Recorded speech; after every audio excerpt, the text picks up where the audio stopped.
We're going to start in less than 10 minutes. So if you're playing a game, please finish up. You have to go smoke, get your drinks, find your friend. Now's the time to do it.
Slightly ahead of you.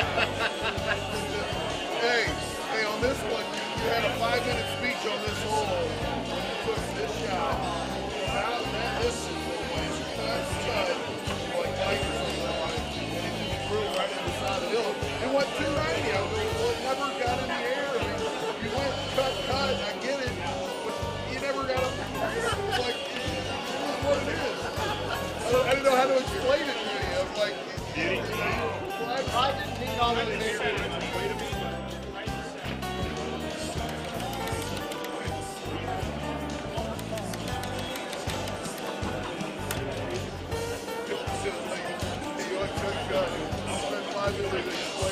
I was like, it's real right at the side of the hill. I could only go 290. Regular CD uphill. We were just saying. How far it goes when you're only this out the ground. They just cut the shit out of it. Anyway, you go back here and hit it over there. Try to pick it up and bring it down. Down the bunker rough right there because it was the hill. It's 8.5. 8.5 cut. It never got in the air.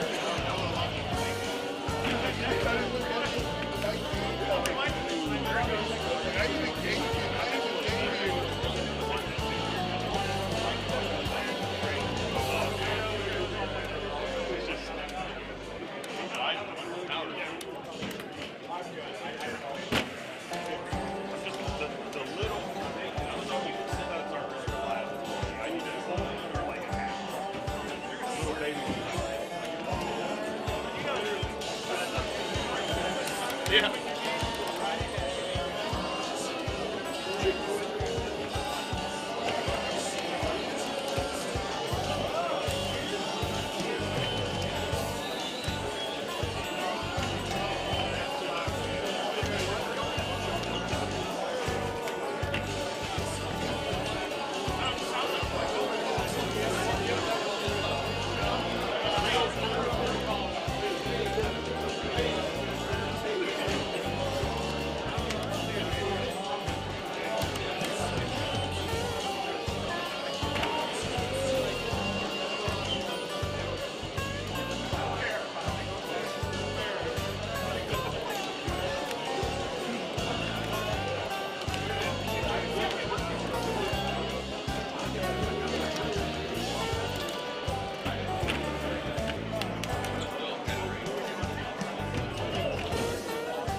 I ate like 3 triple cheeseburgers with flurry last night. It's no wonder you're fucking giant. About to get a tramp back gut by the time this trip ends.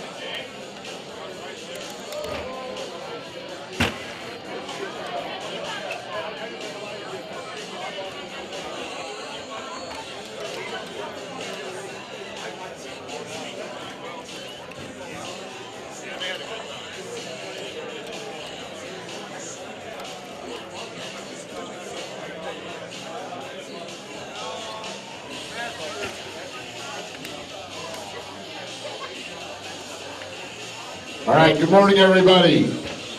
Welcome to the last day of the Florida Open.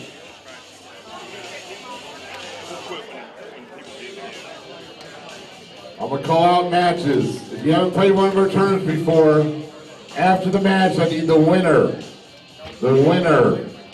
to come up and tell me the score, the course, and the machine number. The score, the course, and the machine number. If your opponent is not here this morning, we're going to give them 10 minutes. If they don't show up, you're going to be the winner. On machine 1, I need Art DeVries, Ben Russell. On machine 2, Paul Cantrell, Bob Mossin. Machine 3, Todd Clark, Todd Boyer. Machine 4, Mike Payne, Patrick Bogart. Machine 5, Daniel Kalashewski, Brendan Regan. Machine 6, Tom Halloran, Kelly Ambrose. Machine 7, Nate Stowell, Rick Williams. Machine 8, Jeff Poole, Colin McKinney. Machine 9, Paul Dennis, Randall Landers. Machine 10, Brian Stowell, Matt Woods. Machine 11, Solomon Franco, Mike Mackey. Machine 18, Brad Stewart, Steve Silk. Machine 12, Mike Hall, Mark Foster. Machine 13, Drew Thaxton, Jeff Leeper. Machine 14, Jason Lachavo, James Trudeau. Machine 15, Marcus Cash, Tim Juhas. Machine 16, Gerard Matigny, Josh Sindel. Machine 19, Mike Hanley, Matt Van Hoosier. Machine 17,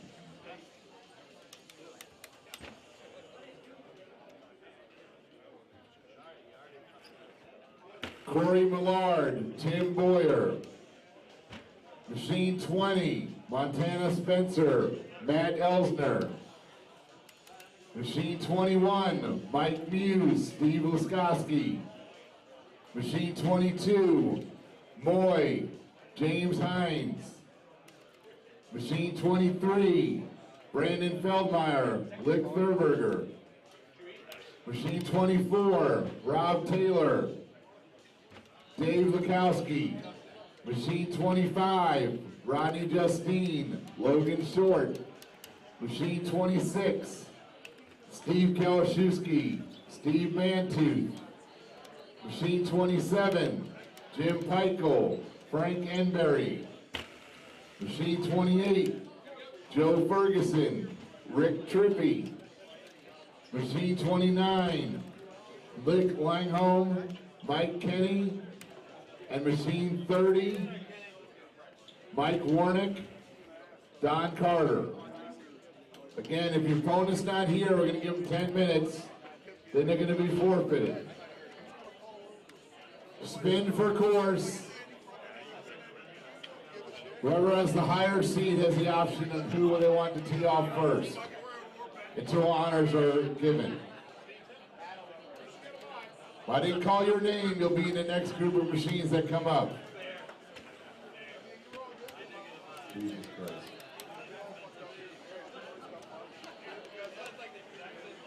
You in purple? You're at 16. Everybody, we are here in good morning, everybody. We have the start of the Pagan tournament this morning, guys. We had a good qualifier yesterday, 156 people, one short of the record, I believe. We're looking at a cut line for the main bracket, top 32. We hit 125 and about 80,000 points, and then it looks like the purple bracket, pink bracket cutoff was 107. When we look through the courses, we dropped Baja. We played Tropical instead of Baja, and it obviously showed, because you'd think we have the same amount of people almost exactly as Wisconsin. The only difference is Tropical went in the mix, and if you go through on the PEGT Tour website, you're going to see Tropical was the difference in it, and they dropped the cut line by 8 strokes. First match of the day, we got Steve Silk out of Jersey, Brad Stewart out of Florida. You guys can check out Steve Silk's the proprietor of the Trash House Network and their famed ladies' night that they do with all their girls. Johanna, Marley, Lauren. Miss you guys, wish you were here. But we got Steve and we got Johanna, so they're representing for you. But we're going to get this on the underway here. Looks like they drew Tropical. And I'm trying to see what balls that Steve is playing. I know Brad's going to be playing stouts. It's also going to help us if you know if you're in the winners or the losers bracket. Oh, and we got another early bird here. Brian Bernhardt's joining me in the booth. Good morning from beautiful St. Cloud, Florida. How you doing today, Moth? I'm doing well. Hang on a second. I'm getting a bit. Oh, yeah. My headset's like halfway unplugged. So we've got, what, Brad Stewart, Steve Silk playing on Tropical here, huh? Are they both using stouts? It looked like it. Okay. Nobody got, unless Steve was playing arrows, he hit a straight shot right at it from at the hill line. Mm-hmm. I don't think those are arrows. I didn't get to see distances. And the reason that I ask Mouth, and it's not to have any debate or controversy or anything, but it's important because Mouth is going to be more informative when it comes to their shot selection because he plays those. No. Well, that's right, you changed, but you have the... I played this course with stouts like 3 or 4 times only. But you have the experience in how the ball reacts. Oh, absolutely. I do not. Totally. I'm playing streaks on this course because I feel that it gives me a better chance in hole 1. I like the height advantage on holes like this one right here. I know that there's a 10.5 driver shot through the trees. What are you usually doing on this? Always a 10.5 through the trees, or since I'm playing arrows, I can high tee a 6-wood and hit it 320 on this. Okay. So I can get it up there without a problem.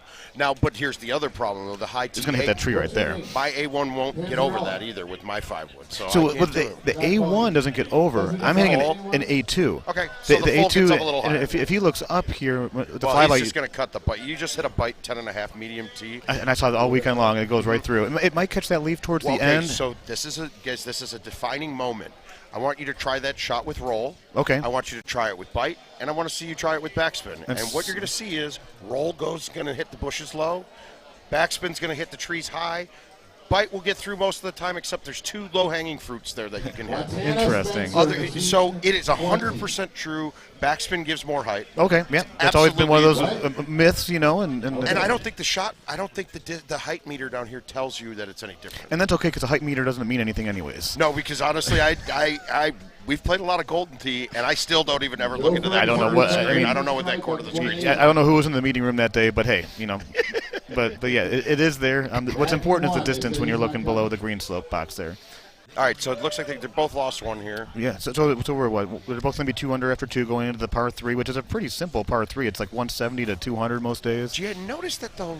You don't attack the holes, the par 3s on this course as easily as we do on any course now. If there was one to attack, it's this one. Right. But there's a couple on the back 9, which there's a short one that's around 70 yards. Yeah, that one could be the worst setup of all. Right, exactly. I think yesterday in the qualifier, or it might not have been the qualifier, but a game I played afterwards, I hit a high tee G wedge.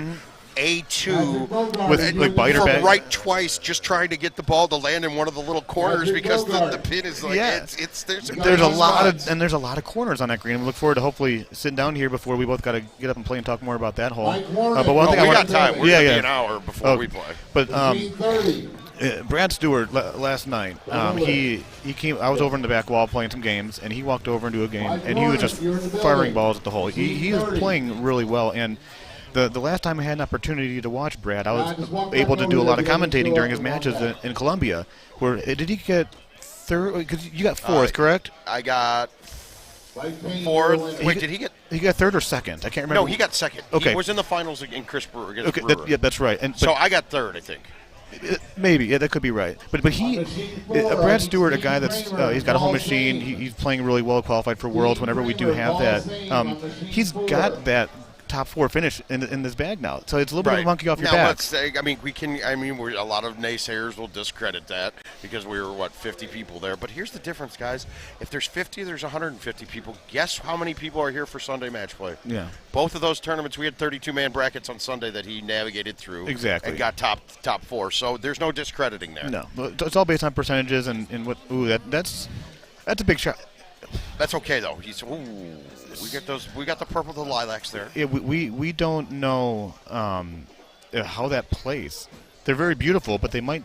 Nope. Okay, get right over. Did he? Okay, he did. Yeah, he had enough club to get. He had enough low lofted. High lofted enough club that he could hit the distance. Fine. And so those that we're talking a little bit about Brad Stewart here. People know the name. He's just joining the Professional Bowlers Association on tour and working on that craft. Silk might be a name you're not too familiar with, but Steve Silk out of New Jersey. Yeah, we are. I already plugged Trash House Great. Network. Just want to make sure you got it. We got the morning to the ladies. And the thing is too that meeting those ladies in New Jersey or in Wisconsin was great. And the way that these tournaments are ran and the way that we speak as a tournament, we can't have these 64-man brackets. It needs to be a 64-person bracket because there's so many more women that are involved. and I'm going to say we had. The group Nikki Cash and her group of friends and Mark Cash, they're here with a group of girls. Yep, and they were playing all night. They were. It's great to see women playing the game. It's nice too when Johanna's probably the best female player we've had in several years. Since Lizzie? And I didn't get a chance to play. Yeah, but she was qualifying next to me, and every time I looked over, she was doing better than Brandon Regan. And it was great during the qualifiers seeing her playing so well. I don't know if Brandon broke 20 on a course, he said. But the thing is she plays her game. Mm-hmm. She doesn't try to change the way that she plays because she's around a bunch of guys that play the game maybe a little bit more than she does. And the biggest thing I've always seen with women playing Golden Tee, and is it physiological? I'm not sure if that's what we'd call it. There's very few women that play Golden Tee that are hitting the ball to max speeds to get max reading. Mm-hmm. Johanna gets if not there, close to it Right. all the time. So she doesn't have that limitation. That already gives you a step up. For sure. But I don't think because we don't have to hit the ball. I mean, you don't feel like you have to murder the ball to max it out, do you? No, it's just getting that 180. Yeah. So, and I think that's the sign. And I think she knows that. She knows that her 180s are like 130, 135. You know. Right, but she can get it up to 142. Yeah. So you have the ability to. When now the other group of girls we had that they were maxing out at 115. So it's a limitation, and it's a different way you have to play the game. It's also experience, though, Mouth. I mean, so those girls, they probably don't play as much as Johanna. So Yeah, true. You learn how to hit the track ball, know how to. You don't hit down on it. You get the ball spinning fast, and those are things that it's hard for people to understand. It's not how hard you hit it; it's how fast you get that ball spinning. I agreed. Yes. But here we are. Yep. Oh, you're right. And then I did. Jay Ware mentioned Mike Harrington and Jamie Harrington in Washington. Okay. Jamie can play her Okay. ass off, dude. So she's right now the best female player. Okay. I did not mean to slight you in the least, Jamie. You were incredible. You were an incredible lady and an incredible player. And your husband's average at best. But And hopefully going forward, we had brief conversations with some ideas, and hopefully we do have an opportunity to have a women's tournament of some sort on a Saturday night. You could get a big championship belt involved, and maybe the Arringtons can make an appearance, and she can try to take that trophy to Washington. Guys, I'm flat out telling you, she would absolutely do it. I don't know why Mike and Jamie don't make money of these. Pete, you come on. There is no different. There is no argument here. She is the best Arrington. But so this is one of those par threes, and Mouth mentioned earlier that there's not a whole lot that you go after, and you can look right here. But this is a big elevation change. And you got the rock. If you hit it too hard, it's going to hit that rock, and there's a chance that it might bounce in the water. I mean, so the big elevation changes like this that are not. It's not too short. These are not. You're not playing this, and this is a stout player thing. Yeah, I'm trying to get the line dead right, but it is still a guess as to how much wind is going to affect the little bits of it. I mean, you're attacking it hard because there's no risk with the shoving hammer. Right. But you're plopping a high lofted wood on a ball that's dropping down, so your elevation change from the max height of the ball into where the green is huge. So you don't know how much different the wind will play during that whole path as the ball's traveling from its apex down to the ground. It's a tough one. Now I want to talk about this hole real quick. You're seeing Brad going on the fairway, and he'll be about 330 away from the green. There's also some islands on the left-hand side. Yep, those are all heavy rough on the exactly, left-hand side. And those heavy rough, for those that don't know, you lose most of your backspin when you go over there. I'm consistently playing on the fairway, knowing that I want to have my backspin. You know where I'm playing most of the time here? Where is that, Mouth? Across to the other fairway. Because you can hit with arrows. I'm hitting it. I thumbed in the qualifier. I had a 7-iron in. And honestly, but here's the other negative though. If it's a big wind in my face and I can't get across, when I lay up to where they're at, I'm hitting this shot with stock balls. Okay. Because so you try to hit if I'm hitting into a 10, if I'm not at the very front edge of that lip. You can't get there. It's going to go 300 yards. The 8.5, you can still get it to go the number into that. It's just not an easy shot. But slow down, ball. Yep. You know as well as I do, though. Are you holing out from 300 very often on that shot? No. But me thumbing a 7-iron at that, we talked about this yesterday briefly, I believe, where it's like the closer you are to the hole, your percentages of making it is just they are directly proportional to each other. All right, that's okay, Steve. This is the one course, though. You can be down 3 or 4, and this is one of those courses where you got to make sure you keep your head in the game, because if you let that score get to you right now, you can start falling apart real quick. But you have to know that there's several holes coming up that you could gain a couple strokes. I mean, the course starting with the next hole. This course could very well set up to be who tanks the lead. Yeah, definitely. Which I think what happened in the qualifier yesterday. In all honesty, we had the top. There was maybe 7 or 8. Really good scores. That's going to be short. CJ popped a 31. Right. Haas got a 30. I shot 24. How'd you do, Mouth? I think I was 5th with a 28. Yeah. Now, par was 29, I'd say, on the setup. I played a little conservatively, knowing that I was going to be right on the cut line. Right. I didn't want to lose, I played very conservative, is all I'll say. And I knew that as long as I shot 23, 24, I should make it, which snuck in there in 28th or whatever. So 29th. So who do you have first? It'll be the Battle of the Titans, Clint Grover. Oh, nice. Get it, the whole Titans. I get it. We don't need to explain too much. So we might have a 2-stroke swing on this very next hole if Steve's able to make his putt. I think it's about a 50-footer maybe. Yep. 60 feet. This is no easy putt. No, and I'm not C-putting this putt anymore. Right, and Well, I mean, because I can play the line true then, rather than trying to guess how it much slows it's down. slowing Yeah, down. exactly. That's a great huge putt. putt. Yep, that's a great putt. And being a home edition player like Steve is, actually they both are, but that gives them the time to practice on so many different things. It's funny. So he's got a machine, Brad's got a machine, you got a machine. It's like, hey, it's like the Oprah Winfrey. You got a machine and you got a machine. Everybody's got one here. This is an interesting one because this is playing long, and depending on how aggressive you get, there's a chance that he might get wet left before the pin. Okay, so this is honestly for arrows, this is the single worst hole on the course. For me, this is the hardest hole in the course. Because you got Well, I can't straight line at this. Okay, so and then he's going to go long. Okay, you get the 2 strokes, and so I can drop down to like a 5-wood and hit a 180. If I miss the 180 with the 5-wood, I am wet. I can't pull back a driver because so my goal is I got a high tee. I'm high teeing an 8.5 there with a half cut to throw it out and bounce short and kick up. So why are you playing the arrows then? Well, 1 and 6, guaranteed. Are you playing them in match play? I mean, this is a ball that you're comfortable with playing? Yeah. Well, I got here yesterday, and my biggest worry with them is that not on a machine that I'm familiar with, I'd be having a problem dialing up the 180. And haven't had an issue with it yet. So screw it, I can use them. And when we're very fortunate, a lot of these machines have great track balls. John Brian probably works on them. Nope, not at all. I do not. I can tell the second that you walk up to a machine, whether it's on, whether you're here Thursday, I got here Friday afternoon. You put your hand on the trackball and you go. They're always in great condition. They're stored properly, and if there's an issue with one of them, they swap them out real quick. Wow. So Brad's or Steve's gonna go for this, I think, because you're down I don't 3. think there's any risk. You got the wind that's blowing How right to are left. you looking at this shot from here? 5-wood. Okay, you're going 5. I'm going because you got that tree there on the right hand side that's kind of sticking out a little bit. So want to get are you that. going at 5-wood from this line that he's looking at now? Or are you going right one and doing more of a full C? The problem with the full C is It keep it on the snaps right green. through the green. How do you keep it on the green? Then you're in the sand, and then you have so little room for error. You and I are playing it like old school. Mm-hmm.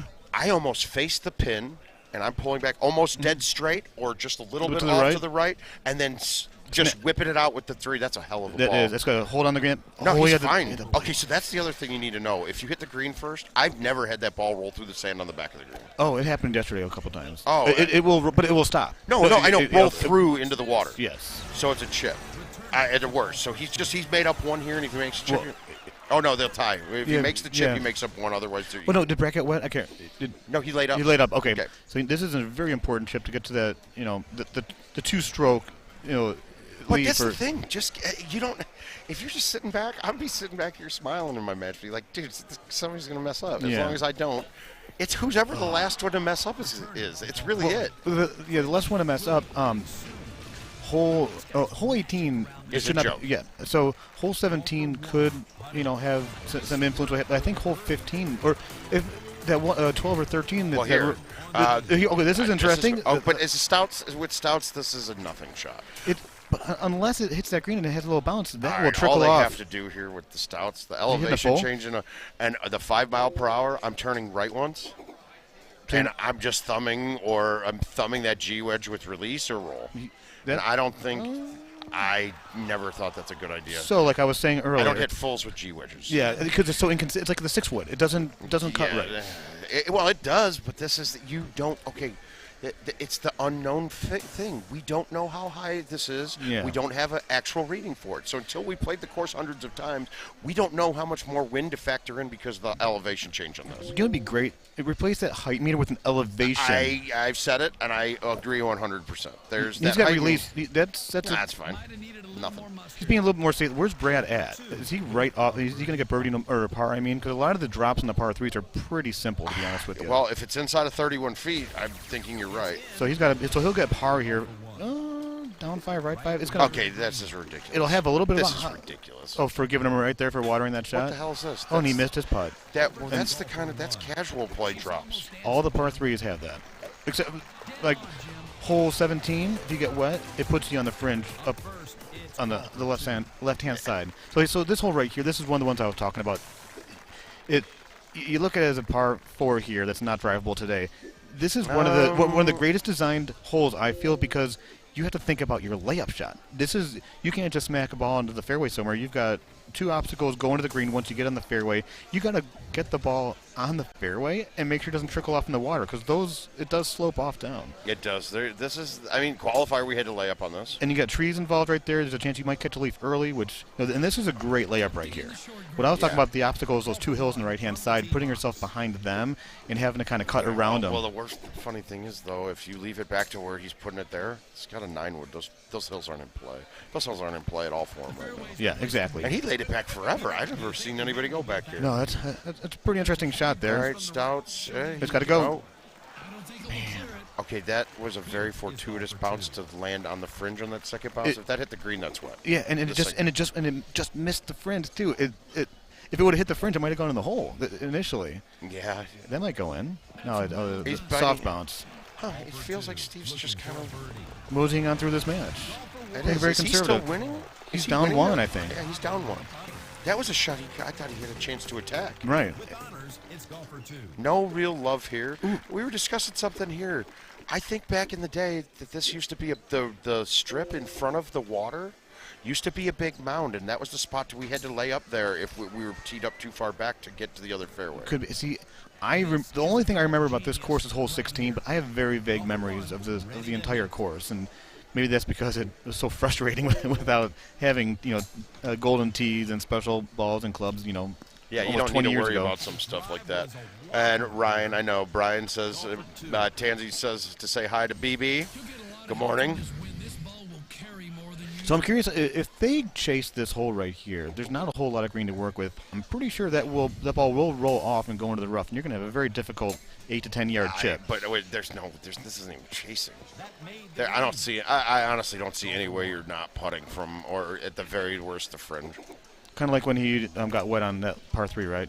Right, but if they're biting, so he's playing very conservative here. I didn't know if they'd go run at it without bite and think, try to put it in. Yeah. So 15 is the next one. This is going to probably decide the match, I feel. What's 16 on this course? 16's got that strip, that peninsula. Okay, so the things stuff I saw there that I didn't realize, but for me playing arrows, it doesn't work. But laying up to the bottom of that strip, the 10.5 driver going. Yeah, I learned about that this weekend. But I remember it now, seeing it because I think we did that before. It could be at least maybe a 3-wood getting over. All right, this is actually kind of interesting. I'm not sure about this 5-wood. He's not hitting a 5. Maybe just. Oh, is he trying a bank shot? There is a bank shot off the. I do remember that bank shot. Okay, that bank shot. I've had it hit the wall and say directly water hazard. Like when it hits the middle of the... it hits the middle of those weeds there that are on the wall, water hazard. So he's been practicing... This is one of those shots he's been practicing at home, and actually not terrible. It's not horrible, yeah. No, that's going to be elevated, and... Well, it could be... It's probably a putt. I hate to say it, and people don't realize when I say this, that is probably a safe-ass putt. But the wind, Oh, it's the wind, but I'd rather play the wind with a putter than have to play the wind with a G-wedge or a 5-iron. Yeah, because you're going to be like 40 yards away. I can't believe Brad's going for it. It's going to get wet. Okay, so now is it because of the newer course, the harder course? Brad's messing up because he's making mental errors. Yeah, he really is. And this is heavy rough, guys. Don't putt from heavy rough. It won't come out of here. And it's almost, he's playing like he's down one, not up one. That's a solid shot from right there. Yeah. And this is no easy par for... Well, no, and it's luckily... you don't have a lob wedge, do you? For this course, I do. Oh, you Sally. It's because of some of these... This is a... He's got to make this putt. even though it's a 36-foot up 3... Sometimes those things you get a little bit more. Your mental game, takes over, and you miss little putts like that. So we're all squirting right now. Okay, so what position would you rather be in right now?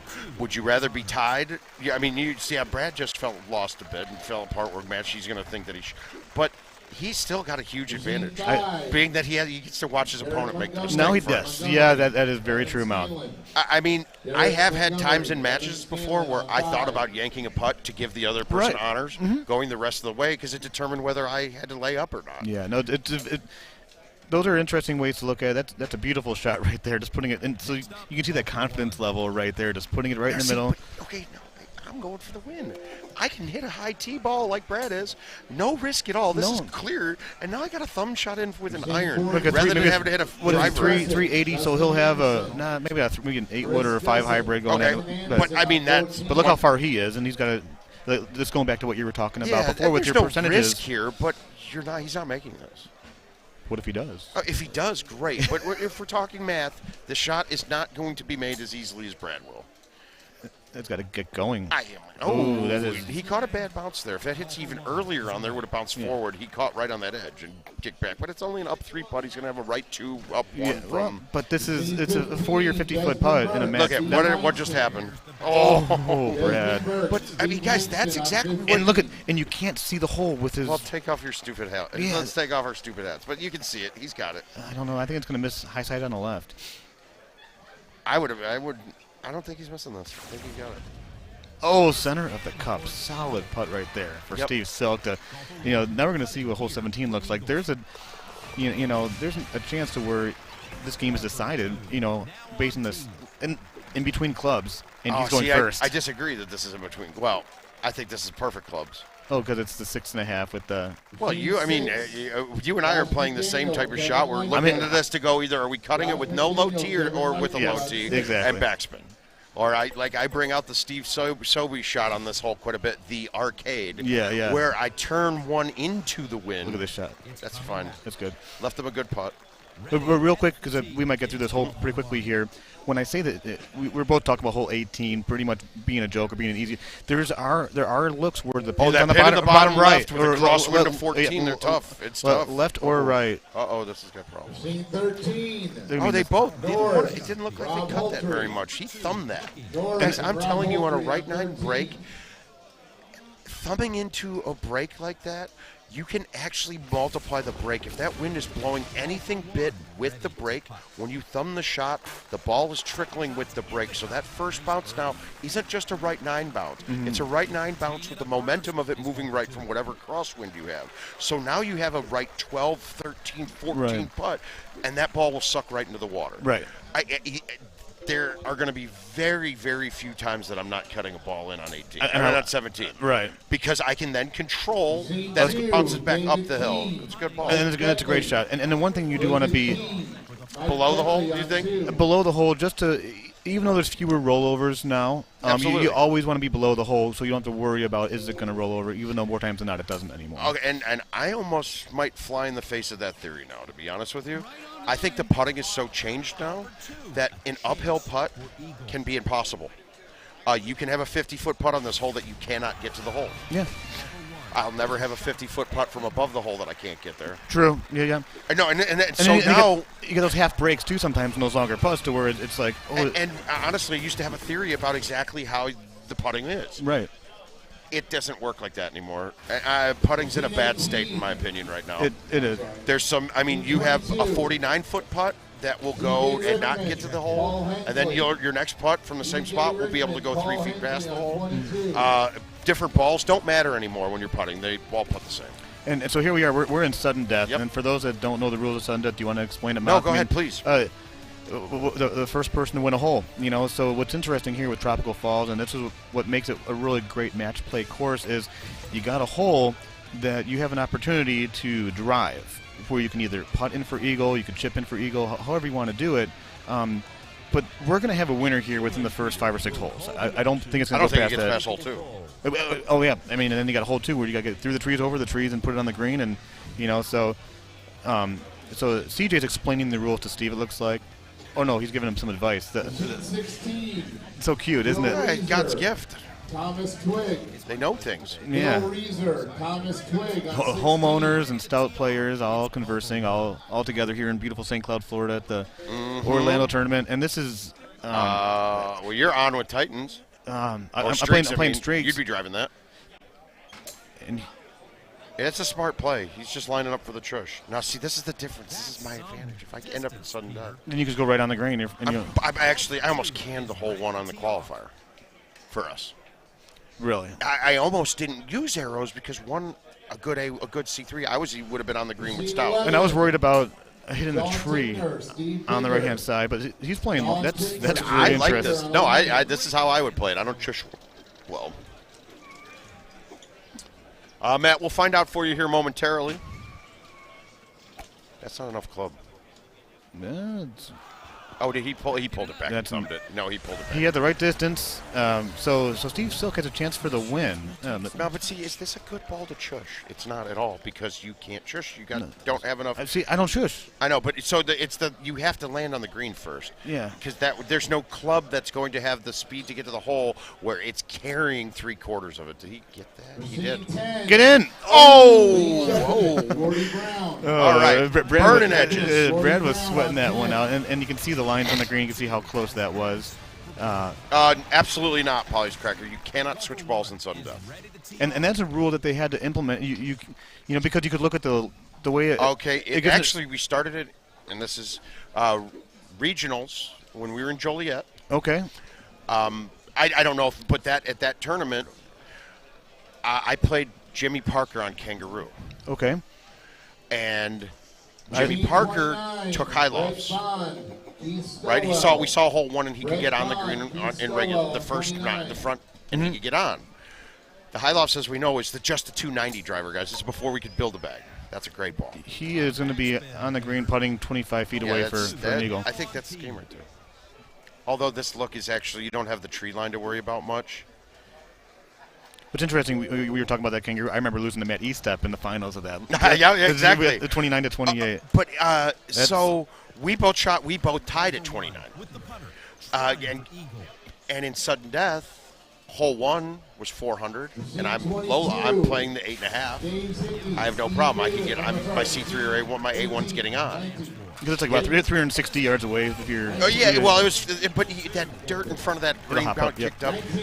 But he wanted to switch clubs because hole 1 wasn't drivable for with a high 290. Loft.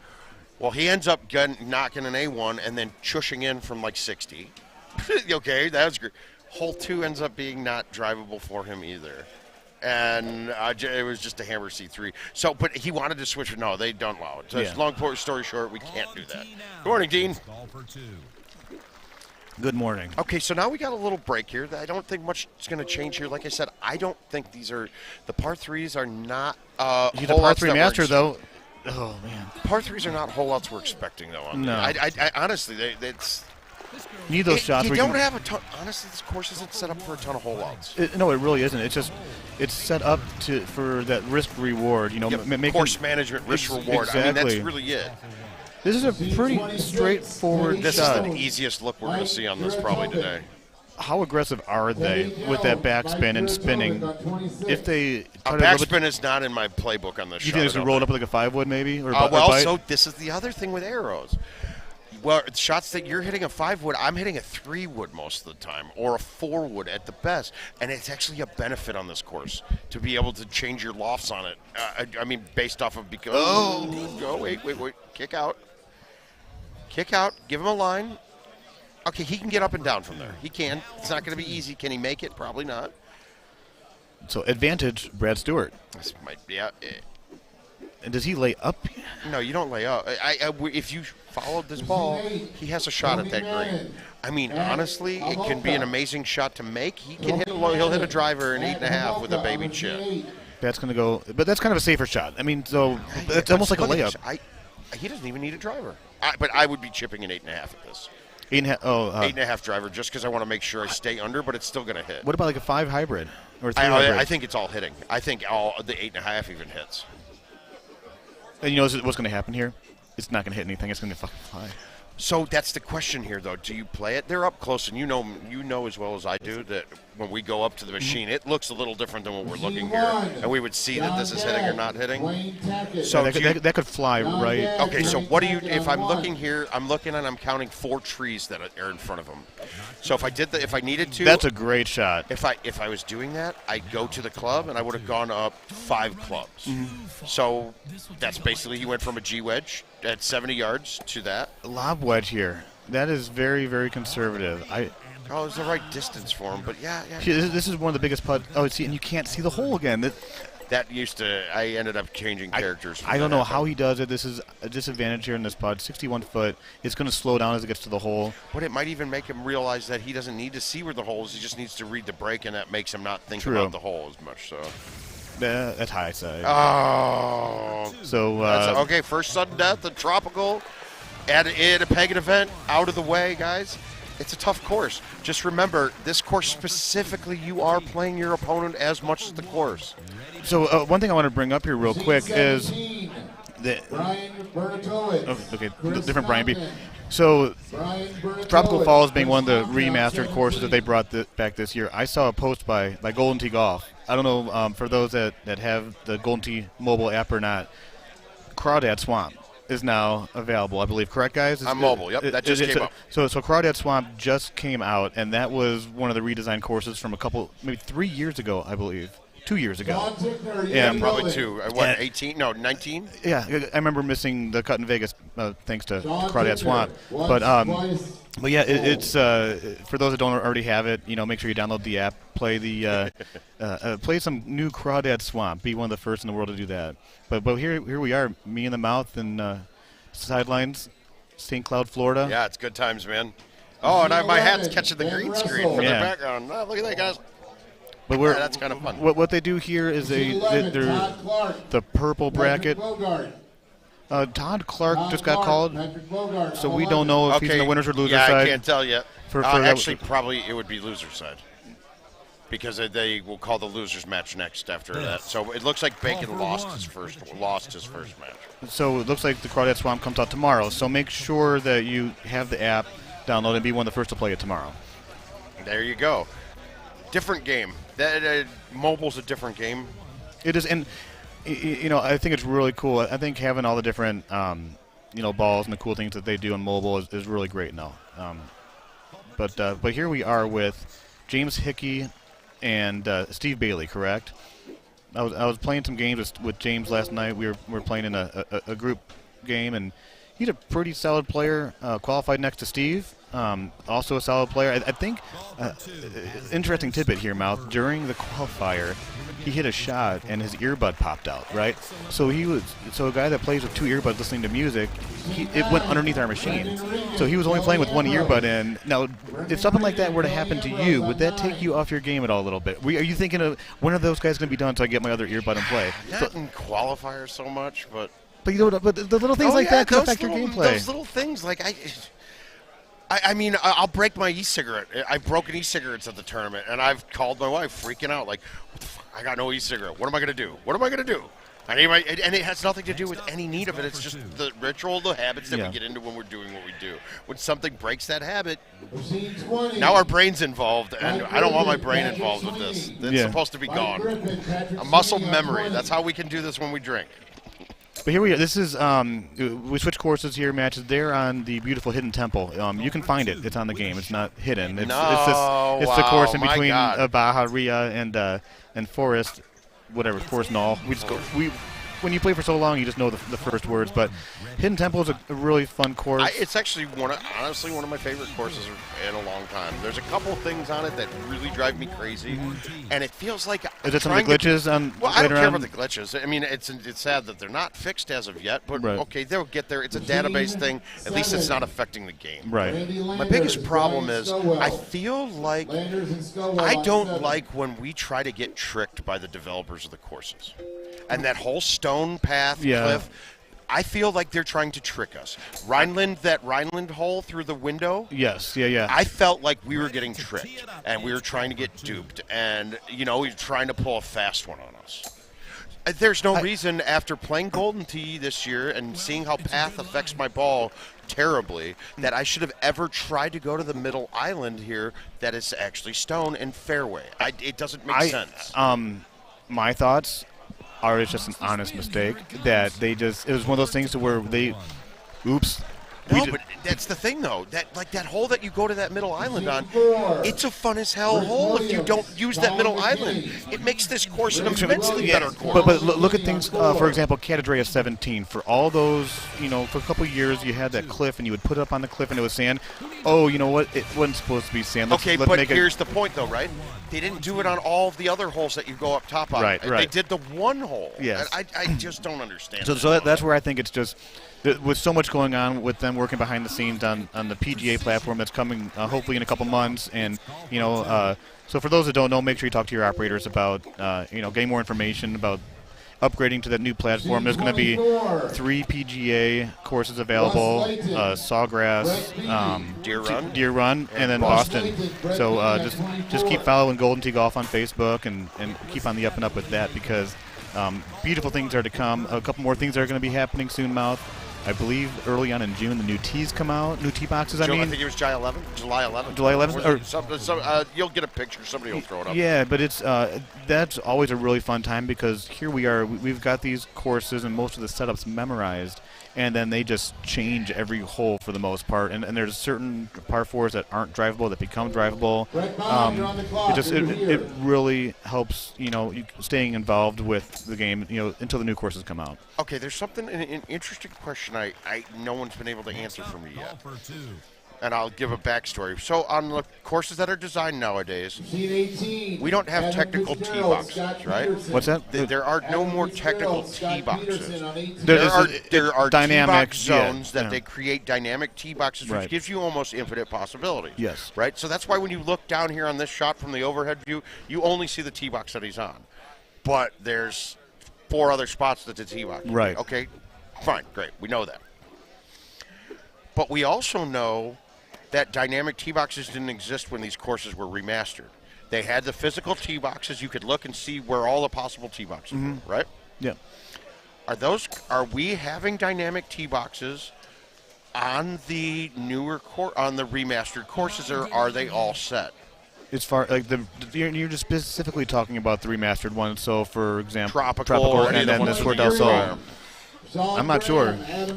Because when you look down on the overhead views, there's actually only 1 tee box. Yeah. So I don't see the other ones. And I think that from my knowledge of how that works, and he's going to be losing a stroke here. He hit a bad cut on that. That was all. But from my knowledge on the whole process, it's almost as simple as a copy and paste. So. Because of that, I would assume that it's whatever the tee boxes were before, and just to make sure that nothing gets screwed up, just copy, paste it, put it over, and onward. So it's something interesting to think about, though, because honestly, with our clubs and balls and equipment, with the dynamic tee boxes, I may need to carry a different club for a tee box in this certain spot. And on Tropical, we haven't had the course out for as long yet, so. If they're not dynamic and they're only the tee boxes from the originals, I can already, even if I haven't seen it, you pretty much have it memorized. You can, and it's almost, it is. So in that case, that's so rare. That's dirt, I think, there. Okay, so what we're going to do now, we're going to let this one keep playing out. We're going to let it marinate. We got Steve and James going to finish out, and we're going to hop over to the Adam Fitzgerald game. Yeah, Adam Fitzgerald out of Wisconsin. Yes, and Scotty Peterson. Out of the Washington area. He's been a traveling man lately, though. A lot of time on beaches and golf courses lately. I'll tell you what about Scott Peterson here playing as Bend Over. I woke up, we're at the same house. I woke up and he was cleaning his golf shoes in the sink. He already played 9 holes this morning. Crazy, man.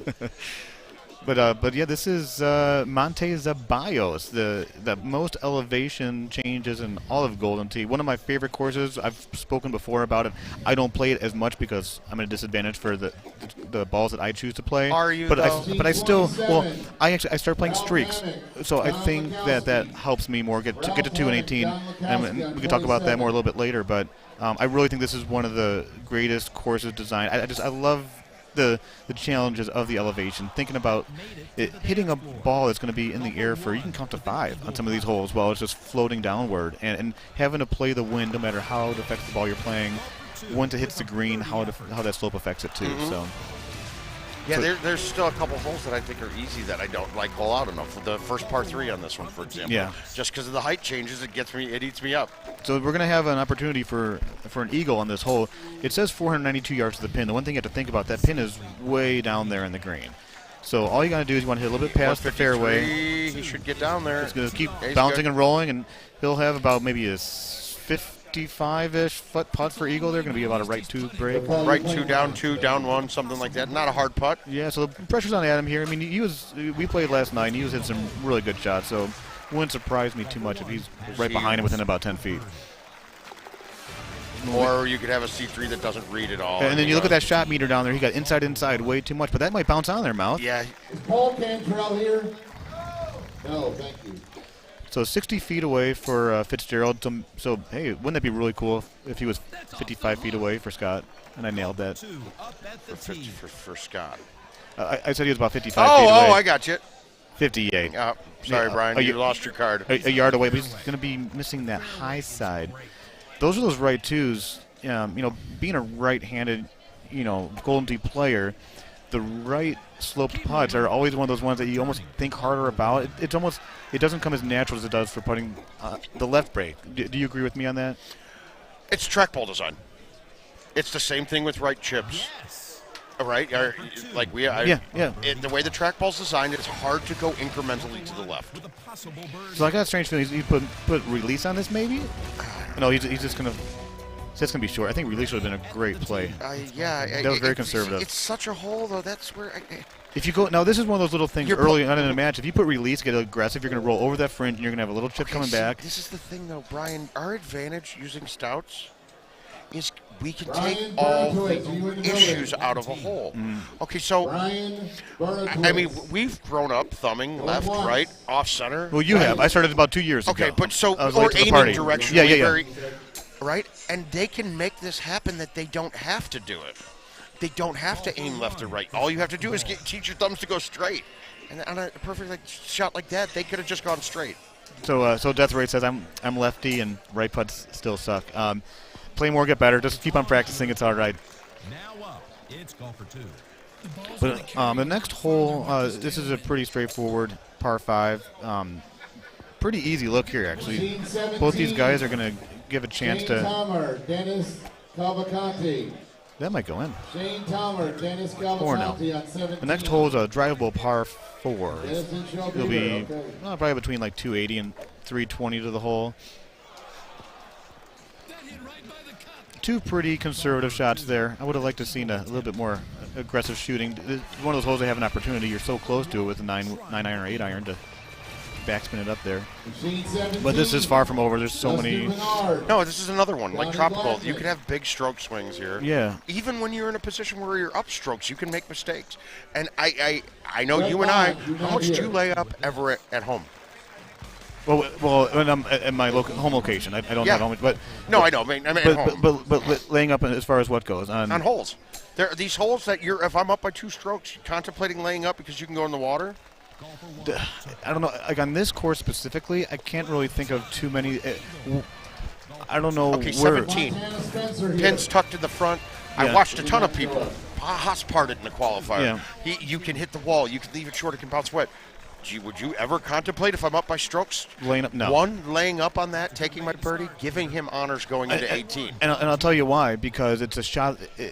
Because I rarely do it, I wouldn't know exactly where to put it. Point. And this so, is the point. And then all of a sudden you're putting yourself in a position. Oh, I'm in between clubs because I've never done it before. I'm 80 yards away with 10 in my face. I can't get my G-wedge there. And then the qualifier look actually it was the pin, the bot or the close to us on the right hand side. You needed that bounce. I would prefer, as far as laying up goes, Mouth, what you were saying, like on the fairway, I would personally prefer to lay up on the green somewhere. Find a way to be a little bit. Yeah, okay, I'm with you. That's a great way to put it. I mean, laying up to where you have that left 8 putt from 70 feet across the green, you might make it, but if you miss it, you are not missing the one coming back. And that's the thing, though, too, is you got to make sure if you are telling yourself that you're being a little bit more conservative and laying up on the green, you can't be aggressive on your eagle putt. You still got to be conservative because that's when it comes down to the point where you got the 70-foot last 7 and you undercut it and then it rolls off the fringe into the rough, and then you've got to chip back to try to say what you were. What you were trying to lay up for to begin with. I mean, there's so many things that can happen with that. At the end of the day, some people just don't have that conservative way of playing. I personally played conservative in the qualifier just because of the way that I've been playing in qualifiers recently. Where it's like I was going to get conservative in tropical qualifier, then I realized that I had a wager with Mike Johnson that it turns out I needed to shoot 26 or better on tropical, and okay, you say that on any other course, I'm like, oh, this is in the bag. And I'm thinking to myself, like, shit, I'm going to lose this bet. Oh, sorry about the S. Whoops. But, so now we got, okay, I know. But we got a lot of not aggressive shots. It feels like they're both kind of just trying not to lose. No one's trying to win yet, and you're going to see that when you're looking at the biggest top flight matches that you see. Everybody's trying to win on every shot, and they're doing it. They're not failing doing it. If you try to attack on all of these, people will fail. In the purple and the pink, you'll see a lot more failures. Right, and this is one of those ones to where it seems like a pretty simple look, and he's got bite on it because he does not want to spin off the green. Well, yeah, and that was that 11 wind, that 9. Remember, guys, the 9 wood that Fitz is playing. Add 15 right, yards to it. And I play the 9 wood as well. So I think I broke it down on the word of mouth page, guys. I did a clip. I did a test between all the 7, the 8, and the 9 woods. And if you realize and look, it is only a 10-yard difference between all 3 clubs. So if you are carrying 3 of those in your 2, 7, and the 8, or the 8 and the 9, or the 7 and the 9 in your bag, do me a favor. Drop one of those, whichever one of them you prefer. Only costs $5 to edit your bag and pick whatever club you want. Yep. Or if a lot of people don't have 10 build-a bags, they can build a new bag. Exactly. And build a new bag. Have a new day. So this is interesting. So you got the 1-stroke lead coming into this hole. Probably not the look he was hoping for because you got the pin that's so close to the water down there. Although it's a 3.5 wind for him, he's still going to try to cut around. That rock I would have done that same shot there. I'm not. I bet somebody we're going to see Peterson go with the high 6 and go right over. I don't hit it. I won't hit it on this hole. I hate it. But that's 313 yards. Oh, no, high 6. Sorry, I thought from some of these angles are tough on the smaller screen. They are. That's going to get around. Hey, they both made it. This is 9 is the hard hole for me. This is the problem cut. Yeah. 13 or 15. 15 would be. It's the same hole, but for some reason it's there's so many. The lines are a lot more open. Right. This rock in front of the green sticks out a lot more than the other one. That's okay. So at now, the very worst, they're tied, and Ben's got the honors. That's a great putt. A little bit of, so now we've got a tie ball game after 9 holes. This next hole's a par 3. It's going to be about 200 yards to the hole because it always is, actually. Bill Reed. Andrew Wilson, Bill Reed on 216. He didn't think too hard about that one. Nope, that's just like, see, now, I don't. We have these high woods, right? And I have an elevated shot. That ball's never coming back with a 3 hybrid to go in. No, right? Never. You have to land it short of the green and one hop it in almost. Especially with bite. And so he's got the 9 wood here. That's short. No, he must have cut that a bit because that should have been there. But I want to attack this hole with backspin. I want to thumb a 6 wood at it. Yep, backspin. 6 wood or even that 9 wood. That 9 wood will go past the 216. Oh, wow, great. What a great ship for Adam. That is good. Best player in Wisconsin, making a very solid ship there to keep this game tied up. I can't believe you're going to sell Clint Rover that short. Yeah. Best player in Wisconsin, lives in Loves Park, Illinois. Okay, so now for you. Yeah. Are you driving this? I've tried a handful of times. I'm contemplating going for this with Stouts even right now if I see this look. It's that might bounce off to the left. That's fine. I like it when it bounces off to the left. But although the pin's up top, so it's going to be a harder cut. And it bounces back to the right. Yeah, this is with the pin up top. It's harder. You're not going to be close on this. Now in match play, when you were talking about do you lay up in certain spots just because, this might be one of those times that he does not go for the green knowing where he's at and just lays it up on the fairway down there. Mm-hmm. But then your shot coming in. Now here's the other thing too. This is part of managing your game. If I'm Scott Peterson here, that's a solid shot right there. I want to make sure that I'm closer than where Adam is off of that if I have the ability to, because then I get to see if he lays up or nothing. That's not going to be that's 40 footer. That's a perfect shot. So with that wind blowing out there at about 10 o'clock, what I mean by 10 o'clock, we talk about, if you look at an analog, and there he is laying up for it, not even going to give it a shot. He figured that out early on. What people don't realize is that it's actually that rock isn't really in play. Sometimes you can hit like a 9 wood or a 6 wood. It will go over there. I play a 3 wood or a driver from there. I played to that spot most of the time. I don't like that top island because, one, I do what Fitz did almost every time because it always bounces off to the left. Yeah. I'm scared to miss that island to the right because then it can be really trouble. Right. And that's a good putt. There we go. Okay, so we got him with a 1-stroke lead. Well, we need to make this putt. No, bend over. Right. No, I'm saying, but Adam still. It's what happens when you assume. Wait a minute. So Fitz is up by 1 because Scott laid up. They were tied going into that hole. Scott did not go for the green. He laid up down there. So he was that was Scott. I thought that was Fitz that had that happen. I'm sorry. I was backwards. I apologize. So this is one of those holes to where if you get a little, it's going to go right at it. That's a beautiful shot for Adam. Yeah, the high 6 bite, perfect play on this. Yeah, it goes right over that rock. See, I always go around it, but I'm seeing more people just go right high over 6. High 6 almost every time. I can play the lines just right. That's left. That's low. Oh, he didn't. This is a horrible drop too. But he didn't high tee it. This is a horrible drop. One of the worst drops of the year. That's actually a smart recovery for him. He turned right, didn't go at the pin, took his lumps. Moved on. Yeah, move on. Yeah. It's a 2-stroke swing. So Fitz was up. So he's up 3 now. He'll be up 3 here. There's, I don't know, hole 15. Hole 18. There's obviously that 2-stroke chance, but with them both playing stout balls, I mean, if you have a win, that's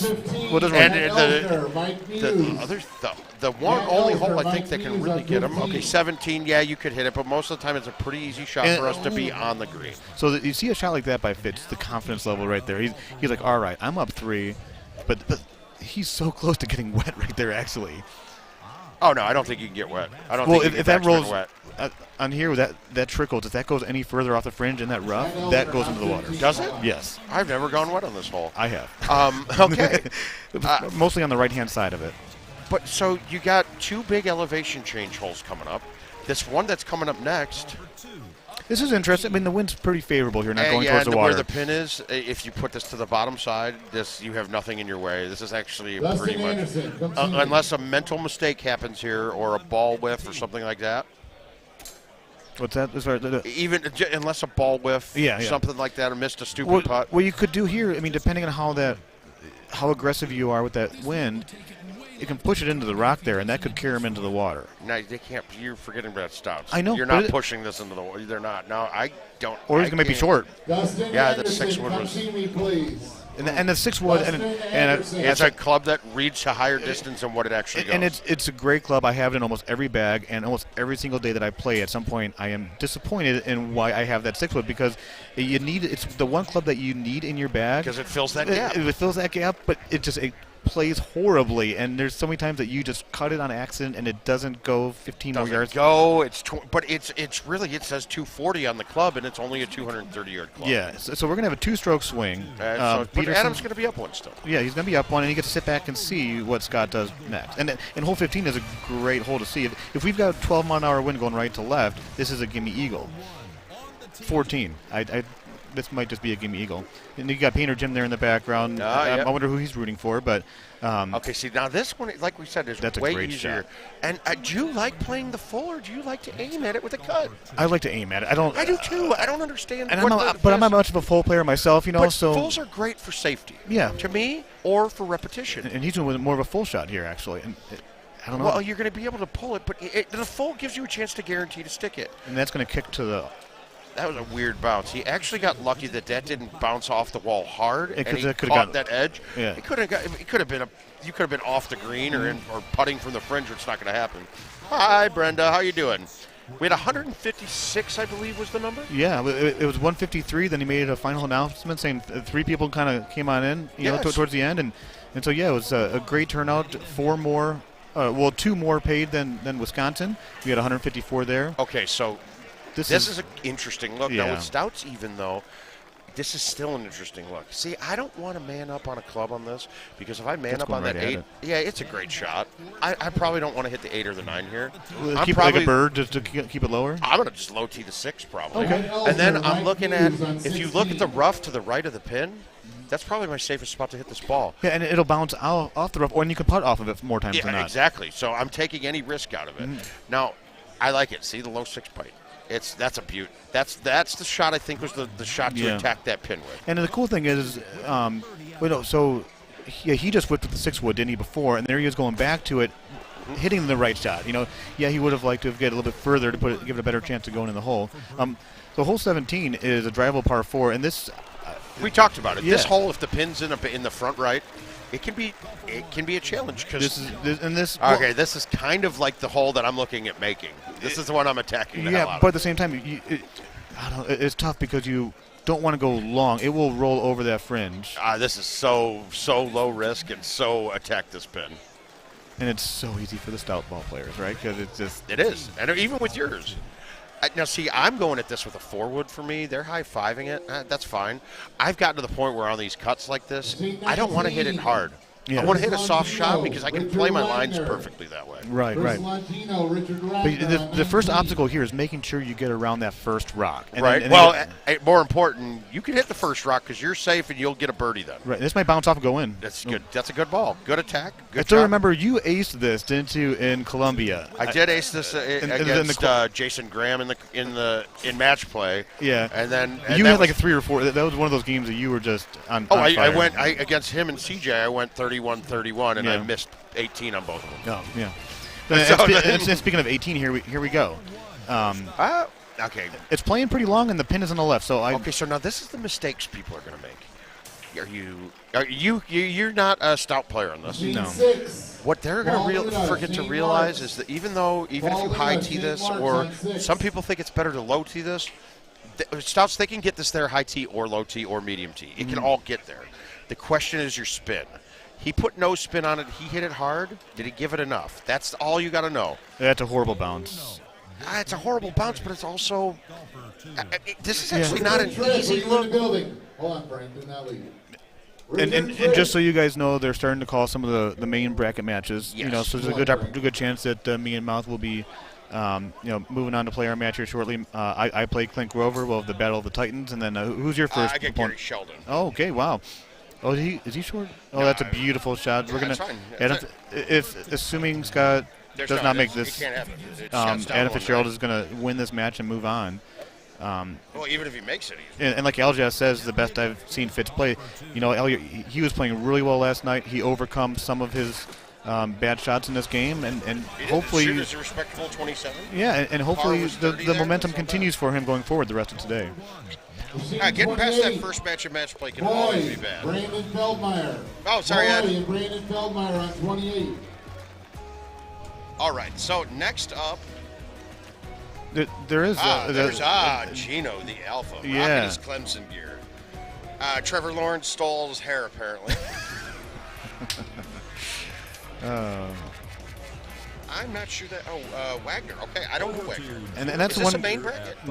Yeah, Gino played great. But is this the main bracket? Mm-hmm. So let's find a little bit more about Rich Wagner. I don't know Rich. Tim Juhas on 13. Jim Trudeau. So for those that are just tuning in, me and the Mouth are here in St. Cloud, Florida at Sideline Sports Bar. It's been here for several years. This is my second time being here in the last year and a half, and it's a great venue. The food is really good. Great beer specials. It's just we had a great time. It's been a great experience. And, Chris, Robbie, good job. Yeah, thanks for having us. Their staff extremely friendly. There's been some issues with some of the ride sharing, late at night, and he's had his people help get people to and from their location. It's one of the most hospitable tournaments I've been at in recent years. Well, we've been here for 12 years running. I think we've built a relationship. And see, for me, for whatever reason, I wasn't able to come to several of them before. Maybe it's because I was having a bunch of kids and just didn't have the time to come to a tournament in Florida. But now, as they're getting older, and I'm helping out Power Vending more with the tournament, I'm able to give your wife an excuse. Yeah, to go. I got that. It's work, honey. Go ahead. It is work. I've convinced Jill that these are business trips as well. Yeah. And I get down to business. But and the good news is we're all here together. We know that there's a whole lot going on in the real world today, but we're doing the best we can to be safe. But at the end of the day, we're one big Golden Tee family, and we've all missed each other over these years and over these several months actually. But hold two here. Let's talk about this video golf game. This is Baja, guys. We all know Baja. It's very, very straightforward. You're not going to have too many issue holes unless somebody mishits a ball. Yeah. I don't think people are thinking wrong about the shots often. This is one of those courses where I like that. Joe, what he just did there tells me that he understands the game. Yeah, exactly. And we're going from watching what happened to Monte de Zaballos, where he had a lot of conservative play. You're going to see a lot of aggressive play. You're going to see certain holes where they're just going to be running, the ball by the hole. Hole 3, if you don't ace it, it's kind of like, oh man, exactly. There's a lot of holes you can really go after. Now, when I look at that one right there, Jay Ware, go with the Flight of the Conchords reference. Big fan of it. Brian is the most beautiful girl in the whole wide room. We got McCook and Johnny D going on, too.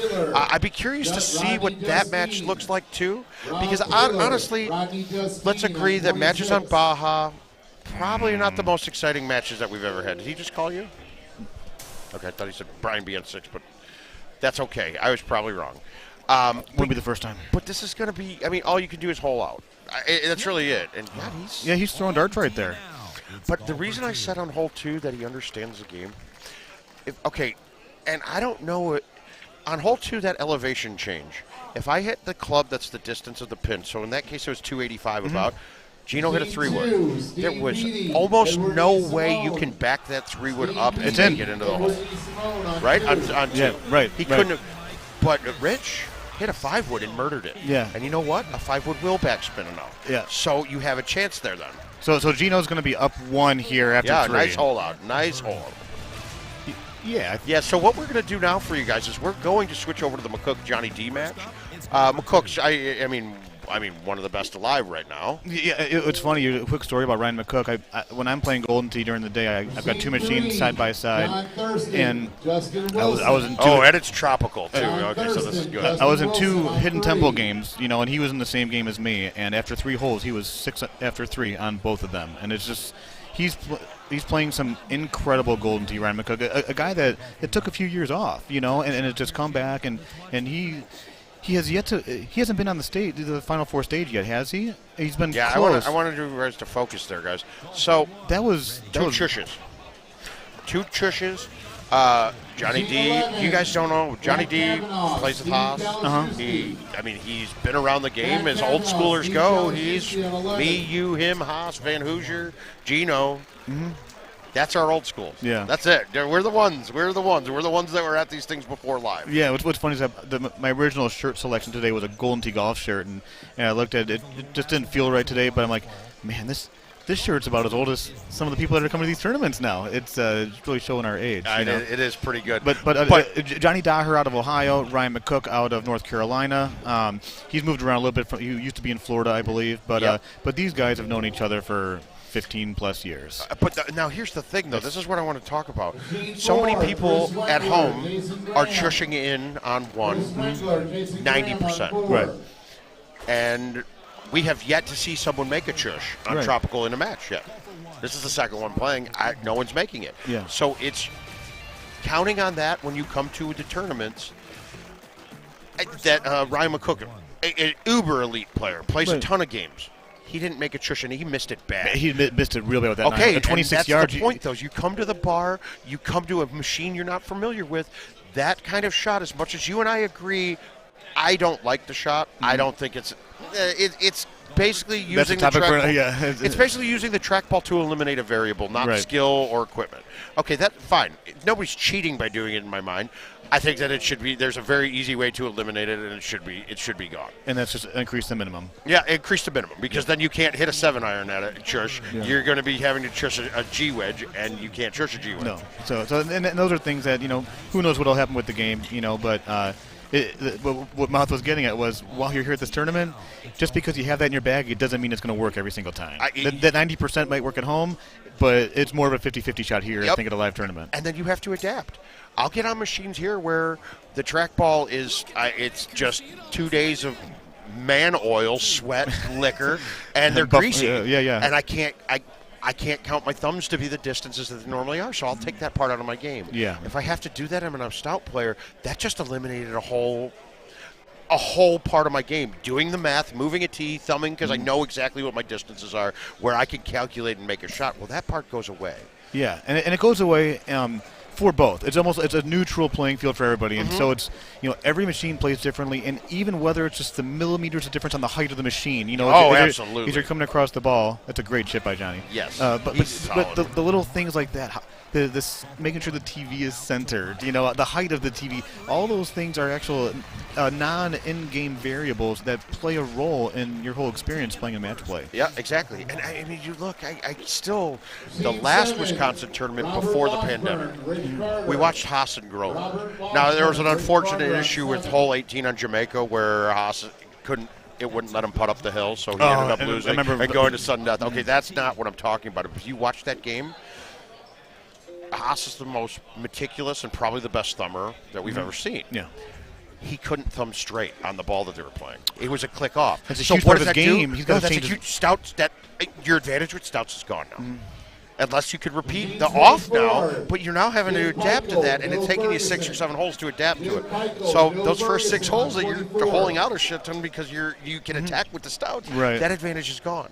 So Clint's back on a level playing field. So now if I can't thumb hole-outs with Stouts, yeah, the half wind is great, but we don't care. With the elite guys, I don't care if it's a 15 wind or a 7 wind. It doesn't make a difference. I know how to cut the ball with it. You're doing that. So now you have your advantages taken away. So now Clint's like, okay, he can't thumb. I don't know if Clint's looking at that like this, but if I'm looking at it and my opponent's a stout player and I'm watching them try to hit the 2 with their thumbs and they're off every time, they're out of my – I'm not worried about that. I stop clenching the cheeks whenever they're hitting a ball because I don't think you're holding out. And that's the thing, too. You can still focus on your gameplay, but not worry as much about how they're playing their game.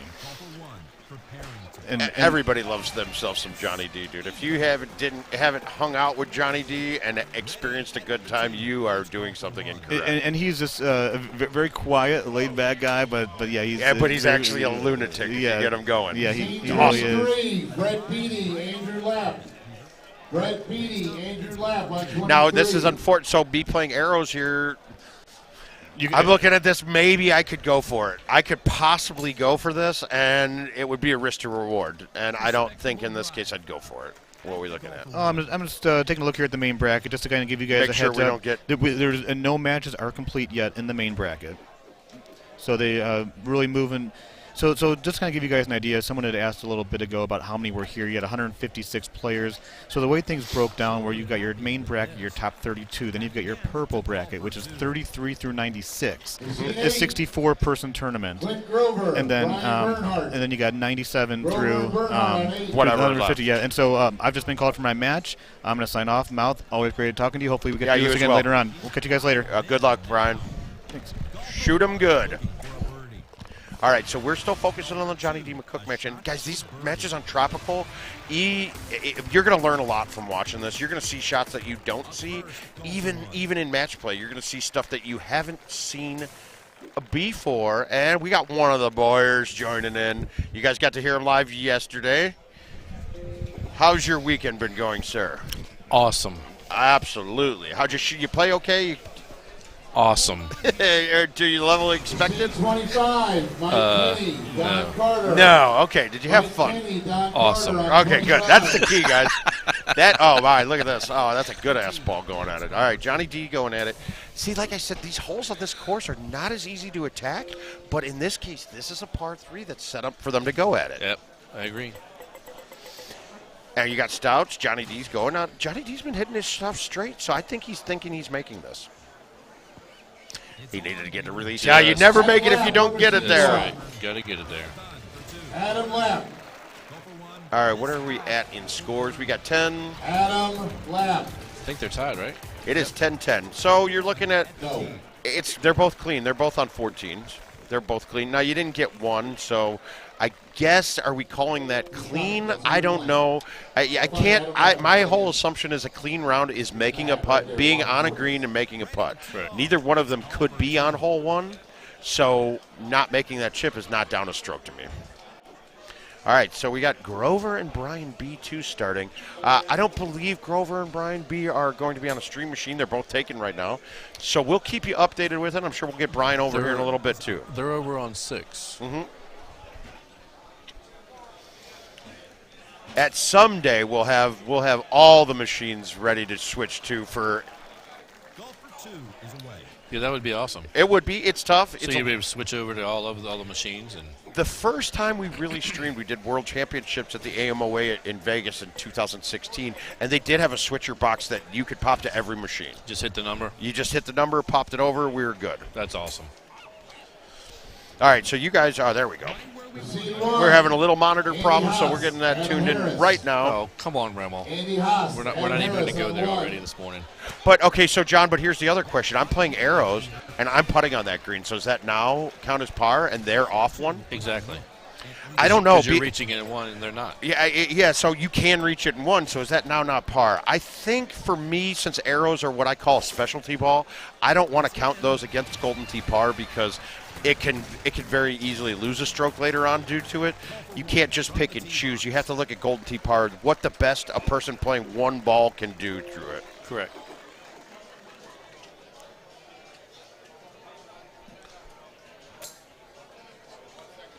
Oh, cool.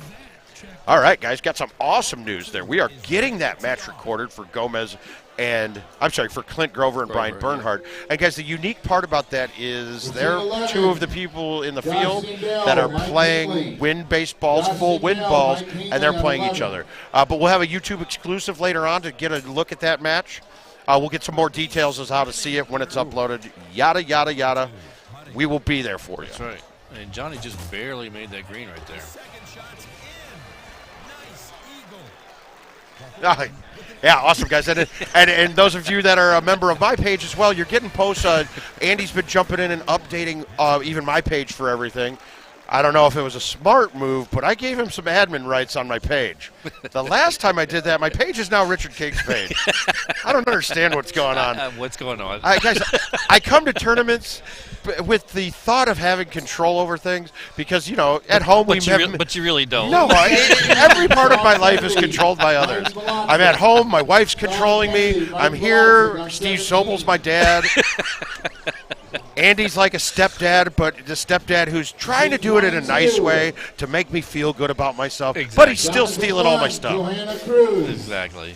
All right, but this one here, we're not in a bad shape. What stops a lot of these okay, Johnny clenched on that one a little bit. He had a grimace on his face. Like, yeah. Did I mess that up? He looks like he's trying to follow Cook, and he's not hitting the same shots.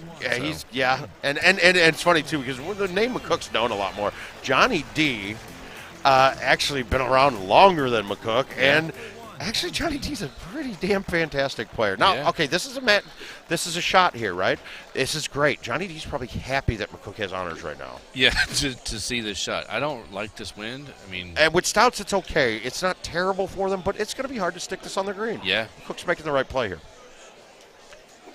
It's going to be tough for anybody to stick that. You can't hit a 6-wood at it. Yeah. If you hit a 6-wood, you are hitting the bottom of the trees. Exactly. So you have to try to dumb down a 5-wood while having the cut enough. Yeah. So you have to cut it just inside of the 2.5. Let's see what Johnny D's going to do here. Mm-hmm. He's going for it. I like it. No, he's not. Now, I've heard of people using a 2 hybrid here and allowing it to bounce over the water.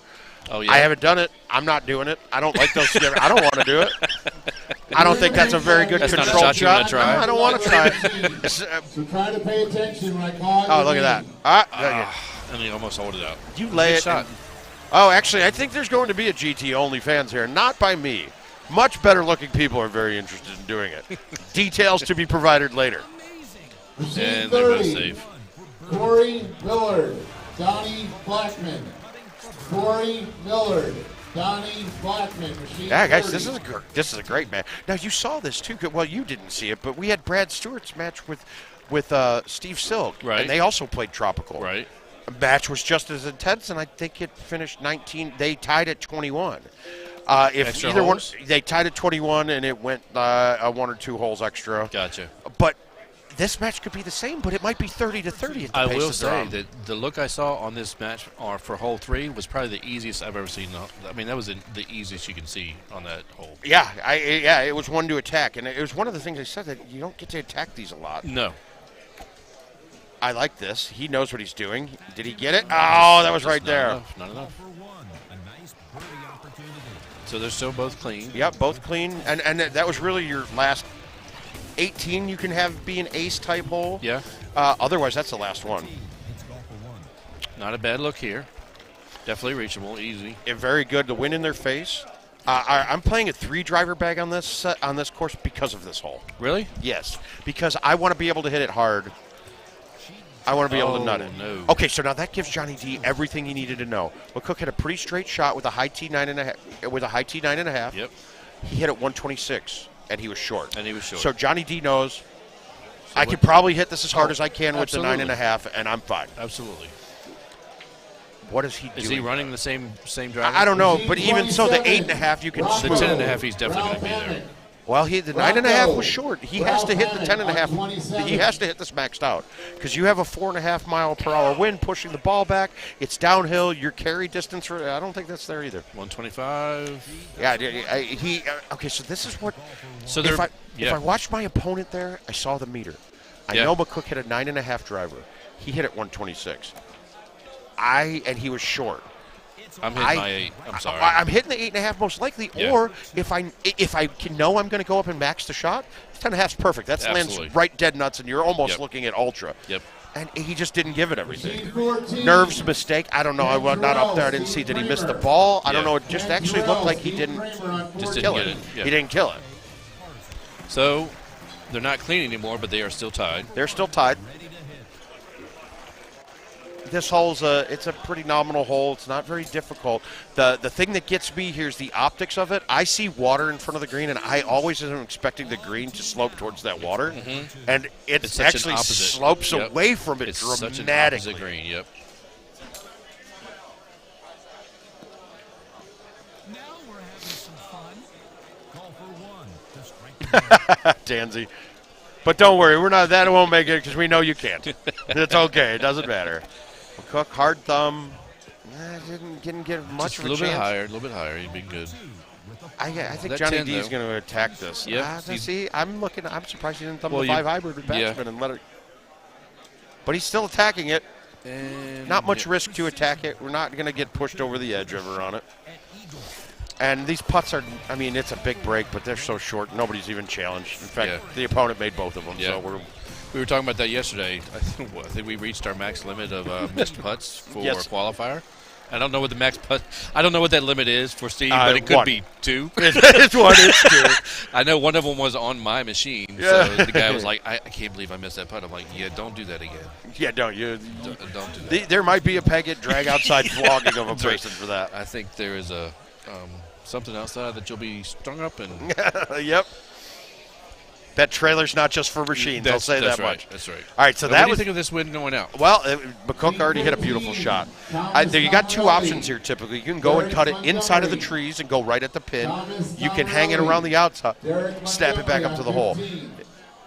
I just watched what McCook did here, and I would have hit the exact same shot as McCook. Did he kick it? Oh! Okay, and this is a rough one. This drop is tough.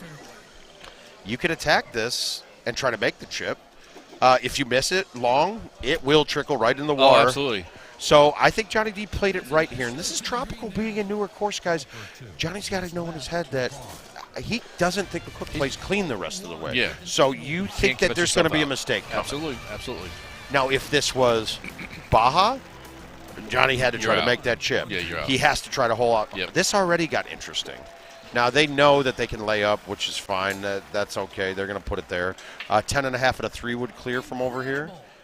I had never played this and didn't realize it was there until this weekend. No, we learned that a couple weeks ago. I was playing over at Spats with Lee and Jason. And one of the guys came up and said, hey, by the way, did you know you can go over here? And we're like, what? Can he get over from where he's at? I know McCook can't. Oh, actually, guys, that's the top of the screen. Oh, he's hitting a 4. Yeah, he's fine. That's fine. I don't like the fact that they offset you. Well, they offset you on a shot like this when the club that's the distance of the hole, when lined up with the hole, will hit the obstacle in front of you. And that's exactly what Johnny did. Okay. Yep. And that Baja game that we started on with Gino ended up taking it down. I know there was a whole lot. I don't know if Gino missed anything after that. I think it was just a 29-28 win. Yeah. Guys, that's Baja for you guys. Yep. It's funny. In Wisconsin, I heard Haas come up to me and he goes, well, something I thought never happened would happen. I won a match worth of 28 on Baja. And guys, that's a clean score. Yeah. But you feel like that's the case. It's just, yeah. Cook played a cut on it. Great shot. Laid it in there. It's kind of one of those courses you don't even want to see today. You don't want to see it against your opponent because you can't mess up on it. There's not a hole that you can mess up on. On what? Oh yeah, on Baja. On Baja. Yeah. You just got to play clean and hope you knock one in. Right. Wow, that got a little risky. Now this putt could have rolled over before. A C putt will. Wow. Wow. And okay. Did he lag that putter? Yeah, he did. It looked like he lagged that and trying to make it. How many? He's up by 2?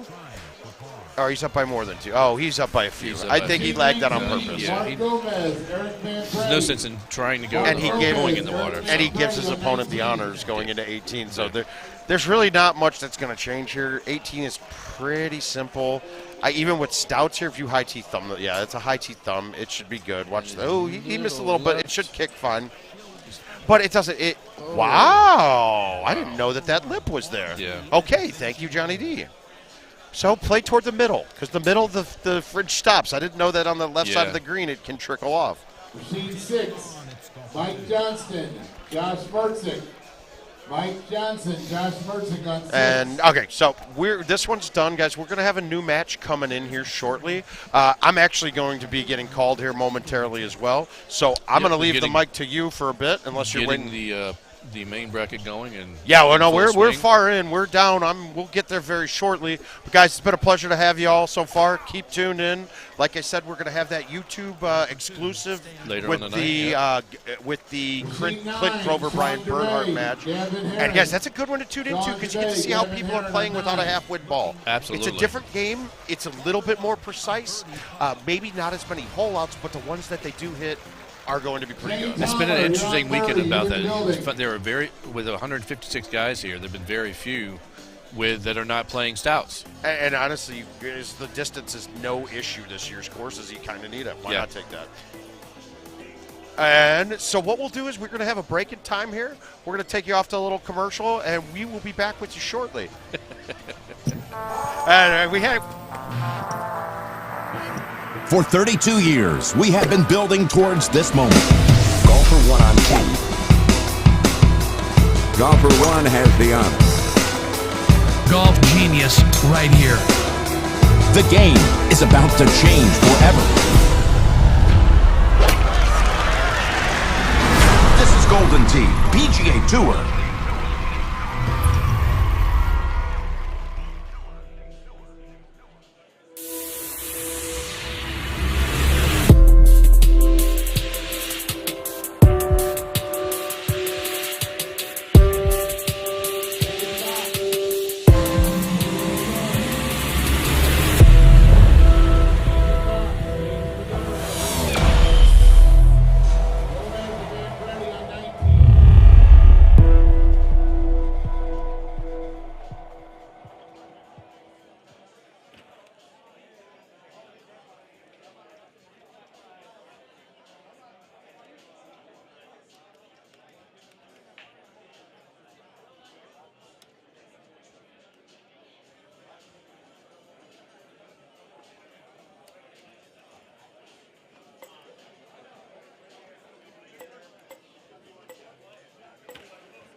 There you have it, another great round of golf. 16, Teddy Jones, Chris Compton.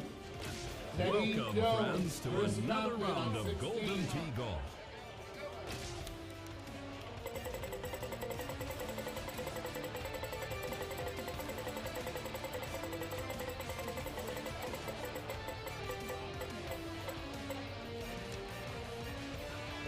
Identification time. Let's check in.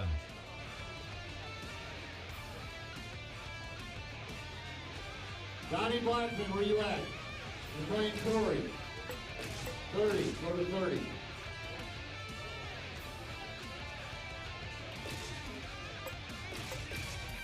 It's over in the front, Corey.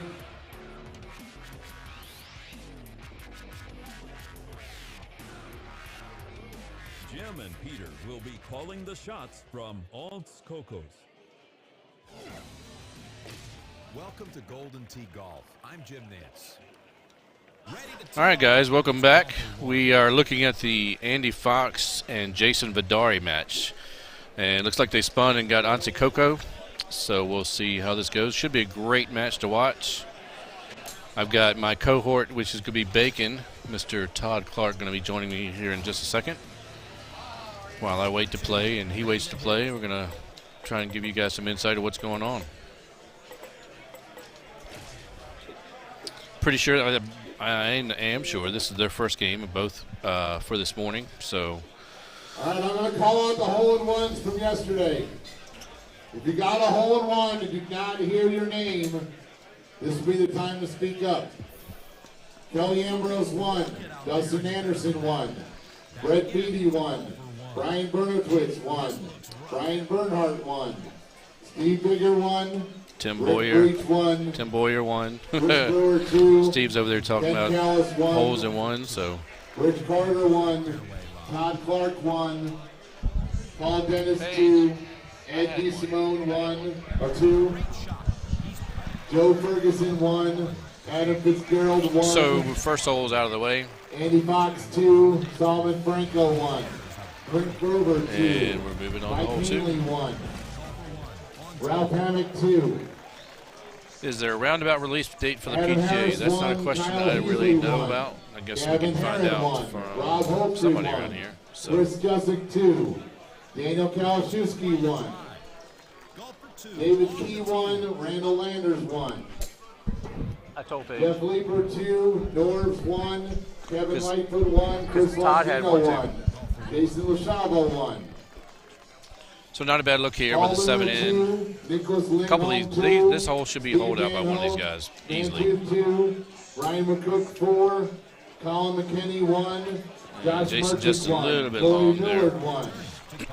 Derek Montgomery 1. Gerard Matigny 2. Mouth 2. And Jonathan Munn close 1. enough. I thought he was going to get John there. Panzarella 1. Jeff Poole 1. Brendan Regan 1. Evan Scanlon 1.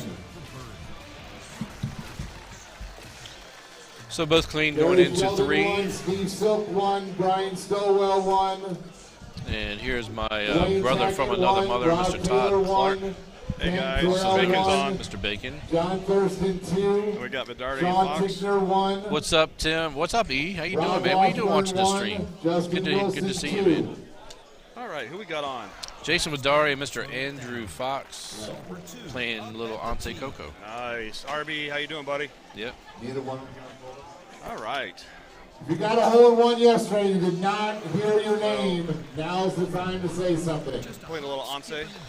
Ken Kelly says he has 2. I'm going to do a better effort today actually to comment on the matches rather than just chit-chatting and jabbering. Yeah? That's all that Lachavo and I If you did. did not hear your name, We And just, well, you got a look, hole-in-one. I will say, it was a little late in the day. now is the time It to was. say There were something. little libations going around. a few. So But we it's- had a good It's time. okay, absolutely. We had a fun wake-up call this morning with a story about my son. Yeah, you look out We'll have to for tell it. that later. Actually, we'll have to get Art. Art, Art Somebody has else to tell not it. get a Art has to hole-in-one tell it. call. Yeah, it was a good way to wake up on a Sunday morning and laugh your tail off. Yes. Anybody else? Because I was I laughing called pretty you. hard. What's up, Yes. Tansy? Your name is Norbs. Yeah, so most of you guys Yeah, know that we I get called you. Airbnbs when we come to Florida, most of them, and we're literally 5 minutes away in Remington. I always have a Paige house, will come around and find you until she can't find get a you. house, and Bacon's in They my pay house this week. $34 a This piece. weekend, I have Art DeVries Try to have a dollar bill in your hand. if you Gino. want. Yeah, Gino. We and got, Brad Stewart. Yep. And then Bacon's wife and son came in last night to kind of hang out and stay, and we had an extra bed. And it seemed like I'll leave it at that until Art tells the rest Yeah, of the story. it was set up for success. But, Yeah, it was turned awesome. into kind of a interesting set of affairs. It was kind of nice. What's up, Jay? What's up, Al? All So right. far, not a bad look. They're clean through 4. So Yep, going into 5 here through the trees. I think everyone pretty much knows this shot by now. You can take a few routes here depending on your flavor. Through the tree. I like staying away from the water myself. Yeah, that's usually a good idea. Yeah. To be honest. Yeah. Although I've learned that Tropical Falls is just about water balls. They should make a new ball. Yeah, that I think they should floats. make a new ball that floats. You Or should be able to skips hit every it. time? Yes, skips every time. Yeah, so I played. I'm in 7, purple. Mouth to Gary Sheldon. Mouth, Gary Sheldon on 7. Wait for Steve to finish here. Yeah, so qualified well up until I played Tropical. Hadn't played that much, and it ate my lunch. So I'm in purple, and lo and behold, take a guess who I have to play first match. Our other brother, Yeah, our other brother. my so actual brother, it was a Todd and Todd match, it was a Todd and Todd match. and we rolled. Guess what? Tropical Machine Fall. 4, Chris Brewer, Dan Gillard. Chris Brewer, Dan Gillard on 4. It was a lackluster performance by both of us, and it was a war of attrition. And that was after being here at 9:30 and playing, what, three warm-up games. 3 warm-up including games one tropical. together. Yes. Together, so that they could turn around and play officially at 11. And just didn't turn well. Turn out well for me. Yeah. Hey, Jason, how you Shane doing? Marks, Good to Ken have you on the stream. Callis. Shane Marks, Ken Callis on I 8. mean, this is interesting. I mean, obviously everyone's pretty much playing the good old stout balls. And so I'm seeing a lot more players thumbing shots with release, roll, to get hole-in-ones. I certainly know, from my standpoint, it's helped me learn to thumb the ball better, just having the stouts. I think switching back to another ball I'd be fine with, but I would still thumb a lot more than I did previously. I agree. Being still as a fairly new And player. there's a hole-in by Andy Fox, just like that. Being a fairly new Bing, player bing. still, I have to agree with the thumbing of the stouts. I was not thumbing my Titans like that at all. Yeah. So it definitely has taught me a little bit different aspect of the game. Yeah, so Remmel's asking who won with McCook and Johnny. I'll have to check that here. Give me 1 second, It was John. McCook. McCook ended up winning by 3 or 4, I believe. Johnny watered on 16. McCook won? Yeah, and then he turned around. I think he watered on 17. So, and he watered on 18. Okay. So, after that, McCook just kind of got right. it. And then McCook just kind of played easy on 18. So the match we were talking about earlier, guys, that'll be on YouTube later on tonight. We can either tell you who won that match, or you can just wait till later on tonight to watch The Grover Bernhardt game? Yeah, they're going to show that later on tonight on Nice. YouTube. Well, that's true too. So who was it? Grover beat. Ooh. I'll tell you a story. I got here on Friday after we got done golfing and all sunburned and sore, and playing some money games with Bernhardt and Boyer and a few others, and I was doing great until we played Tropical. That's been my downfall this weekend, is not playing and getting familiar with the new courses is not a good thing to go into a tournament with. Yeah, and that's what I've been trying to do the last several weeks, just coming up, being in Port St. Lucie, coming up to Orlando, playing with Jason LaChavo and Lee Chepanik and Michael Payne, just getting used to these courses and playing them over and over and over and over again and getting used to them and learning the shots. All right, John. You won the $25 in movie quote cards. All right. I won $25. Yeah, it's part of the. I'll have to go back and listen to it again. Jason and I were doing all kinds of crazy fun stuff. Oh, last night? Yeah. We'll have to watch that. So on that match we were talking about later on tonight, because you can look at the bracket to see who won. Grover actually won by several strokes. So not really a spoiler, because you can look at the bracket and see, which is on the website. So again, Andy over the tree here on 9. Fairly straightforward. What could get interesting though is on the second shot, just getting close, being able to back that thing up. So should expect everyone here to hit backspin, most likely given the pins towards the top. Tansy, thank you for that. That is the website you guys can go to look at the brackets for the main and the purple. The pink bracket, which I qualified greatly for, is actually on Facebook. There's a link on Facebook in the Golden Tee fans page. All right, so on the $25, LaChavo and I will PayPal both Al and John. You guys will get that here shortly. I'll grab. What were you doing? You doing movie? We were just having fun. We're like we're just random movie quotes we're throwing out there in the middle of the conversation. If they guessed which movie it was, we'd give them a gift card. So John Graham, that's awesome. Russ Layton. So Andy's up 1 going into the turn. 25. Only because of the hole in one. We had this look yesterday. And actually, you helped me this morning with this shot. This is a shot I didn't know how to play. This is a tough one. This is one that you can hit a 6 high or a 5 high, depending on the distance. But you've got to hit the exact right gap in the tree, and yeah, right there. So up top, you got to make sure you avoid that one palm, or there's 2 palm fronds hanging down. Either go to the right of it or left of it, and he went to the left of it. Perfect shot, and that's a boom, great it's on. shot. Great shot by Andy.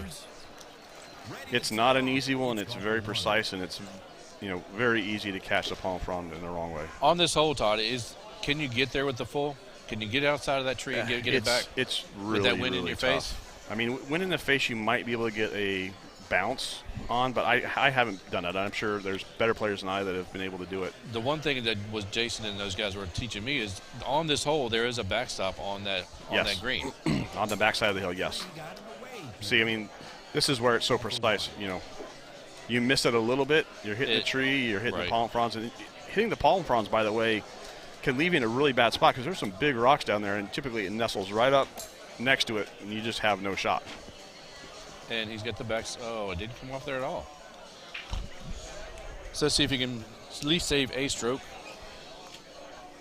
And that's a great putt by Jason. Good long right putt. there. That's a good save to only lose. Well done, Vidari. Rick Breach, Don Lukowski. To only lose. All right, so now he's up, and he's up 2. Don Lukowski on 22. Brad Stewart. So it'll be interesting to me that for the most part, Brad Stewart, the next couple holes should be fairly uneventful, except for the par 4 where you're going to have to tell them about the shot you did yesterday in Yeah, qualifying. well, this I made a shot yesterday that everybody around me did not know was there. Was it 13? Yeah, it was 13. So we'll see that coming up. I was going to talk about that last hole, but the full in qualifying yesterday, one of the guys I qualified with was actually inside the rock. I mean, everywhere he spun, you could not see him, his club, or the ball. Well, it should play then with nothing there. Yeah, played that way, right? And that's exactly what he did. He just played it straight to the green and didn't hit anything. So it was usually when it's which was kind of funny to not be able to see him at all in the rock.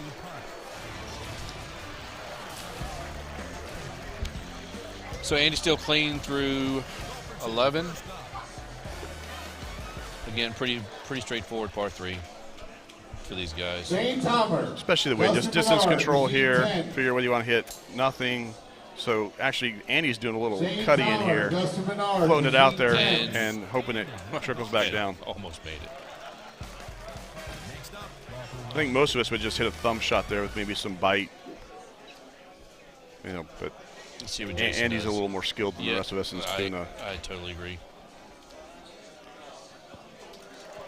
That's what most of us would do, what Jason just did. Yeah, absolutely. No harm, no foul there. Although I think Jason was hoping for something closer. Yeah, he knows he's going to have to hold something out to at least get a 1 or 2 back. So let's see what this look is on 13. This was the hole I was talking about earlier. Is it 13? No, it's nope, 14. It's 14. So we got one more hole now. So I haven't memorized the whole numbers and exact. I should by now, but Rick Carter on 2. We all know Tropical's numbers. That's for sure.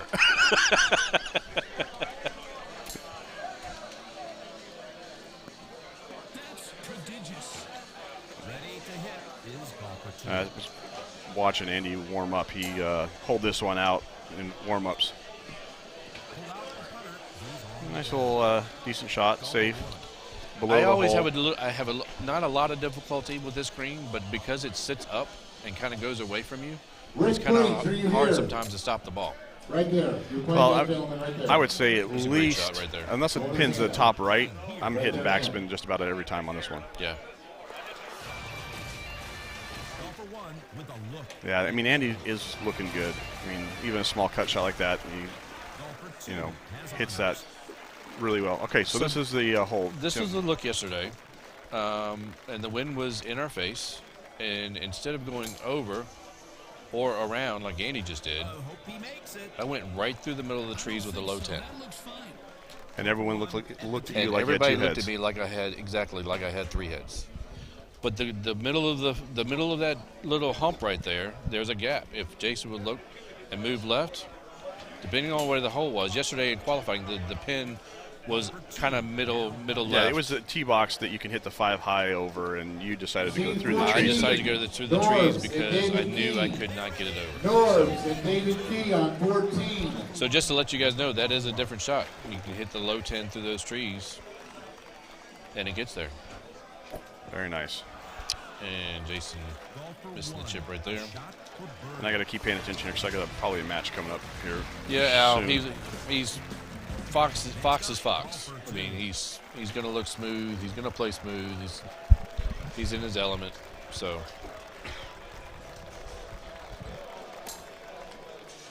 All right. Have you seen a look on this hole yet where it's been drivable? I've not seen it. Well, I shouldn't say that. I did play the streaks one time. I got a 14-mile-an-hour outwind, and I did try to drive it. I hit it 158, so I got a full A1, and it came up about 10 feet short. Wow. Okay. But it was the closest I've come, and I crushed it, obviously, 158, and it still came short. So, obviously, with the T-box changes that are going to come up, this one will be drivable. Yeah. Most likely. Yeah. What's up, Rhino? Fox does love Florida. That's not. Hey, we heard a good Andy Fox story last night. We all went to a restaurant.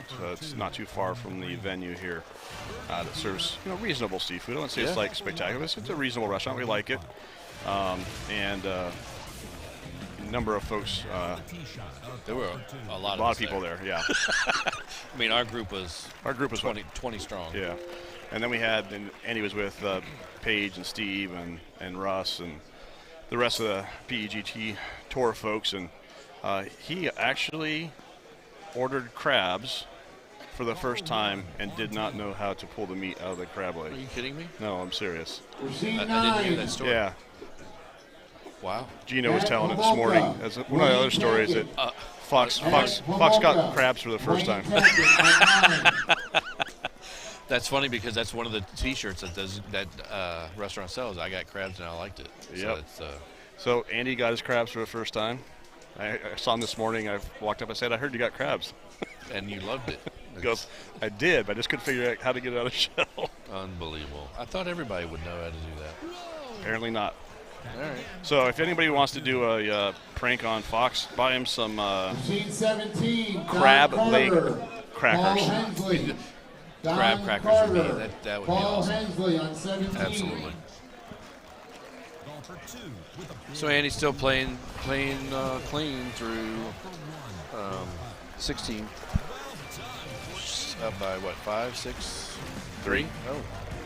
Where'd you learn how to count? Was that the right. Look, man. mass school of? It is Sunday. Come on.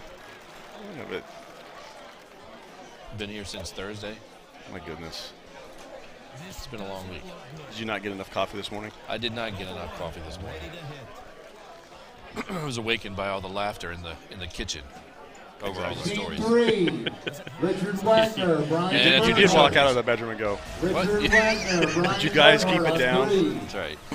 That was a good shot by Jason. He was hoping that was going to hold it and at least get him a couple more close. Just came up a little bit short. I mean, it was definitely a good run at it. I don't think he's dissatisfied with it other than it not going in. Well, John, it's going to be hard to keep Andy Fox out of the Mid-Atlantic. He likes coming down here for sure. Well, John's talking about, like, Maryland crabs. Oh, Maryland. Oh, yeah. Yeah, John, if he comes up there, you'll definitely have to teach him. He's not going to – again, this was snow crab that we're talking about, not Maryland crab, John. So right. You just imagine how much more soft difficult. Shell, yeah. Can you imagine soft shell? Oh, my goodness. Giving him a soft shell sandwich? Although that would be funny. We should do that. Go ahead, Andy. Figure out how to crack this one. That's right. You take it out of the shell and put it back on the sandwich. We found something that Andy is not good at. Update on the Gomez match. Do we have that, guys? Can we see if we can get that? He's a little short on that one. Call for one with a try for eagle. Yeah, Jason just a little bit short right there. So Andy's going to move on around to the second round. Yep. Well done, Andy. Yep. And Vidari with his 13, Wolverine Peterson, golf shirt on today. Scott Peterson, Steve Bailey on 13. All right. Now we're over in the Gomez match here. Manfredi. So this was the hole I was just telling you about. That yeah, they have the same setup here. So same setup. Not much we're going to be able to commentate on that's going to be any different than the last game here. Yeah. Just a matter unless of if he holds it out. there or not, and just a short. That'd be an interesting chip. So they're both at 17, so they're both tied going into 14.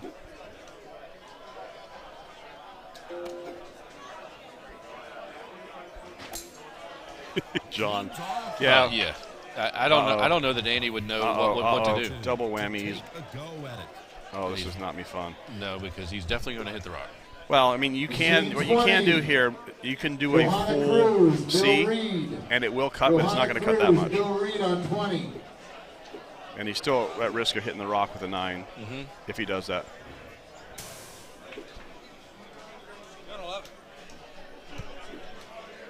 Did he call him? Oh, no. That was the previous one. Should I get him a handicap suit? Todd Boyer just came up. I told you Sunday. It's Sunday.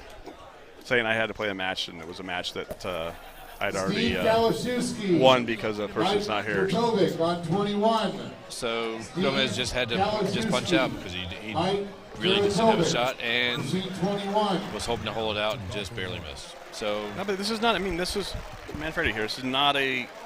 It's not a hardship, but it's not an easy one either. I mean, most of us would be hitting 5, 6, 7 iron to take the break out. I mean, there's not a ton of break here, but pretty much a straight up Don chip once Carter, you get it up machine there. 17, please. Don Carter, machine 17. see, and there you go. That simple. I mean, it's. Putting. Jay, I agree. Layup, take your medicine. Sometimes you just have to do that. Like I said, I was telling Bacon. I don't know that I mentioned this yesterday. I'm still fairly new to the GT community. 4 years. I don't have a whole lot of games because I don't have anybody really to play with where I'm at. So I only play like weeks before a big tournament just to get them in. Right. So yeah, as still a fairly new player, that's the biggest thing I have learned. Sometimes you just have to not go for that shot. If you know you can't get it there for sure, you have to put it somewhere where you can and make the next shot. Exactly. Yeah. So to answer your question there, Jazz, it is Eric Manfredi. It is Manfredi, right? It's Manfredi. Man. I was going to say, I didn't know who Manfredi was. That's all good. That's his alter ego. That's his alter. That's right. Yep. Maybe that's his Sunday player. I don't know. We'll get our guys over here to adjust it. And it is. They've already fixed it. So it's, like you said, it's Sunday.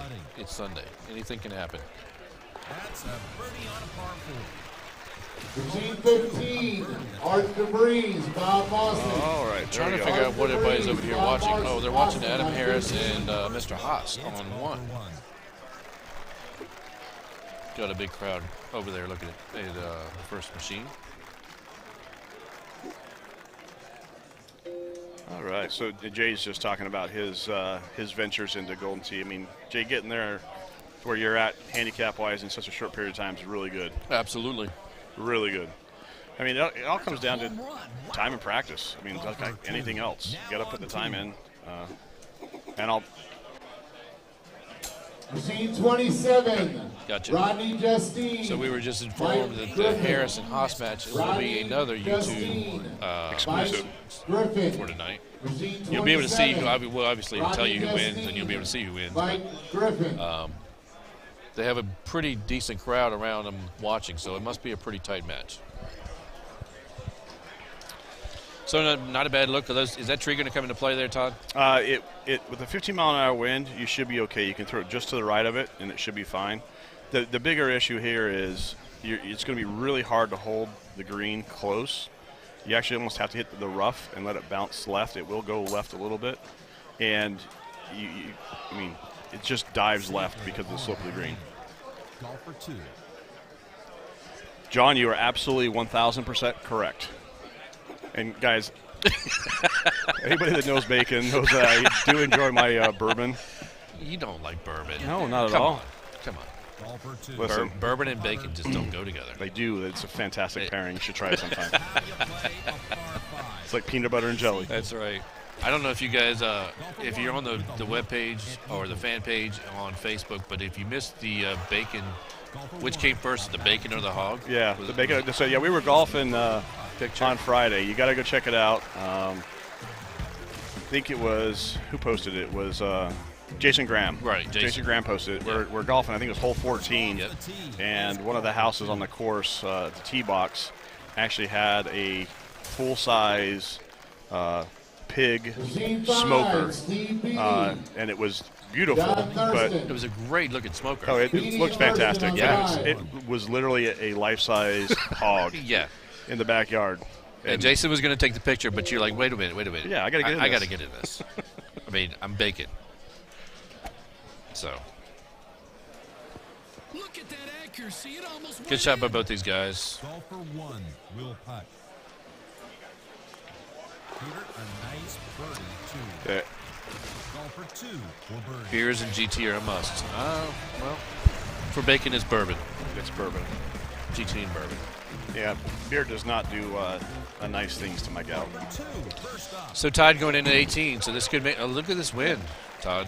This one, the wind doesn't bother me on this one, to be honest. It actually, in my opinion, helps. You can overcut it a little bit, and I think Gomez is going to play the right shot here.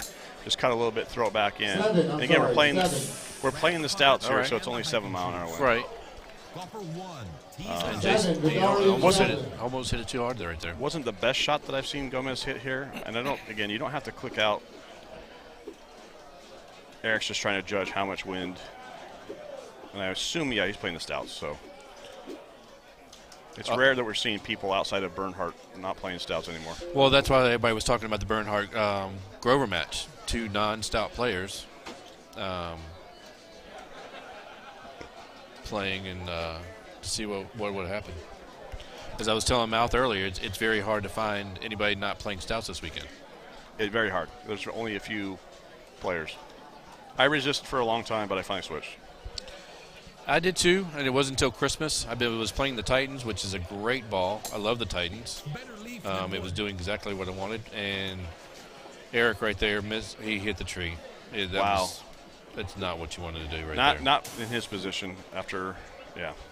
So he knows he's going to have to make a really good shot right here to hold it out. Well, and the wind, this is where the wind's not going to help him because that tree's right in the way, and you can't throw it out right to the rocks because it's just going to shoot back left. Yeah.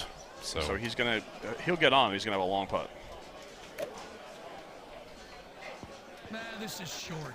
Surprised he got a lot more direct at the hole than I thought he could. But still, Gomez has to make this putt. I don't think he's going to putt it. I think he's going to chip it, to be honest. It's too much uphill. The fact that you're touching the fringe, I mean, you can, but it's going to dive left because it's uphill. I think he's going to chip it.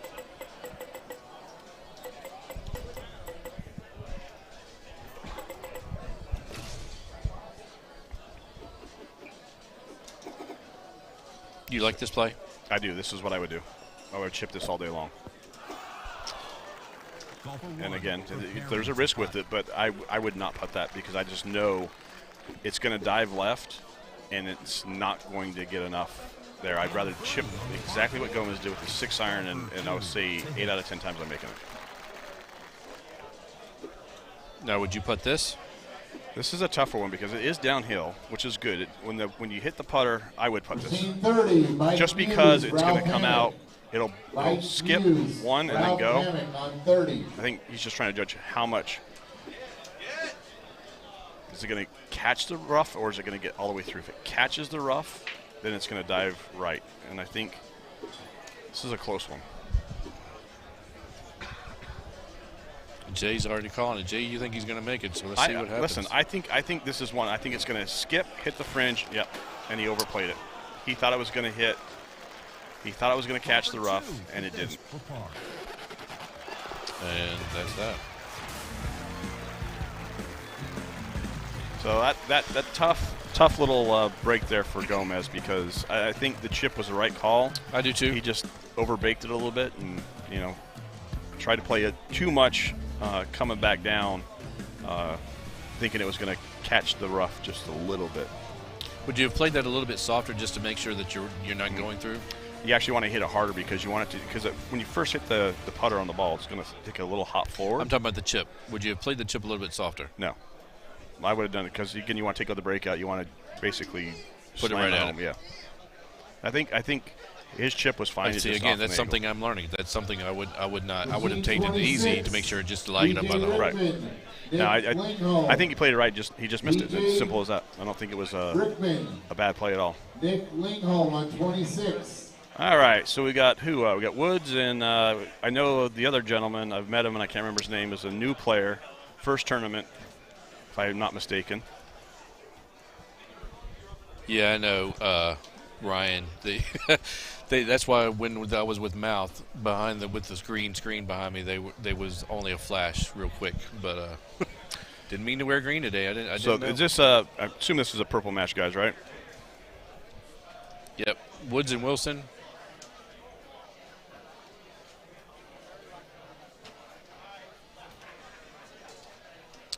And, of course, they're playing Tropical as well. All right, so let me comment on everything you can possibly go wrong.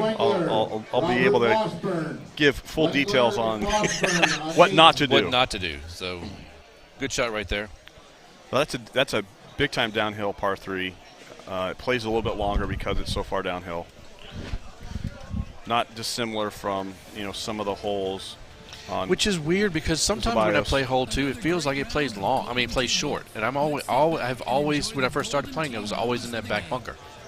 Well, I mean, that's because you're just diving so far down, and when you're going that much of a height difference too, your backspin bite all has less effect. So there's certain changes. So 10.5 here, safe shot, backspin off the wall. This is the look that I forget who had it a little bit earlier. We were commentating, me and Mouth. Who had this look earlier, Mouth? McCook. The McCook match. This is a very, very easy look. Actually, Brad Stewart and Steve Silk did as well. They had the same look. They both overcut it, and actually Steve caught the French at the beginning. Really? Yes. I mean, this one to me, this is. This is the look that I can't see him messing up. I like this with the 3-wood low with bite. I couldn't hear you. 3-wood low bite. That's my favorite shot. As long as you don't overcut it, it's a clear look. Well, you overcut it, you go in the bunker. You just don't want to undercut it like I did. That's a great shot right there. It's a great shot. So, Tim Boyer, I'm going to give everybody a break with Mr. Bacon. Bacon's going to get on with Mouth. Yeah, I'm going to probably be going playing my next match here soon, but we'll get Mouth on. Mouth and I will chat for a bit. Thanks, Tim. Yep, we'll see you soon. You out of here? I'll jump in and thanks. All right, got the Mouth here. A little Mouth Bacon action. Oh yeah, it always works. They fit. It does. The two fit. Well, it's like we're talking earlier, like bacon and bourbon go together like peanut butter and jelly. Someone told me there was a game changer they had this weekend. It was a shot of Screwball with a touch of Guinness on top. And I don't know what the flavor profile. Toasty peanut butter? I don't know, man. I mean, sounds good. Sounds good. Doesn't Peanut sound- butter and Guinness doesn't ever sound bad. It doesn't sound bad at all, actually. Okay, so what is this? This a purple bracket match? It's got to be purple or I think purple. So we got obviously Woods and Wilson here. I'm just pulling it up. Well, we miss you too, Mark Tate. We love you, buddy. Oh, we got Tate on. What's up, buddy? All right, so they all both put this in good spots off the tee. Great approaches. Shouldn't have much issue here. Golfer 2. Sitting in Yeah. And everyone keeps saying that this is actually Bradley Cooper playing. Oh, really? I mean, if he's looking like Bradley Cooper, he's probably doing pretty well for himself with the ladies, folks. I mean, this is definitely Matt Woods, so it looks like it might be Randy Landers, not Wilson. That is Randy, isn't it? No, that's Justin Wilson. the green grass of Yeah, Golfer 1 with the Whoa, yeah, that bracket might be off. that's what I was just checking. Sorry, guys, I was just checking the bracket, just trying to because Is this the match that's supposed to be happening? unless they haven't updated, I mean, where's Justin Wilson on the list? that's what I'm trying to find. I'm just looking, guys. I'm trying to find. Well, no, the bracket. No, The brackets. I'm worried about the your bracket. names are right, and they're both the right players, but it's not what the match is on the bracket. Golfer 2 now on tee.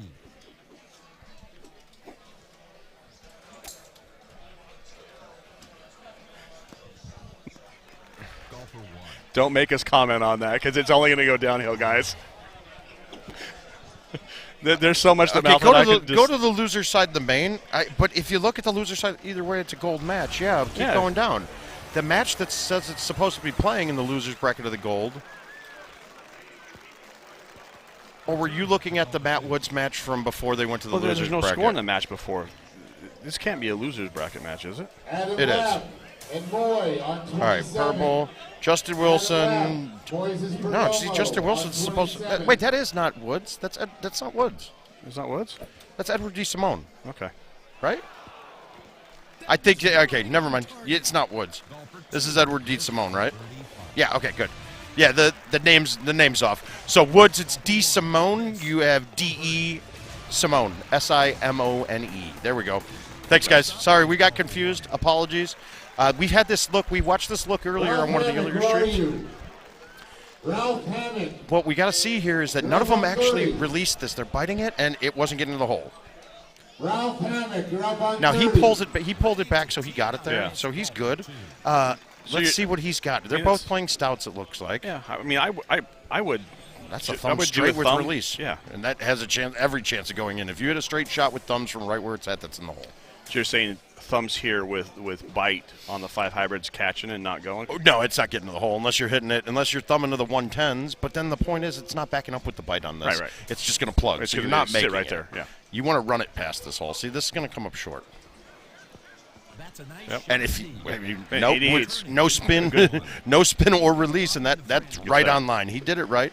No, he hit it good too. 88 with thumbs. So Mike Malacek, John Panzarella on 24. And if I remember right, watching this Mike setup, it's Malacek, not. It was actually John pretty friendly. Panzarella on 24. Who was it? It was McCook and Johnny D. They're right on pace with McCook and Johnny D. So neither of them got one. I take it.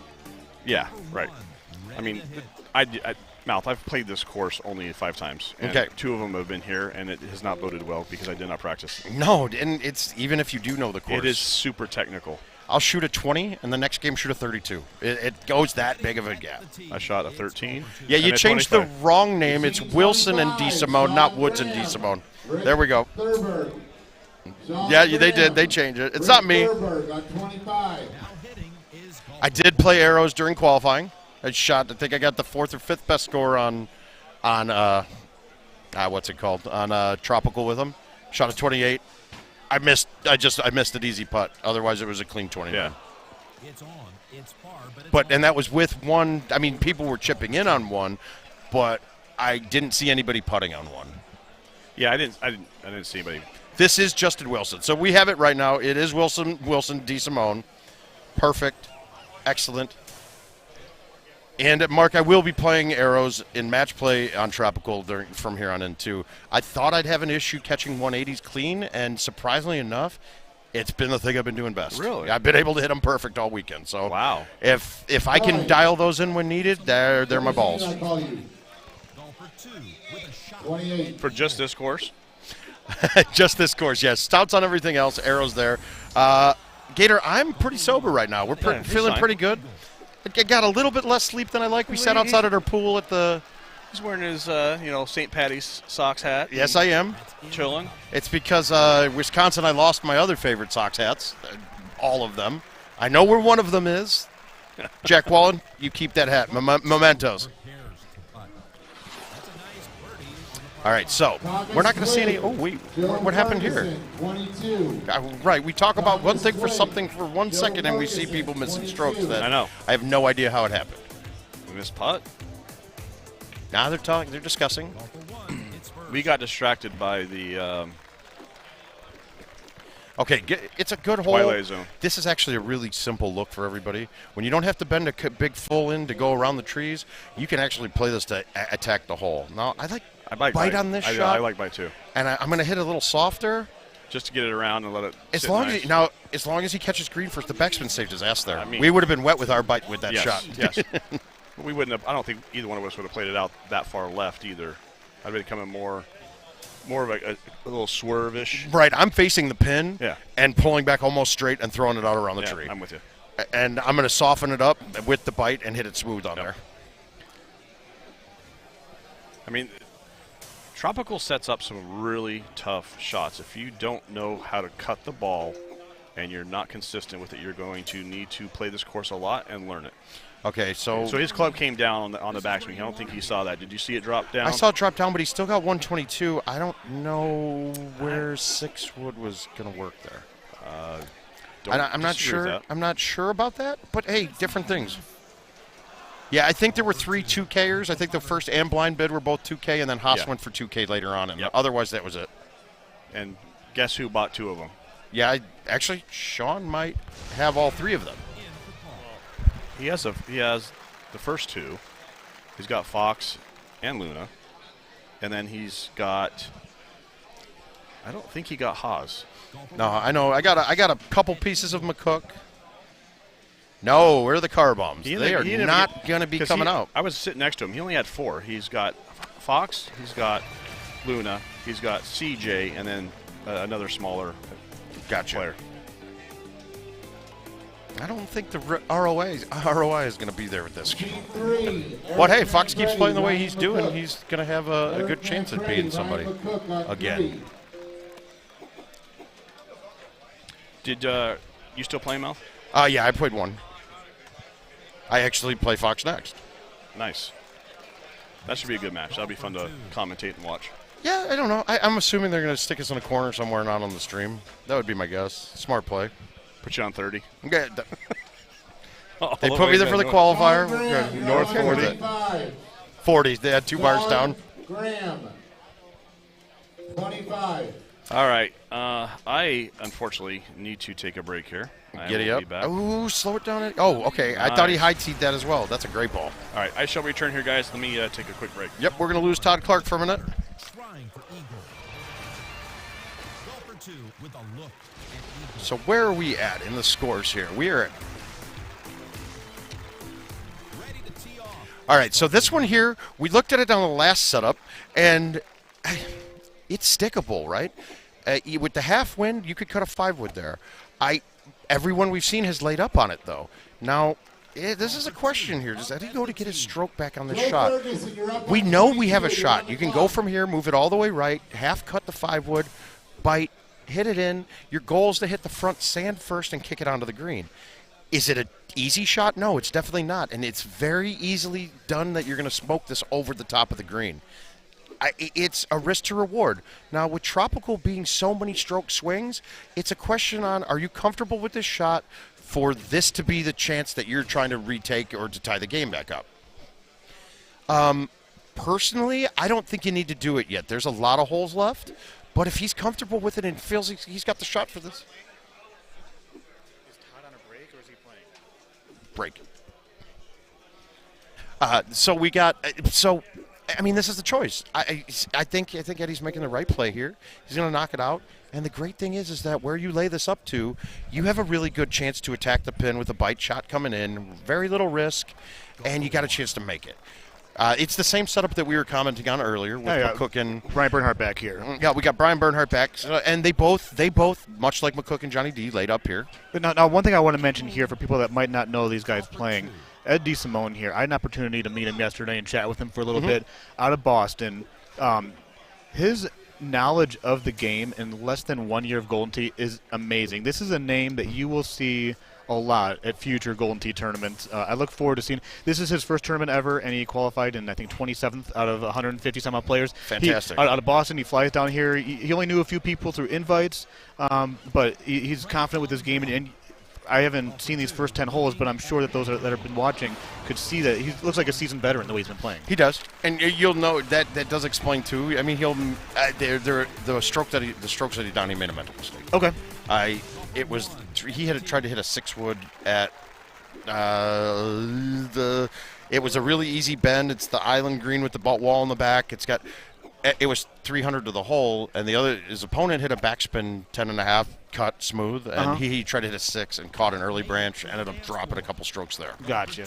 It looks like Todd's coming back, so I just want to chime in and say, Todd's going to take a little break, so you're stuck with me here for a little bit longer for those listening at home. So now we saw this earlier. We watched Brad Stewart try to hit a full G-wedge on this shot. Okay. And this is the one he went wet.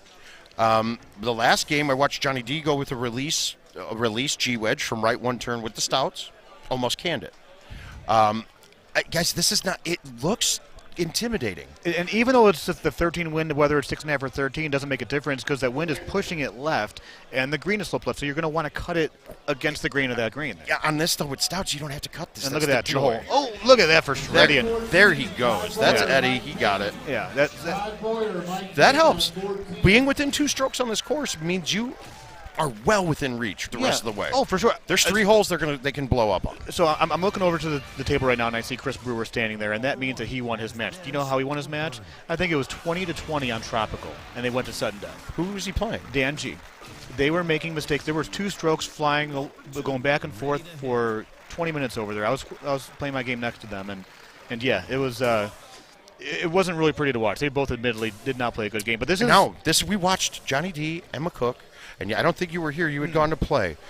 Johnny, I was busy losing to Clint. Okay, so McCook hit a high T 9.5. Okay. He hit it 126, pretty much dead straight. Did he get high enough? No, it was fine. Okay. He left it short with a high T 126, 9.5. All right. So now I'm watching that. My opponent checked his meter. 11.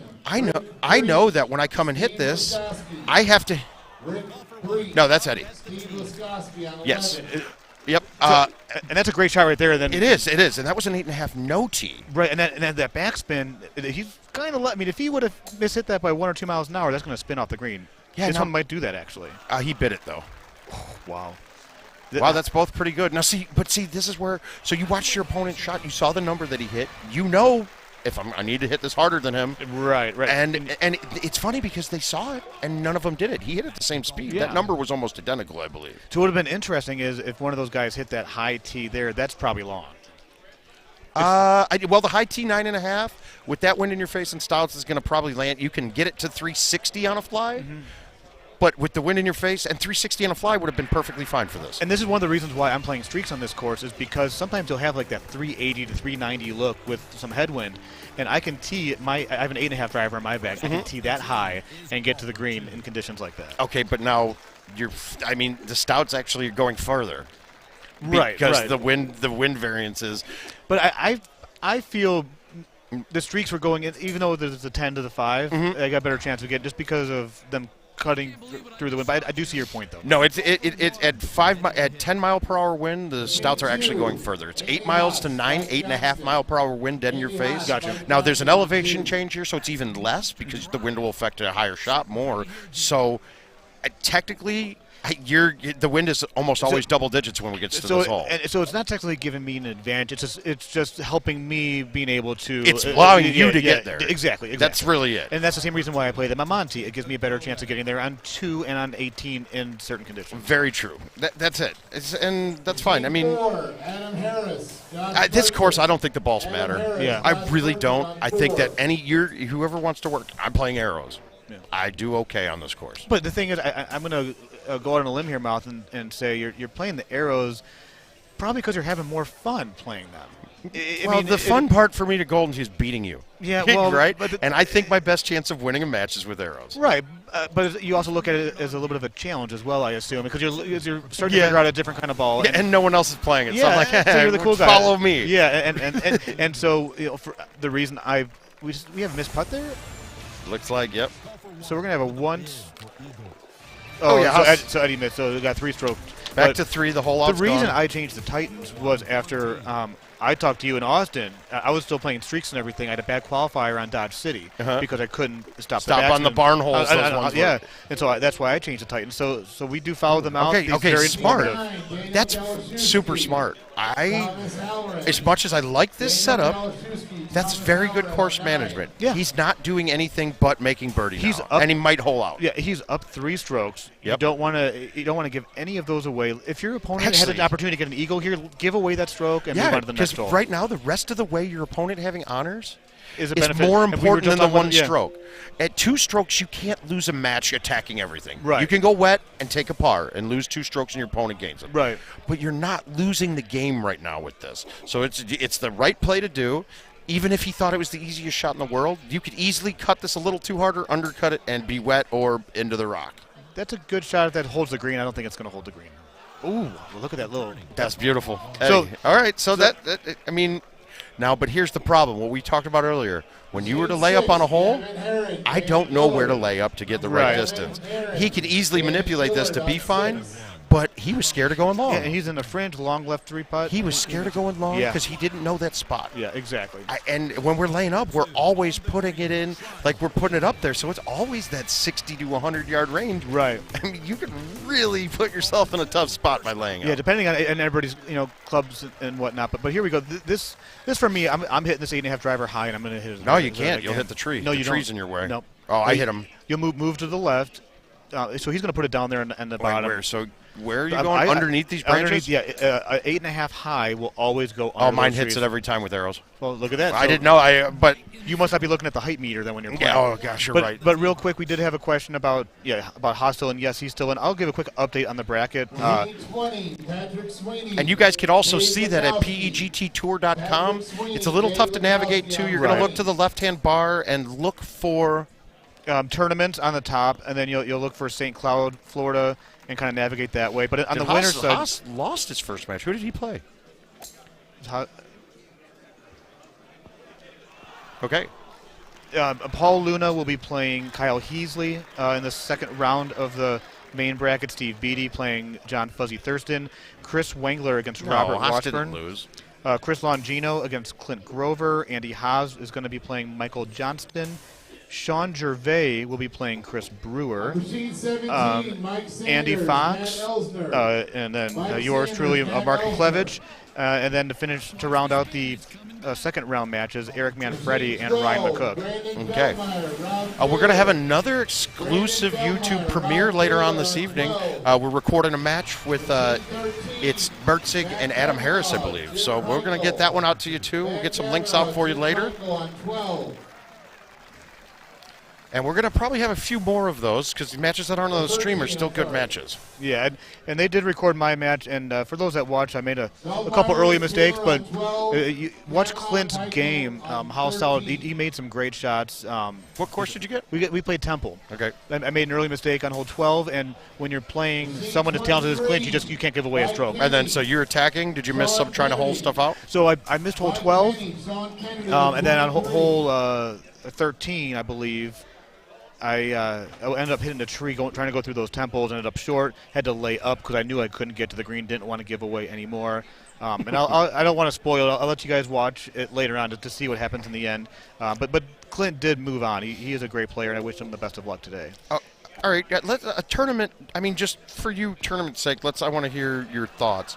Your first match of the day, two schools of thoughts. Would you rather have to play, let's say you have to play Haas, or I mean, do you want to play somebody that's expected to be in the finals right away because you know you're going to have to beat him at some point during the day, or do you want to get in, coast through your first match just to get the rust off, get the nerves out? Like for me, there were no open machines when I got here, so I came over and talked to all these lovely people. Right. It's a great question, and I think that we have talked about it before. And for me personally, years ago, I would prefer to play, have an easier match just to kind of get the rust off. Mm-hmm. Now, and it's more. I mean, if you have a one you think you're going to win the match, it's technically better to get a win because right, exactly. winning gives you money. But now, anybody that's in this main bracket is capable of winning, and so I would actually prefer to play someone closer to my level, giving me that challenge. And then if I win, great, I succeeded. If I don't, like what happened earlier, then it gives me the momentum to win my next match. Now you can build momentum. And then when you're in that loser's bracket, which this is what we've talked about in the past, you're playing a lot of matches back-to-back. Oh, my gosh. And you can keep in that groove. I'll tell you this. The worst matches I end up playing at tournaments are after being King of the Hill, and you sit for 2 hours, and you're waiting.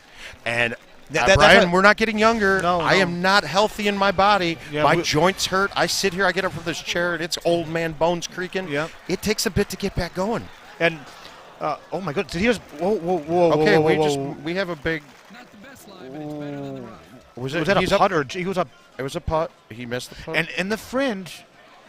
So but what's he made the score? second. I think he still got. Oh my goodness, we're going to have sudden death here. Wow, guys. And that is why you can't. You watch this entire match, you stay with it. The fringe on that hole kicks to the left or the right, and he obviously he didn't. not, That ball didn't break at all because You- it came out super hot and it burned and right what you through gotta the do right too. He was overconfident. You just got to tap that and take your birdie. I think he needed to see that putt. Yeah. Well, and you got to remember Maybe. too. I didn't even think about that. I wouldn't have thought about it even thinking that could go in the water. But and like I said, with the changes in putting, guys, it's not an exact science. Before I could have told you at 43 feet with the streaks, you were actually getting a 53-foot putter, so Right. that ball's going to come off hotter. Yeah. Right. And I could tell you that to a T, and I could give you that. Now, putting is a guessing game on how hot a ball's going to come out, whether it's going to get to the hole. And you don't want to be in the fringe because then you're adding. You just don't. A prime example would be Hidden Temple, hole 17. As it gets to the bottom of that fringe, Yeah, you that's cannot got putt lips. it. Yeah, you cannot. Unless putt it's that. a dead uphill putt, and you should still have that little lip. Yeah, and I had one of those in the qualifier, and I'm like, I am not putting this. But here we go. Okay. Quick run through mouth for those that might not know the sudden death rules. If first one to win a hole, So Yeah, it is. And we talked about this before with Tropical. This probably should be over within what you say 3 to 6 holes, or maybe even by hole I 2. think. Well, I mean, really, hole 1 generally could make. No, the he change. should not have honors technically. Yeah. Time out. Hey, Justin. They don't care. Yeah, It's okay. up to them. So, typically speaking, the person that wins the last hole would have honors. Correct. And since Wilson had watered, Ed would be the one that won the hole. He should be teeing off now. And I would be very cognizant of that because honors is extremely important on this. Right. Because if I watch my opponent do a shot, let's say he teed off first on 1, and I'm playing arrows. I tee off first on 1, and I miss the 180 and I go wet. Yeah. But if it was supposed to be my opponent's honor, and I see him lay up, and I know he's not making eagle, I might hit a different shot. Of course, yeah. Or even on 2, you could have a shot, and your opponent could hit into the trees and be totally screwed that par's their best. And what's going to be interesting here, assuming that Ed does not hold this out for eagle, and He's shushing. he's going to shush it. And I mentioned before, he knows the Wow. exact Okay, so this is a skill, guys. He knows exact percentages for every club.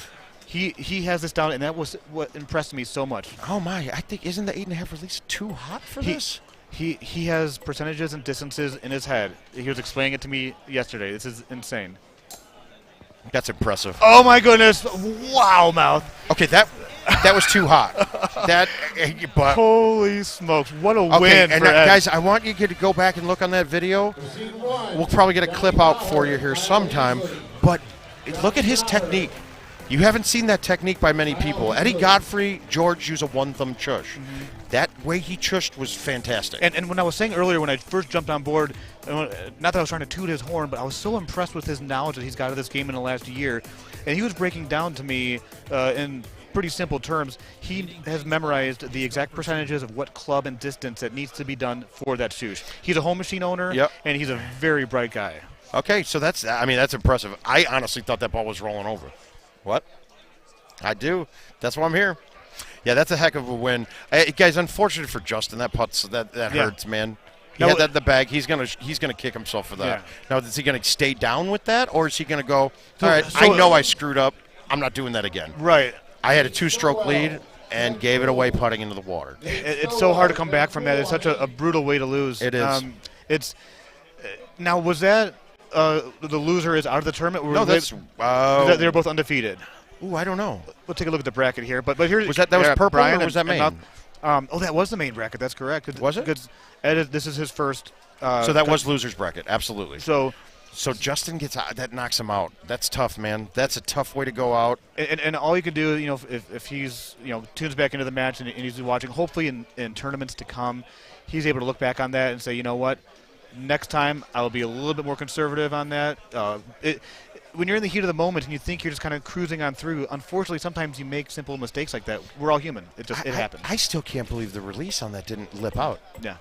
That went hit the pin into the cup, and yeah, that could have been a very hard birdie coming back. It could have ended up we don't even know where that could have ended up. It could have All been those on the what-ifs. side of the hill. But and I'm saying that when he's doing that, I like the 8.5 because literally, guys, wind is not existent with stouts and an 8.5 chush. It eliminates. It's straight. That ball's going straight. Now you'll see a lot of the times on these hole ones that are flat, they have hidden breaks in it. I go back to Pine Meadow, right? The long one. We had to hit big C3 and it's a huge green. How many times did you miss that flat putt? Yeah, a lot. It was bad because there was a hidden half-degree break in there. We'd miss it quite a bit. So I mean, he just took that all out of play. Yeah. And that green is actually truly flat on Tropical 1. There's not No breaks, hidden yeah. breaks on it. So that rocket went in. Yeah. Now, What a rocket it was. Actually. the wind was like a 6, right? I think it was about 5 or 6. Mm-hmm. Now, here's the difference. With the Stouts, he's now got a 3. So now a 3 wind with an 8.5 with the ball's not in the air at all. Yeah, it's it's straight 0. line. It's going dead straight. If he wasn't playing Stouts there and he did that same shot, it would have gone to the edge of the hole. It would have still kept the line. But it might have and lipped out It would because have guaranteed yeah, that lipped out. yeah. The reason that didn't lip out, that thing center cup nut. Yeah. That was crazy. Great shush. I guys, watching people's techniques with this are a great way to learn. Come up with a way that you're most comfortable with. I mean, it looks like it looks like that chush travels with him. It seems. Yeah, it's not a home machine chush. no, It's a chush he can do anytime he wants. And like I mentioned, it's just I was so intrigued by his knowledge, and that's a name that you will see. I mean, I don't know what the score is here. We'll find out shortly. That's obviously not what you want to do on hole 17 of Bahia. No, and it's Frank Pine or Frank Enberry. Enberry, yeah. Yeah, but it's Frank Pine. That's going to go in the water too. So, look at this. Okay, guys, this is a good one. We got Sean Gervais on the left on the white tee, and the black tee, Chris Brewer, always supporting the foundation where he's at, Murals Inlet, South Carolina. Now, you were talking about his last match. Yeah. Chris Brewer, top tier. He won this last year. Yeah, he won this last year. And he won his first match shooting 20.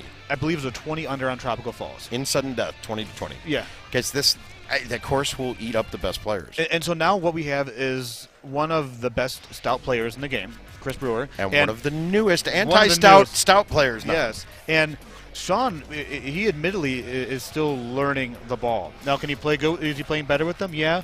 The one thing I don't think they're going to fit his game, though. No, and the one thing I've noticed, and I'll go back to a few months ago when I sent a message to Luna, and I said, hey, is George playing stouts? She's like, yeah, how do you know?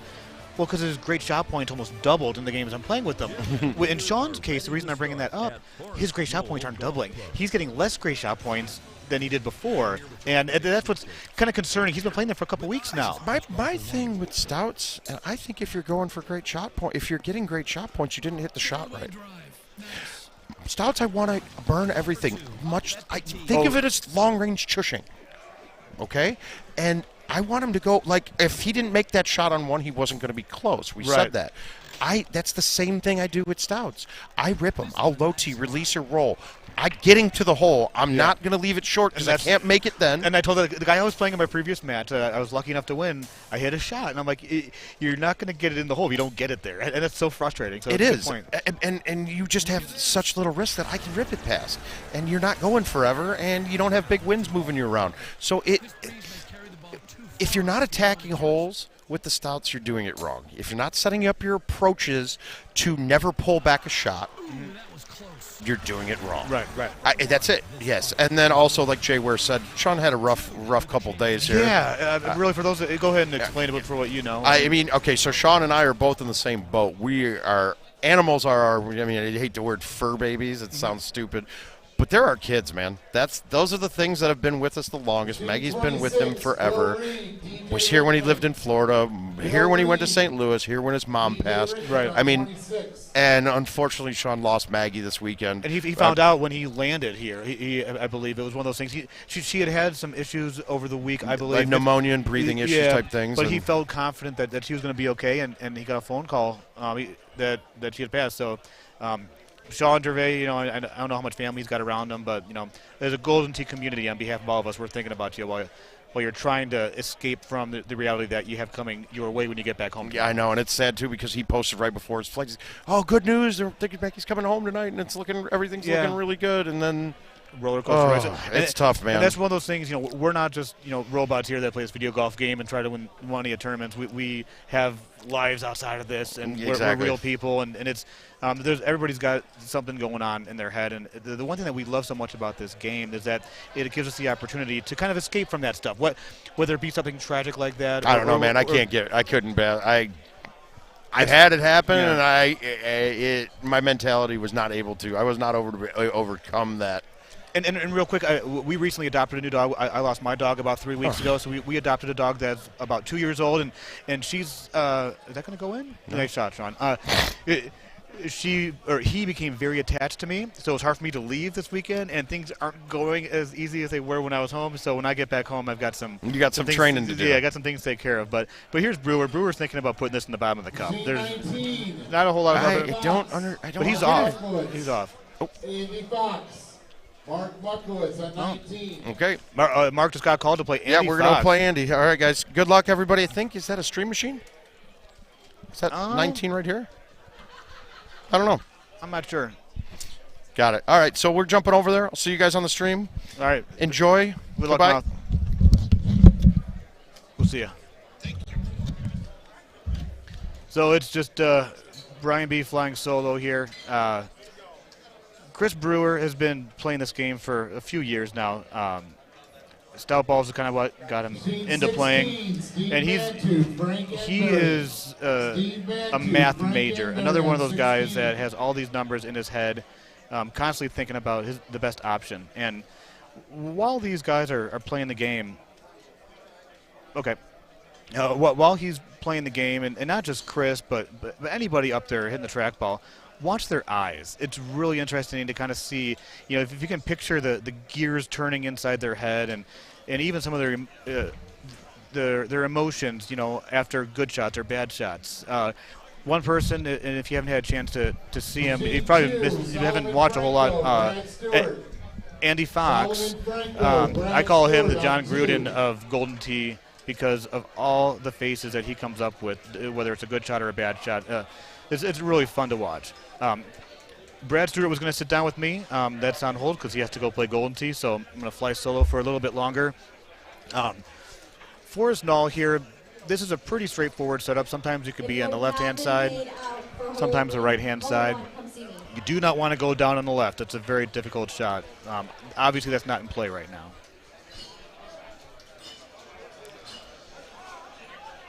But it's not as sunny today in Florida, in St. Cloud, where we're at. It's been raining pretty heavily, actually, this morning. We don't hear it inside the building. It's nice and cozy inside here. Hopefully the weather clears up so we can enjoy the beautiful weather here in Florida.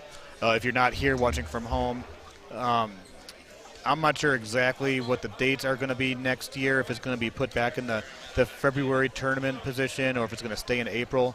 All that information is to be determined. They're kind of focusing on just getting through this year, actually. But when you see those dates announced, which will most likely be towards the end of the year, find a way to get down to this venue. They take great care of us. It's huge. 30 Golden Tee machines. Huge shout out, obviously, to the Power Events team for bringing all their machines.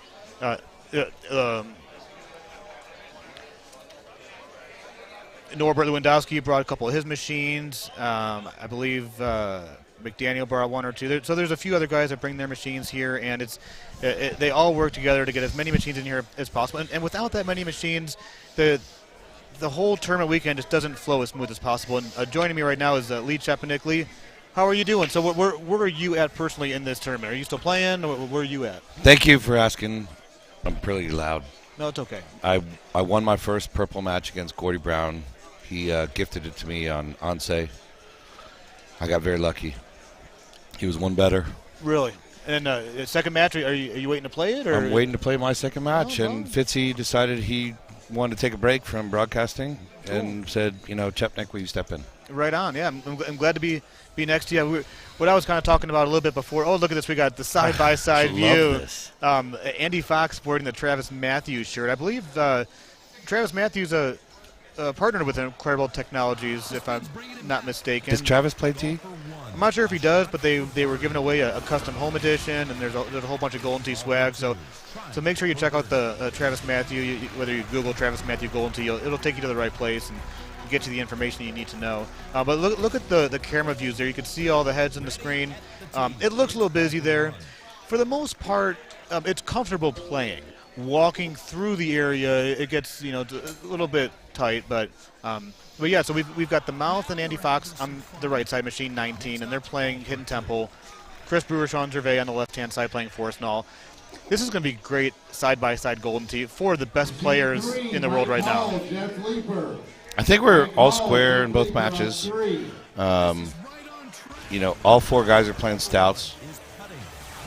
Yep. Sean. And we we talked all about know- that before. He's a newcomer to the Stout game, and I had mentioned earlier where he's still kind of trying to figure them out, but he looks like he's hanging pretty strong there with. He and I, me, him, and Clint, and you. You haven't switched. Nope. You're still Titan, right? No, yeah, it's still tight. I'm going to ride out the storm. Me and too. I played poorly this week. I'm disappointed. I missed the cut for the first time, but it's okay. And for those that know me, I've pushed all in. I'm going to play the game my way. Me too. And whether it's an advantage or a disadvantage to me, I personally enjoy the game too much the way that I've learned to play it. I'm just not going to change that part of it. I am concerned that I'm going to run into new people that I've never met.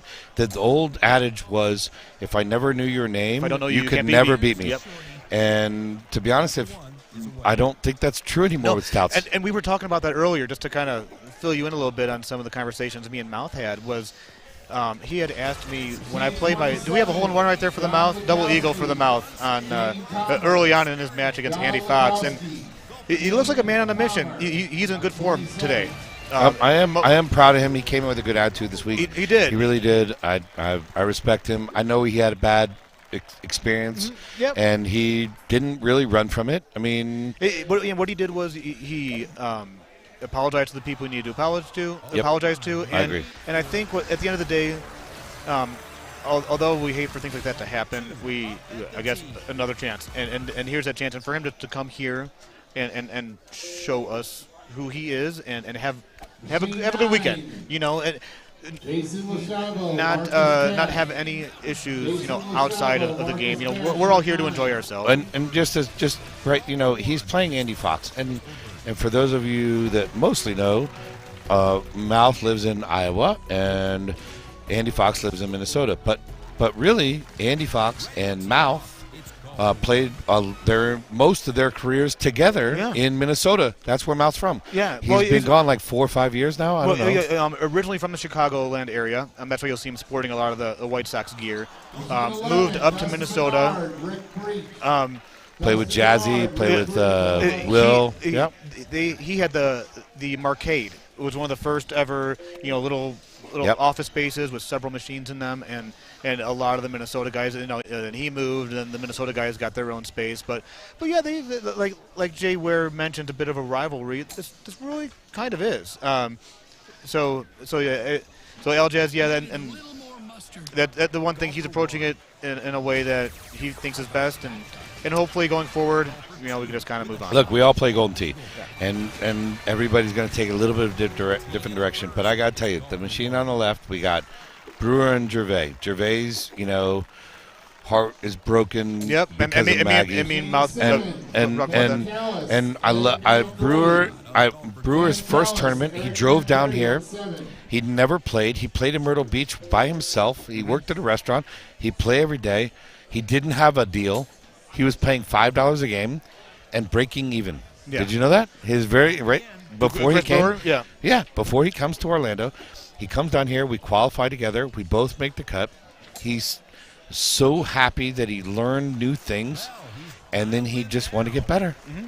I don't like the flip-flop game that he has. I really those little slip-on things. But his GT game is legit. It really is. And the one thing, one thing I want to talk about, look at Andy Fox's face. I was just talking about that 10 minutes ago. He is the John Gruden of Golden Tee. Okay, just the ways his eyes are and his mouth and just his reactions to every single shot. It's quite hilarious. It's just really entertaining, to say the least. Well, he's right now. He's thinking, how can I win in the purple? I mean, I win in the losers bracket, because he's 3 strokes down. Right, 14-11. Is that what I see? I'm not sure if I think so. I don't know if he's 14, if he's 3 strokes down already. I know Mouth at least has that one, so we'll We're find gonna out. Find out here in 10 seconds. And the nice thing is actually, so it's. Is it my glasses? 1 stroke. So just 1 stroke. Yeah. So. All right. Well, I shouldn't do the broadcast without glasses, but that's okay. But yeah, a shout out to Incredible Technologies for this nice setup they got going on here. We've got a little monitor here showing us what you guys are seeing. We've got the chat in front of us. There's 100 and there's 32 in the main, 64 in the purple, 60 in the pink. Yeah. So if we had 8 more players, if we had 5 more players, we would have needed a new bracket. Yeah. What would that have been called? The mush bracket? Well, what they probably would have done, and I thought about this yesterday because this is something that's going to probably Expand happen. the main? Well, what you would end up doing, the main will never be expanded. I Okay. think the 32 is always going to be exclusive. A larger percentage of the money will I go agree. to that pot. I think the 64-person purple is fine. You just expand. It'll be a 96, a 128. You start throwing in a lot of buys. So if you end up in that pink bracket, but now if you're going to get to 200 players, I mean, maybe you expand the purple to a 96 and then another 96. And those are really good problems to have, going forward if that's something they have to look into doing. But after 9 there, you got Mouth with a 1-stroke lead, so it seems like he's on a mission here. These guys are tied. The way that a lot of the people play Forest, there's a lot of simple holes, and then there's 5 or 6 holes that things could happen. And this is one of those holes where something can happen. There's a tree line you got to hit your ball through right here, and he navigated through it great. He wasn't happy with it. I know, but he tried to hold his everything. So. Ryan Boffman, ball same on 17. But the other thing I like to mention too about these tournament atmospheres, I'm not sure how much you can hear when you're at home watching, but it's so much quieter. The energy isn't the same on Sunday as it is on Saturday, and it's a very serious sense of every sense here, and it's great. There's a lot of people here, the best that play Golden Tee in the world, are doing their best to win a championship. So I'm going to do a quick update on the bracket for you guys. On the winner's side, moving on after round 2, we had Paul Luna defeating Kyle Heasley, Steve Beatty defeating John Fuzzy Thurston. So you're going to have a Paul Luna Steve Beatty matchup. Chris Wangler, who beat Robert Washburn, is waiting for the winner of Longino and Grover. Andy Haas, who beat Michael Johnston, is awaiting the winner of the Sean Gervais Brewer match. So Andy Haas will play the winner of the Gervais Brewer match.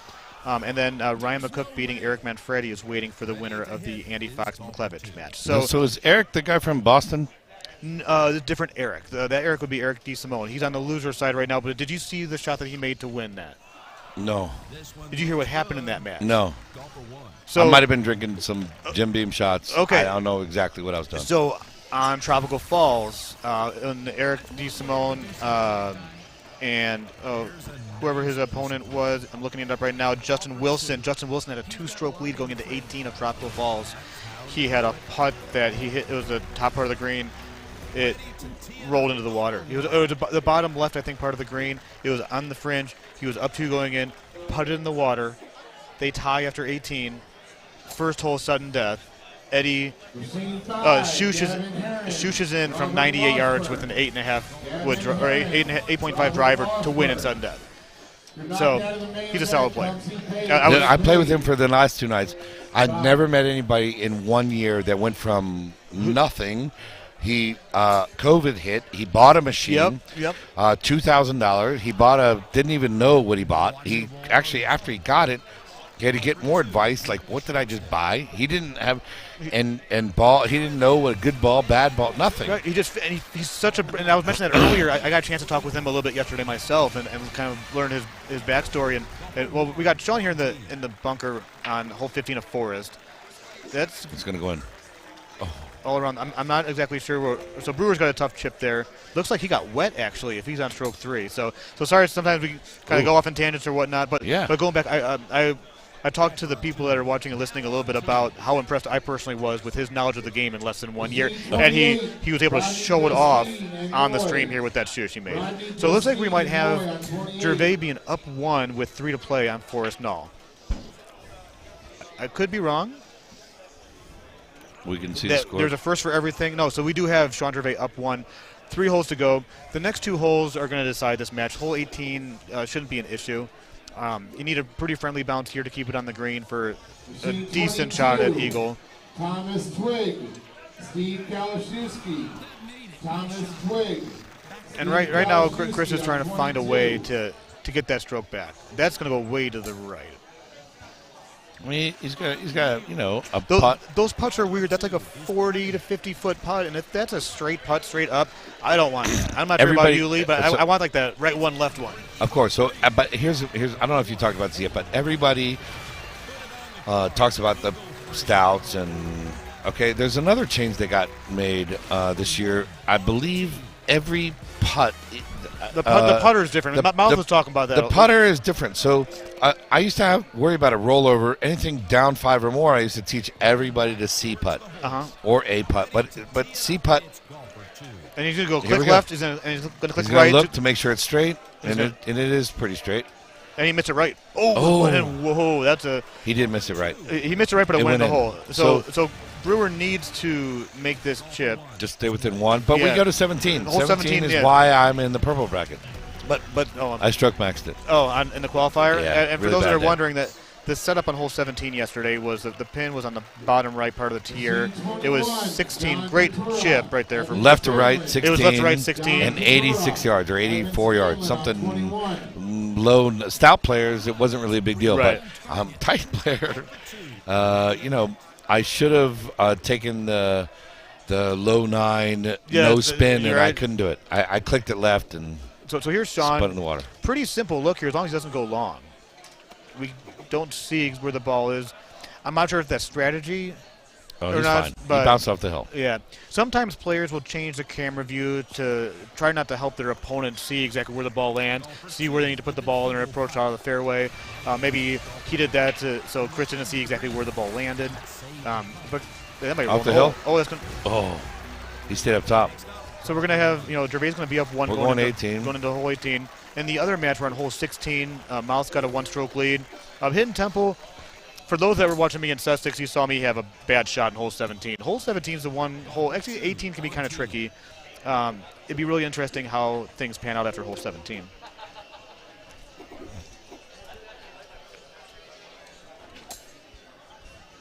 Machine 14, See these guys going right on 15?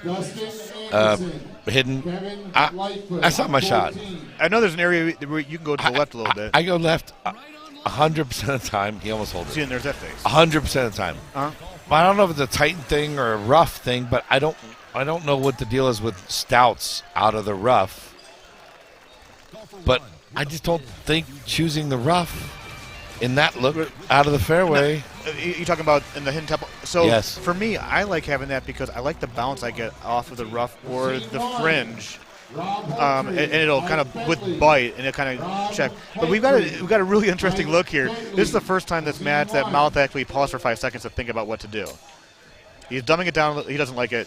He just dumbed it with nothing. So, and me and Mouth were just talking about that fringe, and I know he's thinking about that right now. He's like, why? If Bernsey and I weren't talking about that would never have gone on the fringe. He didn't want it to happen. So all that means is he cannot putt that. He needs to chip that because of that lip on the green right there. So my friend Mike Payne that's playing today, his name is slooped.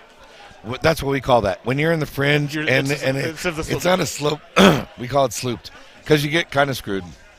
And we're on 18. It's got to go in, I think. Oh, boy. Brewers. Andy's going to be in the water. Well, here, Sean Gervais has to make this. No easy left pretty four. much it's a winner. Oh, he missed it. No easy it's left all tied. four. Oh, my God. Gervais and Brewer are now going to be tied. And Gervais is going to throw up. And we're going to go to 9 holes, right? We're not going to sudden death? No, it is sudden death. So now the interesting thing with this sudden death. Tell. Give me 1 minute. Tell me. So they just called me for my match. So I got to go play Steve Bigger in the purple. Okay, good luck to you, Lee. I don't think I'm going to be on the camera. I don't think they'll put me on the stream yet. No, if it was based on good looks, you'd be on. Unfortunately, it's based on your gold game. Look at my shirt. Yeah. I'm wearing. Can the camera see this? I'm wearing. I got the Peg T Tour shirt. I mean. So it looks like Mouth is going to get the win here. And I just called for machine number 4. So we're going to let you guys watch the conclusion of the Sean Gervais and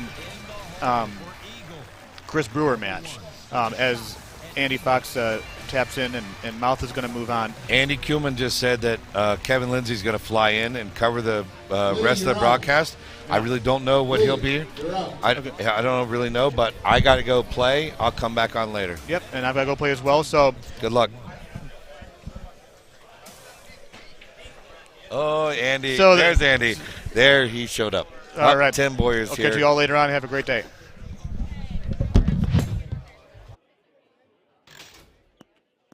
Peter, he's in the fairway.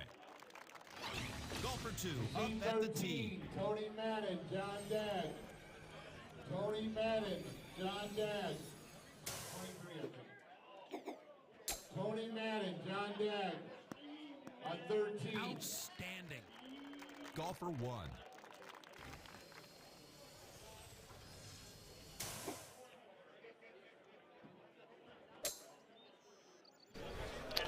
Good afternoon, everybody. Hope everybody's having a good day. I, however, did not 0-2. Played very, very poorly, but it doesn't matter because I'm among family and friends. So it is what it is. Saw a great match right there with Mouth and Mr. Andy. With Andy watering 17, not what he wanted, I'm sure. So Mouth moving on. We got Mr. Sean Gervais and Mr. Chris Brewer right now playing. They're in extra holes going on right here.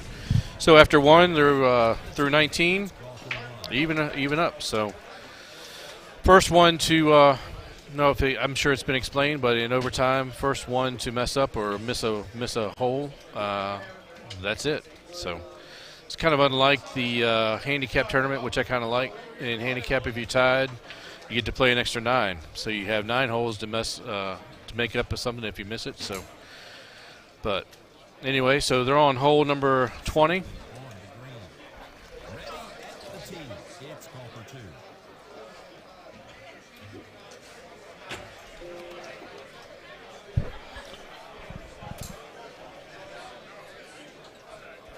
Sean bringing it in low. Check up. Yeah, it's a great shot. So they'll both. 29, Mike Sanders, Rob Taylor. They'll both be Taylor clean on 2 29. and move on to hole 3.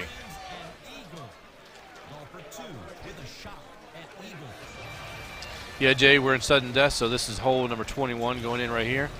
Again, if you guys just missed it, if the first one to miss is out, so they're playing it again. Good look right here. Easy to make. So let's see if Chris or Sean can Adam Harris, Chris Longino on 19. Adam Harris, Chris Longino on 19.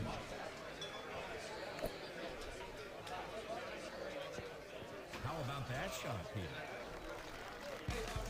Golfer 2 on the tee.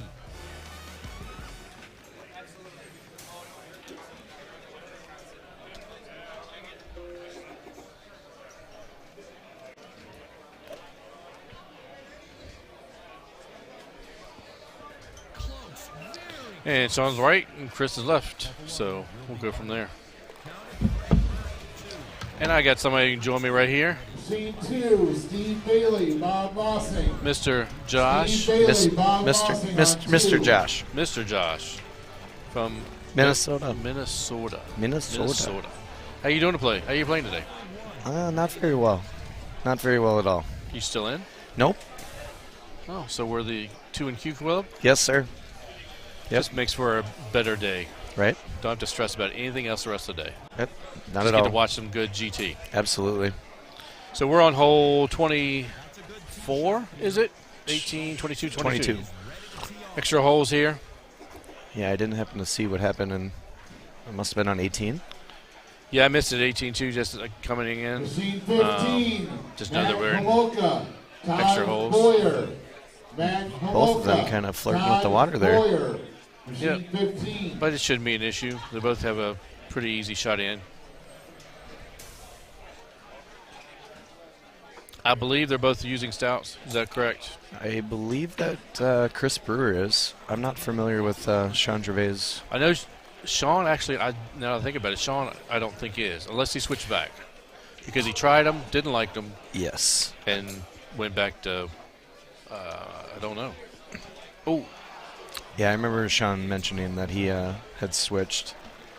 And I am not familiar if he switched back or not. Just taking a look right here, see if he can putt this or chip it. Looks like it's a little tester.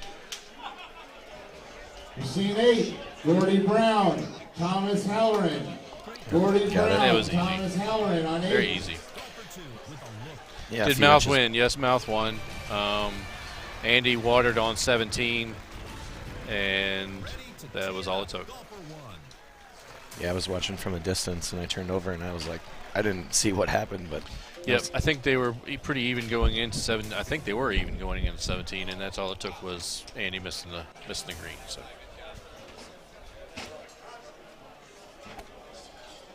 Chris bringing this in low. I like this play. Very nice. Yep. Well done. Both these guys are so good that, this could go on for a while. Yeah, John, I know Brewer's definitely using stouts, but I'm pretty sure that Sean went back to something else. And that was almost the match right there. Yes, it was. But I know when we came in Thursday that Sean was talking about the stouts. He tried them for a week or two, and he said he just did not like the feel of them. So I don't know if he stuck with them for this weekend because that's what everybody's playing. But he did say he was going to go back to whatever he was playing. So, which I would assume maybe Titans. I don't know. I believe it was Titans. The last conversation I had with Sean, I believe it was Titans. But yeah, I'm not. Winkler, where are you at, man? You're supposed to be down here this weekend. Miss seeing you. Has been too long. All right, so we got pitching mud. Ooh, it's going Chris for runs, it. Yeah, Chris runs her through the green. I will say this, Josh, and you can tell me what you think. I mean, now that everybody's playing stouts, and Todd Bacon and I were talking about this earlier, you think you've seen more thumb play now than usual? Yeah, I mean, we're seeing a lot of it. It's becoming something more that I'm used to seeing. Myself, I'm a mix. I don't have a preference. It's based on each shot. Some guys are full thumb, some are zero. I played with a bunch of guys this week that they don't thumb at all, and I'm like, everybody's different. Right. It's a tough thing to master and figure out. Mine were fighting me all weekend. I mean, yeah, I couldn't figure it out at all. So I'm seeing a lot of it, but all these guys, I mean, there's just such a variety. Everybody's. I mean, how do you play? Are you thumbs? I will be honest with you. I was talking with Bacon earlier about it. When I was using Titans last year, very rarely was I thumbing the ball. Maybe with the pandemic and watching Mouth and some of the other streamers thumb as much as they did, maybe got me into it. But then changing over to stouts, I feel like, it's been an easier play. Just cutting the wind in half and making that shot a little bit easier for me. But I just feel like in the last, since I know a lot of people watch Mouth, a lot of people watch some other streamers, I just feel like there's more people now thumbing the ball than there were last year at this tournament. So an interesting look here. Straight up. It got through. And that's awesome for Very Chris. clean. So they're still clean. Yeah, I've been seeing, in my own opinion, just my own game playing, thumbing the ball, playing stouts. If you can be precise with it, cutting the wind, but being able to play more of a pencil shot, kind of, straight back one way, the 180, yeah, the angle that you want. Yeah. It's a big difference than playing, because I've only played Titans a little off and on for a while. I played grabbers, for the longest time. Nice shot in there by Chris. And see, as soon as Titans came out 2 years ago, I went right to them because I was playing grabbers as well. And I felt like the Titans won. They definitely give you more distance, but they played a lot like the Grabbers. Oh, absolutely. So, yep. Anyway, I see Mark Tate, Mr. Black Santa. Miss you, man. Gino and Harris are tied through 5. Do you know what course they're on? Mike Kenny, Dustin Bernard, Machine 11. So Gino Kenny, and Adam Harris Dustin are playing on Bernard, Tropical, and they're Machine tied 11. through 5. Is the update for those guys. Get in. Wow. And that is huge. That's a big shot right there. All right, guys. Kind of lost track of what hole we're on. What hole are we on? I believe it's like 7 or 8. 9. We're on 9? Yep, 9. So we're 27. Yep. 27th hole right here. 7. And that was a great shot by Chris. That was awesome. C26. And that's what it was going to take. I mean, these guys are staying clean. So let's see what Sean can answer with. This has got to come around. It's got to spin back. Oh, wow, what an effort. That's a great shot. What an effort. So Chris is going to win in 27 holes. That was a great match to watch right there. So we're going to flip over now to the Gino and Adam Harris match, where we just said they were tied going through 5. 5, yep. They're just putting here on 5. Yep, so that's awesome. Scene 10, David Key, Jeff Poole, David Key. Billy, I'm sorry that we're talking about stouts, but when you come to a tournament, you got 156 guys, and probably 6 guys are not playing stouts. It's kind of hard not to talk about them. Yep, absolutely. We're not advocating for them or against them. It just in qualifying yesterday, there were very few guys that did not play him. So just one of those things. I walked around a lot all day, and I don't know that I even saw.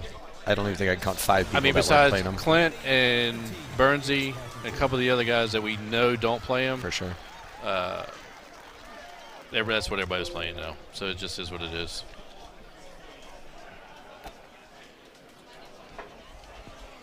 And, I thought Gino had that right there, and he did too. So both clean, right? Clean through 6. Well, we just popped into it. Yeah, it should be clean. Yep, through 6.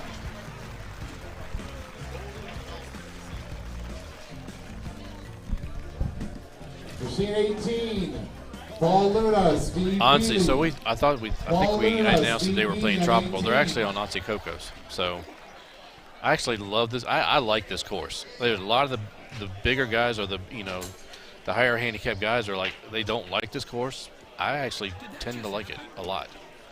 Yeah, I actually don't mind this course at all. If I get this in a draw, other than how I played earlier today.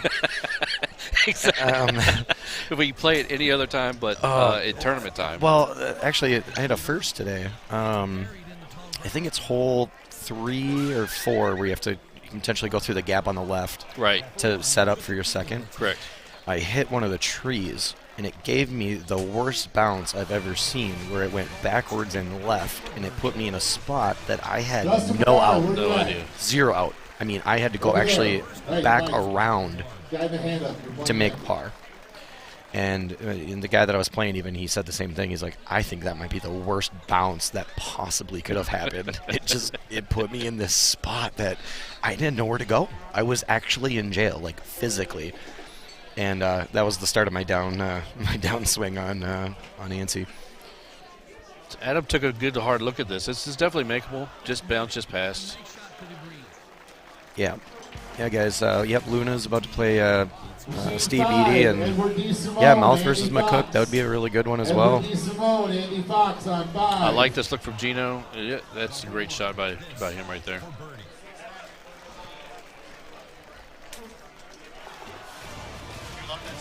We got royalty in the building now at the table. Oh, we missed a shot right there. How did Adams up by 1? Josh, you're right. Funny thing is, 2 years ago, nobody was playing stouts. I mean, you couldn't find. I mean, we knew several players. Chris Brewer is one of them for sure. 27, Desmond Burke, Bill Reeser. But I think the argument was made, and it's kind of something I've been talking about the whole time. You can't. Why argue against playing a ball that is available to you? For sure. It's if it's not available to you, then I can see you arguing, hey, why is everybody playing this ball? But everybody has the chance to play it. If you don't want to play it, don't play it. But yeah, you can't argue and get mad about guys who are playing them. Yep. So. 9, Chris Gussick, Matt Woods. Good putt in there by Chris Gino. Gussick, Matt Woods So on we got 9. Harris is at. So he's. Oh, yep. Harris is So up 1. Adam's up 1, so we missed that. Right there on 7. So we missed the shot on 7.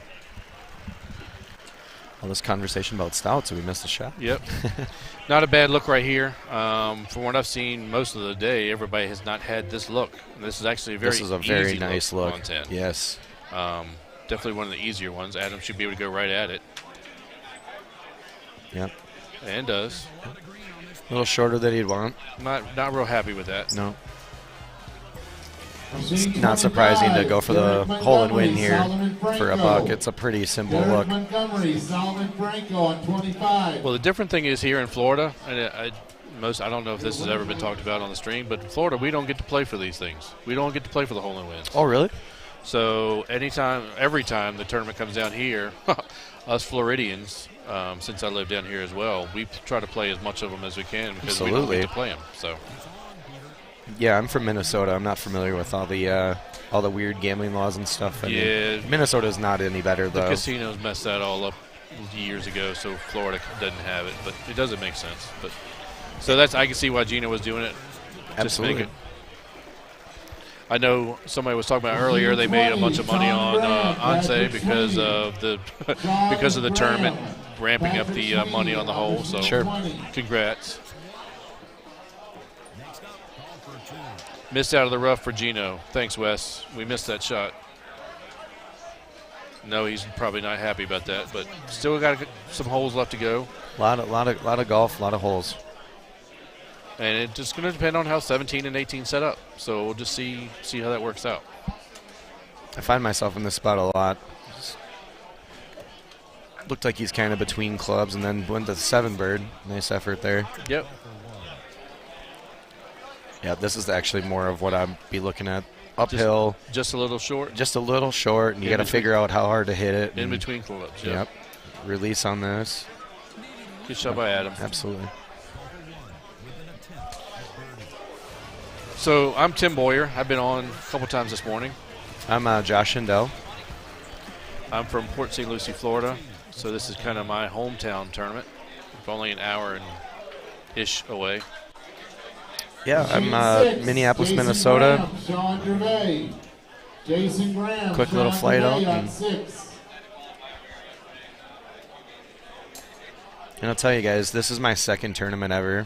To all the guys, watching this on the stream and anybody that's been hearing about tournaments and stuff, doesn't matter skill level. If you can make it to any of them, it's a great experience. You get to meet.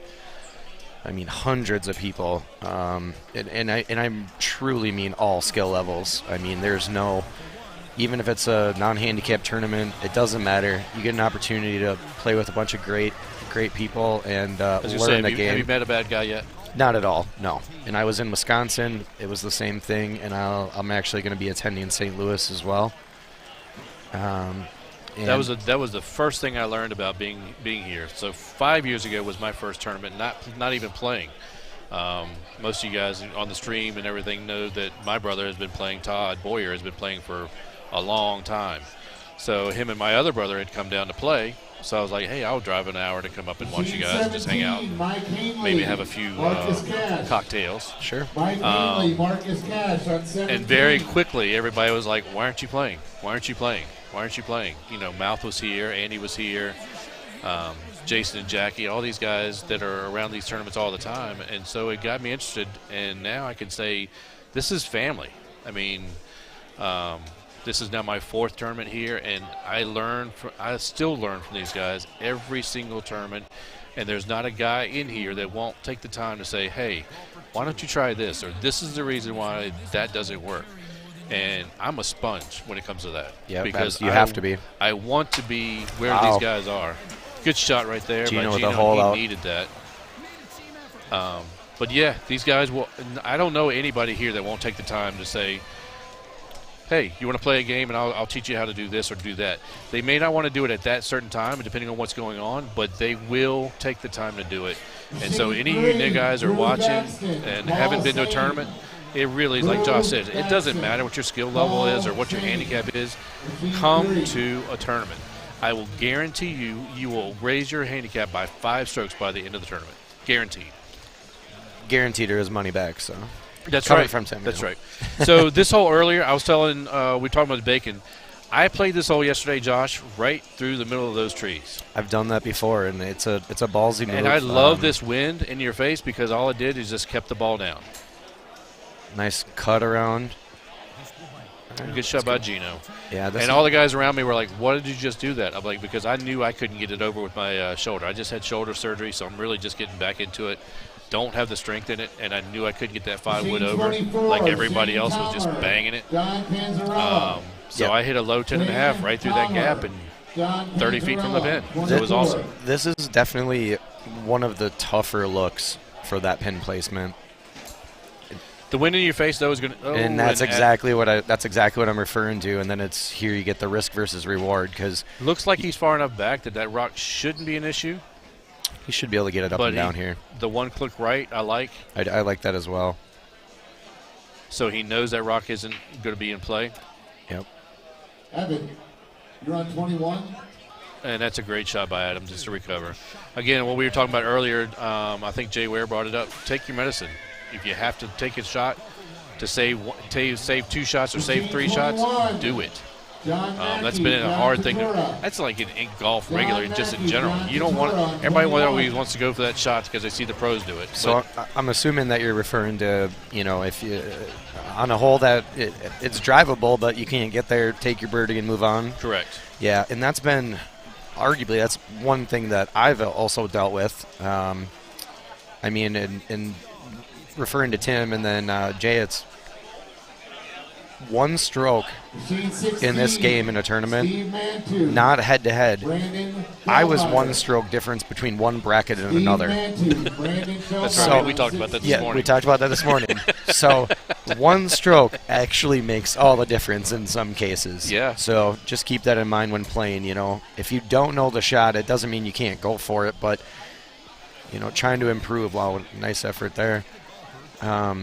But going back to the attending the tournaments, guys, it's seriously, it's so much fun. Like I said, anybody in here, I've been, you walk around, you just kind of meet everybody. And if you guys follow the Facebook stream and everything and the Facebook posts and stuff and the Golden Tee fan, you get a lot of feedback and you see pictures and stuff. Everybody's just going around trying to take pictures with everybody and meet, I think I've added 5 guys from all over the country, just exchange phone numbers saying, hey, if you want to talk, play on the home edition. Can't wait to see you at the me and Josh. Absolutely, yep. And hopefully to see you guys at the next tournament and stuff because this is such a great experience. You're knocked out of the main bracket. Come see Paige to get paid. And if you don't want, then Steve just make an announcement for the main guys. If they don't want to pick up their money, I am glad to pick up their money. Absolutely, yeah. If you get any no-shows over there, we'll be happy. Tim and I will split it. That's right. Yep. So let's get back to this match right here. Adam's going to have to cut this just a little bit with the wind. It shouldn't be too bad of a shot. It's a good bounce. You got it. And he's fine. Yep. And Gino's a little bit further down, so he'll have a little bit easier look with that wind coming in. Again, I know Gino's playing the stouts, so it's not that big. Just a baby cut in. Kind of overdid it a little, but they both should be fine here. And they're both sitting at 21, 23. They'll both be sitting at 23. Got Gino putting with something that looks like a driver. And then Harris putting with a fly swatter. We were talking yesterday. Somebody was choosing a steak kebab, and that's the first time I'd seen that club. Oh, really? Yeah.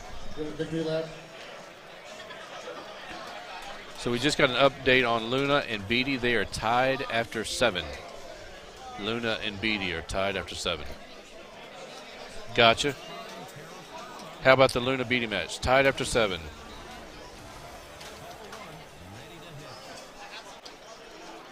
Seth, man, I was talking about you yesterday, and but I heard congratulations are in order for you. Heard your other half has a baby on the way. Scene 1, So, Colin McKinney, congratulations. Mike Bentley. I do like the request for the Colin split McKinney, screen. Mike I know that'll Bentley be on awesome to be 1. able to see both at the same time. Try to flip back here, back and forth whenever these matches end. And Case in point right there, Seth Harris and I met 4 years ago, I believe. Or it may have even been my first tournament when I was here, 5 tournaments, 5 years, and I wasn't playing. Great guy from Texas. He taught me a lot, and we played a bunch in Richmond. Really a good guy to play with. And like I said, all these guys are like that. Yeah, I've you qualified with Mouth before. I learned more from Mouth my second year than I think I've learned ever. actually referring to the Mouth in Wisconsin, and for anybody that's not questioning, but just interested in, like, even how much they can help and give you tips and stuff. I wasn't even playing at it. I was watching it in Wisconsin, and the Mouth was playing next to a guy, and not every shot, but a lot of shots that the guy was kind of a beginner, and he kind of seemed stumped. And the Mouth would stop what he was doing to go to the machine next and say, hey, if you do this, and if you play here, this A1, etc. And I know that guy was like super thankful to have somebody next to him that was willing to. And this is in qualifying. This is where everybody's game matters. And the Mouth has been super influential on getting, with his stream and everything, getting everybody kind of going and to the fullest. Adam right there looked like he had a little finger come out of the hole and grab that ball. So still tied at 26, so we're going to go to overtime so here. it looks like, we're going in extra holes here. 12, all because Gino made that shot to put him back in it. Yep. and Stowell on 12. You're out of the main, come get paid, or we're taking the money home. So in case you guys don't know, if you're tied after your first go-round on 18, you go back to the same course, and it's the first one to mess up. Basically, the first one to miss a shot moves on. Farmer, aren't they on another TV that's streaming? Yes, they are. But we are bouncing back and forth between the two of them.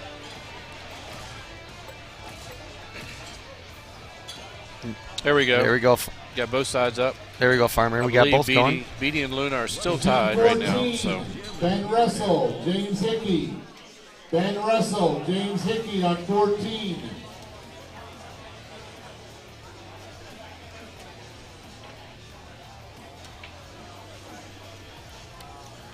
So your split screen here, guys. We're waiting on machine 19 here.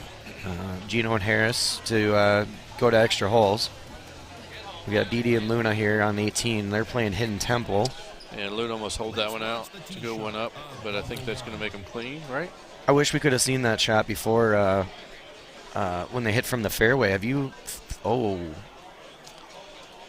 A little bit of a mishap there for Beatty. Have you seen the offset? Does that happen to you in the middle of the fairway on that? Yes. We've been kind of trying to figure that out. Honestly, lately I've been just putting it out in the fairway and putting in 8-wood over. The 8-wood goes over every single time, pretty much everywhere you are. And depending on if you're really, really close now, obviously you can't hit the 8-wood. But I have never once tried to go over. Yeah. I went under every time. It's a 5-bird. Pretty much, get yourself in line. I always recommend on that hole, check and see where the pin is. Yeah. Just to give you a gauge of where you want to, how far down, left, right, up, down you want to be. But you pretty much should be able to put a 5-bird in there, and that's also with stouts. Get that 10, 15 mile an hour wind in your face. It makes it a little tough. So most people, we've talked about this. This plays just like fairway. You can bend and turn this ball any way you want. Absolutely. Yeah, actually, I feel like I get more spin off the pavement than I do off a fairway. I have a hard time actually getting the ball pretty close to this pin because I usually end up overhitting it and think it's going to come back more, and it does. There's about 4 holes on this course that you're going to play off pavement, and if you can figure it out, there's potentially that you're going to be you're not going to lose a stroke just with putting and stuff, because some of these greens now, I mean, we're getting into the big right 8s, left 8s, down 10s, etc. So Luna's up 1 after 10. Yeah, we're on hole 11 here. So where do you play on this here on Hidden? Do you go down? I will tell you, what I just learned yesterday. I am going, and from here on out, going to the left. To the left. There's a, I don't know, it's just grass or whatever it is on the left-hand side. Okay. But when you go to the left-hand side, you have a full look of the whole green coming in for the angle. And I love that angle. Oh. I was talking to my brother about it earlier. I don't care what the wind's doing. He's like, oh, it's dependent on the wind for him where he's going. I saw that shot yesterday in qualifying, and I've done it 3 times since, and that's where I'm going from here on out. I have not seen anybody go that way. I used to play all the way down and then try to, win depending, but I lay up. I go about halfway, and it usually gives me a 5-bird or an 8-wood in. It just kind of depends on the wind, but I see a lot of guys. When this first came out, I only saw a couple of times where this was drivable. There's a nice shot there. Yeah. This actually got drivable. I heard Lee said he drove it a couple times with it. He was using Titans. And somehow or another, it skips off the fairway and just slides right on over there. So I haven't seen it since. I've never seen it. I've just heard about it, and this is a nice look here for Luna. Again, not too hard of a shot. 6-wood. Yep, perfect. Gino Adam on hole 18, 19, 20, hole number 20. See if Adam can make this. And that's going to be, real close. All right. So they should be clean through 2, which would be actually hole 20. They're in extra holes on 19, just so you guys know if you're just joining.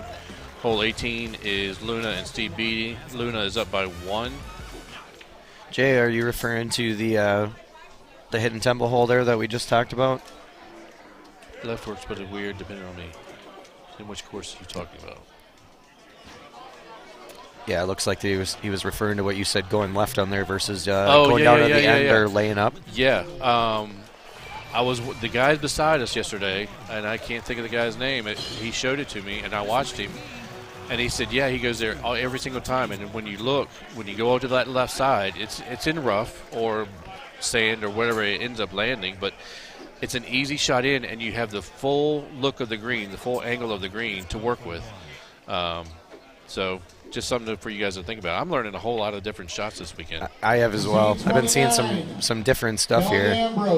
This is one. I don't know. Have you ever seen it? Them going underneath that arch. I have been doing literally underneath it. I have not seen that shot, but I know the guys were talking about it yesterday. That there is, I guess, a setup where some of those guys are just curving it through that arch. I haven't seen it. I've gone through the middle because I just not had the power to get it through. But we actually saw in Wisconsin. You're referring to the arch. I was referring to left of the arch, where what you would normally hit. If you come up short, you're going to hit that wall. Right. Underneath it is open. Gotcha. Is what I'm referring to. So you have the whole wall with the curve out on the top, and you actually can tee an 8.5 low. Oh, there's a good shot by Luna. Is that going to put him up 2? That's going to put him up. Might be 3. And actually, if you get yourself in jail on that hole, you can hit the face of that, and when it lands on the pavement, you can putt underneath it and get yourself a nice clean shot off the pavement going in. Right. Adam coming up just a little bit short off of that drive. Should be a fairly easy chip to get in. And that is... Machine 11, Steve Puff. Some of these guys make that look so easy. That part of my game right there has probably been the biggest thing I've worked on this year, which is again giving me 3 or 4 more strokes per course. Yeah, it's kind of off topic. I used to bowl. I was a bowler, and if you make your spares, that's how you make your average. Right. And I'm a big bowler. So. Yep. And so golf, golden tee, it's the same thing. If you can make these those misses that you're just short off the green, if you can make 75% of them, if not more, you're gonna gain a couple strokes. That's not the hole I was thinking about. That's the hole that I was referring to earlier, that I hit it and it put me back here, down on the front left.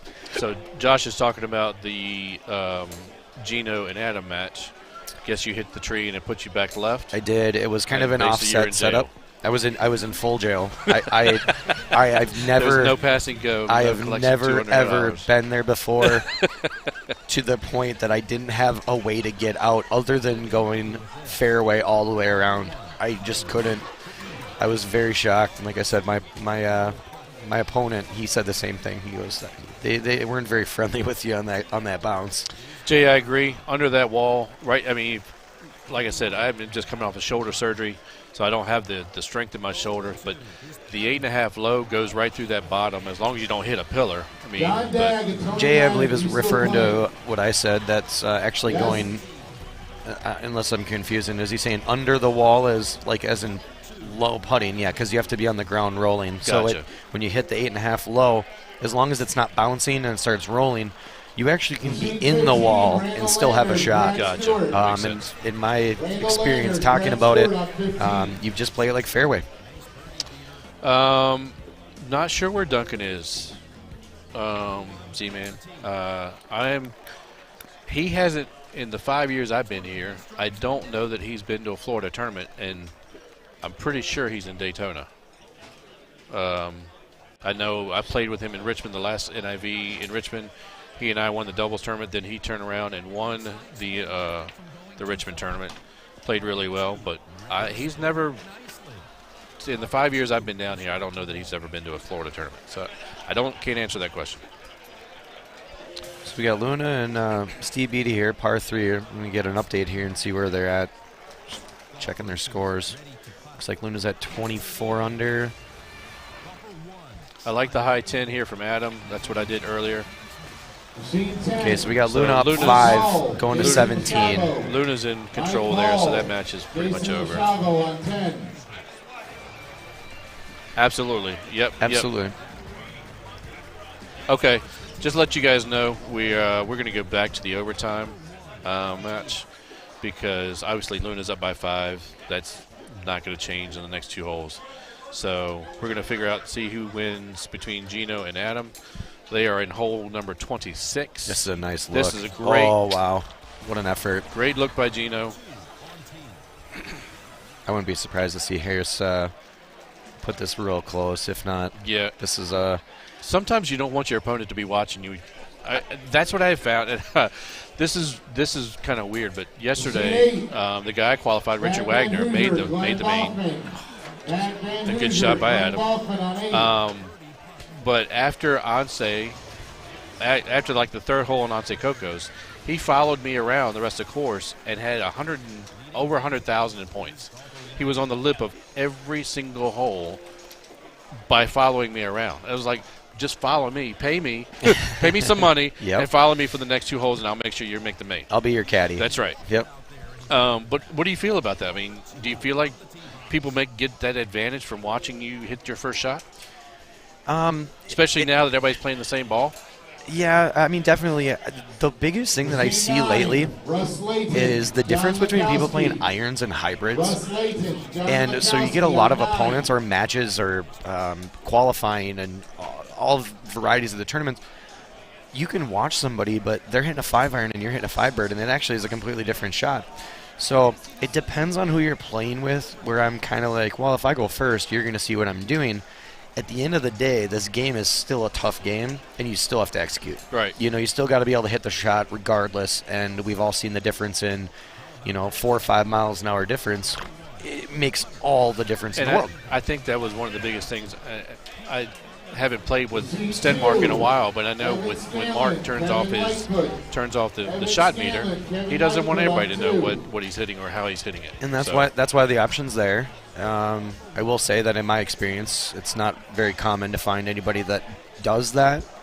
But here we got this look on 10. This is that hard look. Yeah, this is usually the guys play the 4 wood. And this is the wind out. I don't like this look. No, this is really tough. So Gino's going to try and swing it around there. A lot of pressure. Like here. I was talking to Bacon earlier, there is a backstop on this green. So if you haven't played this course a lot, there is a backstop on the green. So if you can get it around there. This is the most common attempt at it. Wow, he got it right through And clean. All right, he'll be left have with a chip. little That's- testy chip. That's fine. See if Adam feels the same way about this one. Jay, I agree. Like I said, I can follow just about anybody if I can watch them. And then now, especially yesterday, it worked out that Richard and I almost had, I think we had the identical bag, except for a driver. So I think he may have had a sand wedge. Adam got around it. Instead of the extra driver. Whereas I played the 8.5, 10.5, he had the 9.5, and then I think he had the sand wedge. But other than that, we had the same clubs. So. Oh, all right, guys. Gino kind of flew that putt or that chip a little bit here. Gino's and not happy. And that's that one. And that's going to be it. Going back to the following here, watching people hit certain shots. In my experience, being at the tournament, I see a lot of guys that, at all sorts of skill levels, are sitting down having lunch and stuff between rounds. I tend to kind of wander. If I'm in the B group, I go around and kind of watch the guys in the A group, kind of try to get. You're talking about qualifying. For qualifying, yes. yes, sorry. Yeah. You kind of get a good handle on if you're watching it. We're all playing the same course and the same shot, so it's really nice when you can. Go to the ones and run into the holes that you're like, man, this is where I get into a tough spot. And then asking people, there's, what did you do? They're going to tell you. It's just qualifying. They don't, there's no, rhyme or reason to why they wouldn't want to. I mean, it's, yeah, sure, but, here's what you did. And the mouth actually helped me out with that a lot in Wisconsin. Yeah. I would go over to him and watch him because he was in A and I was in B. And he's like, oh, yep, move T here, play your 10.5, this and that, and it's so helpful.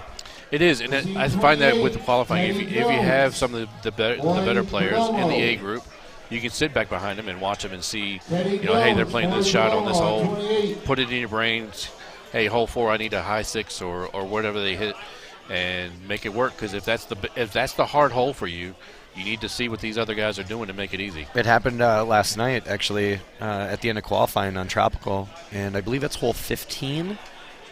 It's a bender left to right around the mountain, and I believe CJ and a couple other guys were at the machine next to me, and I watched him hit an 8 and a 7 wood and bend it, and I was astonished. I was like, how in the world did you get it to do that? Well, I teed it up, let her rip, and put it on the green.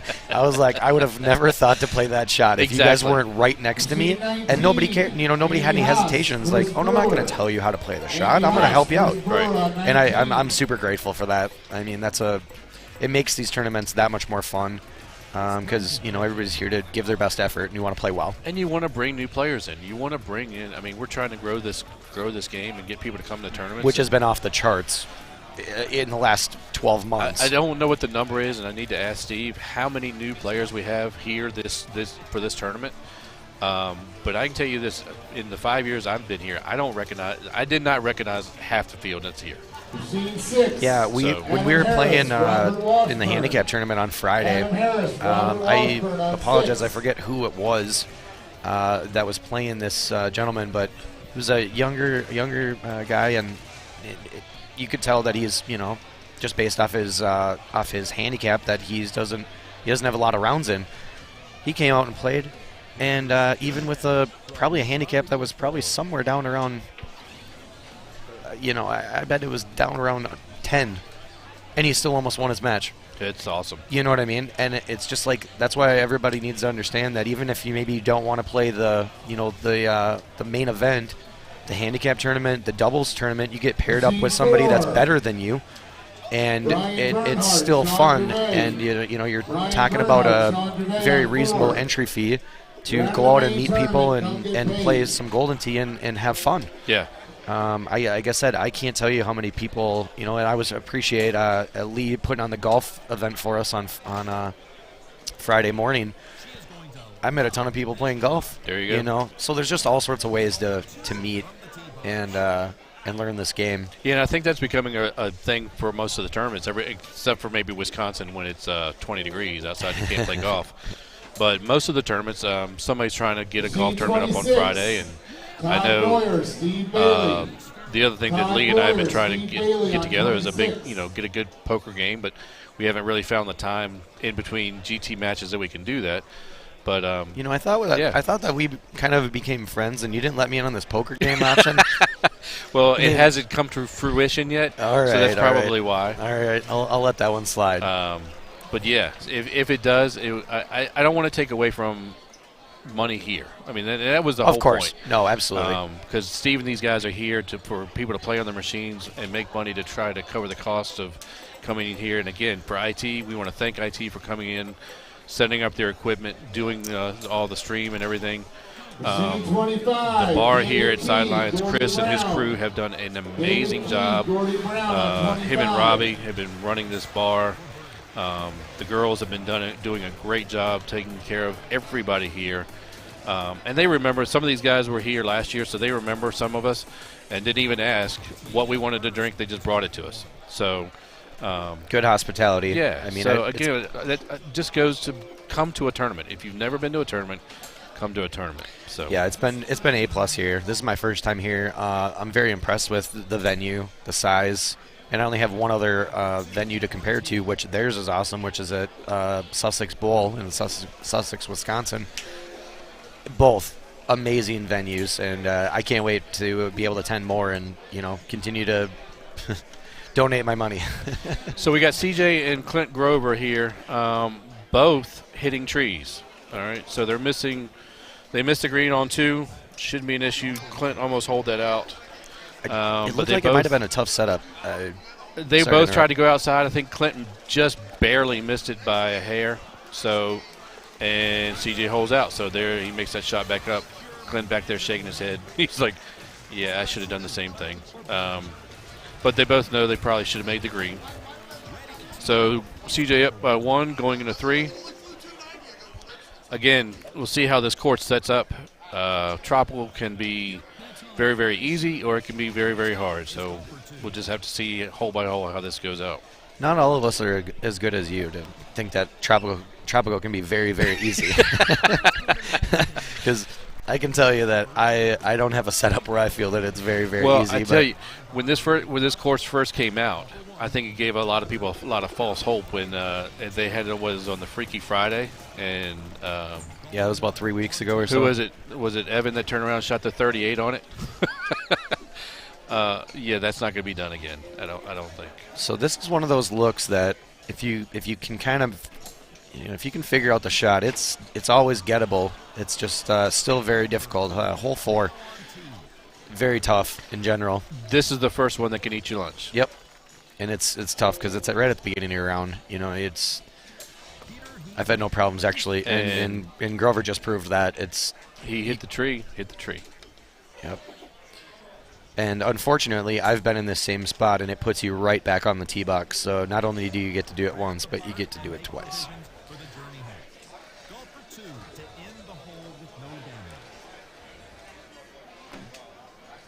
Nice putt there from Grover.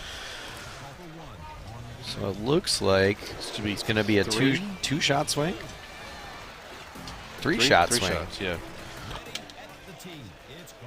2 shots on that hole, and then the chip in on 2. I'm sorry, I did forget about the chip on 2. So on the split screen, we got 19 on 19. We got Chris Brewer and Andy Haas, I believe, and they're on Hidden Temple. Looks like they're on hole. I need my glasses, man. Good grief. Hole 3? 2 or 7?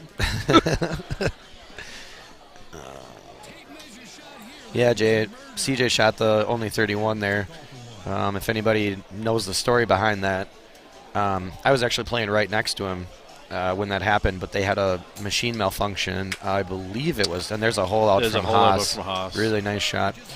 I believe it was on hole right after 15, so they just had 16, 17, and 18 left, and the machine malfunctioned, and CJ was on his way to a 31. Yeah, he was on track for the 31. Yep.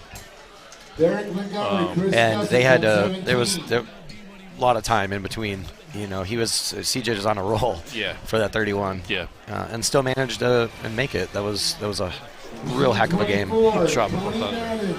Yeah, that should be the name of the course, Tropical Thunder. Right? I do like that idea. Adam Fitzgerald.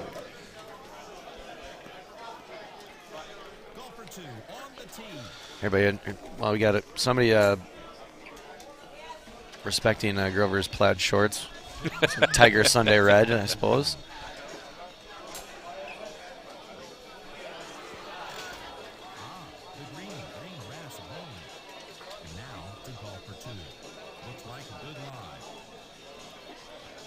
So both of these are winners bracket matches.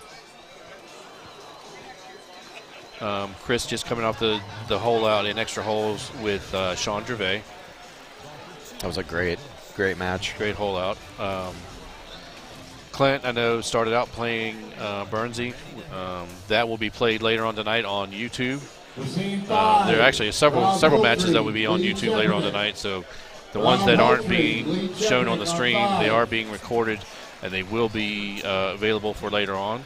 So just keep that in mind. So Burnsy and Gervais. Wow, that was quick. Burnsy and Gervais are being recorded right now too. So there's another match that will add to the repertoire for later on tonight. So if you guys are bored and want to watch some really good matches, that's the third one, I believe. Even if you're not bored, you guys gotta tune in and check those out later. That's gonna be a really nice. It's gonna be a really great match also. Mouth was on the stream a couple matches ago, I believe. Yep. He'll be back here in a little bit, I'm sure. Yeah, Foxmouth. I apologize. Yeah, they were on the stream just a little bit ago. Probably won't be too long. Need to find out what Haas is jamming to. He's jamming to something while he's sitting there playing.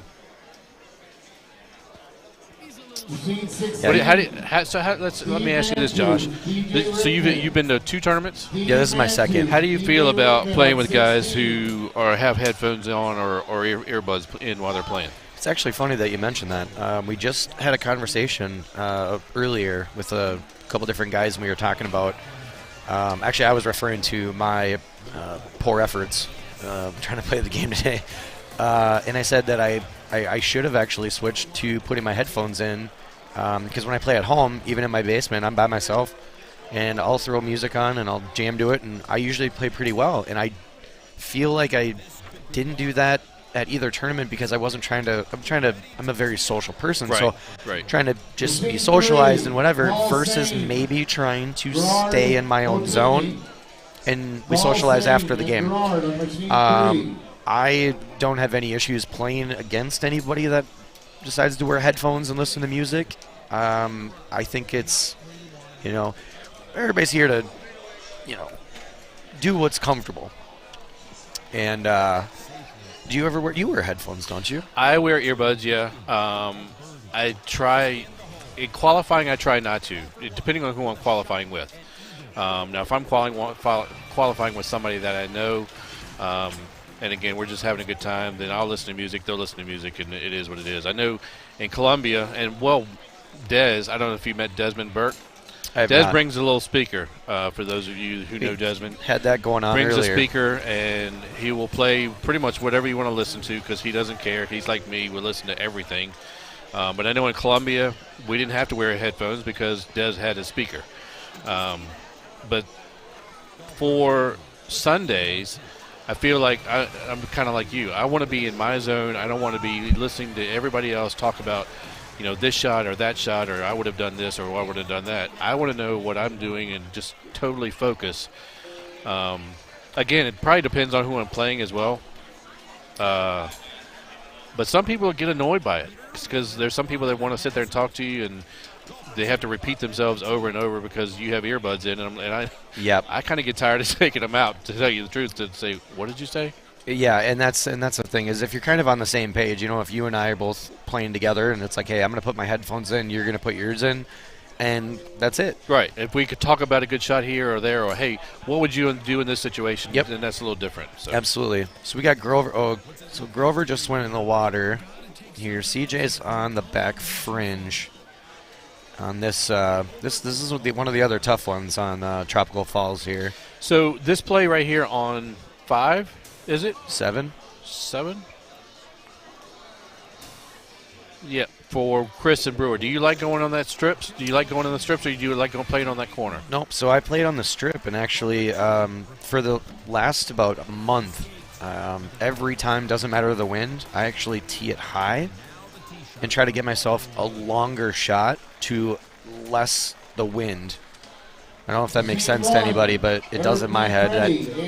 Instead of teeing it medium or teeing it low or not teeing it at all, I do a setup to, when I'm hitting it high, it gives me more length to let the wind do less. So we throw it out, etc. So I go to that strip.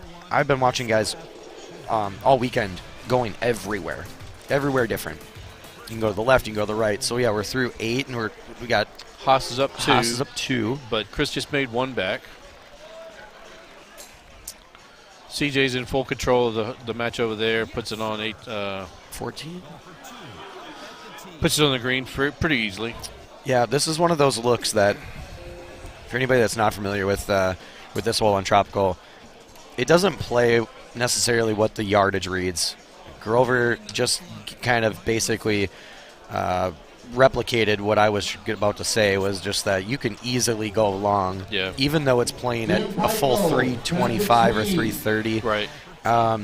It's very easy to go long, and even on the ones that seem like they're not drivable, they're fully drivable on so many occasions.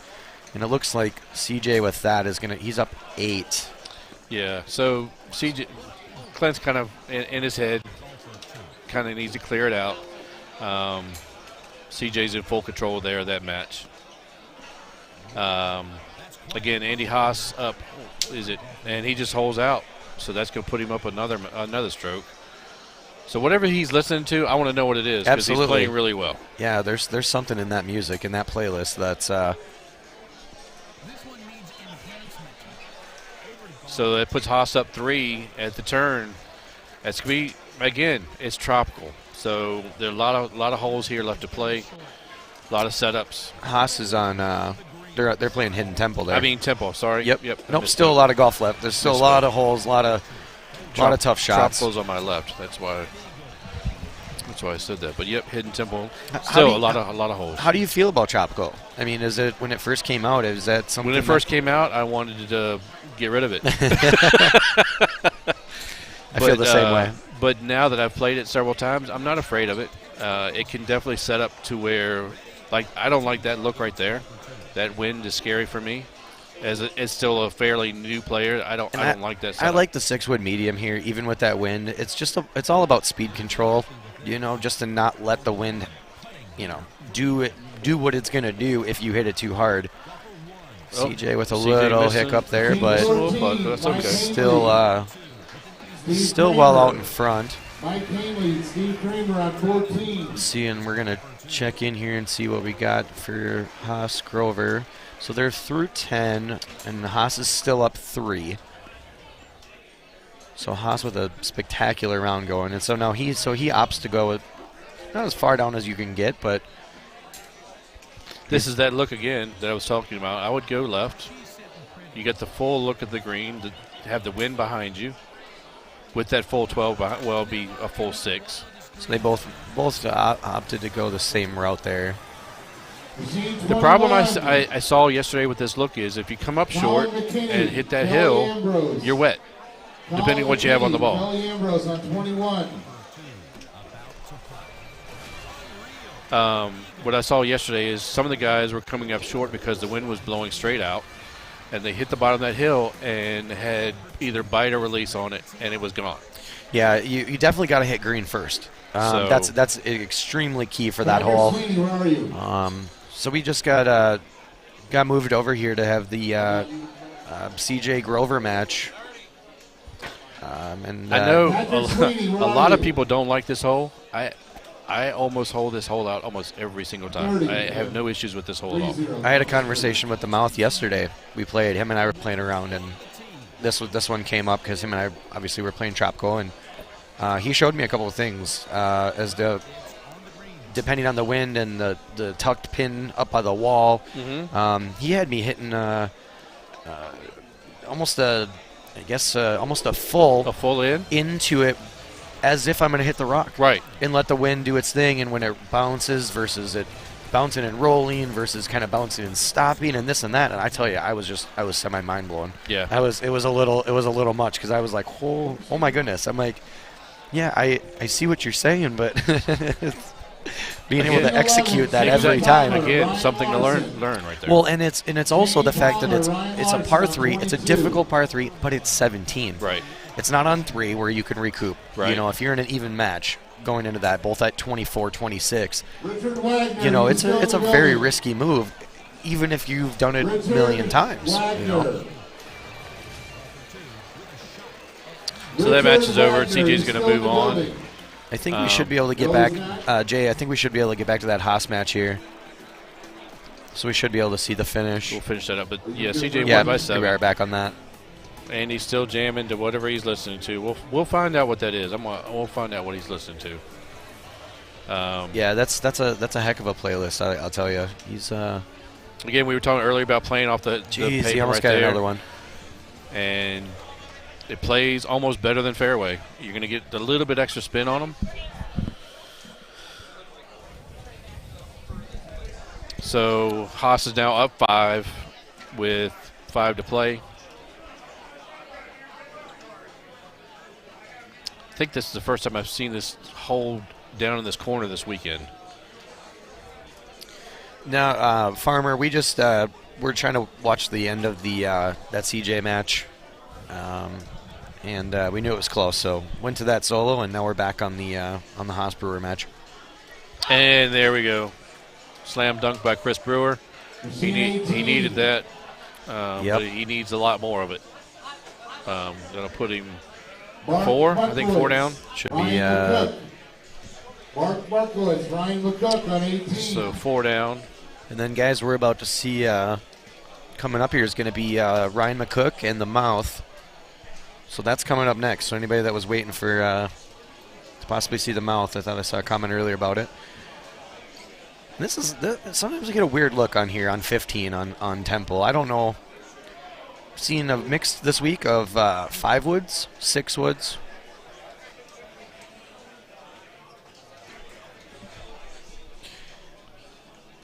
I've seen some 5 woods, 6 woods, 7 woods, 8 woods, and 9 woods. Yeah. I've seen the entire variety. And again, another good shot by Andy. I have the high 5 for me is pretty much been the same shot for me, but I have a hard time sticking it close to that hole because once you get that high on it, you don't get the backspin that you really need for it to bring it back to that hole. So. Well, and when you get the shorter look, or the shorter and the longer, I know that sounds weird, but downwind, you know, you get straight down 12 miles an hour. A 6 wood, I mean, I bet I've flown the green many times. Right. That's a tough one. Tansy, you can tell us what the playlist is. Come on, man. If you know what it is, you can give us a little hint. But he's definitely jamming to something in his zone. What's it going to take to know what that playlist is? I know between Tim and I, we should be able to come up with enough money. So that's right. If you give us a reasonable price, we might be able to we'll put something together. Get people to make donations if we have to. All right, so Brewer just flew just a little long as an approach on 16 here. Looks like they didn't even have to flirt with going over to the stone. They were able to go left.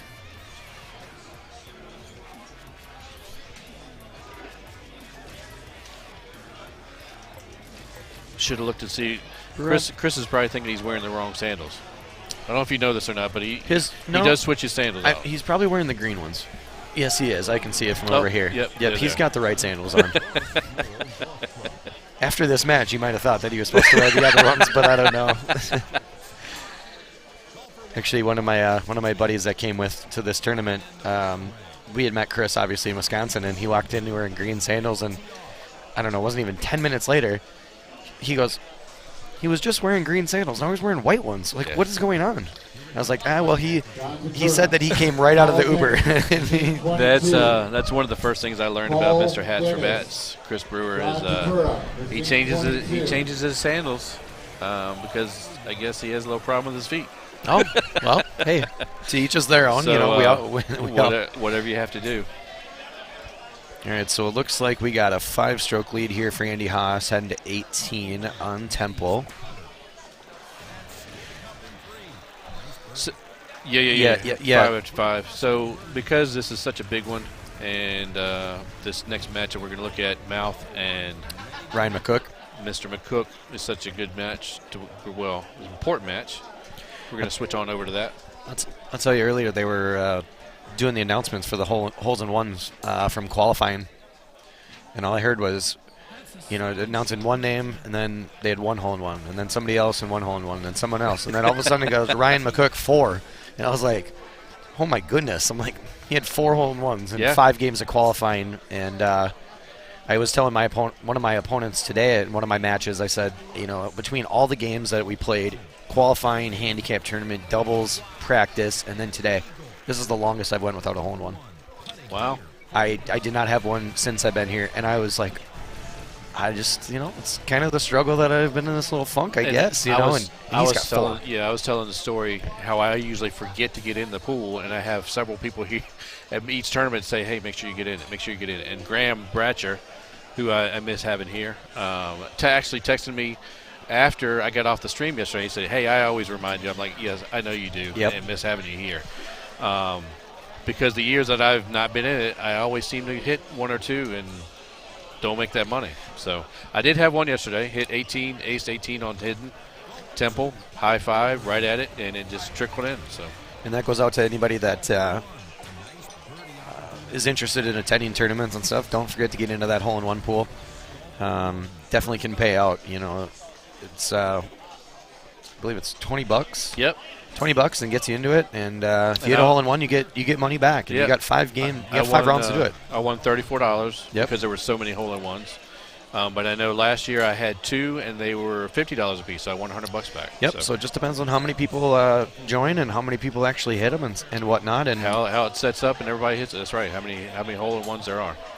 I like this course for these guys. I think it's going to come in for a little challenge, not maybe for Mouth and for Ryan.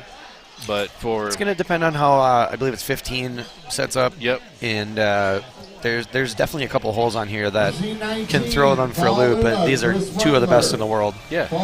These guys figure it out. I'm just glad. I'm glad to see it's not on an easier course. So. Yeah, I would have probably given a lot to have drawn Baja this morning, just to try to get me out of my funk. And this is interesting. The 10.5, teed low is a great shot, and I see so many guys going the high route. And the low gets under every single time. But this is one. This is Forest Knoll, hole 5 for anybody that's just chiming in. This is one hole that can set up in it feels like 20 different ways. The tee boxes move, and the angle moves, and the hole placement moves, and the mouth is. There's one right there. Mouth can't believe he missed that putt. He's not gonna be happy with that one. That's. And that's not what you want to do to Cook right now. Cookie is playing the best tee I've seen anybody play. Even both Andys. Anybody, and it doesn't matter. Cookie is just playing really, really good golf right now. Yeah, I've walked by many times over the weekend and stuff, and I've seen him play, and I mean, he is just. And guys, don't let the stream fool you. McCook's efforts are effortless. It's pure muscle memory. It's amazing, and that's one of the guys that you definitely can learn a lot from. Oh, absolutely. Watching on the streams, watching it live, however you need to do it. It's crazy that we all, a lot of us, we try so hard to make a shot happen, and it almost looks like he doesn't have to try very hard. And I mentioned this yesterday. He is actually a very good golfer, not just GT. He's a very good golfer. I do believe you said he shot 73 on Friday. Yep. No, so he shot 73 yesterday morning. Oh, yesterday morning. Oh, then it was, I think it was 78. 76 or 78 Friday. Yep, so he's a good golfer. And he was 2 under after 4 going for Friday. So let that be a lesson for everybody. It's the same thing that I would definitely like to go golfing with him in real life if I can take some sort of help off of it.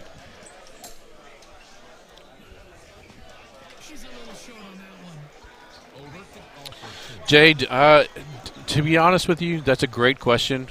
And besides Mark Stenmark, who I know does it a lot during competition, I don't know that anybody here does that. Trying to figure out what's going to be happening on this next machine here. I do believe it's going to be CJ and look at the bracket here. It's definitely you definitely have the option to do it. I know when Mark did it a couple years ago. I don't know if I was in St. Louis or where it was, and when the first time he did it, there were a lot of guys that were actually ticked off. So the mouth just went a little long here. Are you referring to that being ticked off for shutting off the shot meter? Yeah. Yep. They were like, you shouldn't be able to do that. But of course, that was the first thing Mark did. He didn't want people following him around, knowing what shots he was hitting or how hard he was hitting them. And I know he did it at Worlds, and I know he did it down here he was in the finals, I believe. And but it's definitely an option. Again, to answer your question, I haven't seen anybody else do it. So I saw one person do it in Sussex, in Wisconsin, in March, and that is the only person that I saw do it, regardless of when the time was, if it was practice, if it was qualifying, if it was handicap doubles, etc. One person, and like I said, it's your option. It's your own option. Everybody's got their own ways of doing things. Just going back here to the Mouth McCook match, I believe that Ryan McCook is up 2. I hate this hole. We talked about this earlier. We talked about this earlier, yep. Because we played this practice before we got started. I have the hardest issue getting that ball right there. And I don't understand why, because it's not hard. I just can't get it to that spot. I tell you, though, that just going back to that, actually, I'm kind of glad you brought that up. The one thing that I'll tell you that makes the difference for me on this hole is whether or not I tee it or not. And I tee it every time. Gotcha. So just giving yourself that extra height to get the distance, because you're not curving it up. You're not over curving anything. There's no reason to. But that extra height, we had a setup that it was a back tee box. Right. So you got to tee it, in my opinion. So that's one thing that I noticed that has helped me on that hole is just that I decided to tee it pretty much every time, especially on a back tee box. I'll have to take that into consideration and try it. So we got Cookie here, two shots up. I will give a shout out to my other brother who's not here. Terry, miss you, man. Wish you were down here. Can't take the normal three Boyer shot with Lee in the front ground that we normally do. Tony, I think you're right. I do remember seeing something. I did not attend Worlds ever. I agree. But I do saw believe that comment. I saw something that they did make everybody leave it on. Just because it's an option on the pedestal or on the game from IT doesn't mean that the power vending can't make their own rules for their tournaments. Correct. So I do believe there was an announcement that said that everybody did have to leave it on, and I could be wrong on that because I was not there. I'm just kind of going by what I heard. And Tony, I think that's the reason. I totally agree with you with what you said. I think they left it on or had to leave it on for ESPN because they were showing it on the Ocho. For people to be able to see what he was doing and how he was hitting it. That's right. Thanks, Cotton, for that one. Yeah, some good information right there. But, Jay, to your point, I agree, too. In competitions, again, with so many guys now using the same ball, I will be the first one to tell you, I will follow you around the course all day long. And I know it, again, you have to hit the ball the same speed. Yep. You have to hit it the right way. But if you can give me the direction, I'm following you all day long. So if you can turn that shot meter off in competition, I think people would probably do that. If you're out of the tournament, come get your money. I'm still waiting for it. You don't know. Josh doesn't know the story, but in Richmond, I think Steve said it 1,000 times, please keep the noise down. He hasn't said it once this weekend, and I keep waiting to hear it from him. That's funny. So we got, okay, so now we still got McCook in the mouth going here. And I believe he's still up 2, I believe. Okay, and then we got CJ and Luna. Come get your money. So we're getting deep in this, folks. I was going to say, this has got to be, I have to look at the bracket, but I believe. Luna was the number one seed, and I believe CJ was Are we in? 5th? Are we in the semifinals here? Is this the semifinal Yeah, match? we're in the semifinals. So we're getting last four guys right here before we get to the King of the Hill match. And 4 great players. Again, CJ was on a roll yesterday for that 31. That 31 on Tropical is super impressive. Unbelievable. Very impressive. Ooh, Cook with a good one there. That was.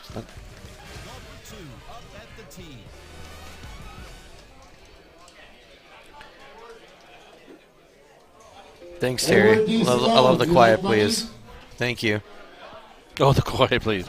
Yeah, please keep the noise down. I'm sure somebody made him a shirt for that for the very next tournament and took it to him. Yeah, Tony, you're right. If you play enough, you can follow without the shot meter, but it definitely helps. Like I said, the only difference for me is just, some guys. Like I said, I've been seeing a lot of since the 9-wood change, and I've seen a lot of 7 birds this week. How do you feel about the 9-wood? I've never put it in my bag. I haven't either. But I'm seeing a lot of the 7 birds, and I'm a 5 hybrid type player. I've never had the 7 in my bag. This look right now that McCook has, do you think he's looking at that green, or what do you think? I don't believe so. I don't think it's gettable. No, I take that back. I'm sorry. He's up 2. So the mouth already went for it, and he had to have been in the water. Isn't that his ball up here, I believe? Or else he came up short. I'm sorry, we missed that shot. Yeah, we did miss that one. So it's definitely, you're able to get close. Yeah, he's on stroke 2, so you're able to get close, but risk versus reward, you really have to be confident in that chip that you're going to be making. I know that, McCook, he laid up there because he's going to get his full 9-iron or, gap wedge, pitching wedge, whatever it may be. And I've accidentally hit it, just a tad bit wrong and ended up in the water when I could just laid up. Got Luna going through the arch here. On, Luna's up 1 tempo. in their match. Yep, Luna's up 1 on CJ. Well, what do you think about this look right here? I know if you back right. Oh, yep. It's definitely there back right, and that's where CJ is going to go here. Just straight through. Yep. Yep, I agree with that. I definitely go for that every time. Very much so. Now this is always a tricky shot here on Forrest. Really good chip by Mouth right there. I had a setup. I think it was in qualifying, and I was able to go. It was like 2 clicks right and do a full, which I never play, by the way, because I don't understand it. But I really didn't have anything to lose. Gotcha. I mean, it was kind of like you want to go for him. So we're at 16, tied up. So with Cookie missing that chip right there, that puts them back to even. I know that's probably making Mouth pretty happy, but still a lot of holes left. This is Mouth's bread and butter here. Yep. He's like, how did it even get that far? This hole yesterday in qualifying, would you like to talk about this hole yesterday in qualifying? Or the 16 wind across? Yep. And the pin was down in the lower right. I took I went in the water and I took my bogey and I moved on. And the guy that I was playing with, because I putted off the. Okay. The guy that I was playing with, I went in the water and then I putted the ball and I took my bogey, and he says, "Was that what you were playing for?" And I said, "Yeah." He goes, "I stroke limited it the other day on it because I didn't realize you could putt and that." And you can putt from up there all day long. Mike Payne, so you can putt that, and it's like, it sucks taking a bogey on it, but stroke limit versus bogey, which one do you want to take? I being that a couple weeks ago from being up there, and Jason Lashiva was like, "Don't even think about chipping it. Put the putter on it and just roll it down there. Let it roll on down." It almost went in, but it's literally sitting right by the hole. Yep. So. Yep. I agree. Anyway, Josh, it doesn't matter to me. I can be your later. All right. No, it's cool. Actually, I can do a couple things, but I'll try to get back on the stream here in a little bit. Josh is going to take a little break. I got Mr. Gino coming in to sit in and talk. Yep. Josh, been a pleasure. Thanks, guys. Appreciate everybody on the stream, and we'll talk to you guys in a little bit. Yeah. So Mouth sitting right there, putting it on the green. Good shot right there. The CJ match, I believe Luna's still up 2 now. Mouth and Cook are going to extra holes because of that chip that Cookie missed. So sure, he's not real happy about that. Mr. Gino, how goes it? Tim Boyer, how are we doing today? We're doing awesome. So we have extra holes here on machine 18. Perfect. So they're going to extra holes. Who had honors on the last hole, Tim? Cook. And that was an even hole? Yep. All right, so McCook will start as we watch machine 19, Paul Anthony Luna, former champion of this event. And he's pretty much in his zone right now. I think he's still up 1 or 2 on CJ. All trying to basically get them in a really good spot on this, what would we call this, a plateau of some kind? Yep. So, yeah, Luna's still at 1 up. Yeah. As we mentioned, these guys are the last 4 before we get to the King of the Hill match. Mm-hmm. So Ryan McCook off the fairway. So how are you feeling? You had a pretty good match. It could have been better, but he hit a better shot on 11. Yeah, and took the match. Adam Harris is a solid player, and when you play a guy like that, your mistakes can be few and far between. Yep. So approaching this first hole now, they're thinking green light right now. They're all thinking hole outs right now. Absolutely. They want to end this match right now, and it's definitely there. It's a tough with those stouts because it's hard to really gauge what kind of.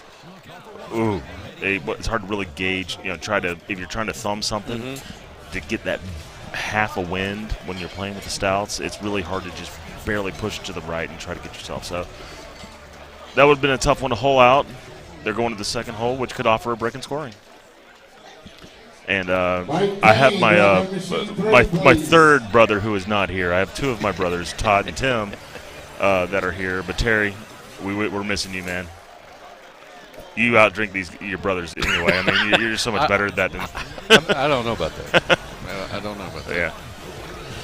But Todd's trying to drink enough for the both of you. So yeah. So this second hole right here is important note. Any break in scoring will decide the match. Machine 14, Steve Kramer. Not a bad look for Luna on their match over there. Steve Kramer, Tony Madden on 14. So we got Mr. Music himself who's going to take my place. Maybe we can find out what his playlist is because we've been watching him jam. Can you tell me what you were listening to? Tool? So he's listening to Tool, everybody. Because that's been the question. That was a question while you were watching. That is so STEM mark of you. So, Tim Boyer, I'm going to sign off for a little bit. It's going to be Mr. Gino and Andy Haas for you guys. All right. As we're getting ready to bring Andrew Haas in, he's one of my favorite people in the world. He and I just had a podcast Tuesday night.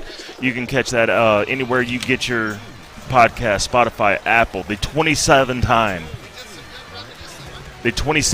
national tournament winner, 2-time world champion, 2-time player of the year, Andrew Haas. How's it Welcome going, to the Chris? booth. Outstanding, sir. We're in overtime in this match here, huh? With Mark McClevich and Ryan McCook. Okay. Yeah, because I saw Ryan was up 2, and so I just assumed he was going to win, but apparently, he missed a chip, and Mouth had a hole out, and now we're – okay. So, right now, Ryan has honors. Okay. Anywhere else you play outside of that little spot behind the bunker? Every time. Every time. Yep, right there. So do you find yourself maybe hitting it a little too long, getting in the water? A lot of guys can. Well, so I think we talked about this yesterday on the stream. Probably like the number one mistake I see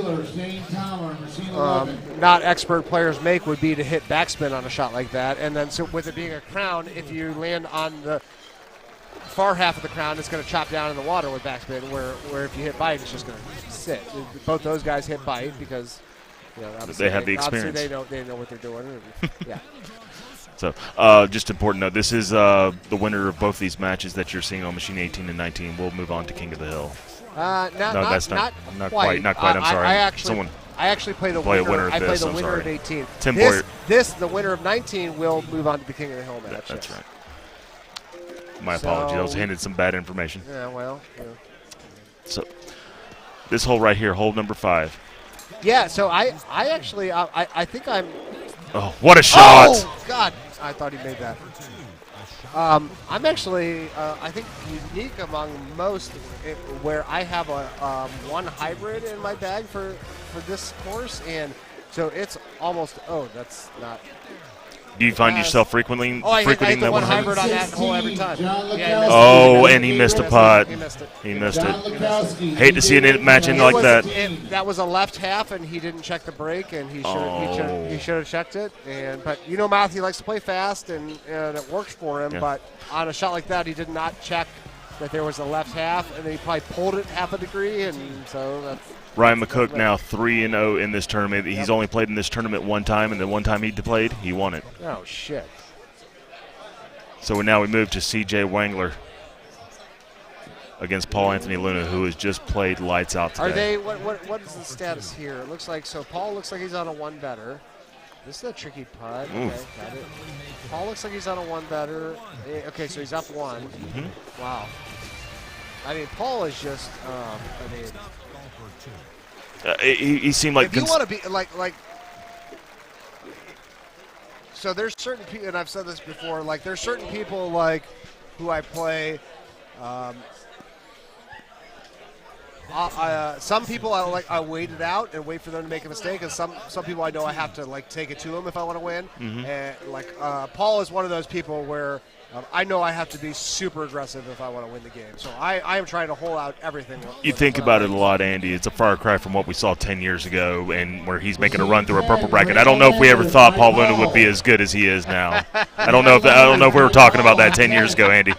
But I still remember the first time I met him. It was in Chicago, and I was like, "Who's this guy?" If you would have asked me then, I would have never thought he would be. I mean, he's probably he went the first blind, and he's probably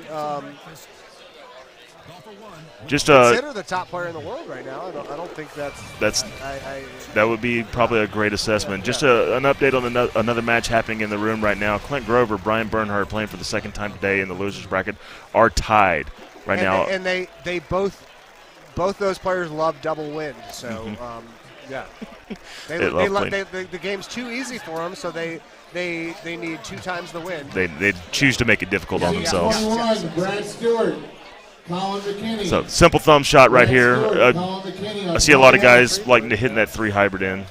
The poor CJ, this is probably CJ's first or second time in a winner's Final Four, and it just stinks. There's nothing worse than shooting a clean game. You make no mistakes, and he's going to lose. That's sucks. Today's Golden Tee right now. Yeah, unfortunately, that is the reality of today's Golden Tee. With stouts, if you don't get a hole out, you're just not going to win, and it stinks. Andy, you and I can remember back to a time where there was, a lot of us. I can remember back to a time where you could make 4 mistakes and still win a match. I refer to that. I would call it surviving a golf course compared to now we do a lot of more attacking than we did. Oh, absolutely. Yes. Yes, you could be much more passive back in the day. Now, like I said, you have to just it's attack everything. Yeah, it has to be. Your preference shot right now. What would you be looking at right now, Andy? That's a good question. Let's see. I'm probably going to hit backspin because I don't want it to stick in that rough. I'm probably going to. But you also want an opportunity to make too, and you're going to need backspin. Well, it's up front enough that I think you're going to land in the rough. I think I'm going to plan on landing in the rough, so I don't mind this shot. Oh, it went way long. Yeah, wow. I probably would have gone for maybe a high 4. And that's what's going to happen. Yeah, I mean, so CJ shoots a clean game, and he just. That's all you can say. Tip your hat to the one better. Yeah, it stinks. So he'll move on down to the bottom half of the bracket. Both guaranteed Calcutta money today. It's just a bad beat. I mean. Yeah, that's all you can really say about it. Like I said, I mean, if I shoot a clean game against Luna, I'm not expecting to win that game. I understand. My goal against him would be to shoot a 1 better. So back here in the booth, Chris Longino, two-time world champion Andrew Haas back here with me. Andy, 3-0 right now. What's the mindset? What are we thinking for the rest of? I mean, how did we get through to the finals? Lots and lots of holdouts. Lots and lots of holdouts. I didn't have any of the first 2 games. Oh, you're so due. Well, I have 4 in my 3rd game. So, Oh, okay. So now I'm worried that I may have wasted a couple because there's only a certain amount of holdouts you can get in a day, and so, you know. Per the Golden Tee gods, that's true. I mean, like, we always had this argument when I used to play close to the pin a lot. People would say they would not, after they make an ace, they would not duff off the tee, and I said, I don't want to waste holdouts when it doesn't count because you only get a certain number in a day. That's an interesting thought. Yeah. I just thought you did it because you wanted to save on time. Ryan We're McCook. up. Let's Andy go. Haas, Ryan McCook on 19. Andrew Haas, I appreciate All you right. joining me. All right. Here we are. Here's hoping we run good here, and all right, signing off. So, everybody, I'd like to welcome you to live streaming coverage of the Florida Open, where we have a record crowd, 156 participants here at the Florida Open for our 12th playing of this event here in St. Cloud, Florida. Great tournament here presented by National Golden Tee Tour, presented by Power Events. Next up, 2 of the all-time greats, Ryan McCook, Andy Haas. Both former champions of this event.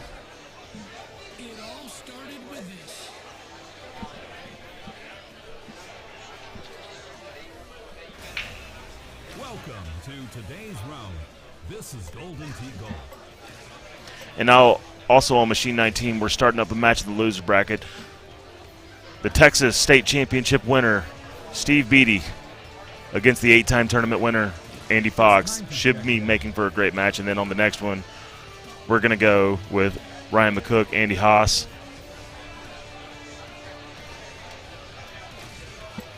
We'll try to keep an eye on both these matches for you. Kyle Heasley in mouth on 1. Kyle Heasley still playing in this tournament. Kyle Heasley in mouth on 1. Over to Jim and Peter at Montes de Bayo.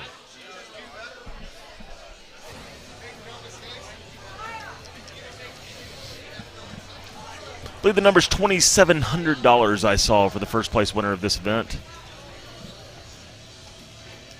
Anybody that makes the main bracket in a National Golden Tee Tour event will get at least their money back, and that pay goes up anytime you get a win. We're paying out, I believe, the top 12 in the purple bracket, and I think the top 12 in the pink bracket as well.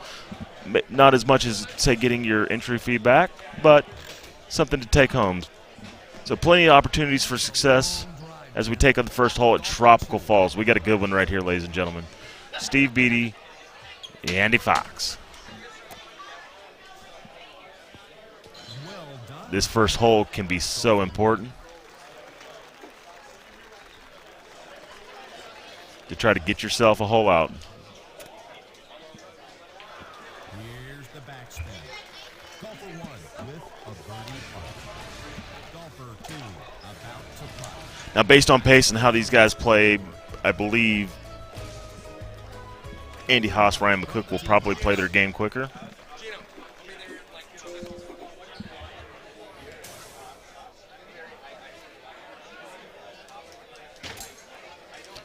Taking that big C2.5, just about, try to get to the green. The second hole can always provide a variable, especially if you can get the green. And it looks like McCook's on his way, and he's going to have a shot.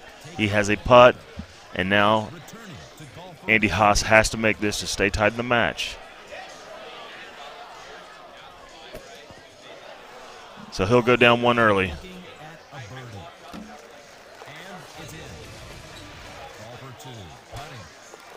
Steve Beatty now looking. That 9.5 looks like it's going to be coming in handy on this second hole for Tropical Falls.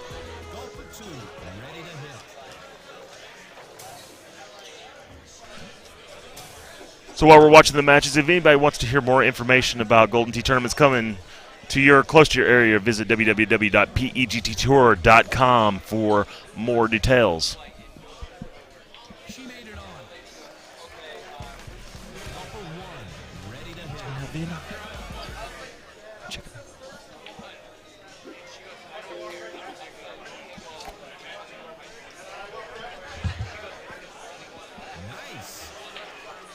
Oh, I can't wait to hear it. So now Fox looking 10.5, trying to not end up in jail. Remember, if you're going through those trees and you miss it, you may take a couple shots getting out of there. It's right into that tree. Oh. And that will be tough.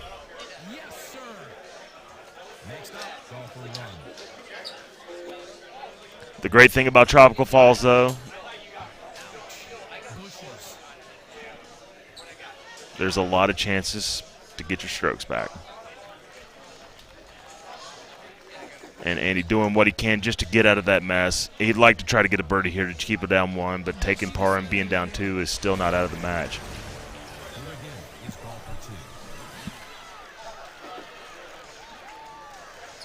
And just so close.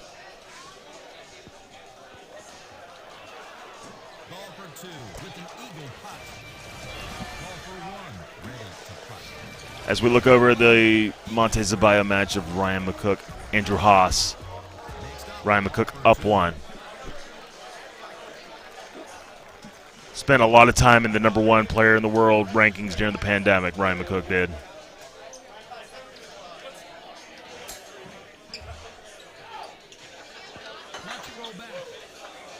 Golfer 1 is ready to tee off.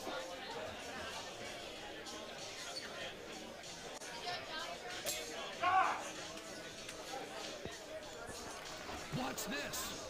Golfer 2 with a shot at eagle. Attackable par 3 there on Tropical Falls for Steve Beatty and Andy Fox. And Andy Fox really needs to think about holding that out. Mike Sanders, Or making his best run at this. He needs to get it. It'd be more comfortable for him to get another stroke back.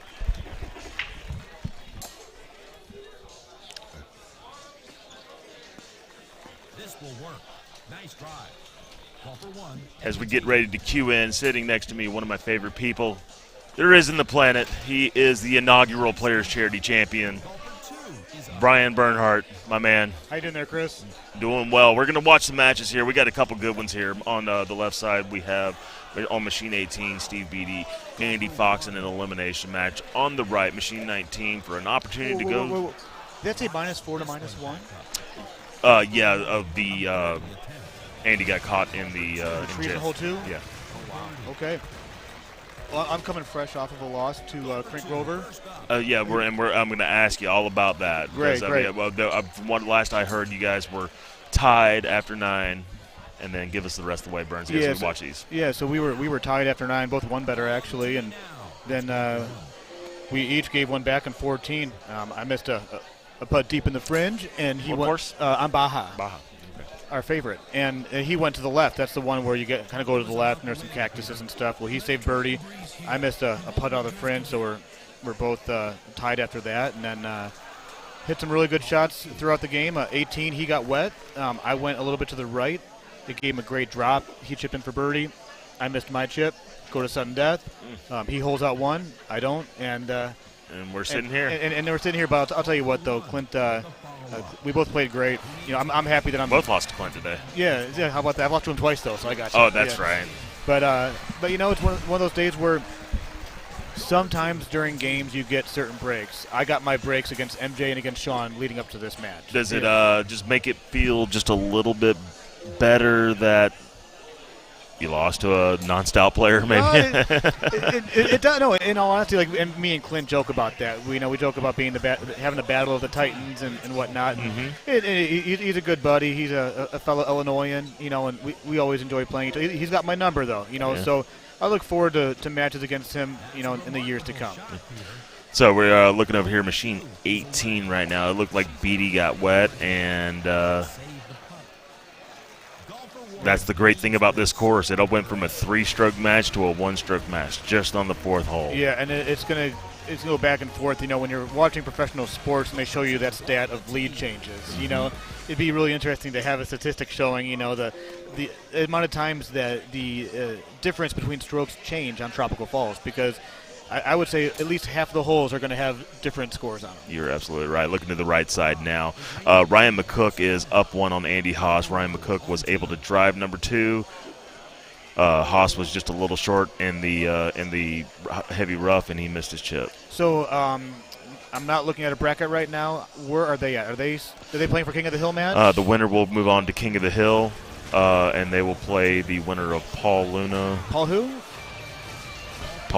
Paul Luna. And never heard of him. Yeah.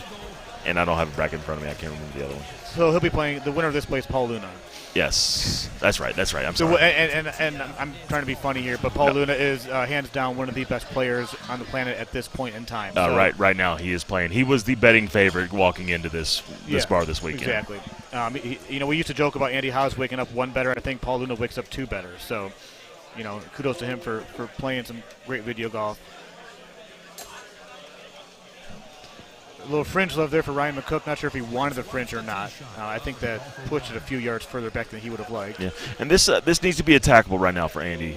He needs to find a way to get a shot real close right now because Ryan's not a guy that's going to give you a lot. No, definitely. Either one of those guys. You have the lead in the match when you're playing these top-tier players. Once you get down early, you're not relying on your opponent to mess up. You're relying on yourself to get that stroke back somehow, because you can't rely on them to mess up. So coming up here in the next tournament on the list right now, St. Louis will be happening June 10th through 13th. If you're in the St. Louis area or anywhere out in the Midwest and want to come attend one of the great Golden Tee tournaments, we are playing, I think, in our 10th year in St. Louis. It'll be at. Sorry, I had it up. Yeah, no, but it's at a new venue this year, and supposedly it's supposed to be a huge venue. Missouri Bluffs Golf Course. It's going to be a solid venue. We'll see what happens. It's the first time it's not like an actual bar venue. It's actually going to be on a golf course, or at a golf course kind of room. I guess they have in their clubhouse. I'm not sure how that's all working out. But the fine people with Power Events, they're going to make sure that things are worked out and that whoever is able to attend. Now. Here we are, going into that tournament. We had Sussex, Wisconsin about 5 or 6 weeks ago, 154 paid players. Today we had 156 paid. St. Louis being a hotbed of Golden Tee golf. I mean, is it eclipsing 160 a no-brainer? I think we do it twice this year. Yeah. I believe this year we'll break 160, maybe even 3 times. I'm curious what that Nashville turnout's going to be. Yeah, me too. Early on looking at flights, for me personally, I live in a rural part of Illinois. Beatty just busted a cup there. Flights are cheap for me. So if they're cheap for me, anyone out there that's got a major airport they're able to fly out of, take a look at it. Those dates are the third weekend in August, I believe. And I'm really hoping to make an appearance there. The only issue personally I have with that, Chris, is the timing of school starting. So if you got kids, we have. And by the way, we have a blatant break in how fast two players play. Where Ryan and Andy are very, very quick. Andy will think about their shots a little bit more. As Ryan sends one away and tries to nail it. And even though Ryan's got that one-stroke lead, he's still pin-seeking on the holes that he feels comfortable pin-seeking on, because there's nothing more valuable than a two-stroke lead, specifically on Monte Ceballos, when you get down to the last hole, and you could have a two-stroke swing. Now getting up with a little bit of release. So I think what's really interesting here, Chris, with these side-by-side views is you're looking at a newly designed course for 2021 Monte Ceballos. And then you're looking at a course from 20 years ago, Tropical Falls, and they've been able to copy and paste that, and they both look like newly designed courses. We didn't play Tropical Falls like we're playing Tropical Falls right now. No, it's Jim Z took to that course, and he has made that to me, one of the probably I would say it's my favorite of all the remastered courses from our previous years. I think so too. The risk-reward part of the course it's great. And Pine Meadow holds a special place in my heart, but this Tropical Falls has been a gem, and I got high hopes for the next one. Yeah, Suerte del Sol, is that correct? Or I believe so. And there goes Ryan. He is just all over that cup. And he's just one of those guys. He's been playing great Golden Tee. When I was on here earlier, Chris, I was talking about how he took a few years off, and he came back to the game, and kind of wondering where he'd be in Golden Tee had he not taken that break. I mean, he picked it back up real quick, obviously, but he's playing some great Golden Tee right now. It's been really fantastic to watch, and important to note, by the way, he's only played in this tournament once, and he won it. Really? Yeah. That's an interesting note. Well, he had stopped playing after that, and he took some time off from the game. Started the family, right? I mean, and I'm sure the timing of all that kind of had something to do with it. In life, and so we went on a run where we had nothing but stem mark, and Boyer, Luna won this once, Fox has won it twice, Haas has won it twice. And we've got a lot of the usual faces. So as we go to the right side here, Machine, this game's kind of coming to the wire a little bit. No really break in scoring, just still what happened on the second hole. So what will be interesting here is, Andy's running out of time right now. We've got 3 holes left. There can be a change on either one of these 3 holes. We don't know where the ball landed, but I'm guessing it's okay with the way that he reacted.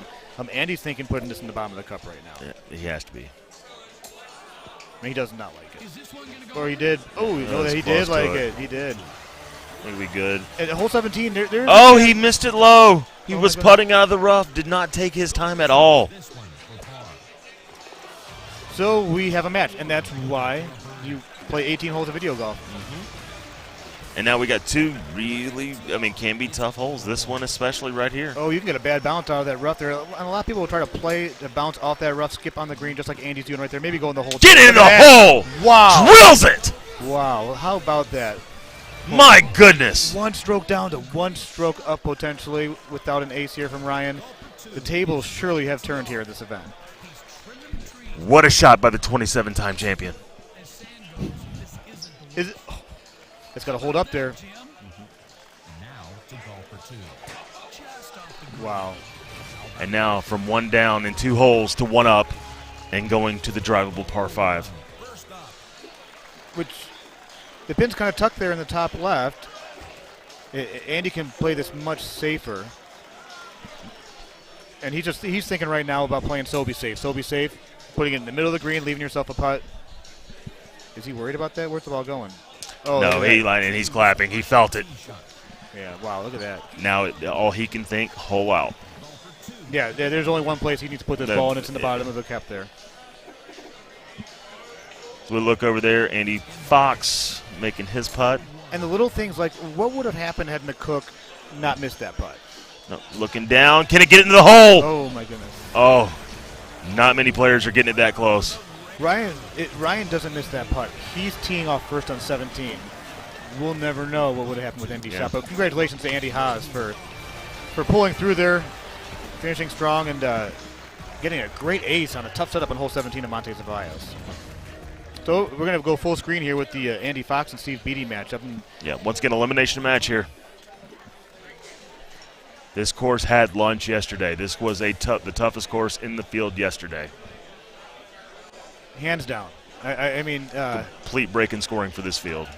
If you knew what you were doing and you knew how to play that course, you may have had some success, but a lot of guys just struggled. And there were, 156 players in the tournament yesterday during the qualifier. I'm going to take a look here real quick and kind of see where I shot a 24 under on this course, and that was 25th out of 156 people, just to give you an idea. So remember how we were talking. It was up 3, 4 holes go, and now we are tied. Great hole here, Chris. Yeah, and a fantastic hole to offer more breaks in scoring. I'm going to give Andy the advantage here. I'm not sure how many games Steve's played at home on Tropical. But this was almost the exact same look we had yesterday. Maybe a little bit more tucked than it is, but Andy and I both played 5 woods in, and we both nailed the green. The hardest part about the shot, and you know this as well, is keeping it on the green and knowing that, hey, it's okay if it doesn't stay on the green. You're going to have a chip. It's just going to trickle off into the sand. The goal is to be dry. Yes. That is what we're looking for here.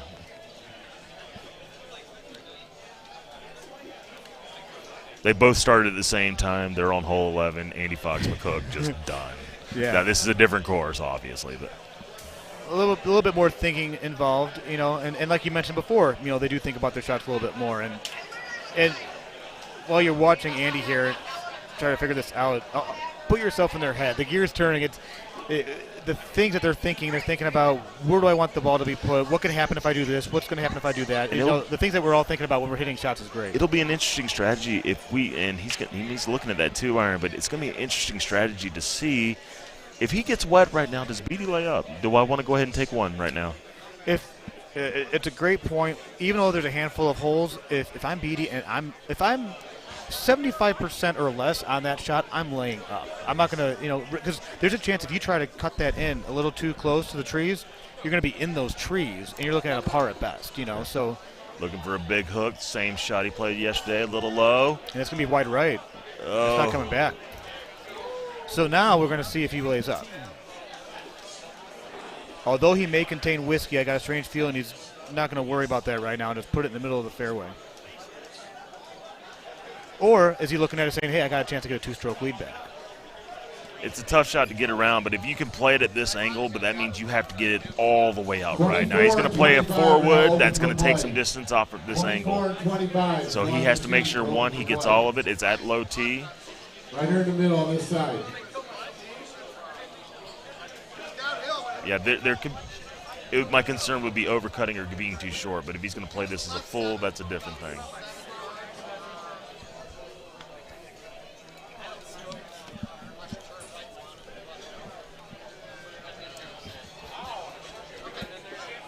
Steve taking his time. I got a bad feeling this is going to go inside that tree line a little bit. Oh, he gets it out now. But he's still going to be safe. That's not a bad shot. Fantastic layup. We'll chalk it up as a layup, and he puts himself in a great position there to put it close to the hole on his approach shot. But my concern for him there was actually not hitting a leaf, but hitting the tree first. And you hit that tree first, you're not going to get a birdie.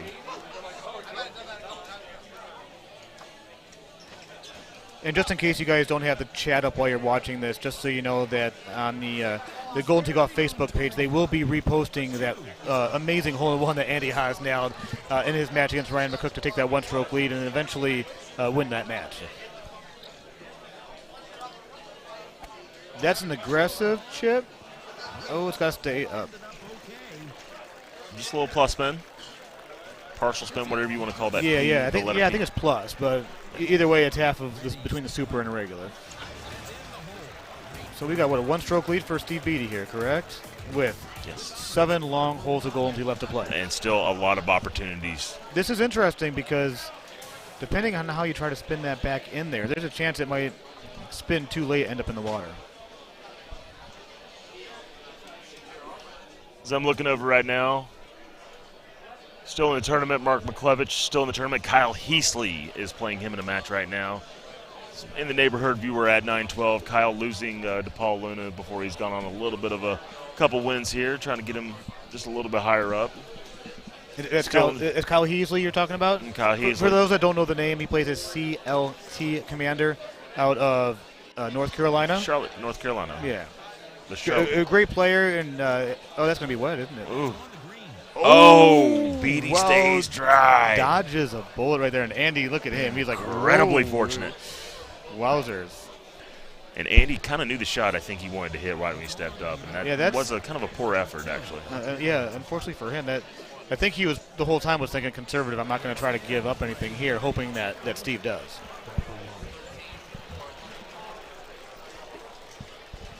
It says he's on the fringe, but is that going to kick left or right? Or is it going to go straight? And those are the things he's wondering about. Do you just chip this just to be safe?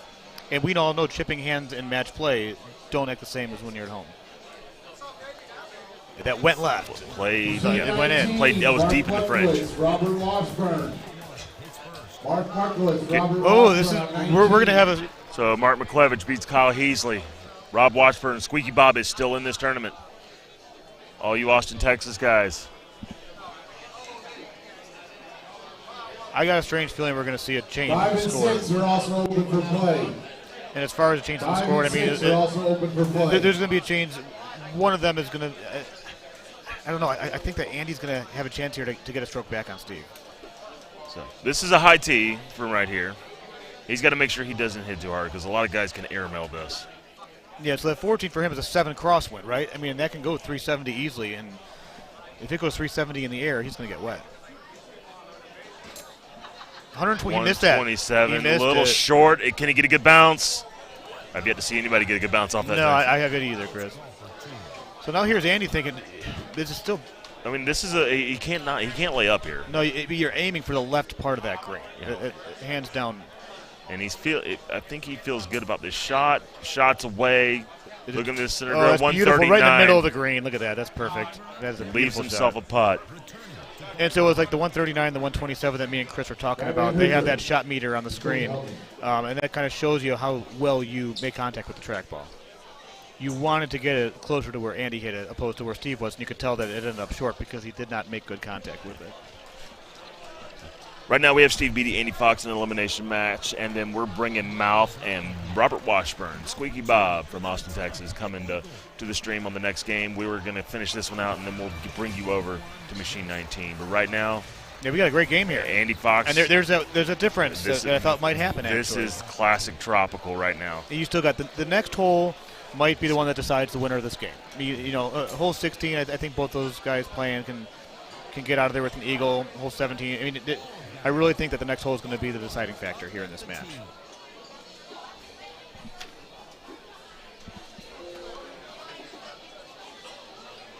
Trying to get to the fairway, very simple. I mean, most guys are just banging this shot out here. This Par is actually, five. with that wind just going straight at it, they're both going to have great opportunities to throw in right at it, pin right in the middle of the green. So shots away. It's a little short, isn't it?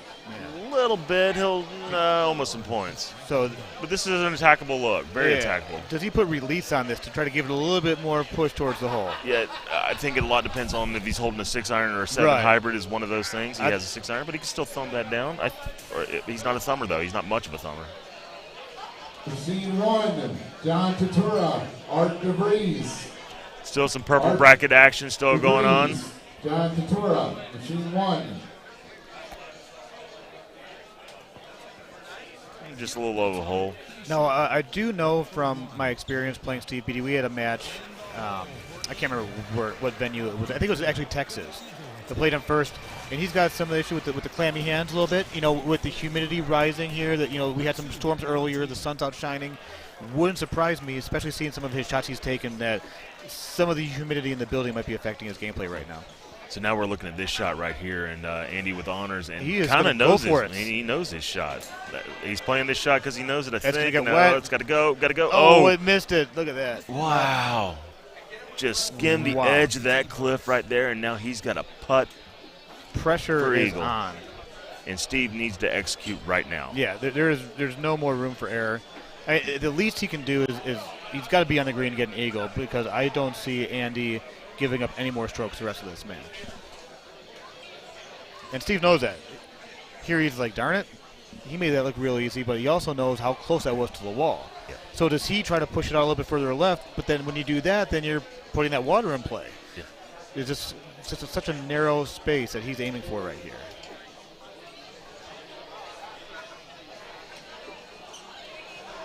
Steve trying to figure out his best avenue to the green. And with 3 holes remaining, being wet's not an option right now. Not at all. Earlier on today, if you've been watching for a long time, we had that match where the gentleman putted in the water. Let's watch and see what he does here. Interesting full here, going all the way to the A. That's a great shot. And gets himself a putt just as good. Forcing Andy to make this putt off the fringe. It should be a pretty simple putt for Andy, but you just never know.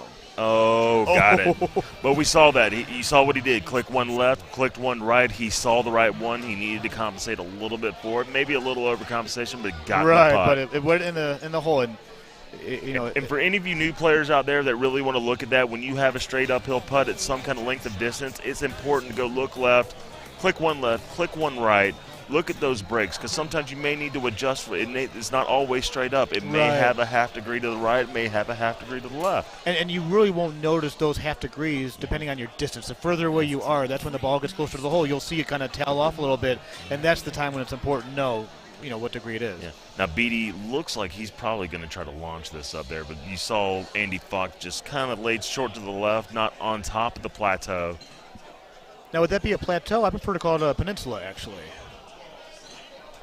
Yeah, you say plateau, I say peninsula. How about that? Well, no, I'm sure you're actually using the right definition of this. But for those that don't know, that shot there down, I just found out about that this weekend, where and that's a good shot there. It's pretty much a 3-wood or a 10.5 driver over that wall there. As long as you're not too close.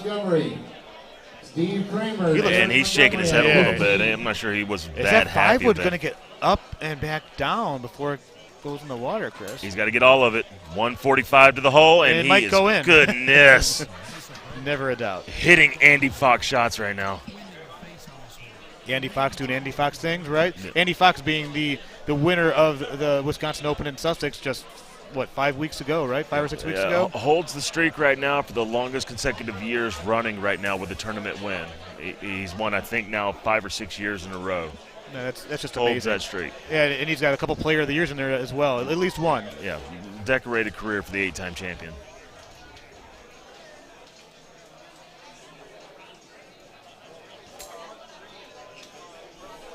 It's be a little bit to the left there. But still both making eagle right there.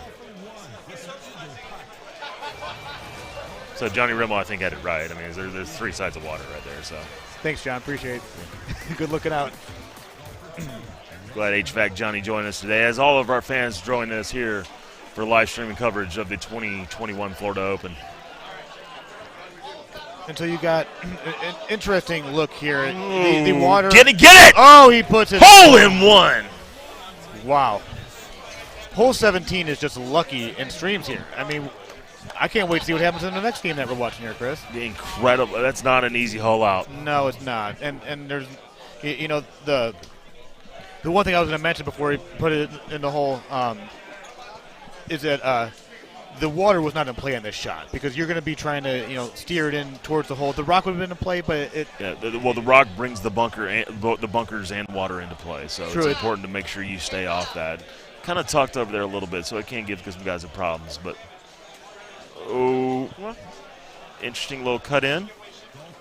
Be prudent, yes. I believe the mouth is playing arrows. When we chatted earlier, feels pretty confident playing those balls and knows everything he needs to know about them to succeed on Tropical. So hopefully in his next match, maybe he draws Tropical and we can see it firsthand. So Andy Fox looking just to stick this green.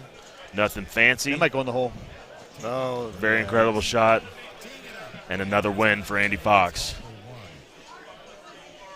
And great run for Steve Beatty, right? He won Texas recently in December, and he's becoming a well-known. Oh, that might go long, unfortunately, for him. Yeah, he had to get a little aggressive, and I think that's what the purpose of that. I mean, even if he holds it out, he needed Andy to miss his putt there. But a guy that's been playing the game for a long time. He's really he's bringing his name out there for us to see, and I foresee him running long in the brackets for several years to come. Yeah, and Steve Beatty now out of the tournament now. I believe that's a 9-12 finish for him. Steve, the Texas State champion, the inaugural Texas State championship winner.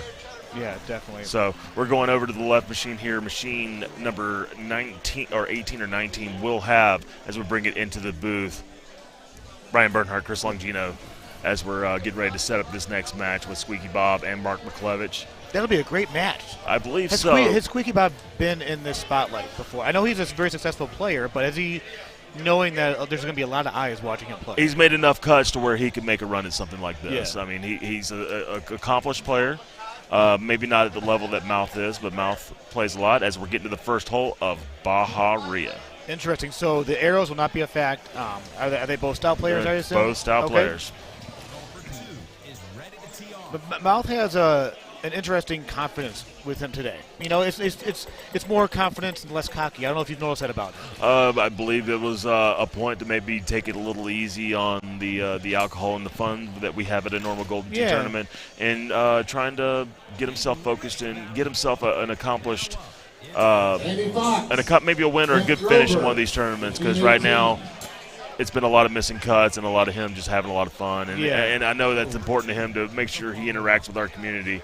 But I think he wants some good results now. Yeah, he does. I mean, he does so much for the game with the word of mouth and explaining the game. This is a very important birdie chip right now for Squeaky Bob.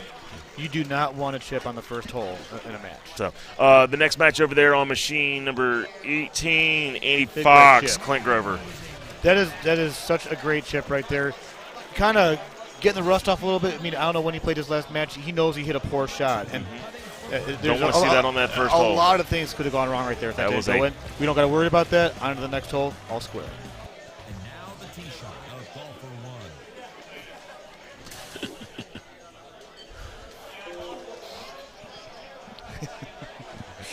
one. Well, Richard Swindle, we're gonna go to the tanning bed right now just for you, pal. I'll tell you what. I don't know what Chris's excuse is. I live in Western Illinois. That's mine.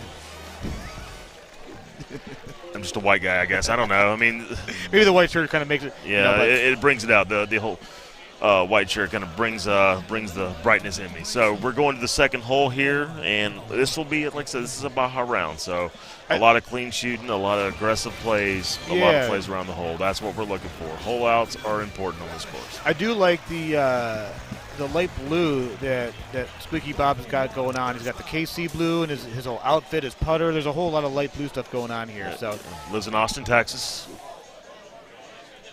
I've got the opportunity to chat with him a few times over the last few tournaments, and real good guy, really enjoys the game, and I'm glad to see him going on a run. Talked for the first time yesterday. All right. Yeah, for the first time yesterday. I've played in 5 tournaments with him. I guess we just never got around to talking. So this is the hole where Mouth's just thinking putting this in. I mean, both of them are. Yeah.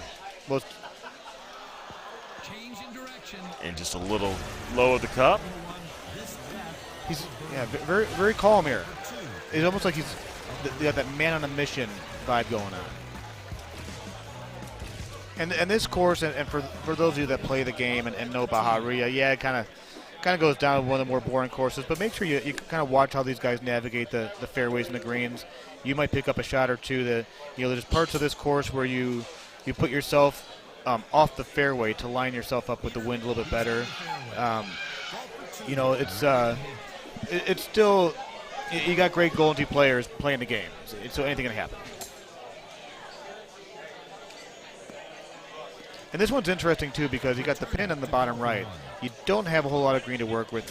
You can't try to run it up the green. You're going to hit some backspin. It's just one of those holes that you really just can't go after. So important to note, this is a 7-8 match going on right now. The winner of this will move on to 5-6 to play the winner to play C.J. Wangler. Oh, C.J. Wangler. C.J. Wangler, and the winner of the Andy Fox Clint Grover match will go to play Ryan McCook. So many great names up there. I mean, most of them, are just not surprising, but it's good to hear a couple names in there. I mean, CJ's been playing this game for a couple years now, and I don't know, it's turning out to be a familiar name in these brackets. He's been up there a couple times. He's got a 5-6, maybe a second 5-6, but definitely he's put in the time. He sure has. He has put in the time, and if anybody really wants to know, anybody wants to really think about how they get better at Golden Tee, first place into entry, it's repetition. Get the games in. Make sure you're playing games. You can't get better if you're not playing games. Oh, for sure.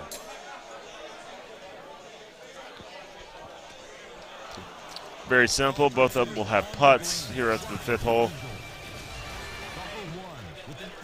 So, Chris, tell me a little bit about what happened with you today. Now, I know that things didn't end the way that you would have liked it, and same for me. That's why we're sitting here talking about all these guys in the stream. But was it sudden death that got you, or what ended up happening? Adam Harris, we played Onsay to a 27 tie, and went to extra holes. The 10th hole, that par 4 with the trees and all that. He had a better cut shot than I did. I didn't cut it enough, and ended up with probably a 25 to 30 yard chip that I missed, and he had a putt for the win. And what was? And this is one of those holes I was telling everybody about, where you don't always put yourself on the fairway. Sometimes these guys are lining themselves up with the wind. So you're going to see here, he's got that 6 crosswind. Even though they're playing stouts, you're trying to minimize the wind, and Mouth might just have a straight wind in his face where he's at, closer. This is exactly what Clint did in our match. Mm-hmm. Just looking for a good look, and it comes out of that gravel differently too, and that might have been another reason why he liked that. Hole 7's a par 3, usually 8 woodish, 180 to 210 kind of yardage. Here's a 214. I mean, this for any Golden Tee player that loves playing enough and is as accomplished as these guys. This shot's green light. Yeah. Green light. Yeah. If you go past the hole, you're going to be in the rough, and you can still putt from there. Oh, and a great shot from Robert Washburn. I think Mouth feels like he dodged a bullet there a little bit, actually, the way he's looking at the camera. That's right. That's unmouth-like right there to miss a shot like that so far. Maybe you chalk it up as a thumb slip of some sort, right? Yeah. I mean, at the end of it, I mean, you can be mad about it because you didn't get it, but as long as you make sure you get your birdie and he didn't hole out, you can be okay Right. with it. Nothing, no sweat off his back. Going to this very, very accessible par 5 8th hole. Probably the most eagled hole in Golden Tee today.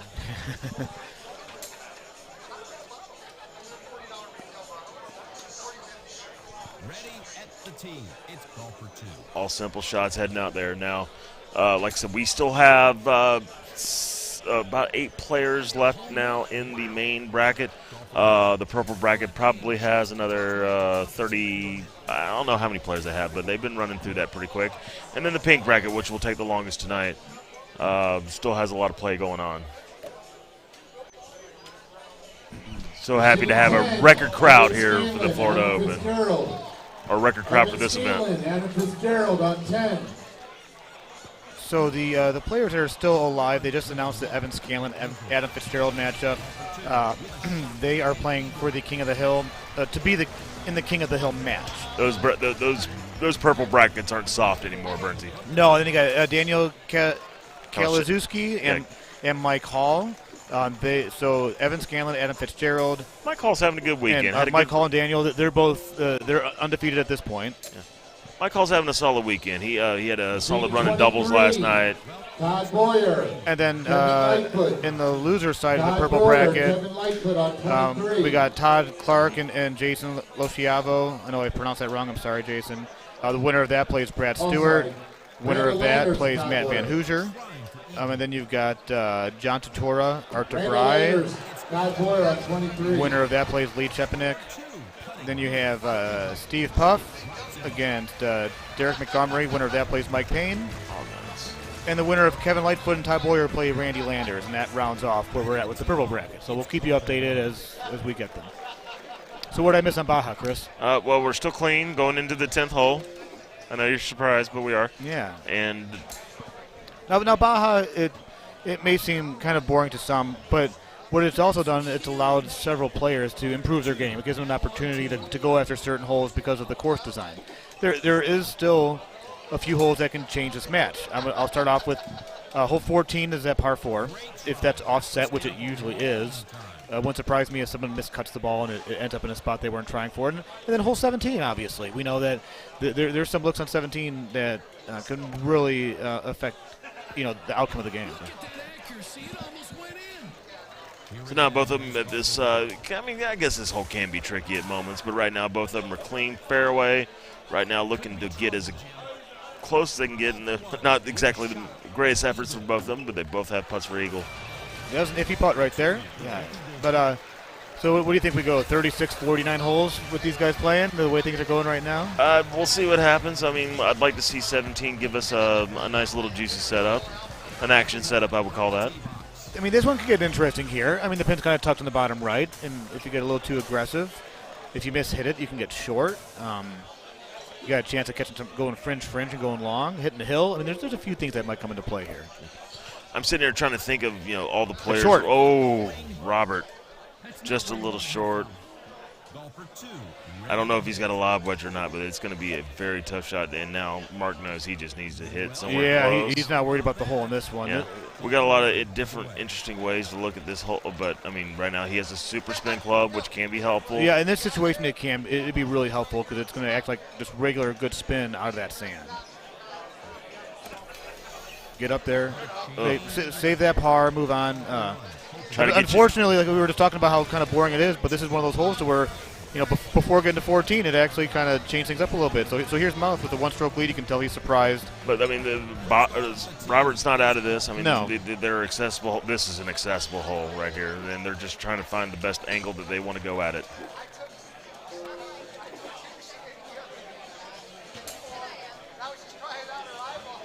That's interesting. That's not a good shot. Oh, no, he's playing for the win. That's the purpose of that. He was looking for that straight win. But there's that mound right there, and then you're in the rough, and with the pins being tucked in the bottom right, I get that he's playing for it actually hitting the ball at a rough in this situation, if you're if you cut the ball at all, no, there's potential that he doesn't get to the hole. Well, it would be the only reason he would play that shot would be to have a thumb shot in. He would not do or some kind of no pullback shot to where he can just allow the green to do its work, place the ball in the spot, and let the ball guide to the hole. Right. I'm just kind of curious what club it gives him with that little mound in front of him. Yeah. He's going after it with the roll. A little bit of roll, but that's good though. It's an 8-wood roll. So he also knows that hey, I got to start going after. And this is a money setup. No, he's playing this as a cut. So, no, it's a straight shot. But obviously he's been there before. Yes, this is and that's you play shots like that at his level. You're doing it for a reason. You're not doing it for your health. You're exactly right. Now the next hole it was the winner of the course design. It's a par 3. It's interesting, because it can give you some problems. I mean, you got to hit over the trees. This one, it's kind of interesting. If you hit in the woods, you should be fine. If you have a super spin club, that could jeopardize things. But pretty simple shot there for the mouth. Just fantastic. See, and he's got the plus, too, so, he'll be hitting that 8-wood. Now, for those at home, I believe a 3-iron hybrid does clear those trees if you had the wind in your face. I would not recommend that in this setup. Get down, and ball. This is and I think you're kind of seeing the nerves a little bit on Robert with some of these shots. That's where shots. You think a guy like that would be really comfortable hitting. He puts his head down and he knows he didn't like that shot at all. Just shake it off and go to this next one, which is the offset par 4. Yeah, and perhaps the hardest hole in the course. Yeah, exactly, Chris. Exactly, and Mouth's got a really good opportunity to put a statement. Make a statement right here. It doesn't go too far right. Oh, he almost jarred it. But at this point, Robert's going to hopefully it lets him let loose a little bit and he can get a little bit more aggressive. C13, Jason Lachavo, Brad Stewart.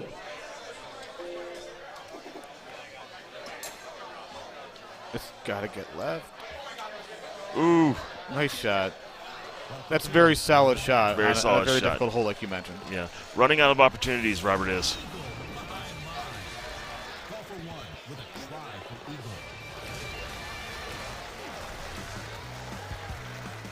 You can see the confidence in Mouth's face. This is a hole that, when the pin's down there like that, anytime the pin is going to be halfway down the green or at the bottom, it gives you an opportunity to be a little bit more aggressive running towards the hole. I'm curious why they're not putting in the sand to change the elevation a little bit more.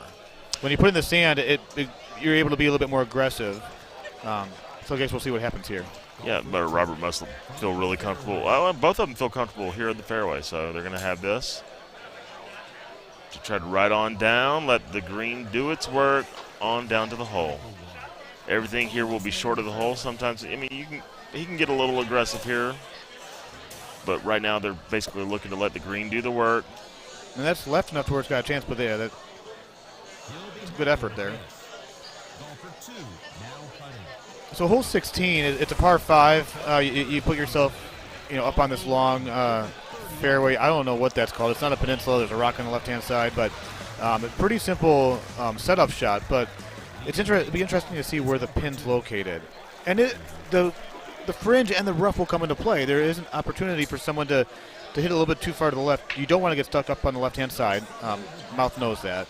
But it'll be interesting to see how both these guys hit their approach shots, knowing that they don't have a whole lot of green to work with going in. A little high tee shove. That's going to go the good old welter shove, and he's going to introduce some rough to his life. I think. And the rough, what that does is he's going to reduce his backspin by a mile there. Mouth point center of the green. Oh, no, little fringe helped out there, get him a little bit closer.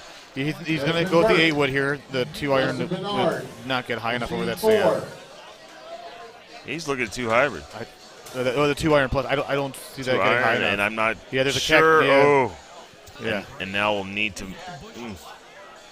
Tough break. He can go up and down here. Now, and 18 is no easy hole to get eagle on sometimes. Yeah. I want an action setup, Bernsey. 17. I want a top right. Top right. 15 left. wind or something like that, right to left. Yeah, let's get an action set up. I haven't seen one in a while. Oh, and we got something. Okay. Thanks, IT, for taking care of that for us.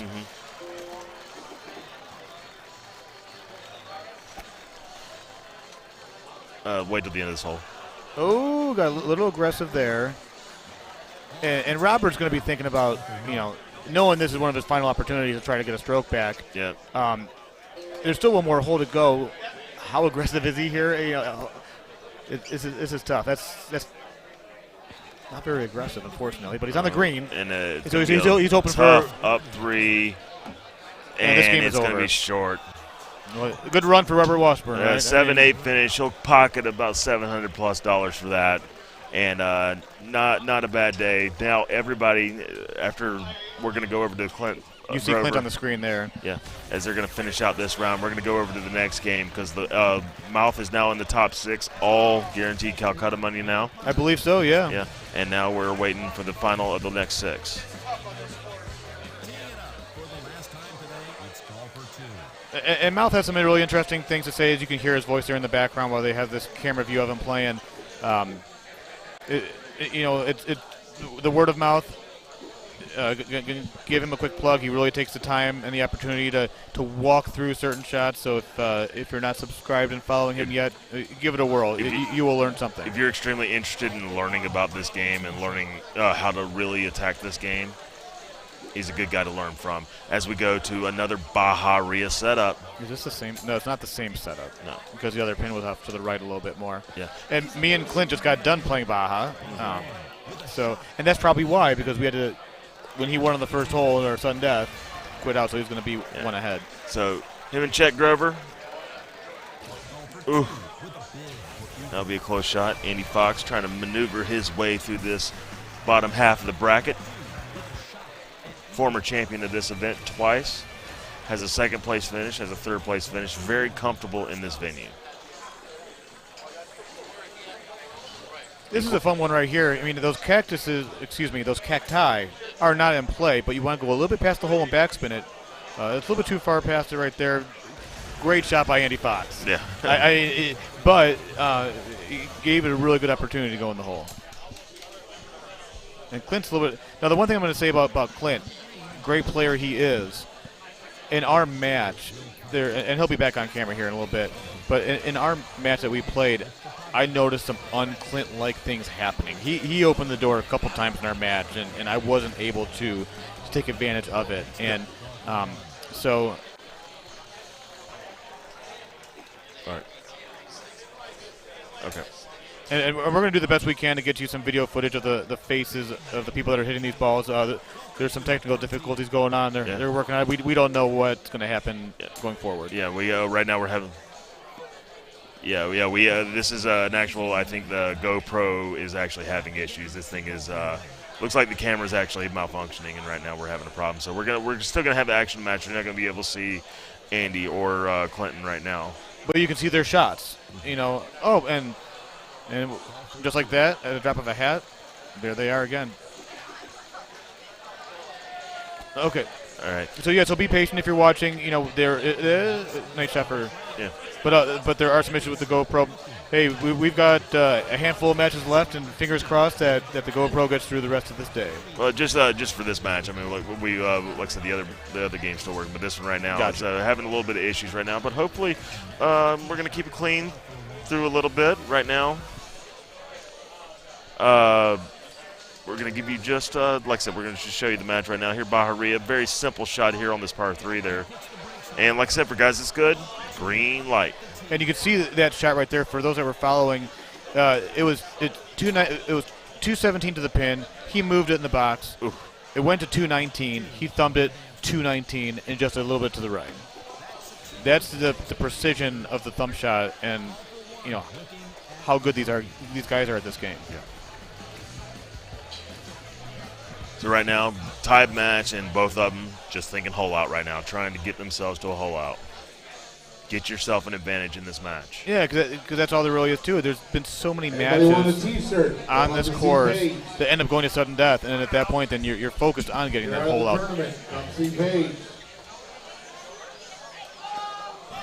So it'll look like this, Chris. I mean, just out of curiosity, you like your woods, right? You're hoping for your 5-wood, 4-wood, something like that. Have you ever tried anything different on this hole, or is it just one of those just straightforward fairway? Yeah, green, I'm playing on feel, so I'm basically get me fairway, get me my shot in. Now I'm trying to make sure I gauge distances right to where I don't have tweeners.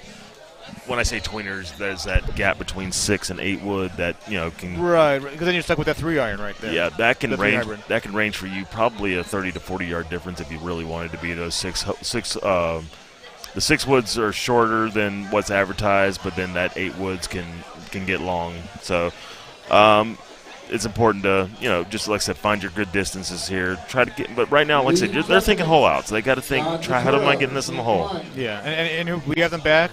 Hopefully, it's for good. We'll just be patient with us.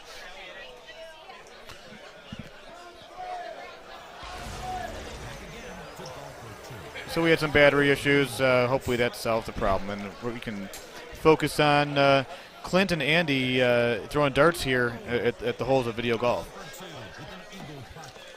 It's going to be all squared after 8 coming to. Now, hole 9 can be interesting if the pin is up on the top left. It puts some of the rough into play. Bottom right, it puts some other things in play. And there it is. It's up there in the top left. And depending on how aggressive you want to be with this, the play here is to kind of hit it. This looks like the same setup that Mouth and. You want to hit the first cut and let it bounce onto the green from there. Yeah. No, sorry. So now, getting really close. If you hit that first rough, might have gone in, Chris. Mm-hmm. But Clint and I, when we played it, this is a very similar look that we had. He went a little bit long, which is one of the things that might happen. I'm sure he's kind of thinking about that. And he played a little bit righter than he did when we played. I don't know if righter is a word. We'll say a little bit further right than in our match. So after 9, we're going to be all square. We're going to come to the par 5. They're both going to hit the 10.5 driver, tee it high, and throw it. But it's one of those holes that the pin's on the bottom of the green. It'll give them a really good opportunity of going after it. And it's near the bottom. Still got to hit a pretty good shot here, a high 8.5 driver to get over there. The cacti are in play. Mm-hmm. Getting it out to the left. Yep. Clears all trees, no problem for Andy Fox at all. Now, for those that haven't played a whole lot of this course or whatnot, there is rough on that left side when you do put yourself in the rough. It does take off the backspin, but it wouldn't really affect you too much in this situation. If they put themselves in the sand, that's when things would get a little bit hairy. So now both look very, very easy shots in. He's going to have him a little bit of cut shot, and that's a shot he's very comfortable playing. Yeah, and with that cut, he cut it to the right and to the right, and if you look at that shot meter and what it does when it hits that green, Chris, it goes towards the left. Look at it. If anybody wants to go back and watch some Andy Fox and look how you play small cuts, that's a great guy to learn those tools from. A guy that knows how to basically counteract winds really, really well. Andy's been doing it for a long time. If you guys ever want to go back and watch some of the old Golden Tee streams, that's a great reference right there for Andy Fox. And like you mentioned before, how many times he's won, he's on a lot of streams. So odds are there'd be several for you to watch and take a look at. Mm-hmm. Now, they're not going to be too aggressive here because you don't want to roll down. Did it earlier. That's a great shot by Andy. Just great shot. Put it close to the hole. Give it a small chance of maybe going in, but you're not being too aggressive here. Clint just playing a normal Clint shot. They had it surrounded right there. Yeah.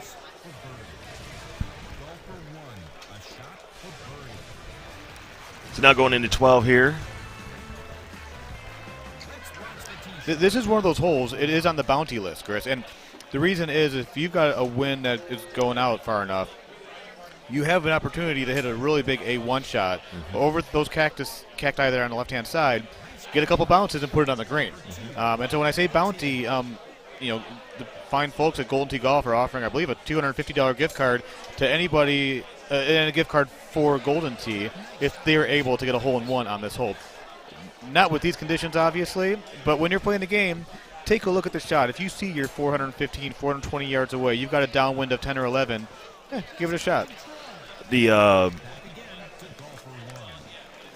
I'm curious to see when new tee boxes for this one come out. You had that whole left fairway that nobody ever uses. Yeah. So I imagine that's coming into play.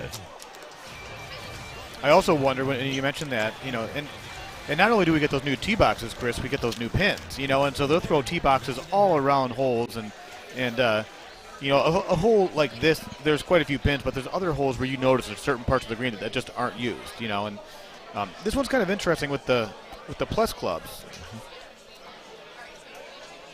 Just an interesting little bite shot. Gets himself real close. We could go 54 holes on this course. Oh, my goodness. With these two players, pull but chair, everybody that's watching, you might be here for a little while. Oh.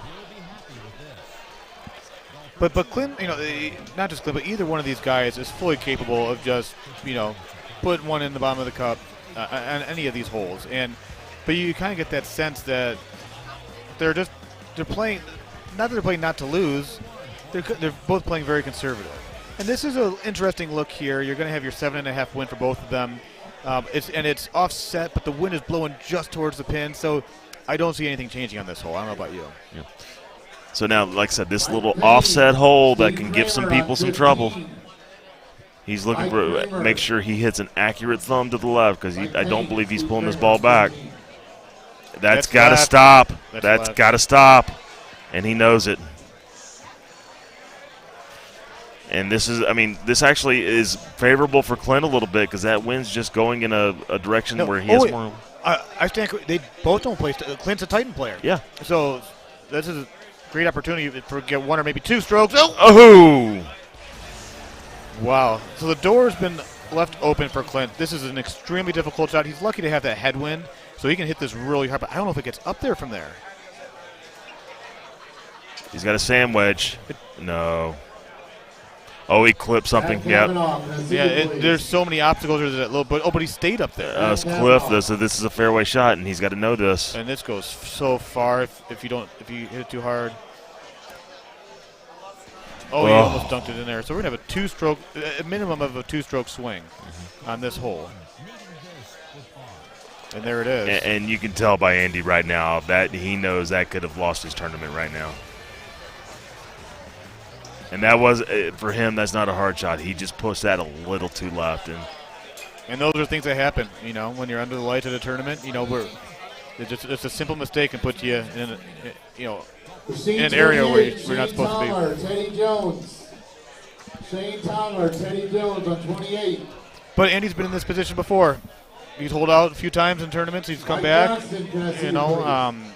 Like I mentioned earlier, and I was just saying about how they're both playing pretty conservative.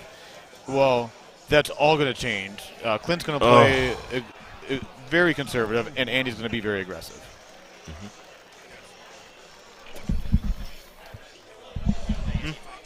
Yeah.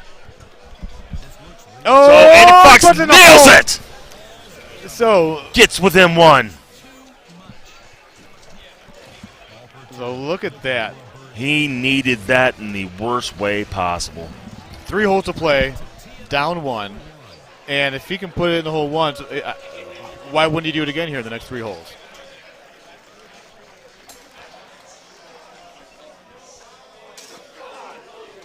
Happened to me earlier with Clint. I got down 2. I aced 13 of Monte, that par 4 over the mountain. Yep. I got within 1 before he buried me. So now, like I said, this is some people can complicate this a little bit, but the goal is to basically just get it up as far up in the fairway as you can, give yourself a shot, try to stay away from the rough. Yeah, middle of the green here, and you're looking. He's playing that full 14. He wants that ball to hit just past the pin, a little bit top right of where that pin's at, and it's gonna. So he had bite on it, so that's good. Once again, action setup for 17. We want an action setup. Yeah, we want something interesting here, and now. Oh, my goodness. Is he going to do it again? No, just a little low with the hole. Now, advantage Andy if there's an action setup with the wind cutters, So, and he knows that. So, let's see what has been given to us for this one. Not so much. Not exciting. But, that being said, I mean, that 10 win can give some pride. But look, watch him play this cut in. He's getting a little aggressive. He's trying not to overcut this, but this is a shot he's really comfortable playing. It's got to stop. Wow. Just a kiss. How does Clint play this now? Because I think similarly. Is that a low 6 iron? Yeah. With bite?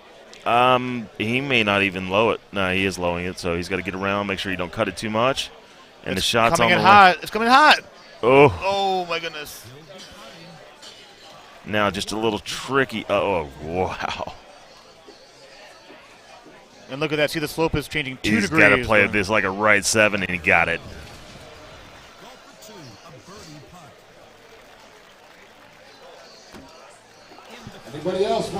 insert. Clint Grover is repping the Jordan brand on his shirt. Andy Fox here with a. Oh, this is he needs to put this one in the hole. Yeah, this has to be in the hole. Now, granted, it's a pretty straightforward shot. There's no cacti in the way.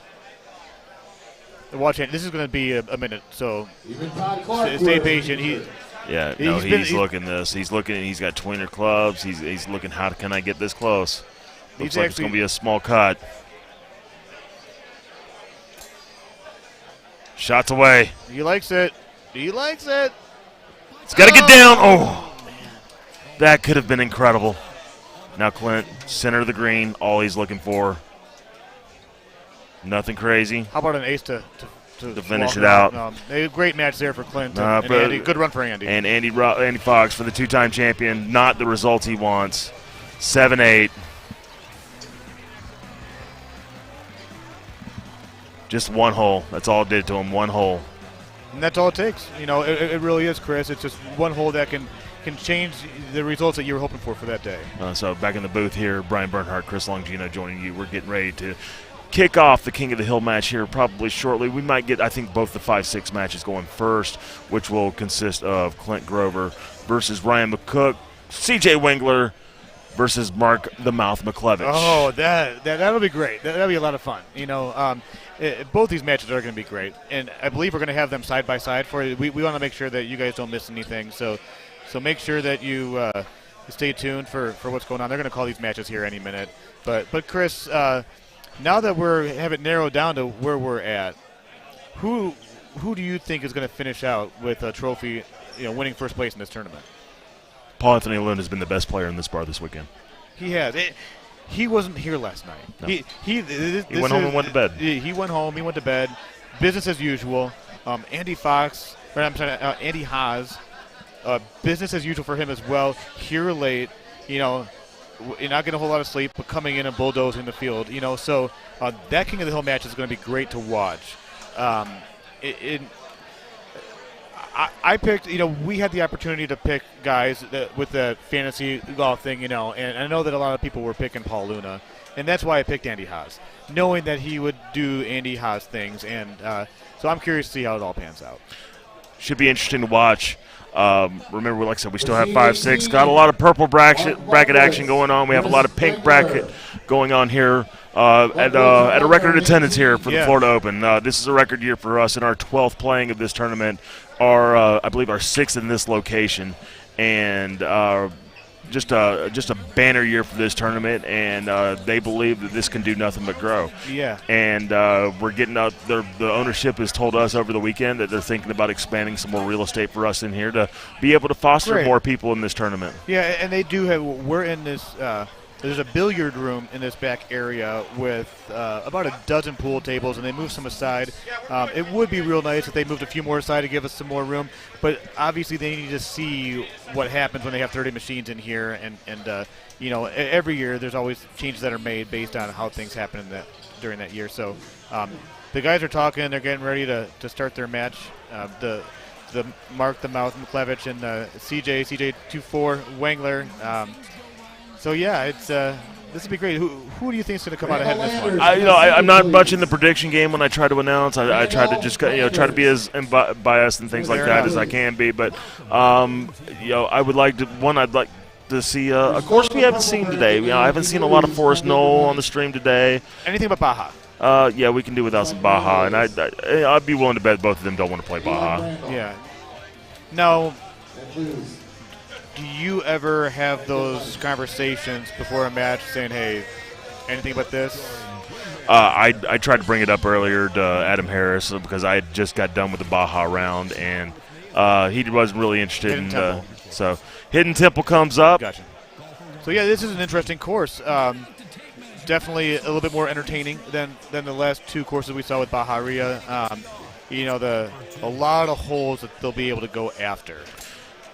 and there's a few holes that if you're a little too aggressive, it's going to cost you. Yeah, so let's break down the players here a little bit. Mark the Mouth McClevich, 2017 St. Louis champion or Missouri Open champion. Let me get that right. Defeated Kevin O'Connor that year. That was a great year. And C.J. Wengler holding a 5.6 or 2 in his back pocket right now, and just trying to move up in the world of Golden Tee. And he's played it pretty well. He's definitely grown into the game, and he's now a perennial contender. Yeah, every tournament. And I'm curious how he handles this against the Mouth. These are two great streamers, two knowledgeable guys. Mark's a seasoned veteran. CJ's been around the game for a few years. I'm actually, I almost think there's more pressure on the Mouth here. He wants to prove that he's better than the young up-and-comer, you know. So I'm kind of curious, and we just need to see how CJ handles this, being new to the whole. I mean, new being a few years. I mean, so he's getting closer to that status of being around for a while. But this is a huge match for him. What a shot that was. So close in the hole. As we get through the first couple holes here, can get a little tricky on that third hole when you see an offset look. But I expect both these players to be close to clean by the ninth hole. What I'm curious Daniel Kalashewski, Michael Hall. Is how the look 15, on hole 6. That's going to be the first obstacle hole where you've got to either go over the temple or through the temple, and what that looks like and how they each approach it.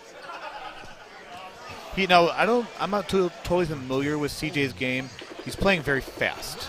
Is that how he plays this? Oh, he's a streamer where you're one of those guys and you're just knocking out game after game after game. Right. He does enjoy the company of local Minnesotans from time to time, but he, So he's playing his game right now. He's really I wouldn't call it his element, but he's just playing his game and just trying to get through the courses, the nerves, trying to keep it easy. And just be simple about it. Yeah, that's one thing that I noticed with him was that it seemed to be a little bit on the nervous side. And Andy Haas, who's going to be playing soon, is gracing us with his presence behind us.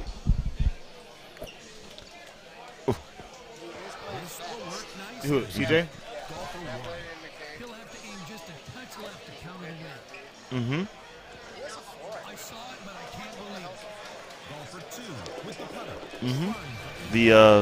He's got not many players carrying a 4-iron now. A lot of high woods these days for a lot of players. Yeah, I got a 4-iron in one of my bags actually for Hidden Temple in Monty, the Super 4. It's a great club. Oh, is Mouth going to try this? Come on, Mouth. Showing off your player wallet. There you go. Back to the ball game here. Yep. Brings it on, comes on down, just a little right of the hole. Is this CJ's chance right now to put Green light. one in? Yeah. And it's left. Yeah. So this next hole, which I was just talking to Chris about, I'm really curious what this looks like. I'm more concerned how CJ approaches it opposed to the Mount.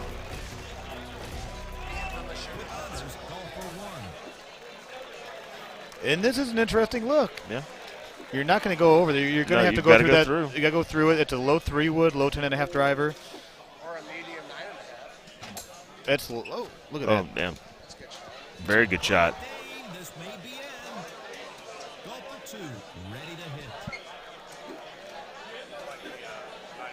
Sometimes you can't play it over, can't you, Bernsey? Yeah, I actually have a 9 wood in my bag just in case it is an interesting setup.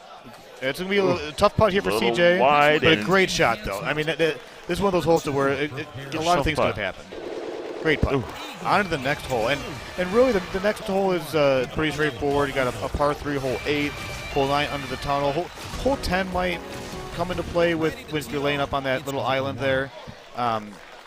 But seeing the way they're both approaching their shots and playing this game, Chris, I think that we're not going to have anything change until we get to hole 12. I think that'd be the next one to see what that setup looks like, unless we get a hole out, of course. Now, what you just noticed Mark McClevich just play out to the fairway on the left to try to avoid this little trouble right here, and it's in the water. And that's why I personally go to the left every time, because 9 times out of 10, you're going to be all right. But take the water out of play. And just a straight shot. Very good shot, by the way, to the fairway. He left him a clean shot right to the hole. And now CJ's thinking hole out. Yeah. And And like I said, nothing's going to happen until hole 12. Yeah. Very close. A bit too soon there. But the next hole is going to be a par 3. CJ's going to be going in the attack mode. He's hoping for a pin that's probably right in the middle of the green. Doesn't want the fringe to be in play. And that's probably not the look he was hoping for. Mouth is that's pretty aggressive. Yeah. Before CJ tees off, look at the elephants. The great things that IT adds to this game. They're moving along. Visually pleasing. Yeah. That's a good shot. That's an excellent shot. Trying to keep close to the match, trying to get a hole out to get back into it. So on this next hole, Chris, do you go under or over? I'm an under guy. Okay. And the reason I ask is there's a few different ways you can approach it. You can go under it with I've got the 4-iron or the 3-iron, or you can go over with an 8 or a 9 wood. I don't think it really matters which way you go. You just got to leave a little bit further back if you're going to go over. Now, speaking of the tee boxes, when we get those new tees here in a couple months, I can't wait to see what they do with this hole because there's a bounty on this hole. This is another one of those holes, and you look at there's no. So I know that there's tee boxes that have been created for this hole that are going to make it drivable more often, and I can't wait to see it. It'll be interesting to see because it looks like we'll be going through that little. I gotta call it a temple of some sort, right? It's a stone object, an aqueduct. Okay, I don't know. I'll just smile nod in my head. Okay. So 9 holes in the books here between the mouth and TJ, and they're just moving right along. This might be an 11-minute match, to be honest with you. But this hole, I mean, there's a chance. The area that they are aiming for, it says stone. It plays as fairway, but there's bushes that come into play. There's also part of that temple area that if you get too close to it, you cannot get a clean shot to the green. There are unplayable lies up there. Yeah, if your ball scoots off of that landing area a little too much, it does turn into an unplayable lie. Is that going to hold? Oh, he's fine. Just wonderful. 2 great shots there.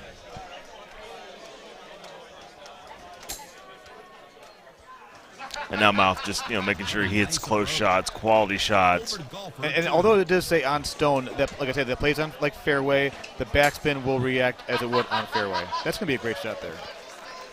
I thought it would be a little close to the right. You're not missing any other action. This is the only match going on in the main bracket right now. And a lot of people here, a lot of spectators. Machine 14, Steve Kramer, Todd Boyer. You're not wrong. They're starting to crowd round Machine 18, Machine 19. Which is what I miss. It's one of those things that over the years, if people kind of scatter off and go play their games, and they don't take in the moment of watching some of the best players playing Golden Tee in match play. One of my favorites. Did you make your way? As a matter of fact, that was a Team USA year for you. So you were at Mazzie's in Marietta, Georgia that year that we went. And, I believe so. I think it was like 03-ish or something like that. Or 05. 05. Yep. And just off the hill and just some good fortune. But wow. That being said, I mean, that can be a tough putt for some people, but he got it.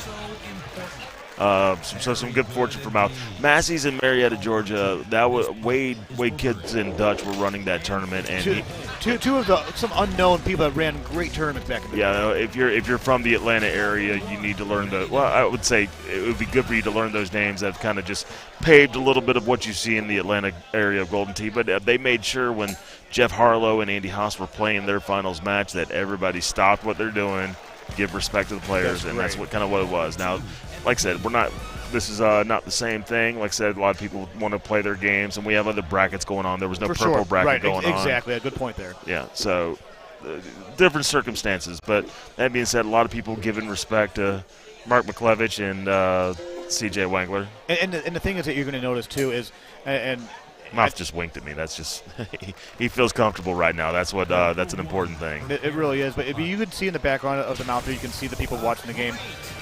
It's going to double in size when Andy and Luna approach the machine, and I'm really looking forward to that. But look at this is something that you got 20 people around them right now, and this is a 5th, 6th place matchup. And it shows you how people look at both CJ and the Mouth in the Golden Tee community. And there's people that you can't see off to the side. You got Paul Luna and you've got Andy Haas standing there. They're talking before their match, and Paige is standing there, and they're all watching this match. It's great to see.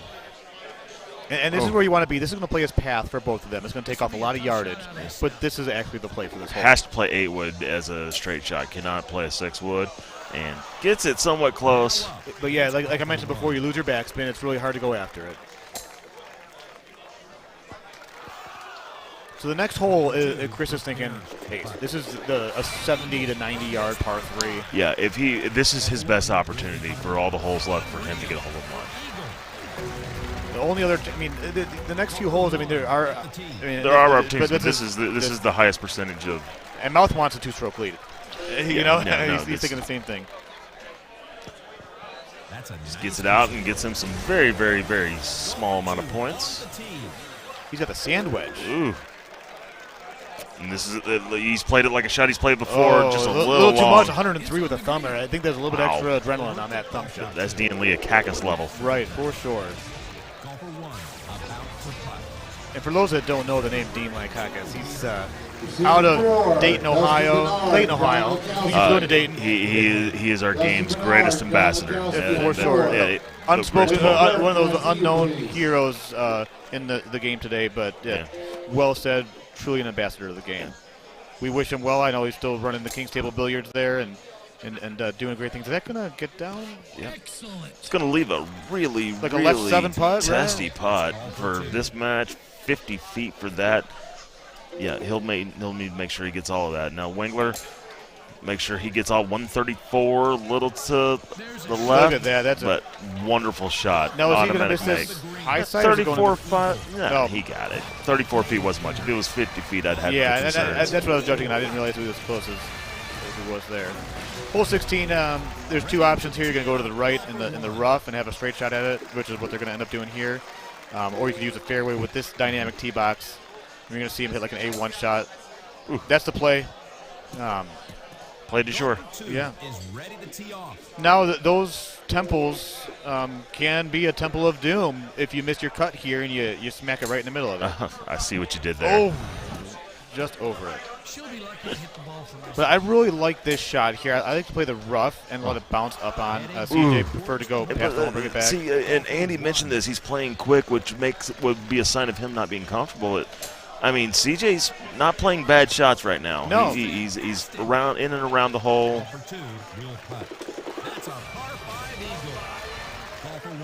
Hole 17. And for those of you that watched the stream when I was in Wisconsin, you saw me with a 2-stroke lead. I had 17 downwind. I thought I hit an okay shot. It just didn't get there. This is not the easiest hole. Oh, that's a pretty confident. Oh, he's stuck in the fringe. Stuck in the fringe. Now, I would be concerned of rollovers, but I haven't seen one in a while. It will happen off the fringe on Temple 17. Ooh. Looking to purchase a little bit of golden tees. Oh, I don't know if he's putting Mouth on ice here to think about his putt a little bit more. Mm-hmm. He could have bought tees on 18, but he's choosing to do it now. Interesting, CJ. Duly noted.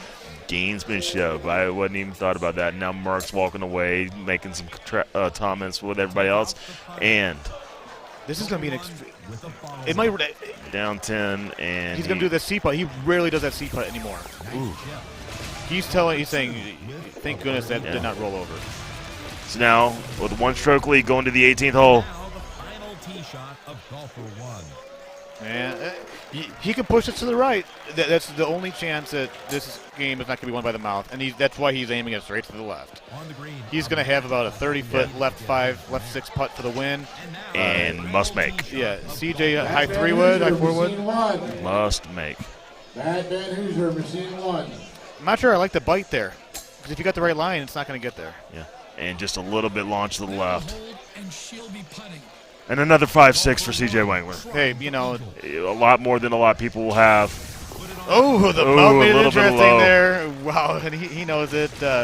Congratulations to the Mouth on a well-played match there. Great run for CJ. You should be very proud of yourself, man. Yeah. PJ. People giving their congrats. He's going to put on his coat, and maybe it's a sandals. Yeah, so back here in the booth, Brian Bernhardt, Chris Longino bringing it to you. We're getting ready to start probably the other 5-6 matchup. King Hill's coming real soon, so make sure you stick around for that. We got a lot of purple bracket action also still happening in the bar. Our 12th year here, the Florida Open, 6th at this location. Just, make sure we sell how great is this place for us to be at, man. It's been great for us, and as we've been talking about earlier, as it's grown, they've grown with us. This place had, was it 22 to 24 machines last year? We've got 30 machines in here this year. It really helps make the whole weekend go by smoothly. The staff has been great. The food's been great. I've had a lot of chicken meals. I'm not sure about you, but I had a chicken quesadilla. Burgers. Yeah, burgers, okay. I'll try that. I've been eating burgers a lot. I'll try that for dinner later on. But it's been very hospitable.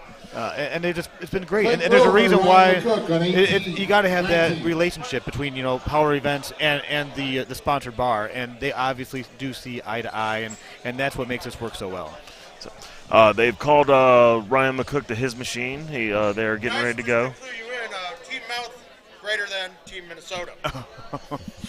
As we're bringing into the booth. Yeah, so I'm going to take myself a 5-minute break as Is it going to King of the Hill next, or are they going? Am I probably up right away? No. The other 5-6 matchups got to happen. So we've got the Mouth. So do you want to sit down for a minute so I can take a break? Let me go clean up. It's kind of sticky where it's at. All right. Sorry. Just give me 3 minutes. I'll be right back. All right. So right now, Mark McCleverage is going to come sit down for Burnsview for a minute and just kind of talk about his match. I'm going to give me a little bit of break in here and do my thing around now. But right now we're here back in the booth, and let's talk about what's coming up this year. Okay, so we've talked about St. Louis. That will be at the country club. Pine Bluffs Golf Course, Missouri Bluff Golf Course, I believe is, and in St. Louis. We will have that for you, and then in August, for the first time, the National Golden Detour presented by Power Events heads to Nashville, and our first time in Nashville. A lot of people excited for that. Long time coming. I mentioned earlier, I looked at the flight prices. Doesn't matter where you live. Just take a look at it right now. It'll be, I believe, right around the August 22nd, 23rd weekend. Just take a look at that. And then following that is, we're going to Columbia, yeah, aren't we?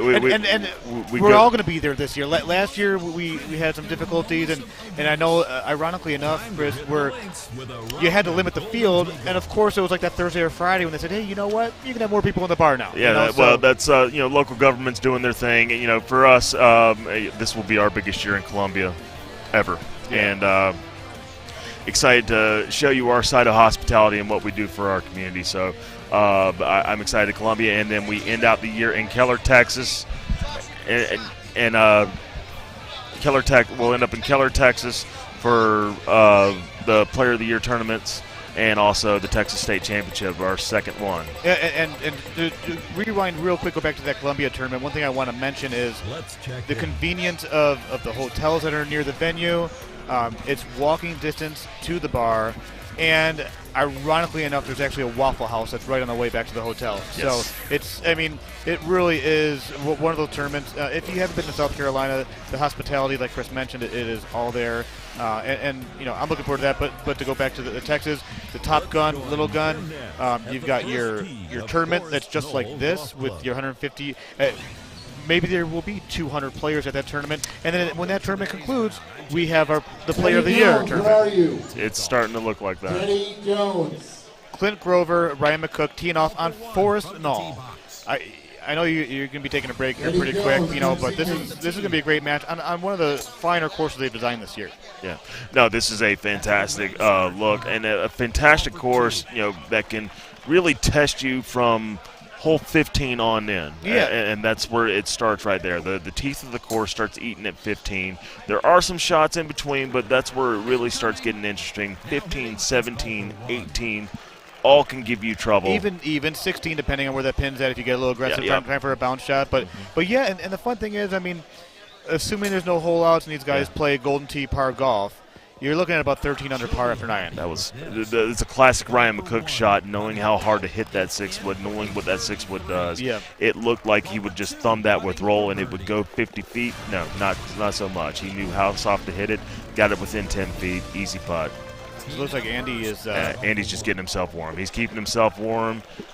He knows he's got a buzzsaw coming up. This is an interesting look because you either got to go around the left-hand side or you're going to go over. I'm not sure. Have you ever gone over these trees to the high 6 or 5 wood? I have done that, and has worked for me. I'm concerned I have not had a lot. I mean, unless I'm feeling 80% to 90% consistency with that shot, I don't try it. And I've had moments where I have clipped a tree once or twice. And then that shot there for Ryan early on here, he's going to have himself, probably about a 10-yard chip with a lot of fringe in his way. So yeah, it'll be interesting to see how he handles that. The way the last match ended. Because for those that weren't watching, he had a 1-stroke lead on Andy Haas. Mm-hmm. Ended up missing a putt on 16. And there's an early missed chip. So he ended up missing a putt out of the fringe on hole 16 of Monte Ceballos. The game is now tied. Andy's teeing off first on 17. He aces it. He's up 1, and then Andy ends up walking away with the win, even though he was down 1 going into hole 16. Yeah. So I'm getting ready to take a break here right now. Remember, the winner of this match will move on to our Golden Tee podium. Remember, in Golden Tee, top 4 is our podium, and the winner will move on to that. I'm going to take a break real quick. You're watching live streaming coverage of the 2021 Florida Open. Here's Mark the Mouth McClevich. So while the mouth gets situated here and we'll have a chance to talk, we all know that he's going to have some nice things to say, and we'll get a chance to talk with him and kind of get an idea of what he was saying. That might go in the hole. Nice try there for Ryan. One thing I noticed about Ryan, the par 3s is one of the best parts of his game, and would not be surprised if he puts one of them in the jar at some point during this round. Unfortunately for him right now, he's already down 1, so he's going to have to do that at some point. Drives it right up the alley. Golfer 1 from the tee box. Got to stay focused. So on this hole right here, you're trying to put it right exactly where they are. If you hit it a little bit too long, it's got the tendency of maybe trickling into the water. Too short, it might go in the sand. Both these guys did just the right thing. Okay. Put it there. Now there's a trick too, guys. Well, that's the mouth. Your spin. Oh, sorry, guys. Mark Mouth here to commentate. We got a couple minutes before my next match, so I'm going to sit down with you guys. Remember, on a hole like that, you may think that backspin's the way to go. When you hit a ball onto a downslope, backspin will cause it to bounce, and you will for surely go in the water. Yep. Bite or release is your friend on that. You won't go wet with bite or release unless you really murder it. And another a hole to watch here as we approach hole 10, I believe, when that comes up. Releases the shot on the top part of that fairway. The release kind of keeps it from going too far, but it slows it down just enough and it keeps you on there. This is a pretty easy look here, Mouth. It's I actually, Ryan got a stroke on me both times in our match on this hole with easy looks. Really? Yeah, I caught fringe and left myself a long putt, and sudden death, and he got me. So let's talk about your match a little bit, Mouth. You came away with the win against CJ. He gave you that one early. In your head, Ryan. Brian, my matches, somebody's given me a stroke early. If you look, my shot points are 0, 3,000. Because what am I going to do? I feel like I'm the better player than CJ. I'm going to make him hole out. I don't care. I'll put it 20 feet away every time and make the putt. So you went the conservative routes. Why would I Why would I risk anything? Yeah. And so when he gives you that one early, then you're doubling down on your conservative approach to it. And I could see that on hole 16. Although you got stuck in the fringe, which it should have rolled down a little bit. Wait, what was 16? No, 16. That was fine. 17. 17. I was fine with that. Right, but you walked in. You felt so confident hitting your shot. You put it exactly where you wanted to. There was nothing that I could do wrong with that shot. Yeah. If I decided to murder thumb it, I would have had to hit it 115 with my thumbs, which I'm not Dean Young. I can't do it. It's funny that you mentioned that because the way that CJ was thumbing, he had the adrenaline. I mean, he was thumbing like 103, and it just kind of seemed like he was playing a little faster pace than he was used to. Maybe some nerves, got a hold of him. You've been here a few more times than he has over the years. Oh, absolutely. And really going up there and playing with CJ at his place, I kind of had his number in general. So in my head, I think I already had a half stroke in my head advantage starting that game. And then we had some issues recently, so there was a little animosity there. And I feel like my mental game is on point right now, which is weird. I know that's something strange to say. It is.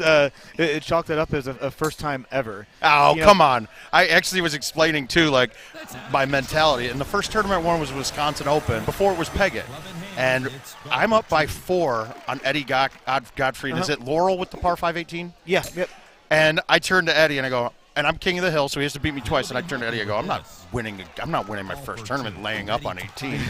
And I stroke limited, and he eagled and took me into the next game. Did you end up winning? Oh, I ended up winning, yes. But That was actually a teaching moment. Like, don't let your ego write checks your butt can't cash. Exactly. Yeah. Well said. And this is an interesting look here. I'm curious if he's got that 2 bird. He's going to tee that 8 high and go over the trees. A little bit of biter backspin. Now, see, I do the 6 on this, and for some reason I've been murdering it over. But you guys are both playing Titans on this course. Okay, so you have a good feel for what he's doing. McCook, if you watch. People tell me too that me and him are looking alike when we're on stream, but we pretty much are going to hit the same exact shots. Probably you're thinking the same thing. And that's just the old school in us. Yeah. It's like nowadays you look at the players that have gotten good recently, and their go-to shot on something that you're going around an obstacle is to turn right twice or left twice and hit a full. Right. You and I, McCook, we look at the obstacle as close as we can. Play a baby cut and flip it all the way around. Right. Because we feel we can control that a lot easier than a full. We have options and can easily manipulate. And I never picked up the whole full part of it either, and so and that's one of the things, where we all have our certain styles of play, and this looks like a pretty simple par 3, but the trees hang over there in the front of the green. It is. And this look, though, I don't think that they're in play even. Right. I think with stouts, they're not, as Ryan's coming into thumbing. I don't know if you noticed, too. I'm not thumbing hardly at all right now. I did notice that. Is it trackball related or? No, just moisture, humidity here. Everything's it doesn't feel perfect. So unless I'm going for a dead straight or something I'm fluffing, right, then I know I can cut a ball and make sure that my line is only going to be off by this much. If I thumb a ball and kind of spasm right thumb it, it's gone. Yeah, and for those that they just saw the camera angle, seeing Andy Haas on the machine. The King of the Hill match is not going on yet. So we're watching this match right now, the Andy Haas Paul Luna match. That'll be coming up here shortly. So stay tuned for that. All right, and I love it, guys. We got a lot of viewers here. Keep on active in the chat. Helps us give you guys commentary that you want to hear. And you do realize that you do have Brian Bernhardt, probably not the oldest physical aged player, but oldest player in the room, Golden Tee-wise, probably you and Haas. Could be, yeah. Well, I was playing a little before Haas. I don't know when him and Arnie got things started, but we were both on Team USA in 2003. But that was Fat Andy, so he's half of Andy now. Yeah, we were talking about that last. Yeah. Again, it was funny, and for those that have been watching Andy over the years, you might remember him and his pink collared shirt. I asked him about that this morning, and he said that he left it in a hotel room somewhere, and he did make the comment that he has lost some weight over the years, and it probably wouldn't fit him quite well anymore. But he's playing just fine with whatever graphic he has in his tee these days. Yeah, he is. And I got to say, dude, I think I got a feeling the rest of us are playing for second right now. He's on. Andy's on. Well, and I was talking with Chris earlier, and he didn't want to. He's in the King of the Hill match, right? Yeah. With Tim and Luna? Yeah. I picked Andy on my fantasy golf thing because I figured most people are, oh, and we got a tie match. Just like that. Oh, look at Andy Haas saying, you guys aren't allowed to hole out. I do that. Yes. Everyone else, I get all the hole outs. Jill, Fat Andy. Well, there's a great picture from an old indie tournament, right? And it was a Jason Kendrick tournament that he did, but there was a Silver Strike machine that he had prizes like top score for this period of time. And gets this, and I think Andy got like $500, and I got to see. He got a 300 up on it. Yeah, and I have a 298 and got like Indy 500 tickets or Jimmy Buffett tickets. But it's funny because he's holding up, and you could just, if you change the 500 into like 5 cheeseburgers, it would have fit just as well because it was definitely Fat Andy. But that's all in due fun. Obviously, we've all known each other for so long, like Mouth mentioned, and Andy's. He's been down this road before. The one thing that's interesting about between Andy and Luna is, Luna, he played a different card this weekend. He went home early, got a good night's sleep. A little bit, different. Andy, in typical Andy fashion, was borderline Haasing last night. No, he was Haasing, and it was something. I was playing with Chef Nasty, and Chef's like, I want to get a game with Andy. I've known him all these years, and we never got to play. And I go, it's a different. You're playing with me. We're having fun. Andy isn't having fun unless he's winning. Yeah. You look at that face over there, and he's probably losing to Brewer right now because he's almost Haasing, but he's not. He won't give in. No, he won't. He won't. He is about as stubborn as it gets as far as that goes. To answer your question, Chris Turcotte, yes, Luna and Haas, H-A-A-S, they are in the King of the Hill match, not playing yet. Andy is just playing the drums and warming up there. Front row watching Clint Grover and Ryan McCook playing this. This is kind of an epic battle here. Clint Grover got fortunate playing me. We tied on Baja. You got Baja too? Yeah, we got Baja. He won on the first hole, sudden death. So So yeah, he's got a couple breaks. McCook's. What a shot. Oh, we would have really liked that to spin. So the next hole after this one, assuming that Clint's able to kind of put it on and get it close to the hole, 14's a par 3. Hole 5, we're going to get a winner between those holes of 15, 16, 17, 18. Something's got to give here. I believe that there will be a winner at the end of 18 holes here. If not, this is more great gold. Yeah, it is. And I love the fact that we're staggering this. We kind of, as much as it's a little slower, we're still not going to finish ahead of the purple. But we have time. No one's got a flight to catch tonight that's still playing in the tournament. Let it ride. Let us ride out. We'll get the best commentary, and you guys can focus on every match. And I'm telling you right now, I don't think anybody would have argued if you picked this top 4. No. Like it was a very good choice. The top 6, top 8. The top 8 in the King of the Hill, you probably would have gone. Those are my 8. Oh, wow. Muscle spasm. I didn't see the shot. What hole was that? What the hell hole was that? Oh, changed the club on him. That's too bad. Now, I know McCook is a competitor. If he thinks something was fucked up, he'll give it to him. But unfortunately, I'm pretty sure that this is going to go on to a 2-stroke lead for... Not more. Golfer 2 is putting. That sucks. Golfer 1 trying. The last swim before taking a break. So if he manages to break the top 4, I'll be pretty pissed. He is actually already in the top 4. Who's that? But these guys are. Oh no, this is a 5th-6 match. Yeah. This is the other 5th-6 match. So the winner of this plays you. Okay, got it. All right, so I think now this could be a stroke back for, because Ryan, he's not getting on with that. All right, we know it's close, but I know you can hit this, but Clint with Titans can do the same shot and throw it out a little farther right and get a snap on it, so it will get on. He has a chance of going over this too. But with his head right now, I mean, he is so. He went. He should have hit the shot McCook hit because you would have had to further play right, more because you're not half. Right. All right. So this one's gonna pretty much die down. Great run for Clint.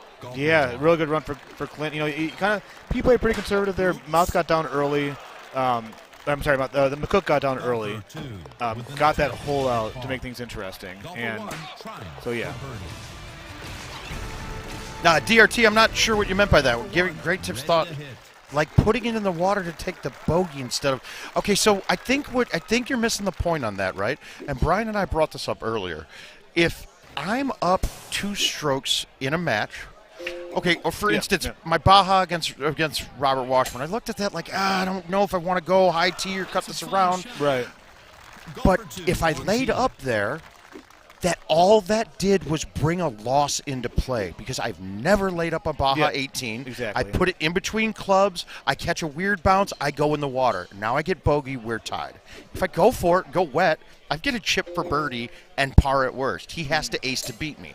So I think that's what we're saying when we're talking about you don't want to put yourself in a position where you can bring the loss into play. Right, or hitting a shot that you're not comfortable hitting that you've never hit before. And the last place that you want to do that is in match play at a tournament. Those are things to where it's like, all right, you can work on that when you're playing on whatever machine that you play on at home or at the bar. But you and I both. I mean, you play commercial and I'm playing at home, so I can lollygag and do stuff stupid.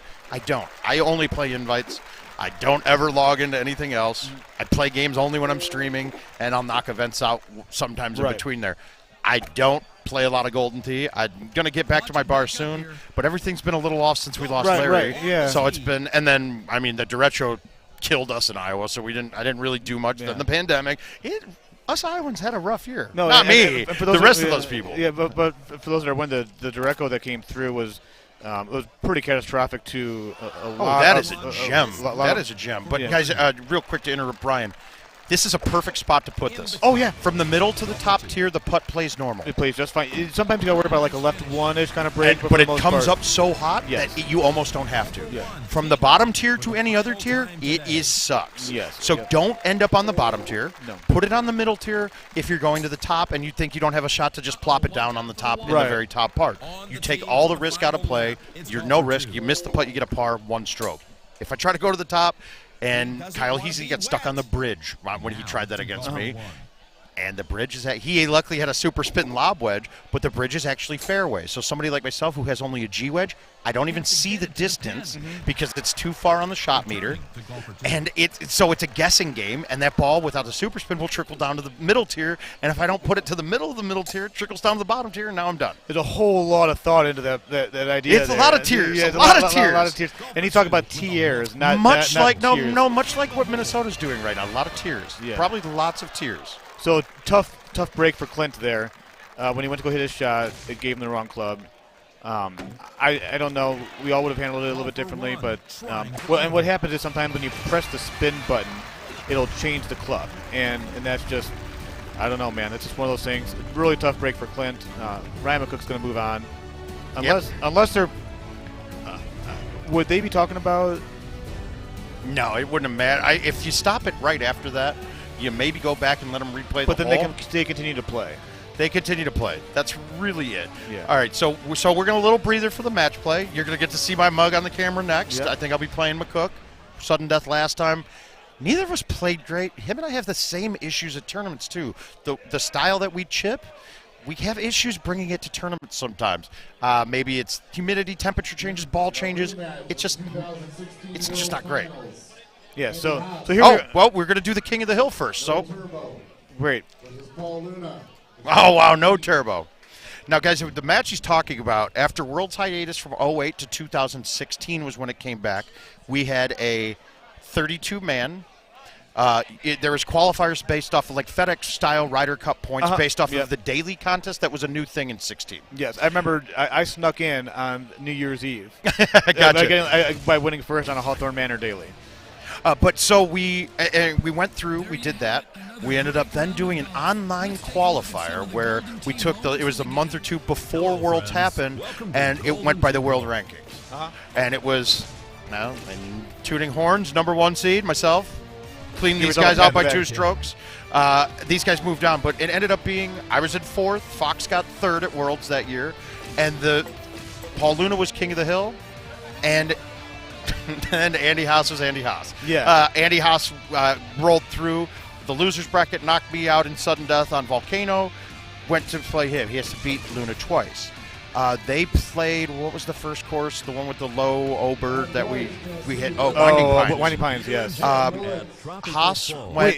Is this the convention this center? Is at the convention. Oh, okay. I was right there. Yeah. Dude, it was ridiculous. You saw the 4-better game. Ooh, we got tropical. But go ahead. Haas water? started out that round in the front 9. He was 5 better. Yeah, I remember all that, and I looked at Luna, and he's like, "What?" Well, no, and Luna was newer then. I mean, 16. He's been around a bit, but he was just starting to become God. He hadn't really got past that maturing point of the how you have to be a little bit more responsible at tournaments. You know, as far as like if you're coming here to win the tournament. Wait a minute. What? Okay, the living embodiment of his statement is sitting right here to his side. Here we got a shush coming up, and let's see if this goes in. Yeah. Okay. So they're shushing, guys. This is and Luna let it get into his head. Yeah. You know what? Haas going to have 5 better sometimes against you. He was you have to beat him twice. He had to beat him twice. Yeah. I almost would have said, if I'm Luna, Haas was 5 better, just so I wouldn't let him run. DNF my game and get to the next one. Oh, yeah. Haas can't sit there and keep firing bullets. But Luna made 2 mistakes right away on Kangaroo. No, I'm sorry, Antelope. Okay, yeah. I mean, an early one, and it was a shot that if we watched it again, if he saw it again, he would be like, why the hell did I hit this shot? Right. There was a safe shot, and Andy just didn't make a mistake. Andy wins Worlds.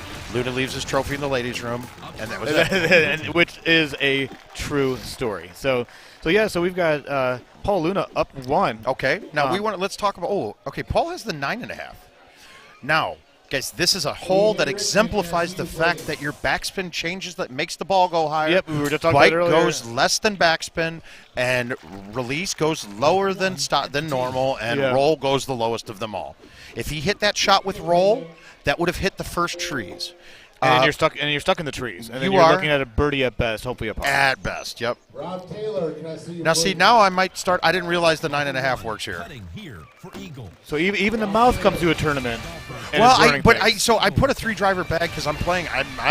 if we get tropical, you guys are going to see something. No one's going to be following me around, and you're going to look and go, what the hell did he just do hitting that ball 450 straight? And so one thing I want to mention here real quick, we're on hole 3 right now. If you're watching right now and you've got, like, I don't know, something in the oven or laundry to do, put that aside. This is going to be over in 10 to 12 minutes. These are the 2 of the best players in the world. Make sure you're sitting here with us watching this, because these guys are going to fly through this match, hit some great shots, and the winner of this is going to end up being the king of the hill.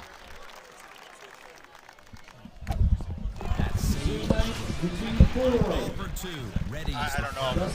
I didn't get a good read. I don't get a club switch. And we're just chatting with Glenn here a little bit about what happened and about that club switch, which we saw there at during the McCook match. Something to do with, when he hits the button, it forces the club to switch, and he went to go shoot.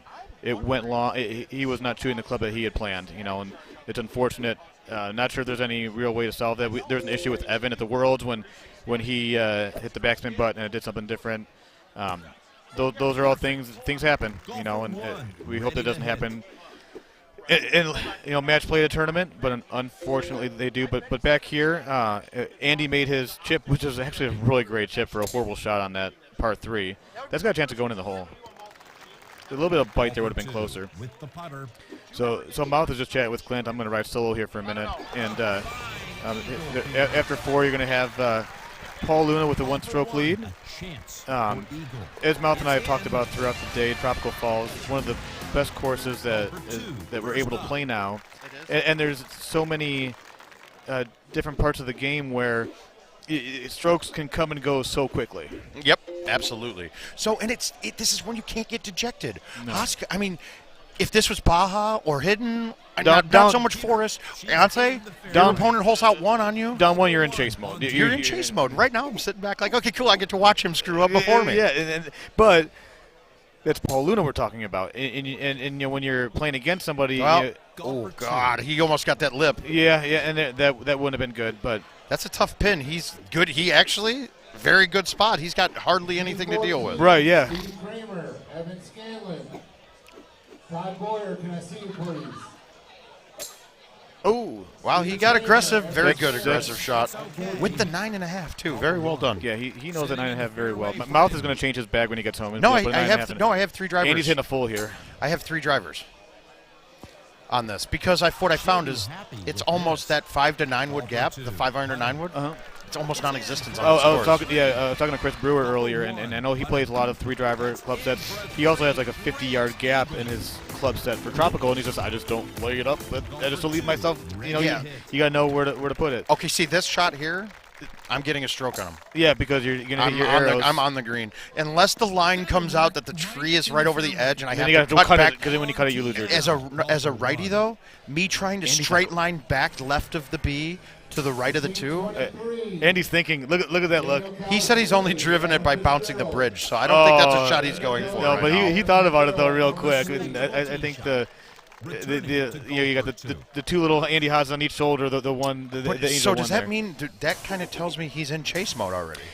So he's thinking about it, but he made the right choice, and he does. But real quickly, he remembered. Oh, I'm playing Tropical Falls. I don't need to go after it right now. Mm-hmm. Oh, Brian Bernhardt, Ryan loves you on the mic. Yeah, he's great to talk to in real life, not just the mic. So come out and meet him in person sometime, folks. Yeah, I really am a pretty cool guy. I have some passionate thoughts about Golden Tee, which you guys have all seen. But, I think we have 2 passionate people right here. But I'm here for the love of the game, and this is they're both going to go after this one here, Mark. I'm scared with having only. This is a problem though right now because I'd have only a 9-wood as well. This 9-wood could be a little goofy on this shot, not for Paul Luna though. And he dodged the bullet. And he's got the face. But then look at all the people watching right now. Hey, I thought they called a no headphone match for these 2, and they are not following through. Andy's just thinking, that didn't get there. Golfer 1 with a birdie putt. No, they did the no headphone thing in Wisconsin. What's the story behind Don't ask me. Okay. Wisconsin was not. I don't remember. Yeah, so it was a good time. Okay, this is a great hole. I get to this. You guys are attacking this hole with a 3-wood or a driver. I'm hitting a 7-iron in on my right, approach. and you had mentioned that before, and don't like going on the rough patch. In this case, it's okay. Yeah, when you have an outwind and the pin's in the back, you got enough room, you can trickle it down. I'd rather have fairway as well, but like I said, with arrows, they're stock balls on my approach, so I have to hit 350 from over here. If I play playing streaks, I put myself in the fairway there. Is that in play? No, he's fine. He's over it. He's over it, though. He's over it. It's not in play. But it's in his head, though, right now. Right, but, I mean, looking at it right away, it's not hitting that with any club he would use to approach this pin. But look, but here he is. He doesn't know. He's never been this. If he didn't have his headphones on, he might have overheard me. He went right over that. No, it was fine. It was fine. The 4 wood was probably fine. The 3 wood probably would have had to hit it. Most likely, yeah. He was fine. Andy's in more risk. But no, he hit the 3 too, so, But for me, what I was going to say real quick before we get to the next hole is when I lean back in the fairway, when I'm playing streaks, I might be 350 or 360 away on my approach shot. Yeah, which will work out just fine. Because then you could even hit a 10.5. Yeah, exactly. If I'm 350, 360 away playing arrows, I have to murder and hit a great 8.5 driver at it. So here we go, hole 9. Potentially a chance for a little change here in this. And not on this setup. Neither one of these guys are going to mess this up. But you got that tree that's hanging over there that you're always thinking about. Stouts, they're both stouts. Yeah. It's only a 5 wind. I'd be cutting a 10.5, not a 3 wind. I know it would be. I know that Andy's shot's going to be closer with that, but I'd rather smoothie the cut, make sure I've got no trees in my play, and be good with it. And have the putt on this hole plays pretty true from what I've seen so far. Haven't had any issues. Get with going, it. ball. You called that a little closer than Luna than that he is. But I mean, in Luna, you saw it, but Luna's up 1. He did what you do in match play, and this course is specialty. There's not a lot of hole-out holes coming. No, there really isn't. I mean, even the par 3s aren't even there. And in a way, that's the one thing I don't like about Tropical. You're not attacking holes. You're praying to God you stick a green. Yeah. It's a different way to play. It's not, and the only great thing about this though is that course par gets up to 31. Right. If this was like Coral Ridge, and Coral Ridge was this hard, with only being a 24, 25, 26 score, no one would play the course. Yeah, because you shoot like a 16 to 18 under, it would be an okay score for an average player. And the other thing that's great about that's going right at it in the hole. Oh my goodness, Andy Haas holding out hole 10. Just when we say there's no holes to attack, this Holy man. Smokes! Look at that, folks. We are all tied up here. Andy Haas with an and that's not the first time he's done that in the last hour and a half. He did that in hole 17. Against McCook. Did you see that match or no? Or I think I was playing. Okay, so earlier on, it's still tied, guys. Yeah, though. it's still tied. But Luna shouldn't even be upset because now he's tied. He had that and he's got Andy given honors. He can see Andy make a mistake or lay up on something first, get a total read for it. You get all the numbers. Back to back. Yeah, sand, right? Always the sand. Guys, that back sand with one bounce on the green, it pretty much stops at that back sand every time.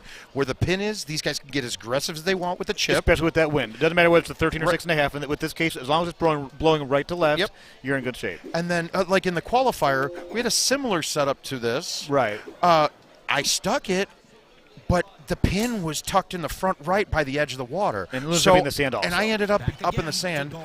And that chip, though, I want to rip a 5-iron at. Yeah. But if I miss with the 5-iron where the pin was in the qualifier, you were wet. Here, no, not a chance. And that's a great chip. And these guys are making. I don't think any of these guys missed this chip from the bunker. Bunker chips are so easy for us. Right, but there's still the added pressure, though. Yeah, exactly. I'd yank it. I would right now. I would. Yeah, I would. I yanked my chip on hole 18 against Grover to let him continue on, but that's neither here nor there. This is about as easy. They can actually go after this one. Wow, Andy went straight. I didn't like that. I might have been wrong. I thought he needed to move the tee a little bit left. I think that. So in general, I think a sand wedge will turn the ball at 6 miles per hour wind. Will turn the ball 1 turn. It sounds about right. About right. Oh Jeez. God. Now, see, this is why, and then this is exactly why, especially when you're both stout players, you watch what the trackball meter read for him, and you can adjust to it. As long as you can end up hitting a straight shot, it's great. I now understand. I laughed at Mark Stenmark for all those years where he said he wanted to turn the shot meter off. Right. Now, back playing wind balls. Is that going to get there? Yeah, absolutely. That's fine. They're stouts. I couldn't see that he teed it high. On our screen. Okay, so the high tee 10.5 at the high tee 9.5 on this hole with like this wind in your face. If you hit it 130, it's dead center. You could probably hit as hard as you can, and it won't fly this green. Now here, knowing that the bite slows it down too much, do you even think about putting release on it to get more aggressive? Yeah, make it different. Well, so on a shot like that, it's dropping down so far with the wind back. The ball's almost coming straight down perpendicular with the ground. Release, roll, bite, backspin. Backspin will make it come back. Yeah. But everything else is going to almost just plug and maybe... But see, in that case, like the release would give it a few more yards opposed to the bite kind of slowing it down. So you knowing that, there's no risk to it. Yeah. So would I, after seeing the first shot? Maybe. Absolutely. Yeah. Knowing that you could get a similar reading to what he hit. And it's especially if I'm watching and I watch him on the trackball meter. Yeah. Hit the bird. Almost so got the bird. With the trackball meter, and Luna and Haas are both good enough to go. Haas hit that 122. It was almost pretty straight. He's 6 yards short. I need to hit this 125. Right. And we're pretty good. Maybe not at a Golden Tee machine at a tournament, but at our home machine, you tell me to hit a number and I can get within 5 miles per hour of that. Oh yeah, for sure. So it's huge. It's very important. So here they're going to be all tied up. This next hole has the potential of deciding who wins this match. Yeah, if this gets past this hole, what are they on? They're in hole 14 going into hole 15. Yeah, and I mean, I'm going to tell you right now, a lot of people look at 17 like it's hard. No. Me, it's not a mistake hole. This is a pretty not simple, but it's a... Okay, but you got two options here. Are you going cut through? He's going high at it. He's going around. He's going to have a long putt if it gets on. Yeah. Yeah, it's getting on. Luna's going with backspin. He's going to go around and try to spin towards the hole. I'm hitting a cut 6 wood and backspinning it with stock balls. So I'm actually 10 yards short of that. So, yeah, I like the 6 with back. I think this is the shot. I think he might actually get a chance to put this in. It's a great shot. And he saw what Andy's did, and he knew that his 8 would for 9 would. And, guys, if you watched what Andy Haas just did there, right? He turned left once, saw that it's an up 3. Turned right once, saw that it was an up 2, right 1. And we had talked about that earlier, Mal, too, where you got to make sure to see if there's that half break in the stroke. Correct. And it has gotten much more important than it ever was. Yeah. Because we now, with the putting nerfing, that things are slower and you don't have rollovers, it's also barely getting to holes. As you're going on an uphill slope with a half a degree break, as that ball dies down, that's going to hook on you. Right. So if you don't play to the left edge of the cup when you see that, then you are going to miss it to the right. Right. I mean, it's tough, and putting is not a science with the speed and the distances anymore. Maybe it is. I haven't had time to dig into it yet. That's going to be a future stream. I'm going to dig in on that. I want to get that the word of mouth. Yes, I want to get all the info out there so we can be better players. And you saw 2 different approach shots there. Luna's almost went in. Did he go? Where did he go? Down low? He went short on the peninsula. Okay. And then Andy laid it back, and he actually had a 4 wood going right at it. It'd be interesting to see how 17 looks. See if either one of them go after. Ooh, this make you think a little bit. No, nothing. No worries. He's backspinning. He's trying to win right here, but this could be risky. Yeah, no, that's what I'm saying here, He's trying to win on the shot. That's a good shot. Okay, but now Luna just saw that, right? 118. He hits a 122, something like that. Luna's going to thumb this bite, is my guess. Oh, he's going to hit like 122, 125. Okay, or cut it more, or get the cut right. And he played it a little safer. Oh, wow. But it gave Paul said, oh, sweet. A normal swing 9-iron backspin isn't going off the green. I can do whatever I want at this. Just don't miss it. So, and I'm going to say, this is an easy pin for him. Half the win. They're going to thumb like a 3-wood or 10.5 with bite. Andy's concerned here. You easily could throw this. Oh, no, but he's concerned because it's goofy that this hole doesn't line up at the hole. With bite, that has the potential of taking a couple extra. For the problem with Stout, the bite just plugs even with the down 9, right? He went a little bit right, didn't he? He tried to play. It's because you're trying to do a thumb at an offset. Yeah. So that's not as accurate as being able to hit it straight.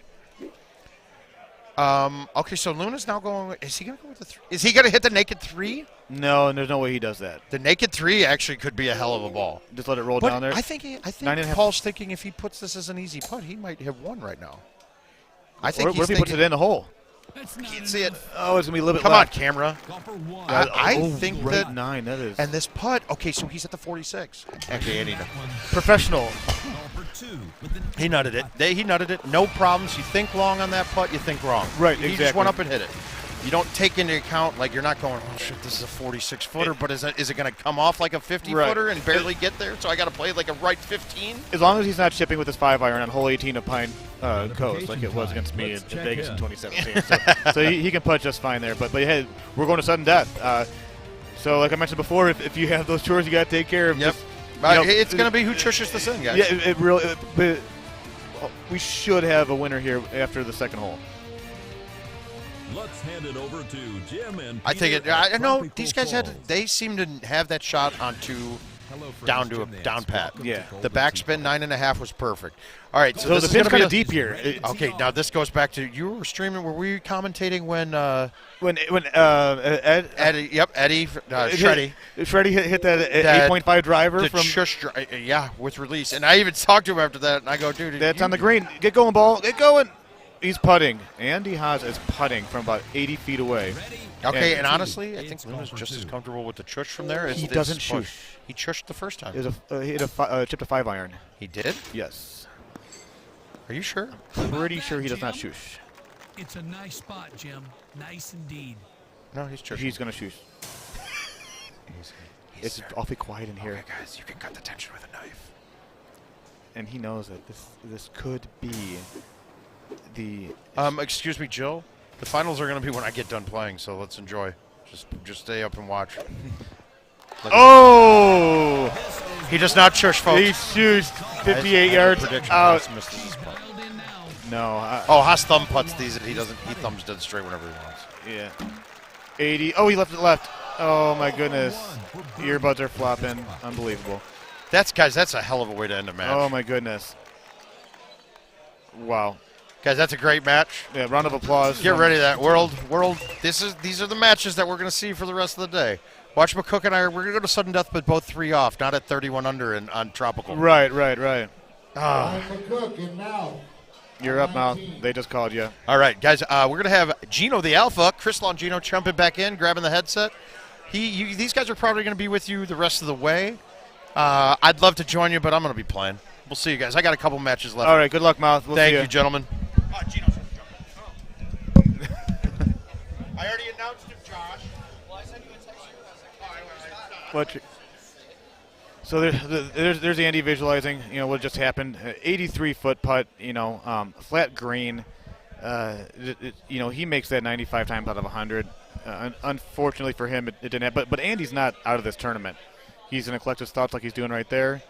And he'll be back in. He's going to be playing the winner of the McCook. No, he's got to wait a little bit, doesn't he? You can see Haas right there. He's replaying that chip in his mind right now. Yeah. So that putt. Well, no, yeah. And you can see it right now. It's eating him a little bit because that is a guaranteed entry. You get 2 matches to try to lose the championship. I mean, that was a. And he thought he had it with that force. Knowing that Luna probably wasn't good on the green. Yeah. And it's such a weird way, to end a round, especially how he felt from prevailing in his match before against McCook. Hello, friends, and welcome to Golden Tee Golf. So we got Ryan McCook and the Mouth playing here. You heard Mouth earlier saying that they both have a very, very similar style of play.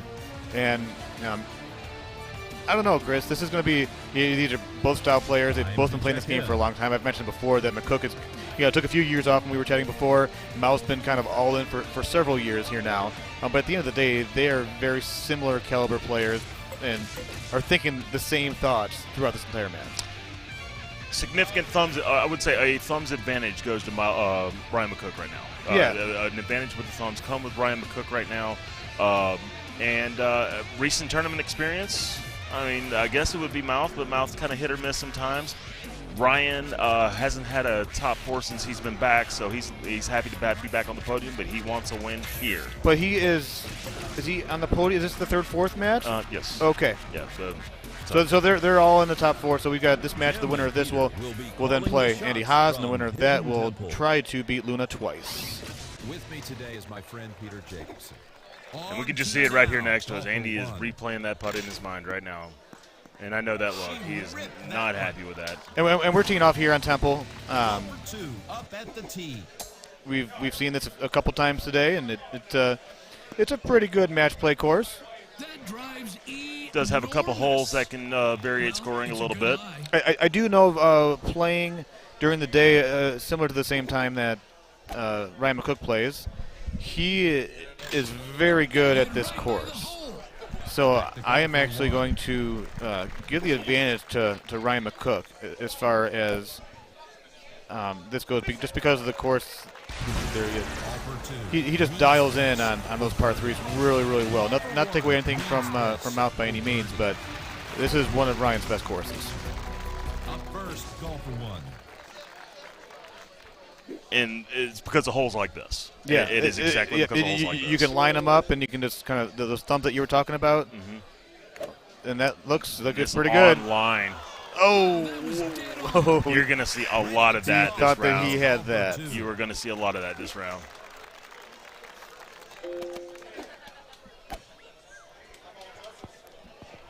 Wow, that one's close. Now hitting is golfer one. So the next hole is a drivable par 4. Usually plays between like 160 and 200. You go through two of these rock formations, 4-iron or 9-wood or 8-wood of some sorts. Usually the clubs are going to choose to get there. It's playing a little bit longer today. So one of the further tee boxes, those dynamic tee boxes that they have. I like that 6-wood he was looking at earlier. Don't know if that may put some release on that 9-wood, but. And can I not mention what could be more relaxing than having a guy that you're comfortable playing with commonly? And I think that's going to help this match for. Hit in the hole. Oh my goodness! And God, another time. And you can just see Mouth shake his head. He knows he's in for a tough one here. Yeah. I think this changes. Actually, it doesn't change his approach. He already knew what he was getting into. Yeah. But he's thinking, okay, this is the real deal. Might need to be a little bit more. And me and Mouth were just talking, Chris, about how he's approached a lot of the games today, being a little bit more conservative, kind of forcing his opponents to make those mistakes. He knows that Ryan McCook is one of those guys that is probably not going to make one of those mistakes. He made one earlier, and I just don't see it happening again. Now you're seeing a lot of this. He's going to try to. He looks like he's going to try to give him a fairway shot here. Doesn't want to make it too short because all that feeds right into that water. This would be good. Leave him a long shot, though. Yeah, you're looking about maybe 320 or so. He's going to cut that wind in half with the stouts. You know, I would go to the left, but unless it's playing too far. No, I think the left would have been a safer play here. Mouth's going to have like a 3 hybrid if that's in his bag. What is he? Just hitting it to the right. left. To the right a little bit more. I call that an angled 180. Right, yeah. 180s don't have to be just B2. You can actually just angle that where you basically bring the track ball in the direction of the same direction that you bring it forward. Exactly, and by another one, is that going to go in this time? But with he's around it. Angling those 180s, when you go straight forward and straight back, you're looking at about 144, 145. As you start angling those, it gets closer to that 158 maximum. So more times than not, you can angle and get like 148, 149, 150 mile per hour shot. Which what that means is that it will allow the ball to go further. That's a good test right there for Mouth. Those are not easy putts in a match like this.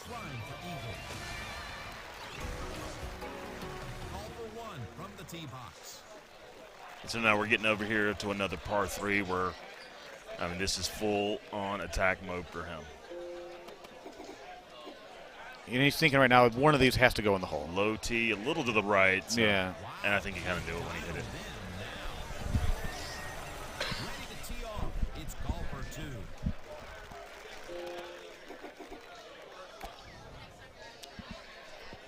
This could be in, Peter. So here's me and Chris over on one side of the bar in Sideline Sports Pub, St. Cloud, Florida. 4 people that kind of safe to assume that you kind of had an idea might, be in this position right now. None of them are surprised that they're in the hunt. Nobody would be surprised that these 4 are in this right now. This is an interesting look right here, Chris, where I don't think going over is an option, and so it puts a little bit more obstacles in play going through those temples there. Yeah. And that's a great shot. It's a veteran shot. A lot of guys think they have to hit it soft and maybe just kind of let it go onto the green. No. You can hit it hard enough to be able to control spin onto that green. Mouth is going to try to get this the $126 that Incredible Technologies has put on the table for his $1 donation if he puts this in the hole here. He saw the look. Hey, you know what? Usually you don't do that in the match, but in this case, and I think that that cost added him to his aggression. And it's in the water. Oh my goodness! And now let me just chalk that up as one of the reasons why you probably shouldn't do the hole and win in a match, because it might make you be a little bit more aggressive than you would have been had you not tried it. That's a 2-stroke swing on Ryan McCook's best course. And a guy you don't want to give 2 strokes to at all. That is true. Now Mouth is going to go into chase mode.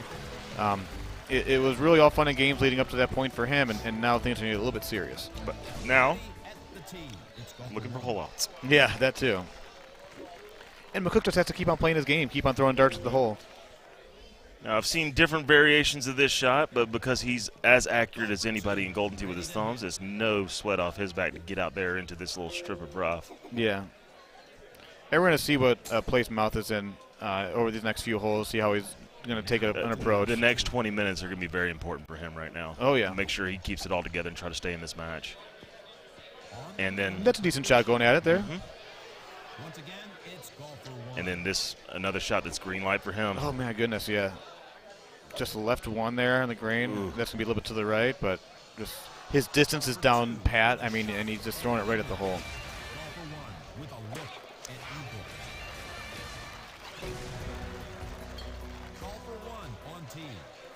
This is a pretty friendly setup right here. You can play 6-wood, you can play 5-wood, Burnsy, right? Yeah. I mean, try to thumb a 5-wood, maybe soft. Maybe not getting the spin that you want all the way back, though, if you did hit 5. Right, yep, exactly. But you want to make sure you clear that fringe there, otherwise it's gonna you're not going to put it in. That's a great shot there from Mouth.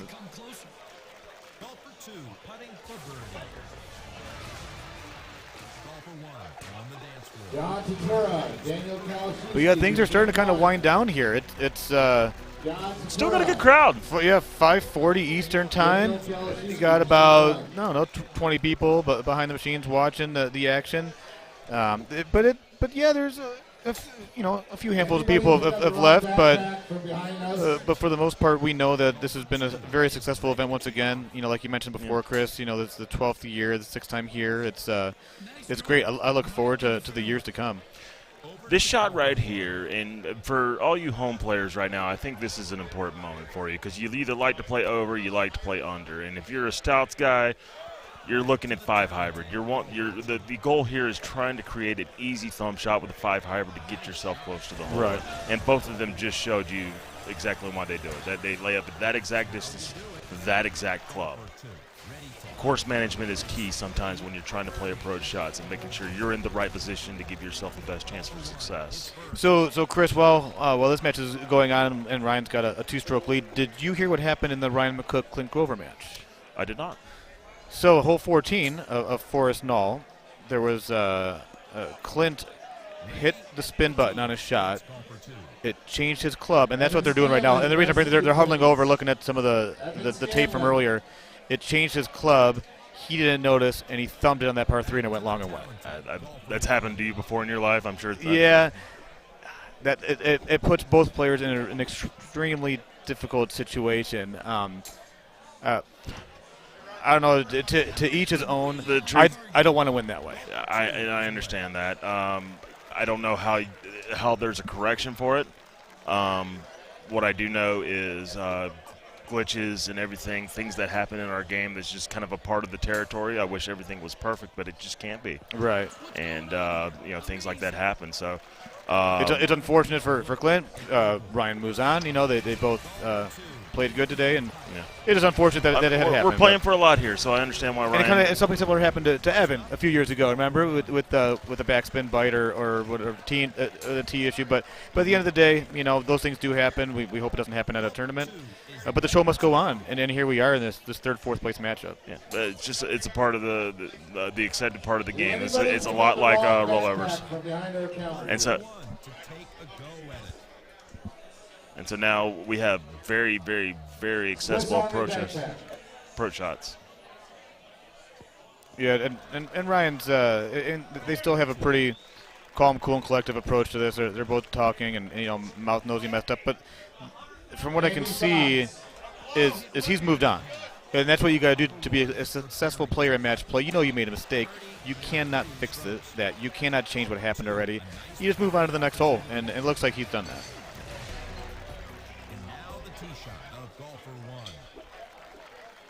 that. Unfortunately for Mouth, like I mentioned early on when they started playing, is Ryan is really good at this course, and I don't know what a fool that was. Yeah, I just don't see him giving back any stroke, but especially two. You saw the lack of thought, the confidence in that right two click full shot. He knew exactly what he was doing right there. Whew. A little to the right, but both have putts. Simple putt downhill.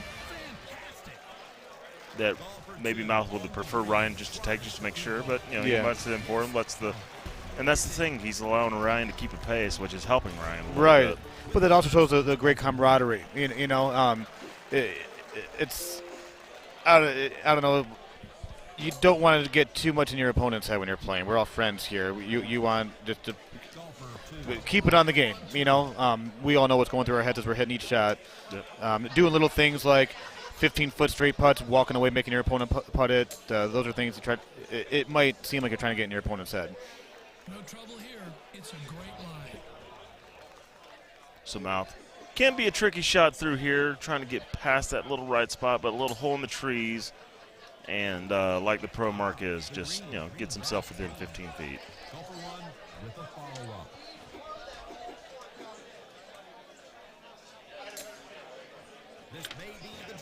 Ooh, still going after that hole. Just because he's got two-stroke lead doesn't mean he can't go chasing a little bit more. Well, he does not shy away from this game. So here's the par 3. This Steve Sobel, part of the trio of the Power Events Golden Tee Tour. He's found his seat up near the front row to make sure he's able to watch the rest of these matches. But this is one of those holes to where a little exit to the out. And brings on down and in the hole. I knew there was going to be a par 3 that went in at some point this game. It took him all the way to the 14th hole to get it done, but Ryan McCook just, doing his thing. Barring a hole out here, we'll be up 3 going to the next hole. Yeah. Mouth quickly skip the $12 option. I'd like to note real quick. Oh yeah. Still 4 holes to play. Hidden Temple hole 17 has gotten me personally. It can get anybody, but the way that Ryan McCook is playing right now, I don't see him giving anything away, at least in this match.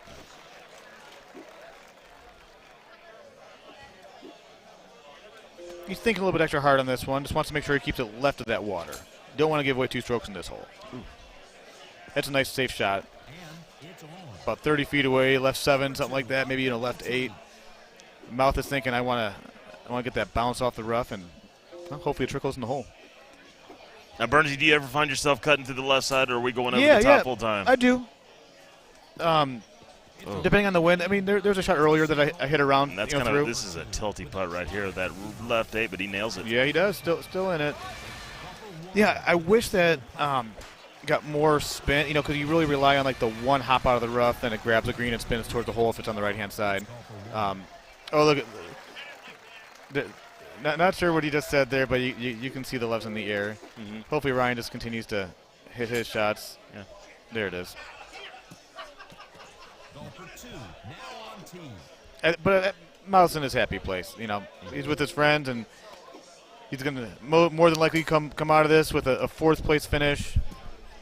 A step in the right direction from the previous tournament, and whatever happens at these tournaments, a lot of these guys go to several of them. It's always momentum into the next tournament. Someone like myself, Chris, who I had goals set. I might not have played my best yesterday, but I ended up winning a couple matches today and playing well. And got a 9 through 12 finish. And I thought he was going to dunk that right there. And now, going into St. Louis here in less than 2 months, can set some newer goals. And Mouth's going to think, hey, I competed against the best like I should. Probably set that goal to win it. And until someone like, Andy Haas or Paul Luna or Andy Fox for that matter doesn't win a tournament, and I don't know where Mark Stenmark is these days, but if he was still playing, what would be going on at these tournaments? Yeah, it would be interesting. Important to note that the King of the Hill is getting ready to start in the pink bracket. Mike Sanders versus Russ Layton. Oh, Russ Layton. Russ Layton is the career leader in purple bracket wins in PEGT Tour history. He's trying to add a pink win to his belt there, right? Last year he celebrated his 100th purple bracket win. in the Really? in the purple bracket. That was last. As far as matches go. Yeah. Wow, that is impressive. For those that don't know, Russ Layton goes by as the man behind the scenes. He's not in a whole lot of pictures when it comes down to the tournaments, but he's the one that makes sure that all these machines are working properly the entire weekend. He drives the trailer down here, sets up all the machines with some help. Make sure they're working. You got I think there's 24 total machines. He's not responsible for the ones that he didn't bring. Yeah. But also a quick shout out to Adam Fitzgerald for being here. I know that he helped bring some parts for Russ. It's always great to have some really good minds, technical minds behind the game to do some problem solving during the weekend.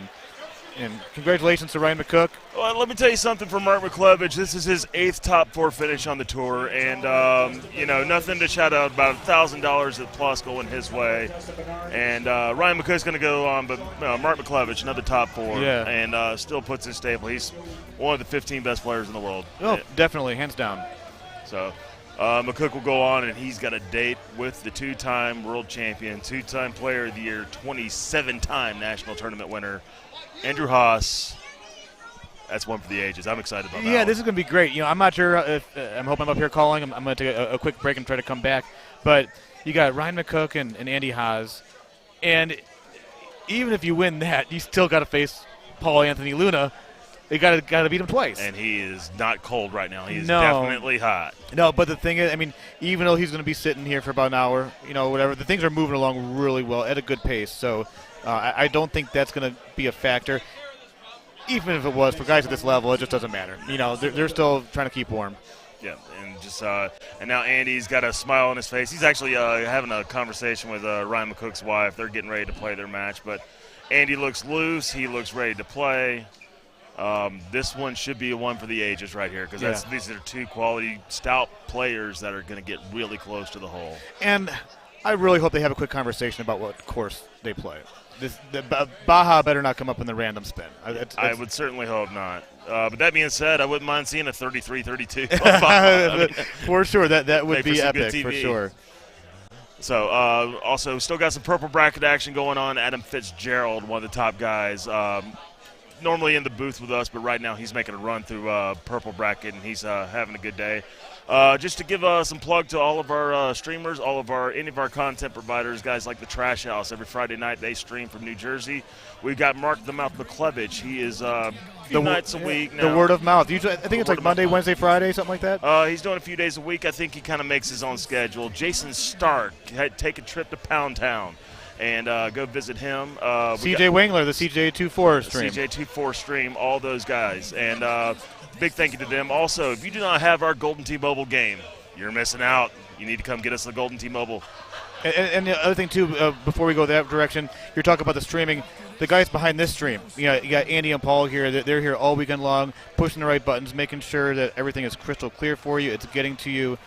So without them, this would not be going on right now. A lot of work goes into this production. A lot of behind the scenes. There's cables running everywhere, and they're running around throughout the tournament. You had Paul going out there getting some of the matches captured so they can upload that information later on. So just because it isn't just the matches that you're watching right now. There's other parts of this weekend that will be available to watch later on.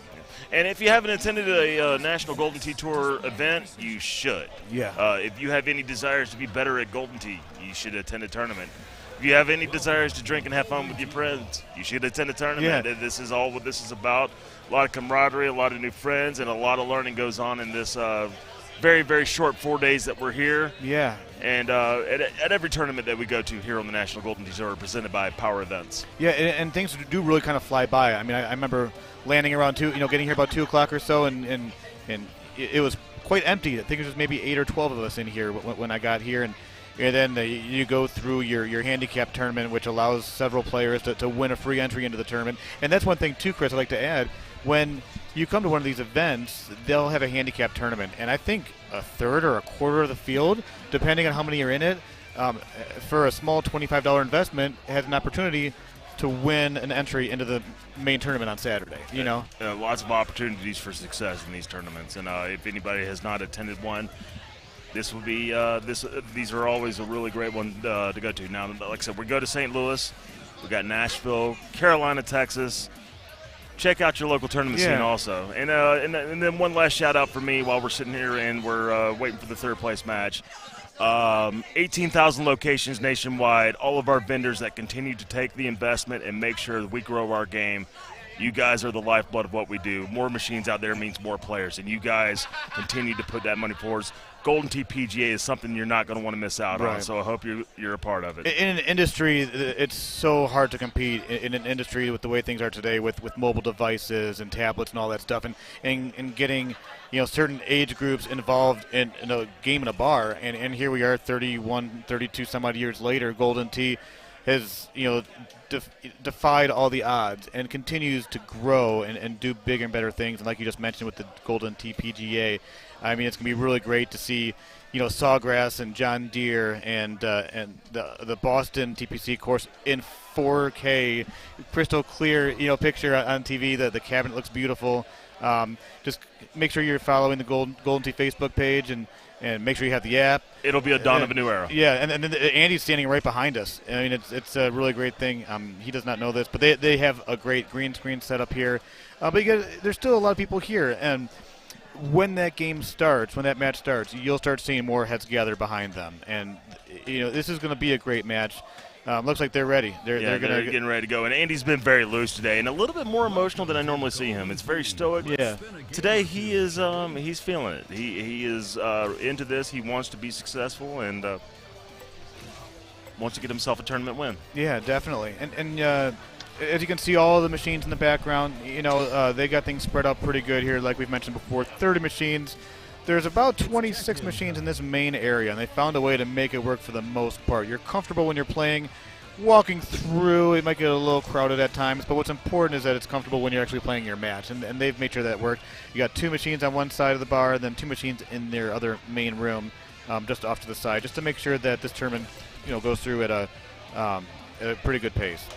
And shout out, thank you, Elmo, for letting me know. Skipper does have a stream as well. I didn't plug Skipper; he's been around with us way too long. Oh my goodness, Skipper's stream! I mean, and that's great. He's also one of those guys. He's a great player, been around for a long time, and really helped educate. And Forest Knoll is the course. Tell us about Forest Knoll, Bernsey. Forest Knoll is a really pretty course. There's a lot of trees, obviously, because it's hence the Forest Knoll. You're probably not going to see the shush does not come into play on this course at all. Both these guys are stout players. I don't see any. Hole 5 might give a little different. Hole 2 actually, I think McCook gave one away on hole 2 in his last match. He ended up pulling out later on, but hole 2's got potential. But for the most part, we're going to get to hole 15 more than likely, being tied, barring no hole outs. And we'll have a winner decided depending on what happens on those last 4 holes. Important to keep an eye on holes like hole 8, which is kind of an offset cut through the tree or around trees, or sometimes people go through them, commonly played. So there's holes to look out for, but I mean, our expectation would be these guys should be tied, maybe one off.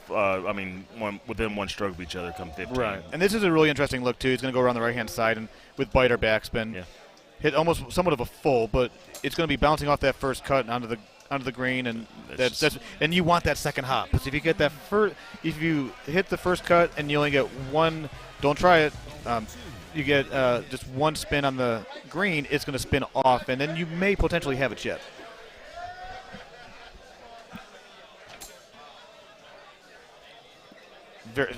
Almost identical. I mean, these guys are thinking the same thing here. Yeah. Oof. And that's a little nervy long putt. Those long left 2s, right 2s. The longer they get, the harder they seem like they get to make it. For sure. And you'd almost rather have it like a right 6 than a right 3 or 2. Because you can push it out and not have to worry about hitting the ball straight. Yeah. Got a nice little crowd joining us. We're down to our final 3 competitors of the 2021 Florida Open. This is the time of the day when I kind of think about, we were talking just a few moments ago about how quickly things move on, and it gets kind of sad. That so much time and effort goes into these events, and then in about a half an hour, the tournament might be over. I mean, we're still all going to be here having a good time, for Sunday Fun Day. That might go. Oh, and it's in a hole. This is. Oh my goodness. And you can see, Andy just rolling his eyes a little bit, knowing that because he knows he's got a battle. Yeah, and it's not a roll of eyes towards Ryan by any means. It's more of just, okay, Andy, you got to kick it up a notch here, and you got to do better than that. But that doesn't surprise me. I mean, Ryan McCook is a par 3. He's an acer on those par 3, and then he's short, and that is gonna. It's huge because now Andy is right back in this game. You're not going to eagle unless you hole out your approach shot after chipping out of the sand. Yeah, you're more likely to make birdie from there. You can see the sigh of relief in Andy's face right now. Yeah. And notice that he took bite, did not take backspin, took bite, and he was talking to me on this on the stream earlier. Yeah, and I think he's going to put it right in front of him. Not going to try to carry I the saw water. him going to the higher clubs, and I'm thinking, oh, geez, just put it on there and chalk it up as one stroke. But, hey, there's still a chance he might put this in the hole. I mean, you can never count him out.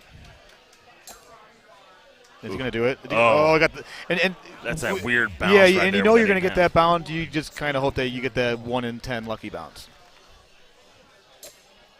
Now he's hitting that 9 and 5, and yeah, he knew exactly where he needed to hit that.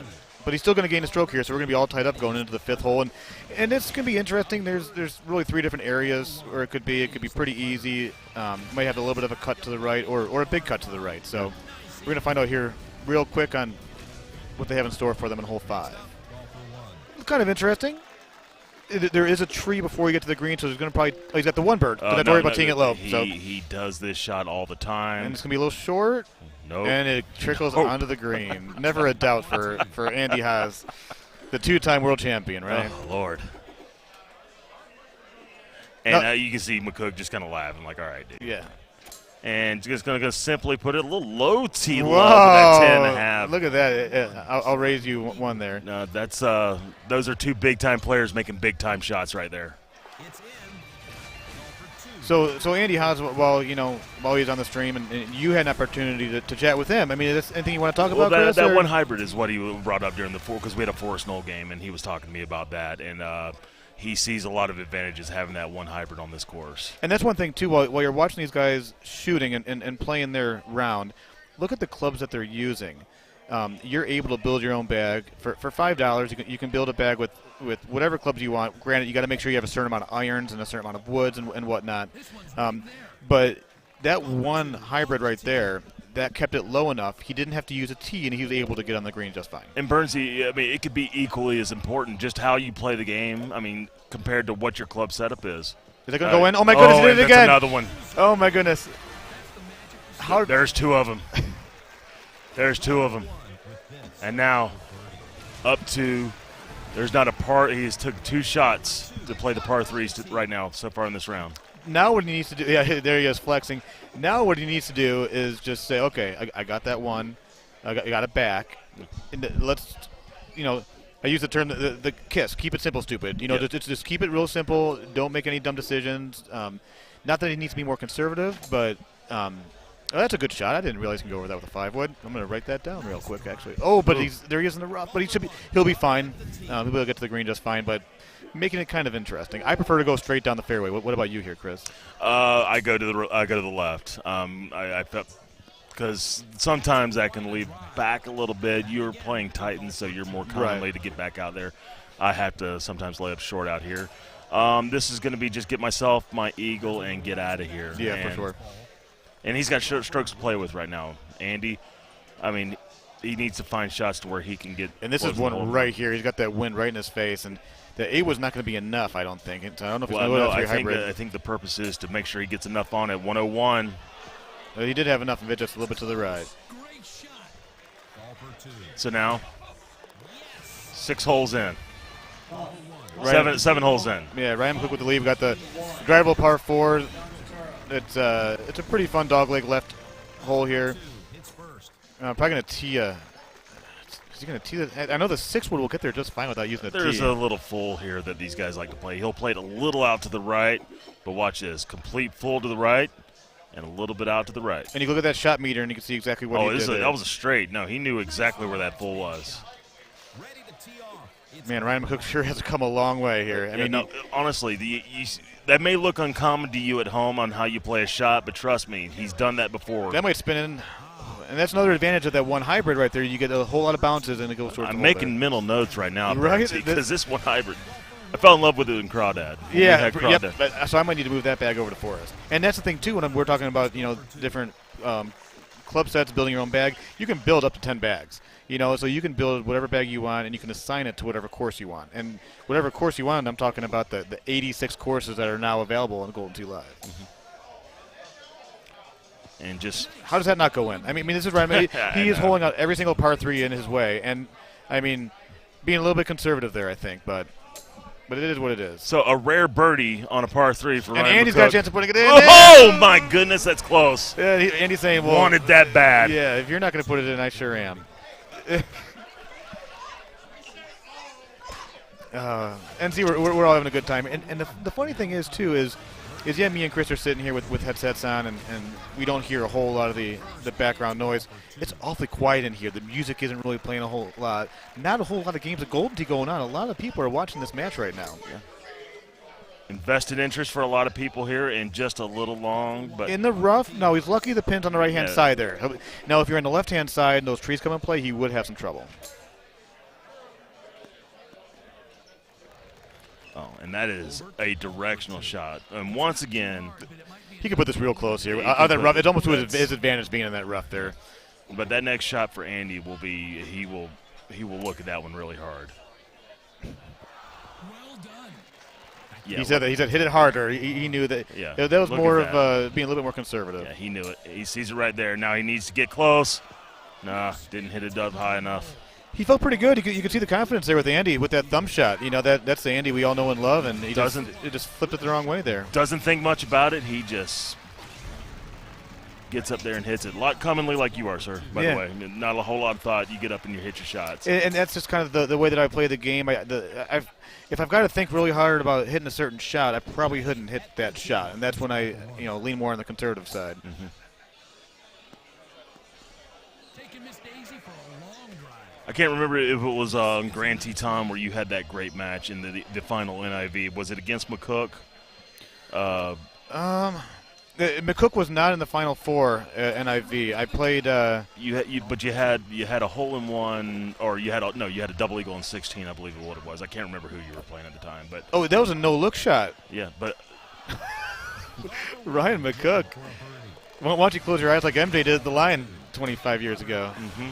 But at the last NIV, I got on a little hot streak there playing against Jared Decker and Paul Taylor. I had Mark Tate with me, and I remember calling the match, and I remember you being just so quick up there, and me trying to keep up with it. And like I said, you went from against Stenmark. That is correct. Yes, I did double eagle that. Yeah, so it was double eagle 16. 17 was really close. And he watered hole 18, I believe. He went long. I was teeing off first. I had the honors, and because I was down. I mishit. He made hole 1. I didn't. I got it back on hole 16, and then I ended up putting it on the green on 18, and he did not. So, yep, great memory there, Chris. Thank you. And now we got this. I don't know. This can get tricky for some people. It shouldn't be all that tricky, but when today's Golden Tee where you're hitting over a lot of stuff, and that's is application number 1 for this course. Right. You can always give yourself a safe putt by just hitting over those trees. No sense in really trying to cut it around unless you're confident enough to make sure that you miss the trees. If you're confident enough to miss trees, go ahead and play all the cut shots you want to. Right, and here we are. This is hole 13. The pin's in a very favorable spot where they can hit whatever club they choose through that narrow gap, narrow tree line. We're hole 14's a par 3. Wouldn't surprise me if Ryan puts it in the hole. Oh my goodness, Andy Haas! And we're all tied up unless Ryan can follow him in there. These are the greatest Golden Tee players. These are the greatest Golden Tee players in the world that are hitting some of the greatest Golden Tee shots in the world. Fantastic. So Ryan was up 2 going into this, so he will most likely be up 1 unless he follows him in there. So I stand corrected. But now Andy's got honors, and now he can kind of go at his pace. And no, we have a tie game. Okay, there we go. Like I said, Chris. I'm not sure, but this is it. So here we are on hole 14. I was mentioning how it wouldn't surprise me if Ryan put it in the cup. He's already drained 2 of them. Does he have a 3rd in there? After this is where it's going to get really, really interesting. 15 is where this course shows its teeth. He doesn't like it. No. They actually had. I mean, it looked a lot better than what it was going to be, but Right. it's a big, big, big sloping green. So Andy's going to be teeing off here. This is like a 370-ish to the green. This is going to be really, really interesting. Tie match. And we got an action set up. This is great because, so with them playing stouts, this is a 4.5 win. And you see what? Oh no, he's gonna take it on. He's gonna take it on. 154. That's a great shot. It's got to get home. It's got to stop. He's got a chip. He'll have a chip. And that's he would have liked it to be on the green, but knowing that the chances of that happening were not the best, he just wanted to stay dry and give himself a chance for a chip. Pressure's on Ryan, and he's going to be – so they're both going to have chips here. Ooh, and it's going to be a little sand shot, but that's directly down. That's directly down 6, so advantage for Ryan McCook here with this chip. Oof, important chip right here. Could give him the lead in the match. Is he going to shoosh the 9-wood with that? He's got a 9-wood out. Make sure the lip doesn't come and play in front of you. Looks like a chush. Oh, and it caught the God, it clipped. I guess that might have been a little bit to the right. Yeah, but that went right quick. And can he drill this chip to take the lead? Okay. Low. But they're both playing extremely safe. They're knowing that the water is right there. And you can go from a tie game to being down 2 real quick by putting it in the water. But hole 17 is one of the hardest holes in Golden Tee in 2021, aside from the tropical hole that we've now just been introduced to. He is unwavered at this moment. Down 2 early in the match, back to even.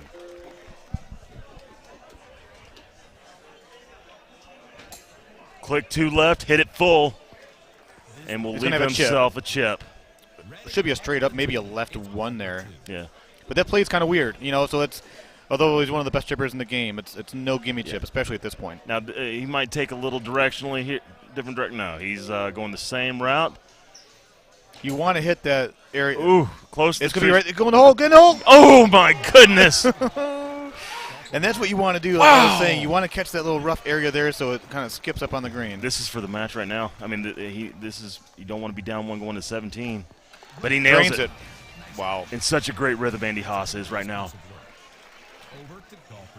He still needs to make this putt. Ooh. Oh, the center of the cup.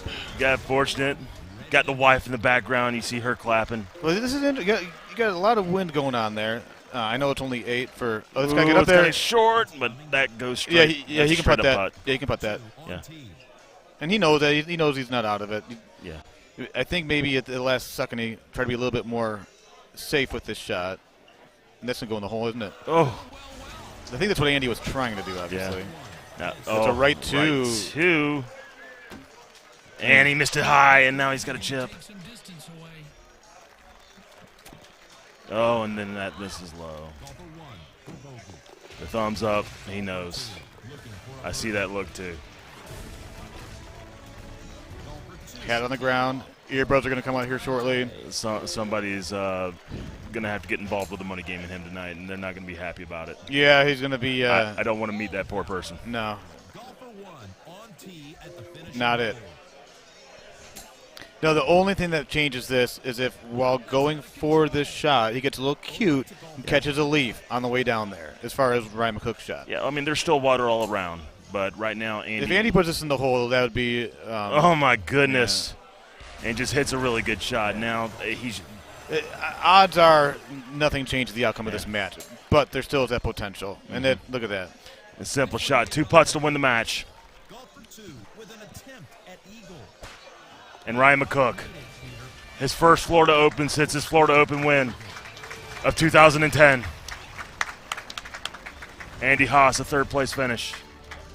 Great run for Andy. And he's feeling this one right now. Yeah, a lot of opportunities for Andy in those matches, specifically against Luna, and, just it's one of those things to where you kind of got to chalk it up. Maybe it just wasn't his day. The thing just didn't go in the dominoes didn't fall the way that he was hoping to. And, still, I know he's not used to finishing 3rd. He's more of a 1st or 2nd place kind of finisher, but still a really good run for Andy. 27 times a national tournament winner, and doesn't count how many times he's just been on the podium. a place he's very familiar at. And now, everybody in this room mostly would be happy with the third-place finish. Not Andy Haas. Not Andy Haas. No. This is he attests all the time that he wants to play against the best in the world. He wants to beat the best in the world. And today's just a falling short day for him. Bounce back. I don't know his tournament schedule, what it's going to be for the rest of the year. Right. Plenty of points now, though. I mean, there's positives to take away with this. Plenty of points to get him a really good seed into the Top Gun Player of the Year this year. And not a bad payday either. I mean, for this tournament. Probably, I think it was $1,700, $1,800 for third place. So it's a great. And the one thing I want to mention too about Andy, everybody knows Andy is the guy that's been so successful in tournaments and plays so much Golden Tee. Well, the ladder right there is he doesn't play so much Golden Tee anymore. Like we were talking last night, and he's played about 60 games of Golden Tee this month. His priorities are not, the daily Golden Tee grind are no longer his priority. However, he's still able to just dive into a tournament and take that talent that he has and still compete at such a high level. One of the best in the world today. Still. Yeah, exactly. Still. Coming up next now, we have the finals of the 2021 Florida Open. Paul Luna, Ryan McCook. It's going to be tough to beat Paul twice. I mean, and Ryan McCook's got to win twice in order to take the championship down. My only concern for Ryan would be is he run out of holeouts. I mean, the guy has just been putting it in the hole, so many times every game.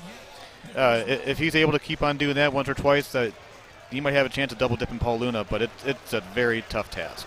Yeah, those are two big-time players, though, and you're in for a treat for that match as well.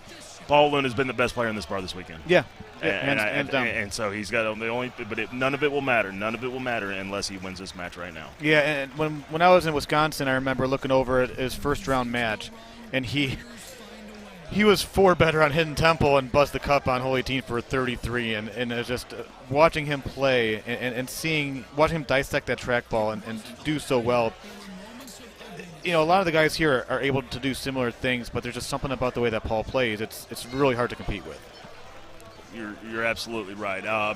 We got to take a look in on some pink bracket and purple bracket matches. I see Puff still with headphones on, and that means he's still playing. Yeah, that means he's still in this tournament. It's a guy that's feast or famine. I call him 32 or 22. Yeah, for sure. And then still a lot of purple bracket action going on. Still a lot of pink bracket going on. We're going to be here all night. Or is there pink bracket going on? Because Russ is sitting there. So do we have a winner of the pink bracket? No, because he was in the King of the Hill against Mike Sanders. Understood. Yep. Okay. So and guys like John Lukowski, a lot of guys making some purple bracket runs today. It's great to see everybody just they get some match play experience this Sunday. And right, and that's a beautiful thing about the way these tournaments are ran now. When you come here, I was talking to several people this weekend about how tournaments used to be ran, and when you came to a tournament, if you did not make the top 32, your weekend was over. Yeah. Coming to these events, you are guaranteed 2 matches on Sunday, no matter how you play in the qualifier on Saturday.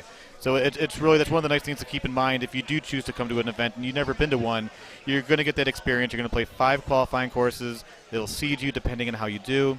And then after that happens, you'll be put in that bracket, and you'll get to play at least 2 matches. If you have a good day, you're going to play more. Like guys like Paul Luna, Ryan McCook, Steve Kramer in the purple bracket. The more you play, obviously the further along you're going on in that bracket. So we're taking some time here. We're getting Ryan McCook ready. Ryan McCook's getting himself ready to go play Paul Luna. Paul Luna, somewhere in this bar right now, is having a couple of drinks. So we're getting ready to go. So right now, getting ready for the King of the Mill match. We're going to take a quick break. We're going to come back and bring you the finals of the 2021 Florida Open. So Brian Bernhardt, Chris Longino bringing you live streaming coverage of the 2021 Florida Open.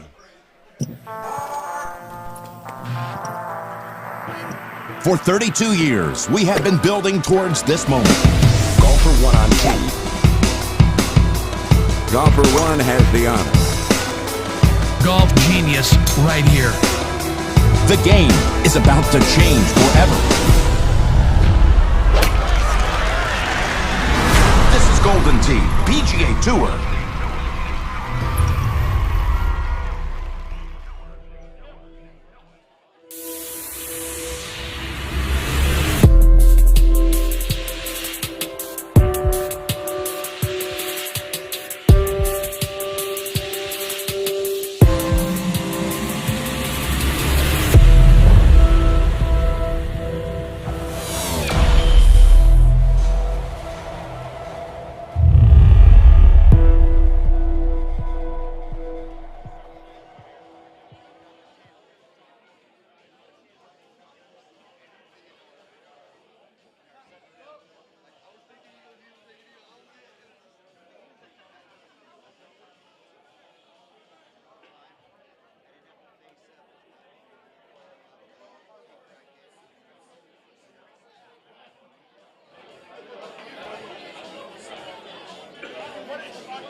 Welcome back to live streaming coverage of the 2021 Florida Open with the inaugural Players Charity Champion, Brian Bernhardt. I'm Chris Longino.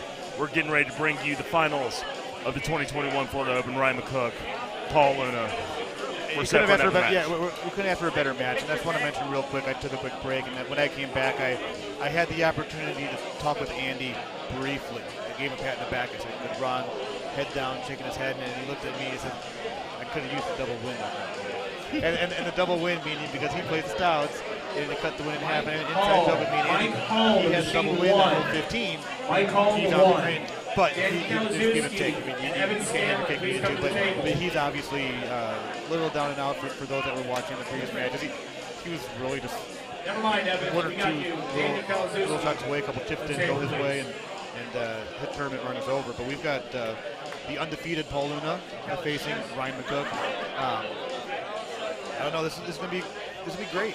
You know, Paul's the guy to be. You've mentioned it before, and I'll say it again for you. Paul is the best goaltee player in the room, so it'll be interesting to see what happens. Paul Anthony Luna is playing, I believe, in his 6th Florida Open this year. Former winner of this event in 2017 or 18. I'll have it off the top of my head. And then he's going against Ryan McCook, the inaugural winner of this event. Back when it was in Altamonte Springs, and right here in Orlando, just a little north, about 45 minutes away from here. None of them seem to show any nerves right now. None of them are feeling really the effects of what's going on. Paul Boone is going to put some headphones in. Ryan needs nothing of the sorts. He is going to just be himself, be as loose as he can, and try to double dip. Yeah, and he's got his wife. He's got some really good support here behind him. I don't know how many tournaments he's been to in the past, but maybe this is going to be a thing in the future where it's like, hey, why don't you come along? I need you in a good luck charm, you know. But they're going to press that random button there a few times. Ryan's going to ask him how many times. We're going to hope for no Baja. Tropical, maybe? Getting the course right now. He's counting it out. Forced.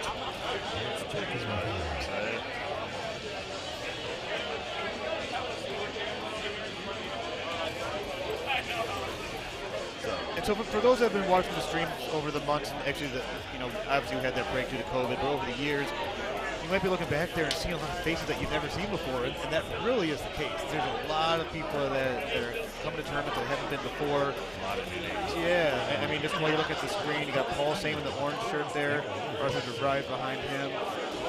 In between Rick Williams, there's just a lot of new faces, and it's great because that's what makes this game look good. But here we are again. For those that have been watching this with us the last hour or so, Forest Knoll again. It's a fun course. We know what can happen on all these holes. The setups change every time. So it's.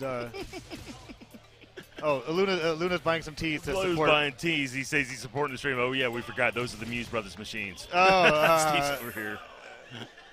So we're getting ready to go off the first tee. We're Forest Knoll once again. Once again, the teeth of this course, 15 to 18. We'll be looking at that as we continue to go along this match here in the finals of the 2021 Florida Open. I'm really looking forward to seeing how Ryan approaches those par threes. If you saw his previous match, he seems so confident in acing those, and he's going to need to do that a couple times, I think, to beat Luna in this match. And it's a pretty simple par 4. It'll be interesting when those new tee boxes come out here in a couple months and the new pins and what they do with this whole will it be drivable, will it not be. But for right now, for today, it's just your straightforward par 4, which is usually what it is on these courses. It's a bounty hole, from what I understand. Yeah, it is one of the bounty holes. Great. So I thought it was a little clueless at 500 yards, but I guess new tee boxes. Yeah, it'll make things interesting. So this is probably the cleanest setup we've seen on this hole today, Bernsey. Yeah, they'll be able to wrap this around the left-hand side here. Most likely going to put Blight on it, I would assume, and there's Ryan doing that. It's going to slowly kind of check towards the hole. That's going to go in the fringe, actually, and he's going to have those are interesting. Those are not give-me putts. Those are he more than likely will make it and have a putt at it, but it's going to have a little bit more break on it. Ooh, and like I said, just simple for them. That's a tough right three because that comes off that fringe really weird. Deep fringe. You got to play the fringe and the slope of the green, which he did very well. Center of the cup right there. Nice to know that he's got that confidence so early in this match just to go ahead and knock that in like it's nothing. And we're approaching that first par 3 right now. I'm counting about probably 40 to 50 people right now huddling around, seeing who takes on this next Florida Open Championship. And once again, you see he's angling this up. Now, how aggressive do you really want to be here? he doesn't have the spinny irons. Aggressive enough to put it in the hole again. Yeah, backspin. But yeah, this is one of those ones where it will trickle off into the sand, Chris. So like you're saying, you don't want to be too aggressive and put yourself, down one after 3 holes. But Paul's looking at this like, okay, great. He didn't hole it. How would I just do it right now? Oh, and come close. And this has been this entire weekend for him. It's been nothing but a showcase of him putting it around the hole. Yeah, and for these guys, what happens a lot is you get so confident and you're hitting the ball so great that although the hole stays the same size for everybody in the game, it appears to be bigger for you when you're shooting so well. You have so much more room for error, and you put it near it and it finds a way to trickle in when you're having a good day. Now, earlier on, McCook missed this, and I think that was probably in the back of his head. Struggling with his hole. This is the second time he's been kind of short or a little to the off. Doesn't have a stroke to give right now. No, and he's in the rough. He'll be able to get to the green, but that pin's up there in the top left, so it's going to be quite the interesting approach shot coming in. He was 320 yards away. Look at that, 319 yards, and there's that sand that's in play. And just hits it. Oh, and he hits it right. But hits it right, and that's perfect. That's right where you want to be. You can just put it really easily. Obviously can't go after the hole and try to get a stroke on him here, but he's not going to lose one either. A couple miles an hour from making that a chip, but he's fortunate that stayed in the frame. For sure. So now a little bit off to the left. Yeah, really not a whole lot of opportunities there to go after it. Sometimes when it's in a certain spot, you can bounce it off that first cut there, get that good bounce. It's like a 10% bounce. Sometimes it just bounces right the hole, and most of the time it doesn't. But this is going to be good because you got the wind blowing right to left. You're going to tee it low, probably a 4-wood, 3-wood. It's going to be interesting if they can get past that tree that's covering the green, which you'll see here shortly. You see this is a big hook, a little bit out to the left. And there's that tree he got underneath. It's going to go in the hole, isn't it? As much as we've talked about Paul Luna today, Ryan McCook's having a day in it on his own. He is playing outstanding. It doesn't surprise me, though. I mean, it's easy for Paul and his talent to kind of overshadow several other players. But like you just said, I mean, you got to give credit where credit is due, and Ryan deserves just as much credit as anybody else does in this room for how they played today. And I can always tell who's comfortable when they look over here and they wink at me, okay? And Paul Luna just did that. Oh. So he's comfortable right now. So, and those headphones, we don't know if he's listening to Meshuggah or if he's listening to our stream. I mean, it's one of those unknown things. So maybe here he is. He's taking the feedback. See, he's nodding his head right now. We'll never know. Odds are he's got his playlist playing. But yeah, he. I couldn't do much hardcore metal. Meshuggah's hardcore, by the way. I don't know how much you know about them, but they go hard. And I don't know if I could do that while I'm trying to keep my nerves calm. I was just going by whatever's on the shirt right there, Chris. Oh, yeah, I know. so yeah, but I know that he is a fan. But no, it's more likely Whitney Houston than Meshuggah. Yeah, and it could be. Paul is one of the more interesting Golden Team minds out there. He has all different kinds of.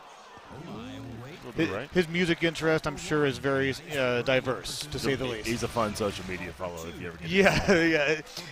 One of these years, maybe if he keeps on doing what he's doing with Goldie, he'll get himself verified and get himself a blue check mark, and you can go ahead and follow him on whatever he's doing. How long before you're verified? I want to see that. Oh, one of these years. That's a bucket list item right there, Chris. And yeah, you have the blue check mark. You get that blue check mark, and you can just kind of go along with life, knowing that you're somebody to somebody. I think those are the people that pay people to run their Twitter. Wouldn't that be such a great problem to have? Yeah, it is.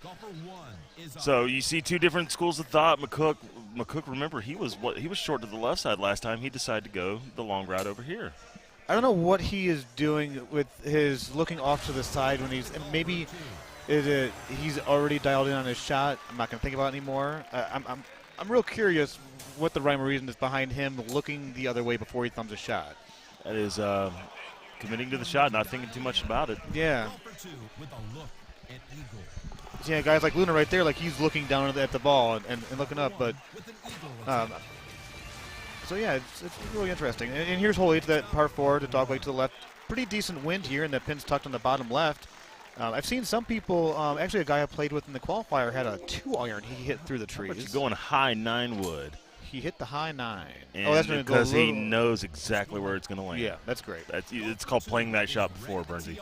And the other thing, too, is, he had backspin on it, which helps slow it down. But when you do tee it high, for those that don't know or don't play this game often, you lose a lot of the backspin that you could have had. Needed a little more mustard.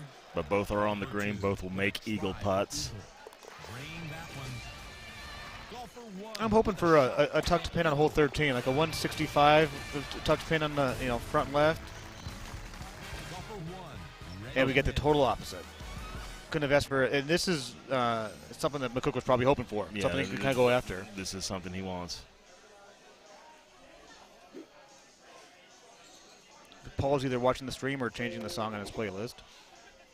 The one thing, too, that you'll notice with these players, a lot of times, a lot of things kind of get put on hold. You don't usually see them looking at their phone. They kind of stay focused on the game. Yeah. Now, you saw Ryan McCook with the way he approached that shot on the trackball. It was eyes forward. He saw where his thumbs were, made sure he confirmed where he wanted his thumbs to be, looked ahead, and hit his shot. So, that's right? I mean, it's really interesting. And one thing that I do when I'm here, calling these streams and watching these guys play is their face. I love watching their eyes, their face, and how their minds, the gears inside their head are turning to, how to approach each and every shot. And it just really tells a lot about the player. And here we are, 9 holes into this, the King of the Hill, actually the finals match. I'm sorry, we've already had the King of the Hill. And we're all square. And both guys playing some really great, consistent Golden Tee golf. Yeah, not dropping shots. You can't win the match in the first 10 holes, but you can definitely lose it there. Exactly. And here the pin's in a similar spot that it was in the previous match for Ryan and Andy. The trees that overhang the water more than likely do not come in play. It doesn't come into play unless you mess up your shot. And that's very not nice. Something these guys are going to do right now. I see a backspin with that 6-wood right here. A little bit off. It's going to be a little bit right of the hole. It might go in. Oh, well, a little bit right of the hole. Just a little bit right is correct. Game of inches. So now we got clean rounds, 10 holes of very, very quality golf. No hole out yet. I'm curious what this hole looks like when they have the new tee boxes also. I wouldn't be surprised if they put them a little closer and give us an opportunity to drive it. I think that'd be great. At least get us an opportunity to get up in the sand or something. Yeah, like that. and there was one look several months ago. I remember getting into the sand in a daily contest. So, I mean, it is there, but more times than not, it is not available. He's going to try to cut it in there with some shot. Those are confident shots. Those are shots that, well, not only are they confident shots, you don't feel comfortable thumbing it or hitting a straight shot, but you have your area where you want to put the ball. So hole 12 is that drivable par 4. I don't see anything changing, but it's usually a hole where you can kind of go after pretty good. Like I said, a lot of guys complicate this hole where they're trying to play cut shots, and if you're confident in playing cut shots in, go ahead and do it. But if you're not, the easiest thing you can do, take a high tee with your 6-wood, take it right over them. You can even go without the high tee. I think he might be thinking about that, get that backspin. But you do put those trees in play when you don't tee it high. Ooh. That's a classic shot. And there's a view of the people behind just watching on, and it's extremely quiet in here, Chris. I mean, not a whole lot of yelling. I mean, people are sitting around watching the game. This finals match being played. Ooh, and then that could be really nice. Oh, quality shot from Paul Anthony Luna.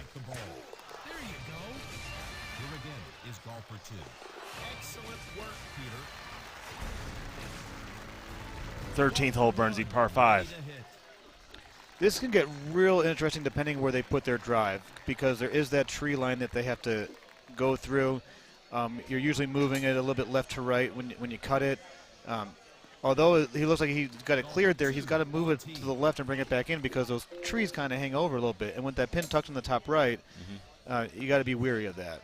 They're both in very similar. I mean, this wasn't a hard approach to get out there, but just making sure that you're at a good spot between the trees to where you don't have to really think about them too much. Yeah, I was going to say 9-wood bite for both of them makes perfect sense here. Backspin would be a little bit more aggressive. Yeah. He played that as kind of a cut, though. So yeah, and we got an 8-wood here, which gives him a different look at it. Ooh. Still short. That's kind of surprising, actually. I mean, they're just trying to stay away from the trees right there. I mean, I'm not sure that they were hoping for closeness, but taking putts here and not clipping trees and taking yourself out of the match, probably more important. going to this par 3. And I don't think Ryan McCook's aced this one today, so let's see if that will happen. That's a great call right there, Chris. I think you are correct, and that's exactly what's on his mind right now. Doesn't have a whole lot of green to play with here, but he can float it above that first cut and have 3 it roll with up. no spin. That's aggressive, but that was really close.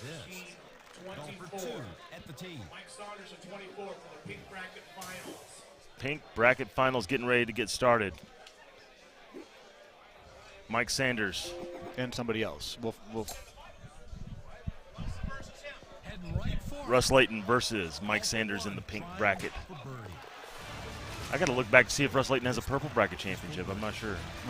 All those wins the purple bracket. I got to believe the championship's got to be there somewhere. So, Chris, here we are. These last 4 holes, we've talked about it before, and we're going to talk about it again. It's a pretty good setup here. You're going to have a 10.5 driver more than likely just to get that extra height. I don't know if he's going to play that 8.5. He might play that 8.5 just to be able to control spin. We'll see what happens. Wind's blowing out to the right, so it's less likely to get wet on the to left get hand. wet. Yeah. So he's trying to look for his best angle at this. Those benches scare me. And then this is the advantage for Paul Anthony Luna being the top seed. He doesn't have to go first right now. And that's a good shot. He's going to have a chip at it. And solid then, shot. I mean, it's safe. Kept himself away from water. Now Paul's got a great opportunity here to. He can be aggressive. Yeah, he really can. He's got a match to give. If he wants to try to put the foot on the throat and get on the green, this is the shot to do it. And he's going right at it. Right at it and on it. Now it's got to stay. Tricky putt. He's going to have about 45 feet at about a right 6 to get into the hole. And then here's McCook, a chip he's probably played a couple times. 9-iron out. And money! He drains it. Cold-blooded. Oh, my goodness. Never a doubt right there. Unbelievable. That was a cold-blooded chip right there and an excellent putt from Paul Luna. Yeah, real quick, E. Kaiser, if the other guy misses the other player's putt, that other player gets their stroke back. Like it's there's an honest mistake. It's an unwritten rule in Golden Tee. We call it a gentleman's agreement. Yeah, gentleman's agreement. They usually clean putts up. Yeah. If he misses it, he gets a stroke back. This is a very similar setup to what McCook had against Haas. Having looks, working around the machine, seeing what he wants. Not sure about that 4-wood. 4-wood, wins in your face. Ooh, that's an overcut. Stop. It's got to stop. Yeah, I think the 3-wood's a shot here. And now he'll leave himself with another testy chip. But no matter what happens on this hole, we still have got 17. And bring it on down and with a putt. Yeah. And now with another he was able chip, to make the last one. This one got a little bit more to work. Heavy rough. Gets it. Oh, just a little high. So he'll go down 1. So McCook is wanting a very difficult setup here, even though Paul Luna is one of the best in the world. You know, he wants something that's going to make him struggle to get birdie. This is not the setup that Ryan McCook wanted. No.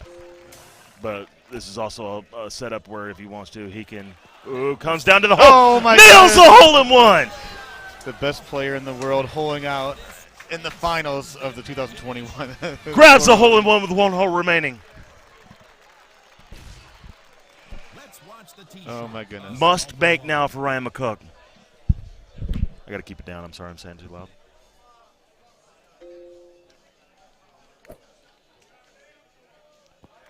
Amazing. Ooh. So, now, one hole to play. Paul Luna up 2 strokes. It's a tricky setup. Nah. It's playing a little bit long. He should be fine. Yeah. I want to take this opportunity to give Ryan McCook a pat in the back for an excellent tournament. I mean, knocked out some of the best players in Golden Tee along the way to potentially a second-place finish here. His best finish in probably about 10, 11 years now. It's been a while for him, and now well-deserved. He's been playing great Golden Tee every day. Yeah, I think it's going to be fairly consistent that he's going to make his presence known in a few more tournaments upcoming in the future. He'll be definitely in Columbia for the Carolina Clash, you know, not a lot to hang your hat on right here, but guess what? Who the best player in the room was today? It was Paul Luna. Yeah, hands down, you are 100% correct there, Chris. First time in a couple years for a national tournament win for him. Keep moving. Golfer 2 about to putt. As McCook will put them both in. Congratulations to Paul Luna, your 2021 Florida Open champion. You know, Chris, he makes it look so easy. He really does. It's been on it. It's been a while for him, but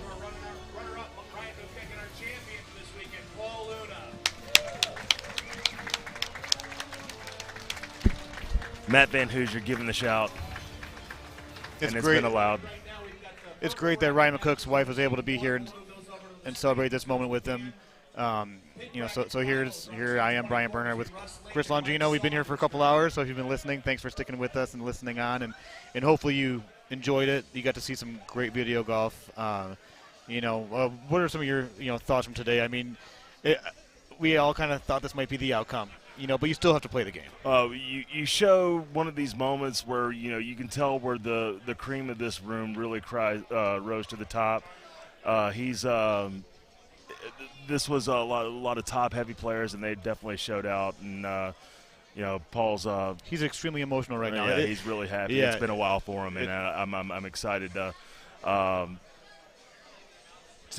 I'm very happy for him, and this is a great moment for him. It's been a while, and now he's yeah, it's actually enjoying this. It's a really. I'm sitting there taking this in right now, and it's pretty incredible. No, so. it really is, because you don't see this a whole lot in Golden Tee. No. You know, and like I mentioned before, we're all human. We all have emotions, and obviously there's something about this that's so important to him. It's not just the win. I think it's, we've all been through a lot. I know he's in the middle of he's happy at home back in Texas. You know, he's had a lot of stuff going on in his life in the last handful of years.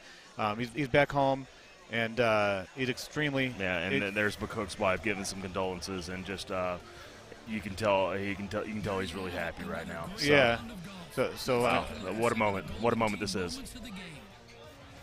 Very similar to, it's almost like a world championship kind of moment. He's been one of the best players in the world for so long, but it's like he's got this monkey off his back. So whatever the significance of that monkey was, it's no longer there. And I don't know how many more is he going to win this year. It all depends on how many he wants to play. Right. And right now he's still shopped at the Vector Room right now. That's where he makes his 500 to 600 games a month now. And is still a perennial player in this game. If we had a world championship this year, that's the name you need to look at right now. Yeah, exactly. And whether it's this year or next year, I mean, that's a name that's going to be, playing Golden Tee at the highest level for several years to come. Yeah. So we still got some purple bracket action coming. Pink is in the finals right now. Russ Layton, Mike Sanders will play for the pink bracket championship, and then we still got a little ways to go in the purple bracket. A lot of still action for you guys to stay around and watch for a little bit. But thoughts on this tournament, Burnsy, for you? I mean, let's. Yeah, I think. I mean, we talked a little bit about how the whole weekend kind of went, and it's flown by, and now here we are at the moment where it's almost that shining moment. Although we still have Golden Tee to play, when you're watching the basketball tournament, it's like, okay, all of a sudden you're not going to see college basketball for how many more months, and yeah, it'll we all get to go back to our home or our local establishment and play come Monday, Tuesday, or whatever day next week it is. But we're all not going to see each other, for a couple more months. We're lucky that we've been able to make this work, through everything that's happened. For me personally, I got a small monkey off my back, man. I mean, I didn't play good when I was here last year. I didn't make the main bracket in Wisconsin. I snuck in there. I went 3-2 today. Played some decent video golf, and so for me, I'm looking forward to the next one already. Are you going to be able to go to St. Louis? Or? It's a conversation we're having. We'll see where we're at that point. Kind of tough near their weekend before Father's Day, but we'll see. We'll see what happens. Looks like we're getting ready to fire up some purple bracket action for you. As looks like, is that Moises Perdomo? Is this the tallest player versus the shortest player? I don't know what's going on here. I see Fitz, but I'm not. I haven't even looked at it. I don't think it's Moy. And it's not Sean either. So we'll figure out real quick who it's going to be. Are we going to stay here and do this one, Chris, or what are your plans? I don't know. I haven't been told by my staff what they want me doing, and also I haven't seen a guy come over here want to pick up a headset. So if they want to, they can. I can take some time off if they want to put a headset on. So we're getting ready. Finals of the King of the Hill. Oh, we're still waiting on that. Who does Fitz play? Fitz plays the winner of Steve Kramer, Mike Hall. That's on machine 1 right now. So the winner of that match, and right now Adam's just getting himself warmed up. He is the king of the hill of the 2021 Florida Open in the purple bracket. So Mike Hall, who's having himself a weekend, by the way. I mentioned this. He's had played well in doubles, had a couple runs on Thursday night. So he's having himself an enjoyable time. And now back here in the booth. And so we got Adam Fitzgerald getting warmed up. Russ Layton is playing Mike Sanders for the pink bracket finals. Here at 6:45, we might be finishing this tournament in record time. And it's unbelievable to think in a field of 156 players, been fortunate enough to have very few issues throughout the entire weekend. Everything's going smooth, and that's all they really ask for, whether it be a flat tire on the trailer on the way out here or a watchdog reset issue. Like, things have just kind of, you try to be as optimistic as possible, and I don't think they could have asked for a better. Yeah, there's a handful of machines that had some minor issues, but at the end of the day, everything has gone extremely well. Right? It's been, for the most part, pretty smooth. We've had maybe some power issues we learned on Thursday night that we weren't going to venture with. That as far as how some of the plugins worked here in this bar. Oh, so gotcha. We had some of that. But that's why you figure that stuff out on Thursday, luckily, and then that way you figure it out and it's all done for Friday. It's amazing when I come into this room on a Thursday afternoon and everything's being set up and everything, and within the first couple hours, there's machines rebooting everywhere, things like that. And I have all this concern, but then we finally put it all together, and we have it ready to go by Friday night. And then we have this magnificent showcase of Golden Tee that we have every time we come to a city. And there's so much that goes into this, like we mentioned before briefly. The whole Power Events team, whether it's Russ Layton and whatever hands are helping him get things set up. Steve, he's the voice that you hear throughout the entire weekend calling matches. Paige, she's the one that helps with a lot of the behind-the-scenes stuff. She's, just does. They all have their duties at these events, and they all make it work so well. And another thing, appreciate the shout-outs in the chat. Me and Gino here, we've known each other for a long time. Gino takes a lot of pride in calling these Golden Tee matches, and I enjoy it extremely much as well.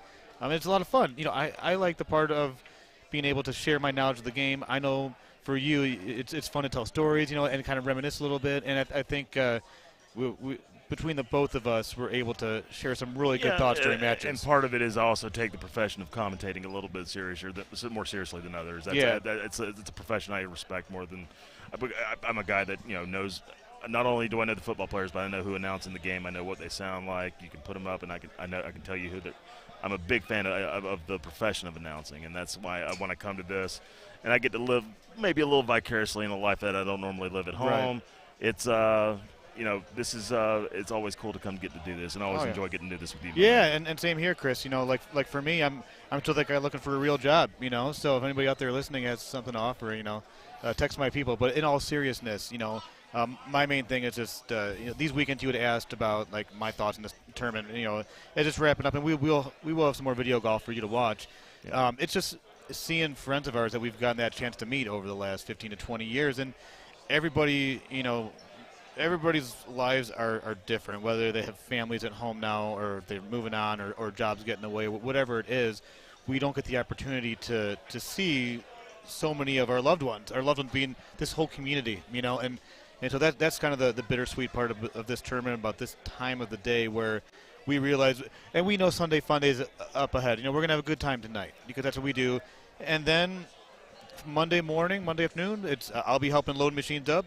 Back to reality we go. We get back home, and which is it's a great place to be, obviously. But we all love Golden Tee so much. This is our escape, and we get to escape it with all the people that feel the same way about it. It's truly a magnificent community to be a part of. It's a magnificent game to be a part of, and I highly encourage, if you haven't been out to one of these, come get you to one. Quick plug for my anywhere you get your podcast, Gino's Golden Tee Podcast. Gino's GT Podcast, coming anywhere you get Spotify, Breaker, anywhere you get your podcast. Go check me out. Gino's GT Podcast. Bernsey was on episode 1. We had Andrew Haas on episode 2. Probably going to try to have Paul Luna next week.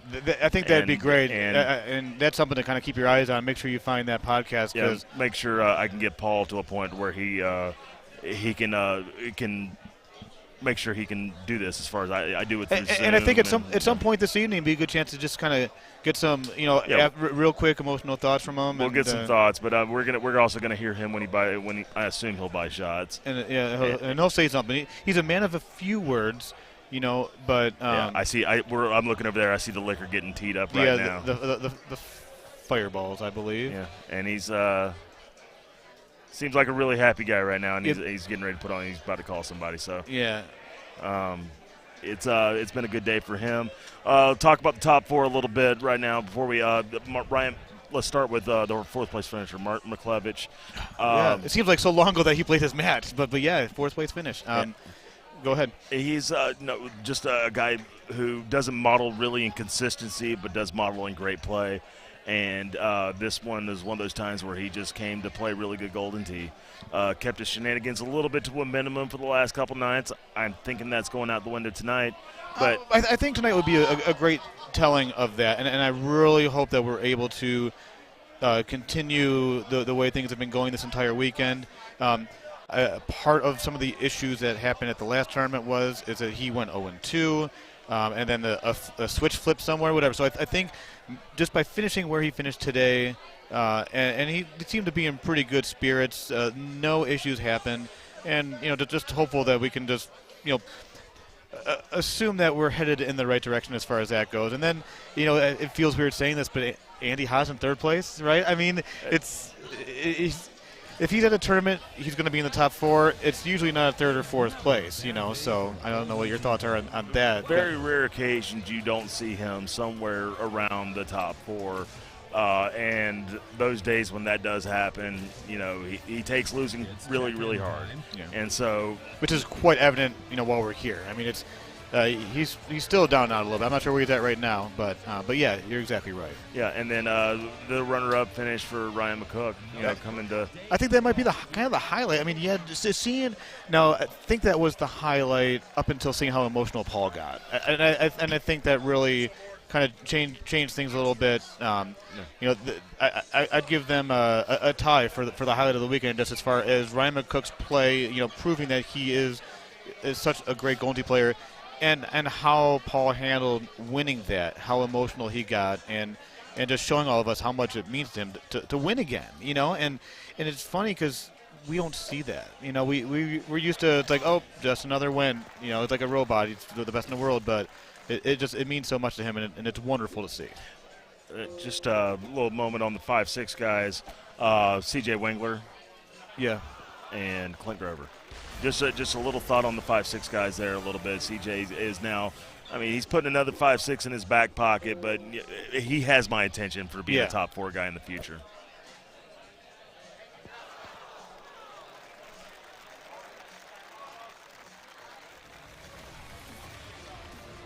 I can hang, but I need one of my people to bring me a beer. Yeah, same. If you could. Oh, never mind. I'll get somebody.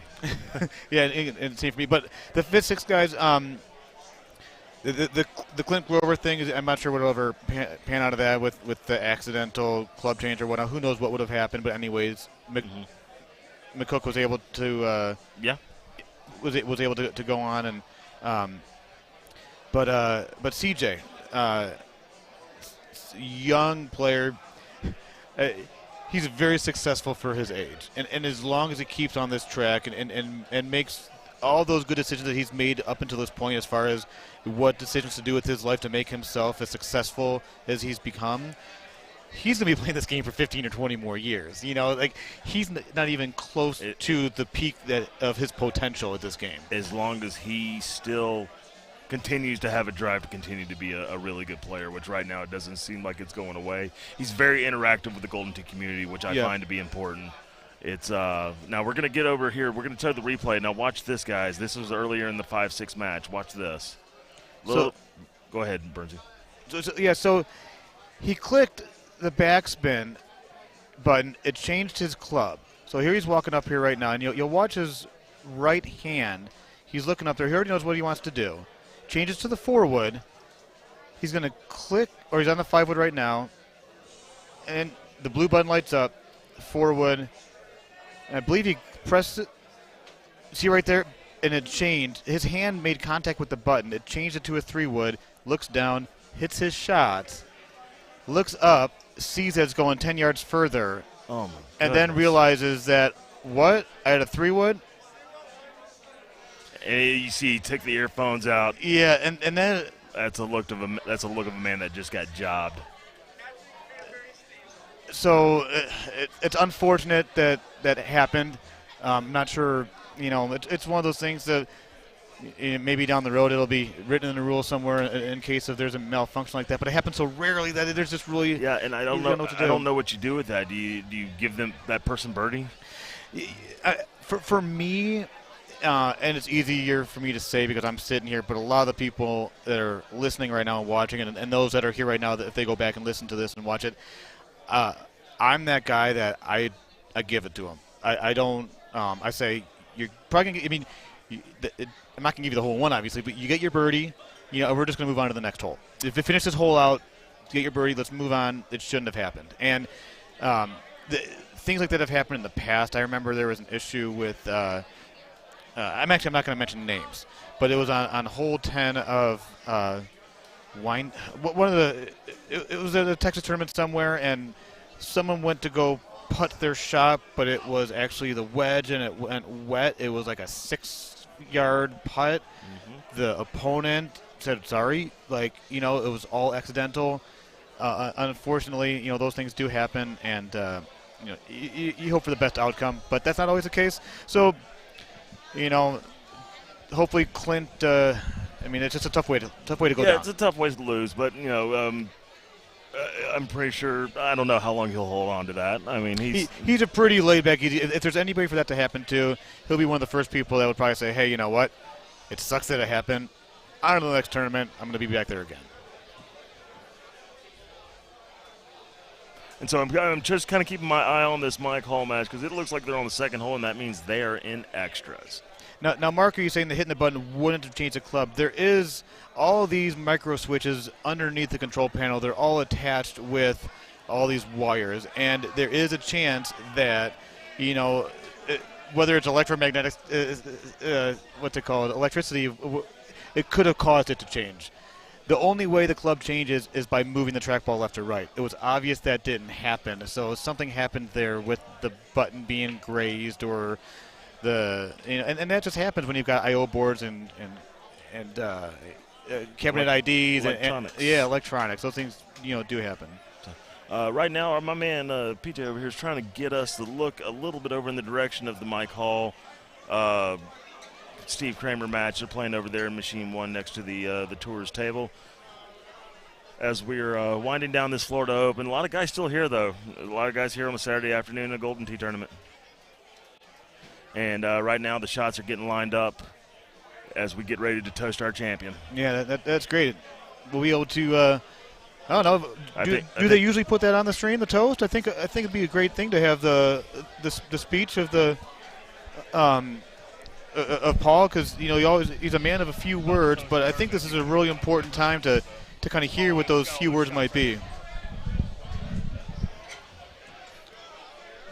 And this is a tradition like no other. It may not be the Masters, but a tradition unlike any other where. We're going to have to get him a microphone, but I'm also trying to keep respect of the overtime match going on right now. Yeah, we're kind of in a pickle here. So I do see someone in the sand, though, so this overtime match may be concluding Mike Hall, soon. and that is not just in the sand. That is close and next to a Is that in Tropical Falls they're playing? No, that's Hidden Temple. Okay. This is the third hole. He went long on the third hole. Oh, boy. Yep. Steep. He's got to go out to the left.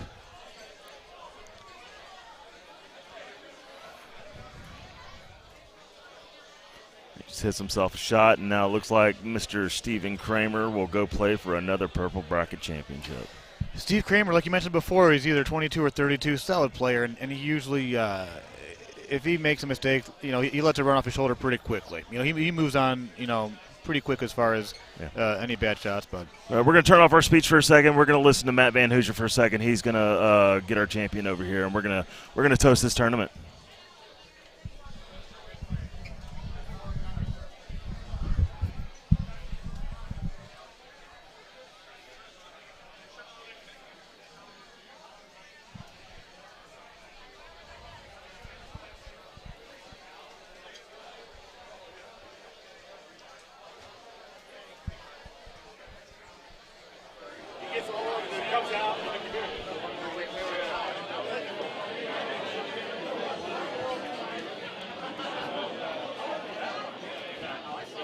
who's going to take the Golden Tee Fantasy. Did you play one of those sheets? I did. Yeah. Actually, I'm going to take a look at mine right now. I did not have Paul. I went on a limb and I took Haas because I thought it was his day, so I'm not going to get credit for that one.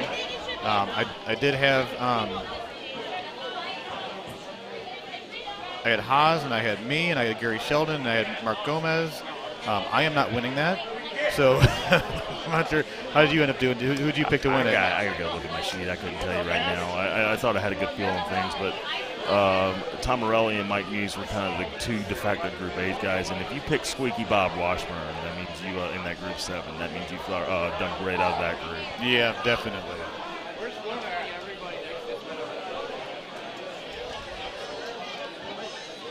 So before we get started here in the finals, like I said, we're looking for Paul Anthony Luna right now. I think he's kind of having a conversation with somebody and just. Paul Luna, please come to the table, the main table. Paul Luna, please come to the main table. Please keep the noise down. Money, baby. Guaranteed.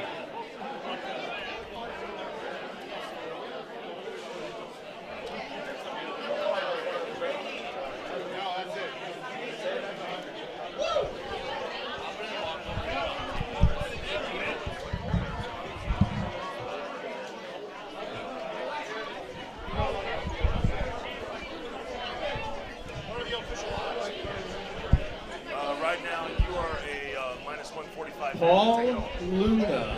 Maybe outside. He's outside. Oh, he's right there. He's on the phone. Okay. We'll chill. Oh, no, here he comes. 32 or 22. So, for those of you, this is your first tournament or your first go at this. Everybody we have a tradition in the Golden Tee tournaments, which has been tried and true to this point for many, many decades, that the winner of the main bracket buys shots for everybody. So if you are a Golden Tee player that played this weekend's tournament, feel free to come forward and partake in Paul Anthony Luna's choice of shots. We've got trays upon trays up here. Paul, would you like to say anything, sir? Paul Luna.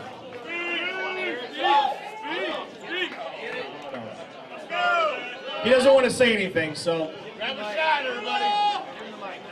pass him around. We'll do a big old cheers. No, come on, Paul. You got it. All right, drink him up, pass him down. Don't drink him yet. Just get him passed around, everybody. Don't drink him yet. Make sure everybody gets one. Come on up to the tables here in the main area. We'll get one. We'll raise our hands. Raise our shots. Cheers to Paul. Get a picture. Yeah, autographs, right? I can hire a tripod. You got it? Yeah. Let me know what your thing is, and then I'll tell you. Shots!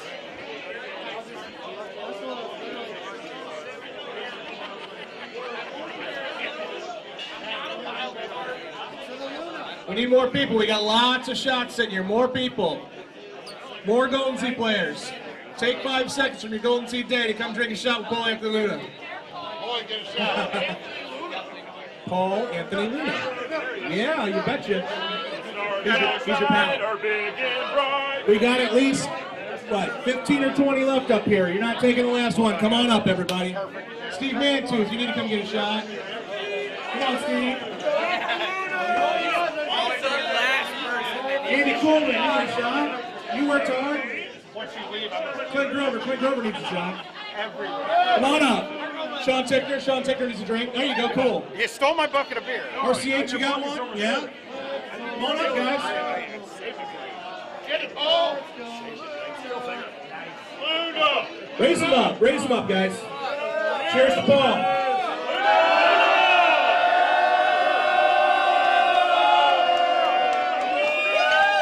Looks like he's having a stroke.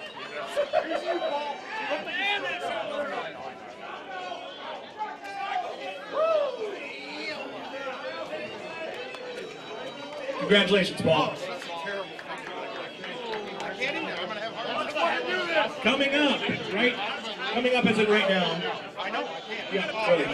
On machine 19, once we clear some of the crop out of here, we're going to have Adam Fitzgerald versus Steve Kramer for the finals of the purple bracket.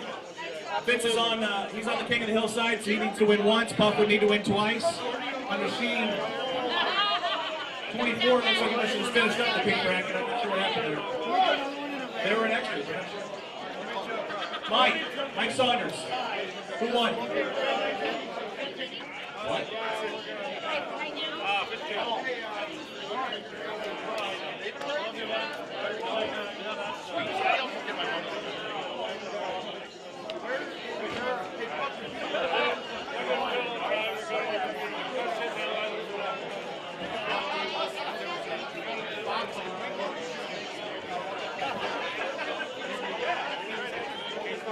Anyway, the finals of the pink bracket, there's a machine 5. You want to see the pink bracket? Machine 5 is machine 19 for the finals of the purple bracket. While we're waiting for those to fire up, I just want to thank everybody for coming out and making this a great event. We tied the record, right? 156, tied the record. Wait staff and sidelines, you guys have done a great job, killing it all weekend. Thank you very much for supporting us. And players, thank you very much for supporting the tour. And keep getting out here, keep your friends out here.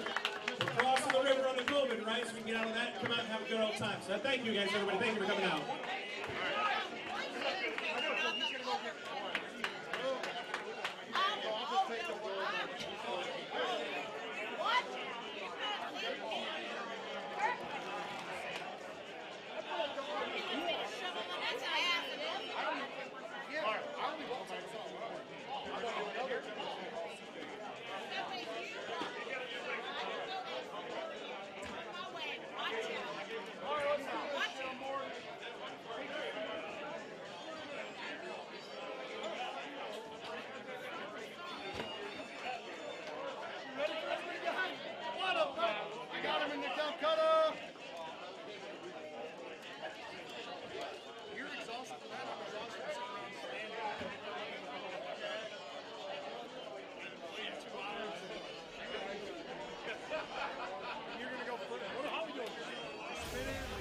Hello, friends, and welcome to Golden Tee Golf.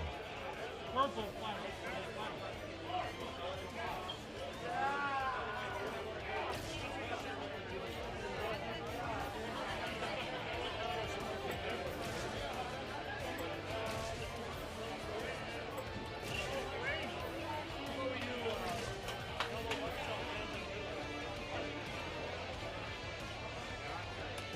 Let's check in.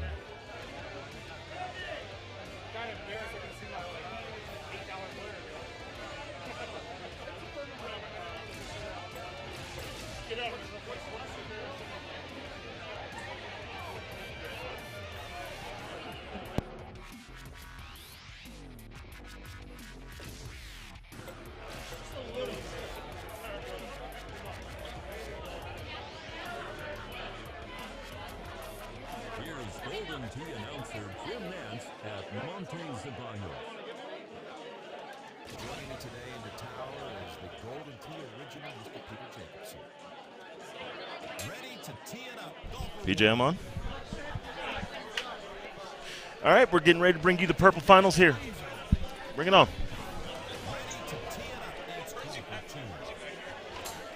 That would be Stephen Kramer against Adam Fitzgerald.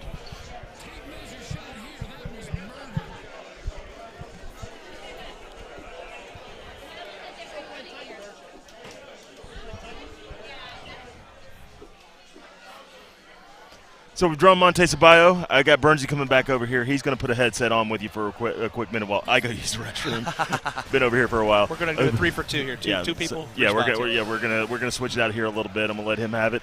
And let me just take a break here for a second. We got Monte Ceballo. Here is Matthew, burning right by. former president of the National Golden Tee Tour. President. Oh, you're still president? Yeah, dude. I get confused. There with was that. a coup. We took care of it. Okay, Casey Mattingly tried to steal it. we took care of it. And so, anyways, acting president of the National Golden Tee Tour, presented by Power Events, Matthew Van Hoosier, and here's Brian Bernhardt. Yeah, he's got to go do a thing about a thing.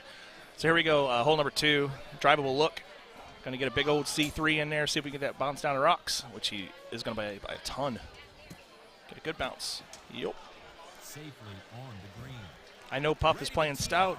I don't know. I'm pretty sure Fitz is too. No, stouts. Yeah, Brian back here. Hi, Brian. I'll be here for a little bit, right? Chris is going to jump back on, or what? Well, what are the I plans? guess it all depends on what he decides to do. He could just disappear. All right, sounds good. Well, I'll sit here as long as I'm able to. That's going to go on the green. That might go right towards the hole, actually. So, both hit the shots on the green there. So They're back on top of each other. How was your weekend, Matt? Not too bad. It's sunny Florida. Yeah, Can't say nothing wrong about but that. As far as the video golf part. Oh, it was the video golf part. I played really well today, and I was really happy with how I played today. I ended up not playing well yesterday, which put me in the purple, but today was a good run.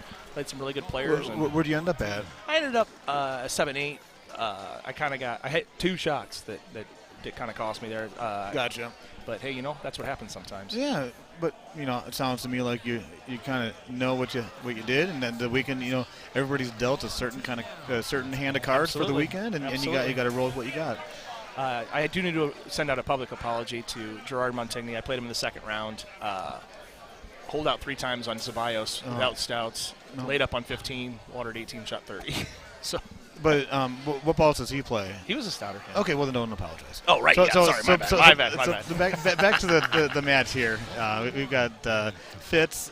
For those that don't know, it's Fitzgerald. So Adam Fitzgerald, but it goes by Fitz. Yep. Against Stephen Kramer. Danny Boy, the horizontal stripe shirt. The horizontal stripes make you look like a Golden Tee player. Yeah, for sure. Very very slimming as well. But here they are. These are 2 guys that have been traveling to these tournaments for years, Yep. I think they probably both started about the same time, honestly, probably about the mid, early teen years, I'm guessing. How do you say that? The 2010s? I think so. Okay, how do the millennials say it? I don't know. I don't care. But yeah, 10 years ago or so. But yeah, they've been around. I remember playing Puff in Chicago about a decade ago, so he's been around. And Fitzgerald, him and Brian Roski running FS Gaming up there in Waterloo, Wisconsin, or whatever city they're at. I think that's right. They're very good points there. Yeah, they're. Which don't mean anything. Fitz and Roski are supported by Incredible Technologies, and they do help distribute machines to whether it's operators or people that need home editions. But 2 great shots there. Yeah, that's where I got my home edition from too. Great. So, it's real easy to work with. But as you can see, Fitz is having a good time. He's feeling good. It's all business right now for Puff. And Puff's having fun too. I guarantee you, he's got DJ Puff and stuff in the headsets there. Oh, he's just fine. We're watching him go through there. But yeah, Fitz is having a good time. Fitz always has a good time. But he had a little break there. King of the Hill, that always works. He's had about an hour and a half, 2 hours to sit around. Okay, so Fitz is the King of the Hill right now. Fitz is the King of the Hill. So Hill. He's probably so you said an hour and a half, a beer every 50. He's got about 5 or 6 beers in him in the last hour and a half. For probably. those ones, yeah, probably. Yeah. And for those that are watching, as a bonus, he thought that they were out of Busch Latte. We found him one more sitting in a bucket. Oh, okay. So yeah, he was super excited about that. You did go a little bit long. For those of you that are watching from Wisconsin, make sure you drink Wisconsin Bleed. Yes, definitely drink Wisconsin Bleed. But you can see now, this is, it's kind of too bad, to be honest with you, Matt. When you look at this match and you see these 2 guys that have gone through the bracket, you got Fitz, who's been the best so far in the purple bracket. We're in our King of the Hills match. And no one's watching. And no one's watching. Well, and I know that it's not the main bracket, and these aren't the best players in the world, but it'd be cool, it's kind of a side effect of it being the 64-man bracket, right? It's going to naturally get done later, a time slot later, right? Even though they start a little earlier, but it's just there's a lot extra there. Yeah, but they start earlier, they run later, but you kind of shuffle the machines, et cetera, et cetera. Yeah, when you double from 32 to 64, but it is unfortunate. It would be nice to see the purple finals be represented with the crowd a little bit, but hey, that's all right. I'm sure these guys don't care. Yeah, it probably works out better for them. They're not worried about the eyes on them. They know that they're in the stream already, which is enough pressure to begin with. It is.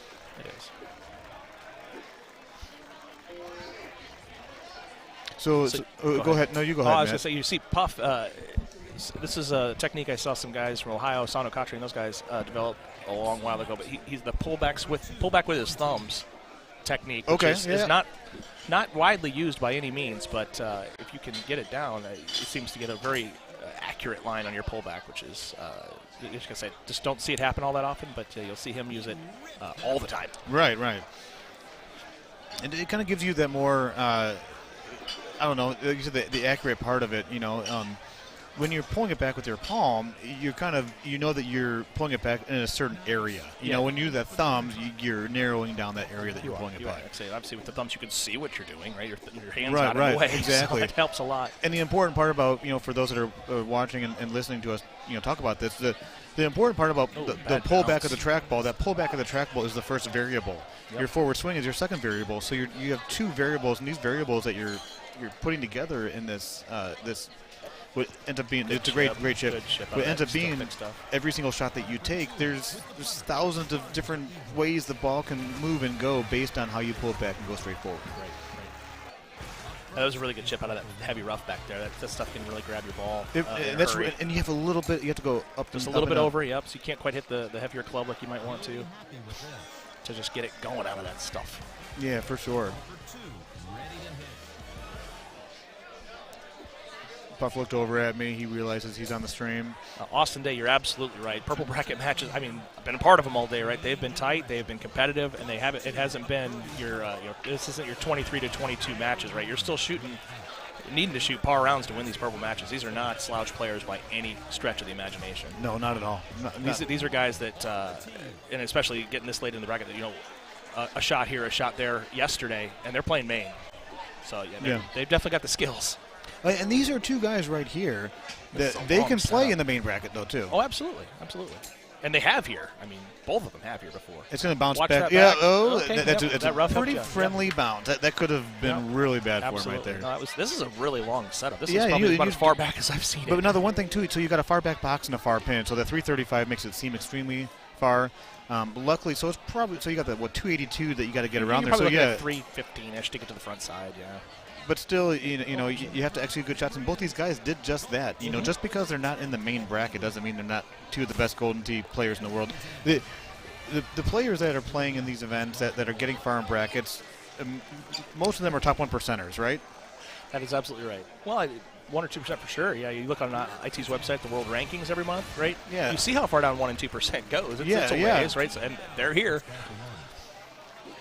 And the other thing, too, just because you may not be one of the top players in the world doesn't mean that you can't come to these tournaments to compete. The thing about these tournaments is when you come here, and for anybody that's been thinking about coming to a tournament and doesn't know, isn't coming because they don't think they're good enough, if you're a Golden Tee player and you want to share a weekend with people that feel the same way you do about something that you love, but chalk it up as a minor financial investment. You come here, you're going to meet some of the best people you've ever met before. You're going to learn some things. You're going to bring them back home. You're going to start playing better Golden Tee. You're going to start beating your buddies at the bar. And who knows, if you stick with it for the months and the years to come, it could turn into being a very, very profitable hobby for you. It could. And like we say when we walk up in these, at the beginning of the weekend, I always say this, I'm going to go see 150 of my best friends. Yeah. So if you're a new guy, come meet 150 of your future new best friends. Exactly. And I can tell you one thing, Ed DeSimone, I'm not sure if I'm pronouncing that correctly. He plays a shreddy. We chatted yesterday. I talked about him. If you're still listening to the stream from earlier on when I was talking about him, he had a great run today, had a great win on a shoosh on Tropical Falls. He's a guy that never met anybody. He said he played a few invites.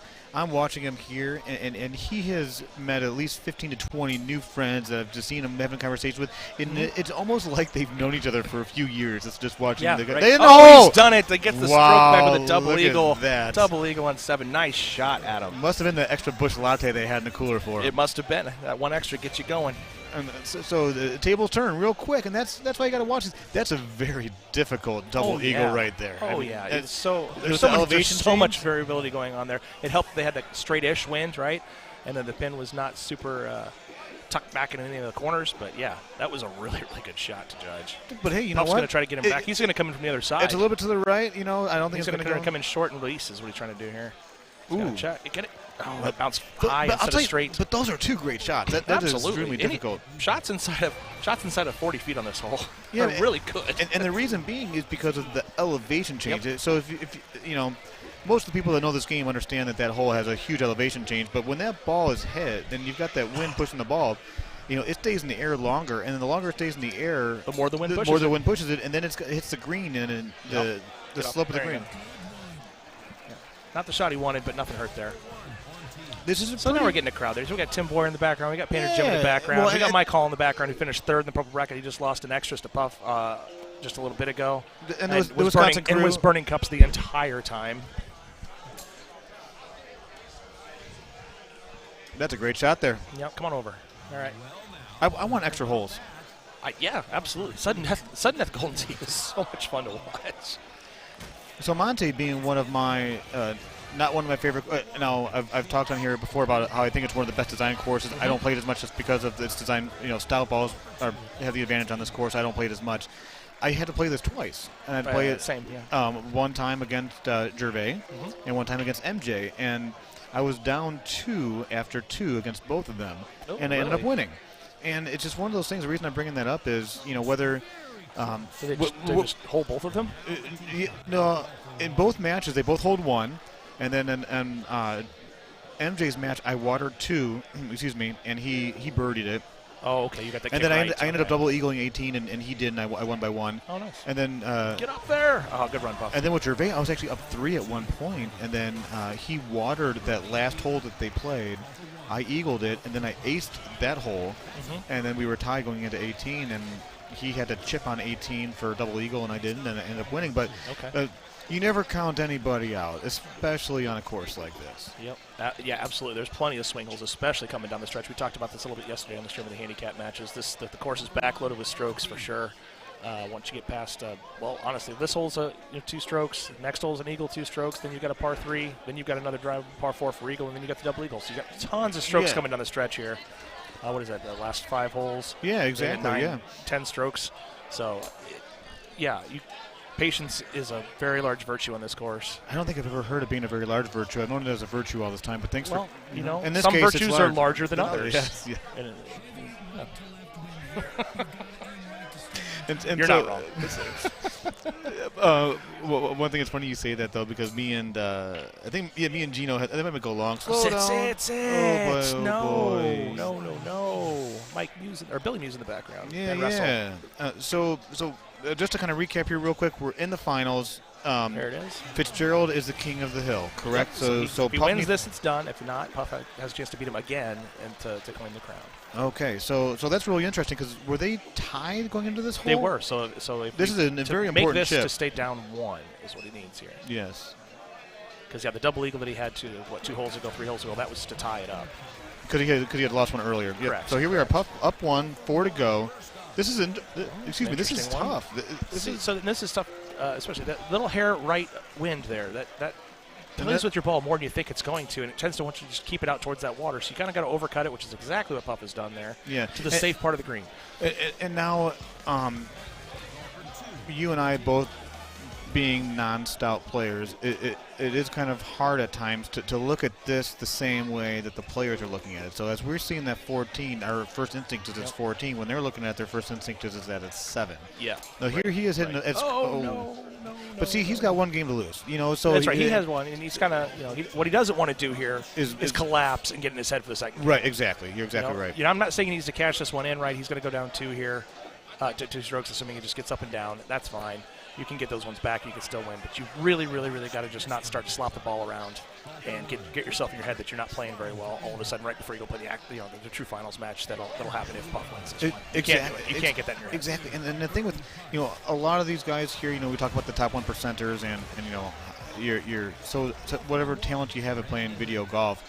So much of it's in the head, just like any sport, any athlete. Like you can tons only of mental game. you can have that natural ability to do certain things, but if you don't have it right in the head, it's just not going to work out for you. That's a great Nice shot by shot, Puff. The confidence he has walking up there and doing that with that 2-stroke lead, that's great. Yep. Hitting bite on his shot with that wind blowing like that. Wow. Like I say, that setup is, like I said, left green, downhill. You get the wind really pushing you back. That's just not a shot you want to hang out there real far to try to get close, and he had no problems with it whatsoever. Fitz with not a bad shot there, right? That's more where I expect the ball to be. But really, he's making a decision right now whether he needs to get aggressive with the hole or if he's really going to try to wait to see if Putz will water 18. That's kind of his decision point right now. 17, Puff gets to go first. That'll be a good one because he'll get to see if he makes green or not. This is a pretty favorable setup. Right, you have a lot of green to play with there. I was going to do I'm going to get some kind of high tee release kind of thing with a big old cut. That's what I'm guessing. Yeah, 3, 4, either one will work. Yep, he's going to get way over there, pop it out to make sure he doesn't hit the mountain. No problem. Oh, that's a great shot. That bite. Oh, yeah, the bite's great. And He's gonna perfect. Not the easiest putt because he's got that fringe to work with, but he's in a very safe He's done place. exactly what he needed to do. He needed to put the pressure on Fitz to make shot and then decide what he wants to do about 18. Because, yeah, he said Fitz shaking his head right now. He knows he needs to just shove this in there, try to get it to 1 is what he needs to do. Now Puff here, assuming he makes his putt, and assuming release might have been a little better off there. Little meat on the bone there. Huge difference between a 2-stroke and a 3-stroke lead Absolutely. going into 18, and we're And going to have a there it is, 3-stroke yep. lead. So Puff can breathe some. Puff can kind of do whatever he wants, honestly. And just know that no matter what happens, Fitzgerald needs to ace. He'll 18. ace, and if the worst thing Puff can do is birdie, and you got extras. I mean, Yes. that's a good situation to be Well, in. Good, no, yeah, because okay, you can water and chip, and so if you somehow missed it, yeah, but no, he's not that's going not happening. He's not going to water And it. it's not Fitz gonna isn't going to matter. ace it, He's and gonna we're going to have a This is second gonna be match here. We're going to have another match, yeah. That might go in the, he might ace it, actually. That's right. How about I just step in here and do this right now? So he's going to be putting in for double eagle. There is no way that Fitzgerald's going to be able to overcome this deficit right now. But like we just talked about a few minutes ago, when you're the king of the hill, you have to be beaten twice. And you've been sitting for a while. That Yes. plays. Oh, you Oh, almost you did almost too. Oh, Nice man. run, Fitz. Nice run. Hey, how about that?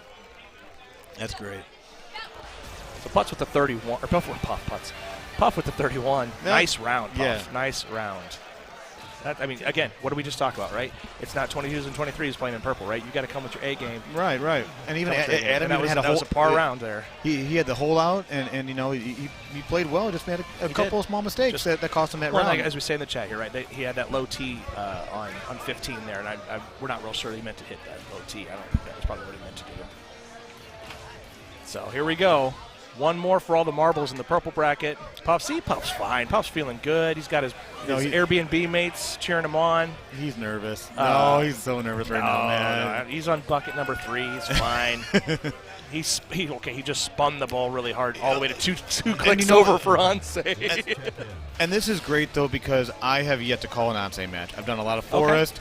A lot of drop, I bet. No, we did some tropic. Yeah, every single course but Ansei Cocos. Well, all right. So excellent. So let's do it. This is great. Baja, man, it was when we were watching some of the main bracket matches on Baja, that was tough. And I feel for the viewer. We do the best we can to entertain you while the matches are going on. You're watching these great Golden Tee players dissect the trackball and do their thing, playing their game. But when you get the wide open trucks of land, there's really no holes to do. But there's a love right there between Puff and Fitz. And much mutual respect. Look at the game face. Look at that real quick. Put I'm it gonna back hug on. you, smile, game face on. Yep. Let the game load. Get your game face back on. Let's go play some Golden Tee. I got. Who do you got? Who do you got? Who do I got? I got Puff. I do too. The way that one finished out, where it was close. I think if Fitz would have hit that hole out, pushed it to extras maybe, or even just lost by 1, I think that may be a different choice. But yeah, the way that came out, I think I got Puff too. He's feeling real good right now. This hole right here, with these dynamic tee boxes that we've talked about in the past, there is the opportunity of it moves around. This isn't really drivable today. He's going to try. No, he's going to try to give it a go. He'll be about 55, 60 yards away from right there. Richard, to the chat here, Richard, we actually did make several announcements on site about how the purple bracket matches were moving to the main screen there. So, it's gotten some people around. But, and you've been here before, right? By this time of the night, they've done the pressure. They've done all the pressure of the Sunday match play. They're looking to let off the steam now. They're gonna. It's party day. It's Sunday after. Sunday fun day afterwards. It's party day, and depending on how you finish, some people start their fun day a little earlier than the others. Right. Yeah. Some people start their Sunday fun day at 11 a.m. That was not me, but no, some people do. Some people do. Absolutely. No chip-ins there. I would guess. I don't know this. I would guess either hole 4 or hole 10 is our next best opportunity for some action. But there's obviously all the other holes. But actually 4, 5. I'm thinking 4 the elevated green, right? The one with the bunkers in the front. And then 5 is through the trees, which caused some problems in the qualifier. So I think that you can definitely clip something bad there. I wouldn't be surprised if we have somebody leading by 1 by hole 5, and which will make things pretty interesting. Okay. Hole 6 is a par 3. Definitely by hole 8, we'll see you know, You think some we'll see some change. separation there? I think so. I really do. And then what happens is, depending on the separation, depends on how they approach hole 10. Absolutely. And then hole 14 comes into play. So there's a handful of holes here coming up where. So Fitz is playing. That's a pretty solid shot. This is a pretty straightforward look here. That's something you like to see from Fitz after that last round where he kind of went off the rails just a hair, not a lot, just a hair, and then now he's got the ball seeking the pin again. Yeah, exactly. And the one thing you have to do is you got to turn the page, Matt. It's a good indication he's forgotten about that. Yeah, you can't change what happened. You know, absolutely. But both these guys are thinking, you know, whenever you see that first par 3 of the game, you're like, all right, I want to make a run at this. I want to try to find a way to put it in the hole and get a stroke lead. Yep, they absolutely do. And the setup didn't really give him a whole lot of gifts with that big crosswind, but Puff made a good go. Tough to get that thing stuck back up. You mean the big crosswind of 4 miles an hour? The huge crosswind of 4.0 miles per hour. What we should do, instead of half the wind, we could maintain the mantra there, but instead of half the wind, it's the same number, but in kilometers per hour instead of miles per hour, and make all those stout guys do some crazy math. No, I don't know if you know this or not, man. It's funny you bring up the kilometers per hour, but back in the International Golden Tee World Championship days, they had special software that showed miles per hour, the meters, because the distance was in meters and in yards. Yeah, right? yeah, exactly. So there's the hole I was thinking of. You know, it didn't quite set up to where it was going to get messed up. It can, but it can if you try to chase the pin, or if the pin is up front, and then you're going to maybe not hit it hard enough, and it might not get a good bounce. I totally get where you're coming from, but then the next hole 5. Depending on the look there, I wouldn't be surprised if we see. Yeah, there's definitely some things that can happen on hole 5 for sure. And in fact, Fitz and I were playing. Oh, see, sent it long. He tried to make sure he didn't get caught forward, which is you don't want to get caught forward, but he kind of sent it long.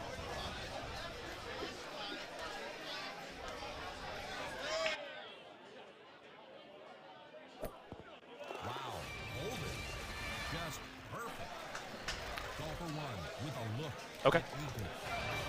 That's a great chip right there. It was. It was really clutch. One of those moments to where I kind of had a hunch that maybe something like that might. And this is difficult. This is what I'm talking about. Yep. The trees are 90% air, but you can still hit them, and it's way back, and you can still hit it short. So I'm going to guess we're going to see somebody click one left and do a full a 10.5. Honestly, if you're too concerned about getting it through the trees and forget about how far away it is from your landing spot, that's what happened to me in the qualifier. Actually, I wasn't focused on. What do we got going here? This is a new one for me. That might get wet. It might. He's trying to hold on. He's got backspin instead of bite. It's bouncing on him, and it is going to get wet. No, it it's didn't. going to hold. Holy smokes. How? Just like he drew it up. There's Adam Fitzgerald. He's questioning the. Yeah, he's not so sure that actually stopped. He's waiting. He's still waiting for the water hazard message to pop up on the screen, I think. Who said that? Might have been John Lee Hooker. How? Yeah. How did that stop? I got the musician wrong yesterday when Mouth was on the streets. I got to get one right today. No, that's all right. Got plenty of time. And speaking of plenty of time, what the plans are is even when this match does conclude, they're planning on leaving the stream up for you all to watch. Yep. We might talk for a little bit, and then eventually. And then we won't. And then and they're going to keep it on for a little while, not all night, but if you just want to watch, some random people playing Golden Tee, it'll be on. And when I say random people, these are some of the top Golden Tee players in the country. Some of the randomly best people at Golden Tee golf. And usually there's always a handful of guys here that really like the spotlight. And so you'll see some top players. Oh yeah, on the stream machine. they'll make their way over there. I wouldn't be surprised if you see Andy out in the machine as soon as this one's done. I agree. Probably start off by banging out CTP and wait to see if he's got any comers. Yeah, that's right. So I stand corrected here. We're going to have an even ball game going through hole 5. A couple near misses. But hey, wheels stayed on. Scores intact. Yeah, here we blood. are. No blood. Another par 3 coming up, and maybe one of the things that we can do, hopefully, and maybe they're not listening right now. Andy can help us. Maybe we get Paul up here to give a chat on his weekend. Yeah, that'd be nice. So maybe we'll work on that. Maybe we'll work on getting Paul out here for he was right after the purple bracket. I was hoping that he would say something. I think he wanted to, and then at the same time I think he didn't want to. But me and Chris were talking about we've never seen someone that emotional at a tournament. Well, and it's specifically him, right? I mean, he's not always just after the win, the hole outs. He's usually kind of just very humble. Yep, there it went. It went in. Of course it did, because that's what I was trying to do, right? Exactly, Matt. But yeah, today certainly a lot of a lot of baggage and a lot of emotion. There's more to it. There's something else. I know it's been a long time. I know maybe he was hoping to win in Sussex, which didn't happen. And when I say Sussex, Wisconsin is the home of the Wisconsin Open, but it just almost seemed like he and got a monkey off his back. But the thing with Paul Luna is one of the best in the world, Right, and he's won so many tournaments. Can't be that big of a monkey, right? Yeah, exactly. So there, it was a very emotional win for him, which is quite surprising to so many of us. I agree. Yes. So you guys, Andy, you guys who had the headset on earlier. If one of you guys can mention to Paul, maybe we'll get him up here afterwards. We'll talk to him after this match is over, see what he thinks about the weekend. Just got to skip off the water. So we got two okay shots here. It should be moving on to the eighth hole. Hey, after the match. You want to go? Yeah. All squared after 7. Hole 8 is coming up, par 3, and you could really run this one at it. Yeah, this is a good look. I imagine we're going to see some no-spin bummers here to try to get that thing, get online, the right 5. No, that's a little bit. Way left. Yeah, that's way left. That's a Didn't thumb. even get it, as we used to say in real golf, short but offline. Yeah, exactly. And we're not talking about internet and vertically challenged people either. Nope, we are not. So let's see what Fitz. He saw that. He wants to get some release to try to get some run up that one. And that's going to be right. To the right side. Yeah, so somewhere in between and a little bit harder that might have gone in the hole. Yeah, I did expect to see some. So here we are at this part. Hole 9 is going to be interesting. If the pin's up close. Yeah, it makes it tougher. Pin up close tailwind kind of thing makes it tougher to get close. But I think hole 10 is our next obstacle for him. Yeah, see this one. I would. You know what? I will go out there. Somebody's pointing this one for sure, and we might see a hole out. Yeah, because all you got to do is, but depending on how far. You're going to go find whatever line and club you want and just go drilling at it here. So he's 362, which is going to put him at 74. So he'll have about a 5 wood. Actually, a 4 wood because he's got the half the wind. So he'll have a 4 wood going in. He can float it right past the pin. It looks that pin is kind of tucked up towards the fringe a little bit, and so you're probably coming out there with a backspin shot, not kind of some kind of bite and roll it down kind of And he's going to have a 5 wood going in. Yeah, I think somebody's pointing this one. Yeah, so here's Puff with that backspin. I kind of like bite on that actually. I just think that pin's. Oh, I guess it has more distance there than I thought it did. Yeah, I think that was a perfect. Yep, there you go. That worked out really well for him. I think it was perfect speed, just kind of hair left. It's tough to aim it that way.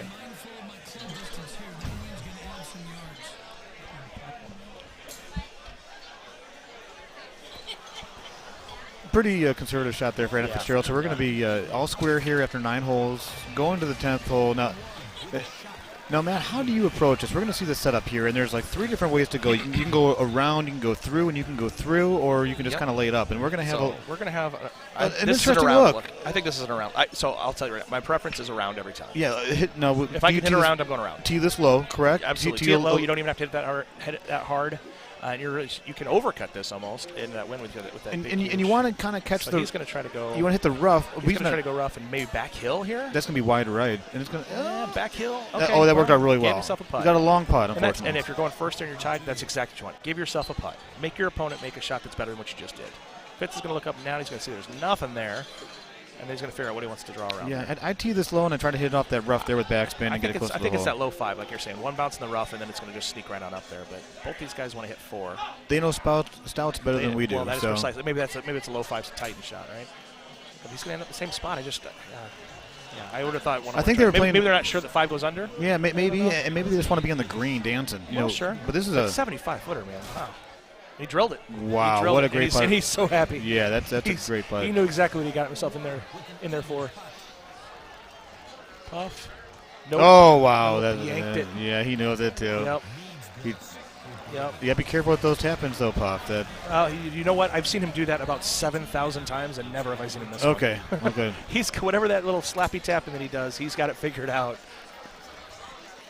So there's our change after hole 10. It took 10 holes. Yep. Fitz is up by 1. Doesn't mean he's going to win this match. There's still plenty of holes to come up that could change things. Whether it be a simple par 3 mess up or hole 14 hitting over the trees. We got 15's pretty simple. 16 can be a one. Hole 17 with a tiered green, depending how aggressive you are. Depending on the how the setup is. And then on hole 18, you got to go through trees and get. So there's more golf to play. There's more golf to play. If you're Puff though, how aggressive are you getting coming down the stretch here? You got 8 holes left, right? Well, not 7 for him because he's taking this shot. But are you feeling like I want to get the hole out and put the pressure back on him, or maybe 2? Or are you thinking, I'm going to wait around a little bit and see if I can get a miss? And it's a good question. Like specifically on this hole, this is a hole that you can go after. Oh yeah, that was definitely a great So when you're down 1 going into hole 11 of Ante Coco's, that's the perfect hole to say, I'm going to try to get it back right now. You know, and you don't, and you move on. This is a hole where you got to be really careful. This is not, yeah. Just put it on the green, and if you're within 20 feet of this pin, awesome. You know, pat in the back, awesome. tap it in, and move on to the next one. But it's very difficult to do. I've been left of the hole. That's not fun. He's going to end up being about 30, 35 feet away, which should be just fine.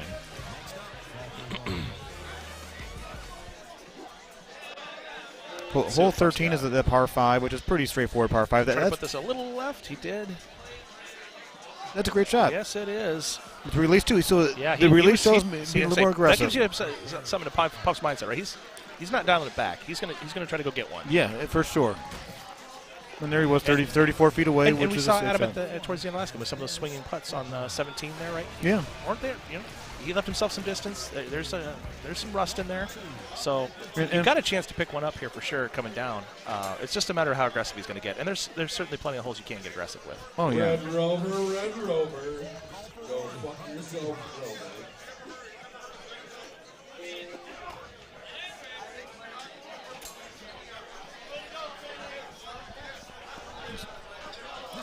So here we are. They're both going to put themselves right by each other playing some cart golf. This is They forgot to hit it in the shade, though. Yeah. This is... You can go after this. You can. There's really not a whole lot of risk at this shot here. There's not a risk at that. Not a fan of the backspin. This one is a tough one to get your line on because the elevation makes the shape of your shot different. It doesn't move as far as you think it's going to move with the breeze, whatever the breeze might be. Puck's done a great job at judging that. Yeah, good job. And then the distance your club goes on the fly is adjusted because of that elevation gain that you have coming into that hole. So for those that are watching, you know, we appreciate it. You know, we're live here in St. Cloud, Florida.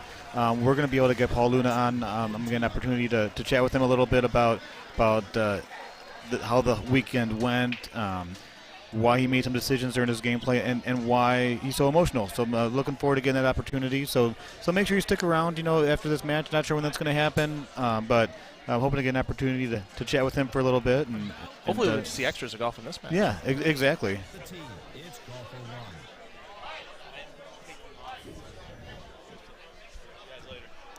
Hi, Jason.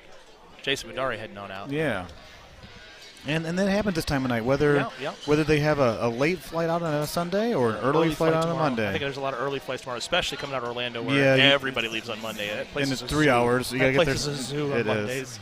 I'm leaving at the crack of 4:30 p.m. tomorrow. I'll be here in the morning helping Russell machines. Oh, see, here we go. And there's a missed putt. There's the missed putt. This is no easy left it's three. Not a caker, but you gotta shove this one in, right? You have to.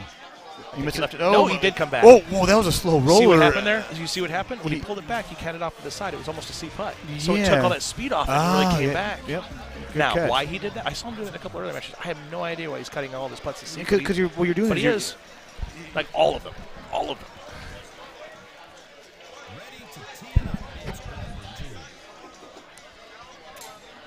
So here we go. New ball game. Tie game.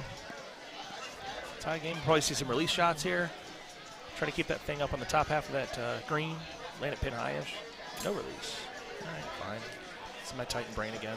See I know, what I'm saying, though, right there? Yeah. It hits that bounce, and it just kind of hits straight up and comes back. Release is going to take that towards that pin a little bit better. It will, especially if especially you're confident in your distance and where that's going to land. Here we go. And there he is. Yeah, you and Puff are thinking the same thing here. He's a little bit too far to the left, but it'll be about pin high. But, I mean, see, even that one comes back a little bit. So, he's gracious. After he's just missed one, he goes ahead and knocks in the 35-footer. That's confidence. Not that I don't there. think, confidence in your own putting game for sure. Not that I don't think Fitz is going to make that, but certainly after your opponent misses one, you may want to just go ahead and let him have a chance. Yeah.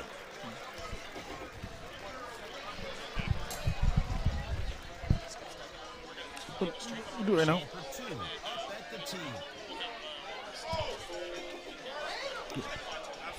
No.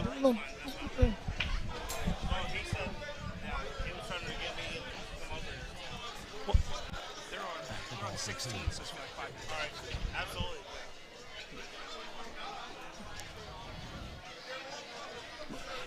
Come back. Go. So this is a really interesting hole here. I do like this hole. I think this is a good design. And that's a great, but it really makes you think about where you got to put your approach shot. And you do have two options. I started going here when when it first came out, and then I didn't like the the rough. There's a couple positions and pin positions and wins and stuff like that where I'll still do this. But he preference obviously knows is- that shot. And everybody's preference is towards the fairway, right? You can control your ball a little bit better. He's disappointed with that shot, but you know what? You're inside your opponent's ball, Yeah. so it can't be all bad. And he's done it again. He's slid one past again. He my can't goodness. believe it. He cannot believe it. See, does that C putt below? No, it makes sense in the down 8. I'm just saying he's just doing that every So, time. yeah, so we're going to have a one-stroke lead, and he's not putting that one in or chipping that one in for Adam Fitzgerald. And No, I know. Yeah, that's not a gimme. that's a huge break for Puff there. Adam needs to grab his composure here, or at least try to. It seems to get really Shoves that one serious home. really quick for him. Yep, he's got 2 holes to try to figure this out. Yeah, hole 17, tiered green. Or else he's going to get the dreaded double dip. Yeah, for sure. And this is All right, bottom tier. The- This is one where you got to make sure you get the flat surface and not the tiered surface. Which Oh, is that's a beautiful okay, shot. Look yeah. at that. Well done by Puff to let it sit short and bounce on down. Fitz has got to be thinking about the hole. Oh, here, yeah. though. Did he have a Pick 3 him- hybrid pick- or no? No, he's got 9 and 6 is all. Oh, jeez. Yeah. I wouldn't mind having a 3 hybrid right here with a little bit of a don't bite. disagree at all. But he's got to think this one through because 18 is not the opportunity you want for hole out. You're praying for an opponent mistake on 18 is what you're waiting for. So if you want to control your match, this is your chance. Or there is potential of having a tough look on 18 where maybe, whoever's in the lead hits a tree. Yeah. That Like I might said, go in. He did it! Oh, mama, he thought he did it. He thought he did it. The room thought he did it. Wow. But yeah, I like that shot. He knows he controls his own destiny right there. If he can do that on 18, you're really waiting for Puff to make a mistake, and that's not controlling your own destiny. So I'm really glad that he went right after that. That was a good shot. It was. It's too bad it didn't go in. Puff with honors here, up 1 stroke. Should be a pretty simple. Favorable pin spot, but yeah. So I don't know if he's going to try to go all the way out. He's not. I don't think. I like the 10.5 driver. I don't know about. I agree. This is a lot of 3-wood. That's a lot of 3-wood. Oh, and he did get the bounce. Yeah, that 10, he did get the bounce. That's pretty much going to do it. That 10.5 goes about 10 more yards, and yeah, I think the 10.5 is the play there too. But now, how aggressive are you here? I mean, you have to go go for it. You have to go for hold it. Yeah. You have to hold it. So yeah, you're looking at 10. It looks like he's looking at the line where he's going to swing it outside those trees. He's considering that anyways, and that doesn't necessarily hurt you because that pin all the way on the right, it's going to allow you to swing that thing in there pretty good, and try to get it over towards the hole. So he's going to think this through a bit because this is a big one. This is his last shot for the tournament, basically. Yeah, and he was, wheeling and dealing, king He of the was, hill, he no losses. He was and cruising really until that back half of Monte, effectively, when he hit the wrong tee. Right, 15 right. There. So he teed it low on accident. Yep. He's going 10.5. He's going to have to pop this, I think. He did. Got it out. Got too much. He needs cut. to bounce. Too He needs much to bounce. cut. Kick off that thing. He's breaking for it, too. So there you go. Putt to win for Puff. 2 putts for the tie, I guess, but I see this going down. There it is. All right. And Stephen Kramer. Stephen Purple Kramer bracket is champion. the winner of the purple bracket. Purple bracket champion Stephen Kramer. Nice run, Puff. Adam, nice run for you too, buddy. Second place. Nothing to be frowned on at any of these tournaments anymore. So he's going to knock that in. They're going to close that up. They're probably going to go have some fun, and we'll close it up here for a little bit. They're going to keep the stream machine going. Yeah, and then tonight, so you can view whatever shenanigans happen to be happening. You've got a great view of just about the entire room there. So I have a feeling that anything that happens, you're going to see it. And we're going to get Paul here. We got Paul Anthony Luna, our champion this weekend. Brian, it's been a great weekend, man. It's been a pleasure announcing with you when we've had the chance to. Yep, I will see you soon. We'll see you in St. Louis. Yeah, but I'll see you on the dance floor out there. Yes, exactly. Turning the sidelines dance floor and karaoke bar I know, real right? fast Look here. forward to it, man. Absolutely. Always good to chat with you. Yep. Great weekend, Brian. Great weekend. You too.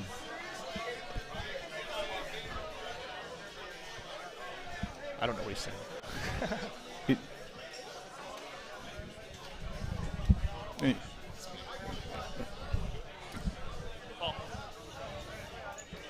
So here we are. I'm going to get the opportunity to chat with Paul for a little bit. Steve Kramer, purple bracket champion. Lost his first match, and it came through the gauntlet. Pretty impressive. Hi, Paul. Hey, We're guys. live.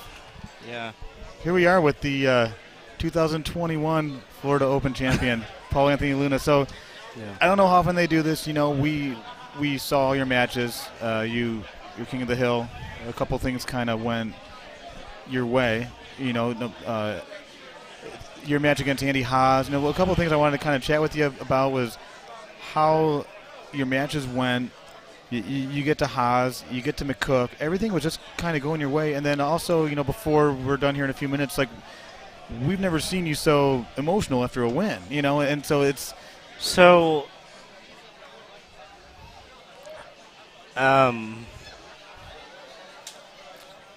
So my dad. If you don't want to talk about it now, that's okay. Let's go. Let's rewind real quick, and then just go to your match against Andy. You're in the King of the Hill match, and it kind of went back and forth, and he aces that one hole on you, and then all of a sudden he puts it on the green, right? And he's 83 feet away, which you and I both know is you're over 60, 65, 70 foot, and I'm sure you're thinking he's going to make it, and you just go up there and do your 58-yard shooish, and it goes right in the hole, and then you're already probably thinking about how you're going to approach that second hole, and he misses his putt. I mean, yeah, and he does miss the putt. So basically, what happened was,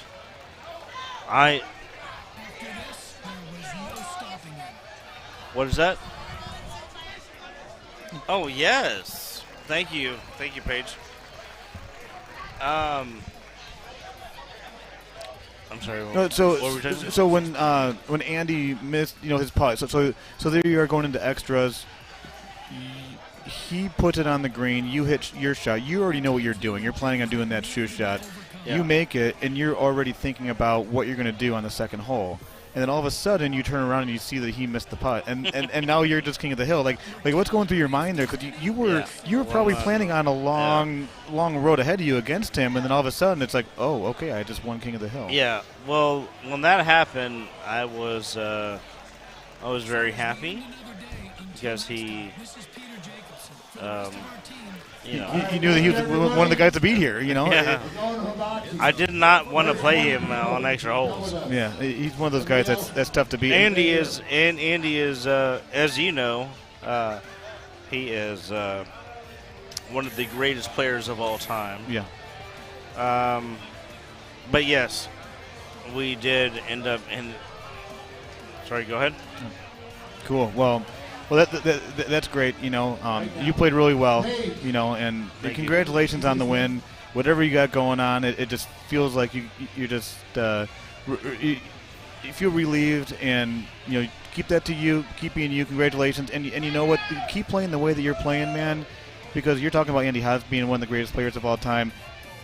You're on that road, man. There's a Mount Rushmore of faces, and you're slowly getting closer to that. So keep up the good work, man, and I do congratulations appreciate that. on the win. Thank you, Brian. You got it. I really do. I really appreciate that coming from you, because you are.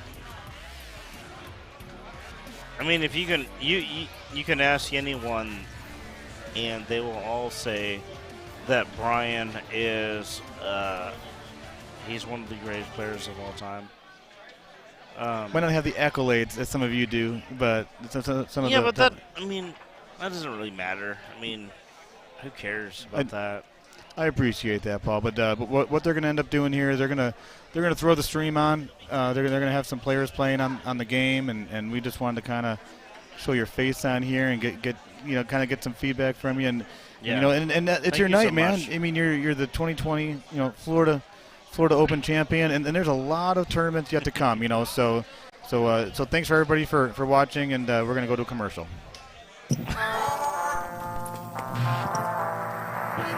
For 32 years, we have been building towards this moment. Golfer 1 on 10. Golfer 1 has the honor. Golf genius right here. The game is about to change forever. This is Golden Tee PGA Tour.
fast.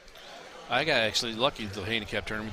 I got to play this course twice, and I was very happy. Oh, he's got it. There you go, is. Evan. Nice. Go report that. See if he walks over there. Good shot. Something. I have a ton of leeway. Like, there's really nothing I can have happen except I have a long-ass putt. Look at that. Yeah, oh, nice. was that Joel? Very nice. No, that was Chris Jusick. Oh, got it. Playing in his third Florida Open. Couldn't have drawn it up anymore. So on this hole, first of all, I played a terrible round and shot 27 somehow. Okay. Oh boy, that's like his third hole out this game. He's saying Andy. I don't think I have to take care. If I'm thinking about a putt such as that, then we're living problems. I had a nice one bird on this one. A one bird? Yeah. What is the point of having a one bird? Wow. That's a beautiful shot. That is 2 hole outs for him. Wow, he's got damn it. Is he better than par on first one too? Any break you can get, you have to take advantage of. That's so right. He needs to knock that chip in there.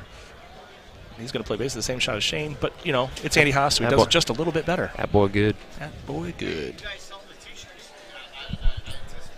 I would check with... Once in a lifetime, maybe. That's my horse. Happy birthday. Machine 20. So in that case, it was 285 about. Gino hit a 3-wood. There was almost no way you can back that 3-wood up and make it into the hole. Right? On 2. Yeah, right. He couldn't have. But Rich hit a 5-wood in Merck. Just having his doubts. I think switching back to another ball I'd be fine with, but I would still thumb a lot more than I did previously. I agree. Being still as a fairly new player. And there's a hole on by Andy Fox. Just like that. Being a fairly new player still, I have to agree. Slope left, so you're going to want to cut it against the grain of that green. Yeah, on this though with stouts, you don't have to cut this. And That's look at that, the joy. Joel. Oh, look at that for shredding. There he goes. That's Eddie. He got it. Yeah, that takes a bit to get back going. And oh my goodness, did he just? Whoa! Okay, whoa. we have a big. Yesterday, this is insane. That's impressive. Oh my goodness! Wow, mouth. Okay, that was too hot. But there's a reason why that doesn't work. And I'm a sponge when it comes to that. Yeah, because you have to be. I want to be where these guys are. Good shot right there Gino by with Gino. the hole out. He needed that. But yeah, these guys, they're tied through 5. Is the update for those guys. Get in. Wow. And that is huge. That's a big shot right there. The end of the that CJ match. And we knew it was close, so went to that solo, and now we're back on the Haas Brewer match. And there we go. Slam dunk by Chris Brewer. He needed that. Live streaming coverage of the 2021 Florida Open. And so you got an interesting look here. The water. Get it! Oh, he puts it. Hole in one! Wow. Hole 17 is just lucky in streams here. I mean.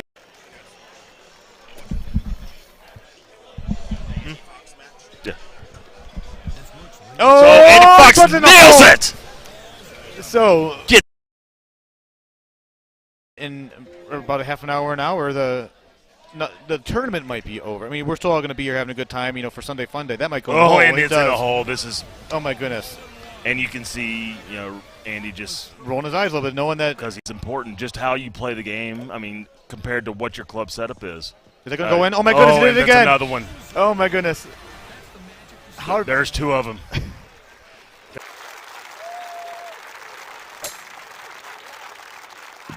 A lot of backspin, Peter. I see that look too. Cat on the ground. So let's enjoy.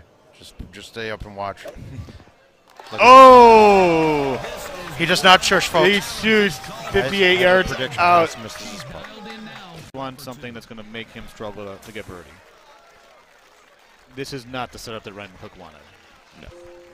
But this is also a setup where if he wants to, he can. Ooh, comes down to the hole. Oh my Nails goodness. the hole in one. The best player in the world holing out in the final.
gonna go. I'm not gonna give him the option.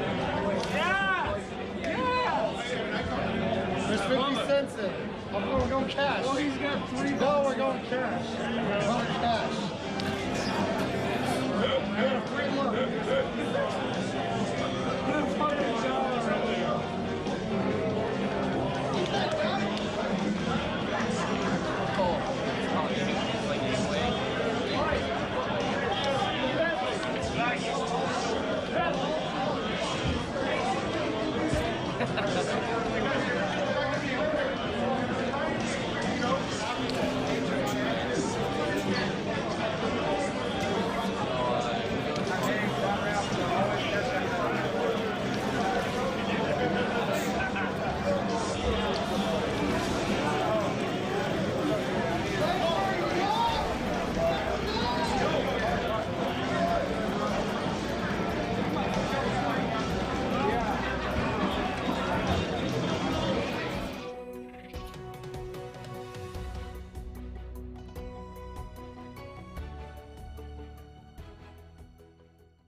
First up is golfer 1.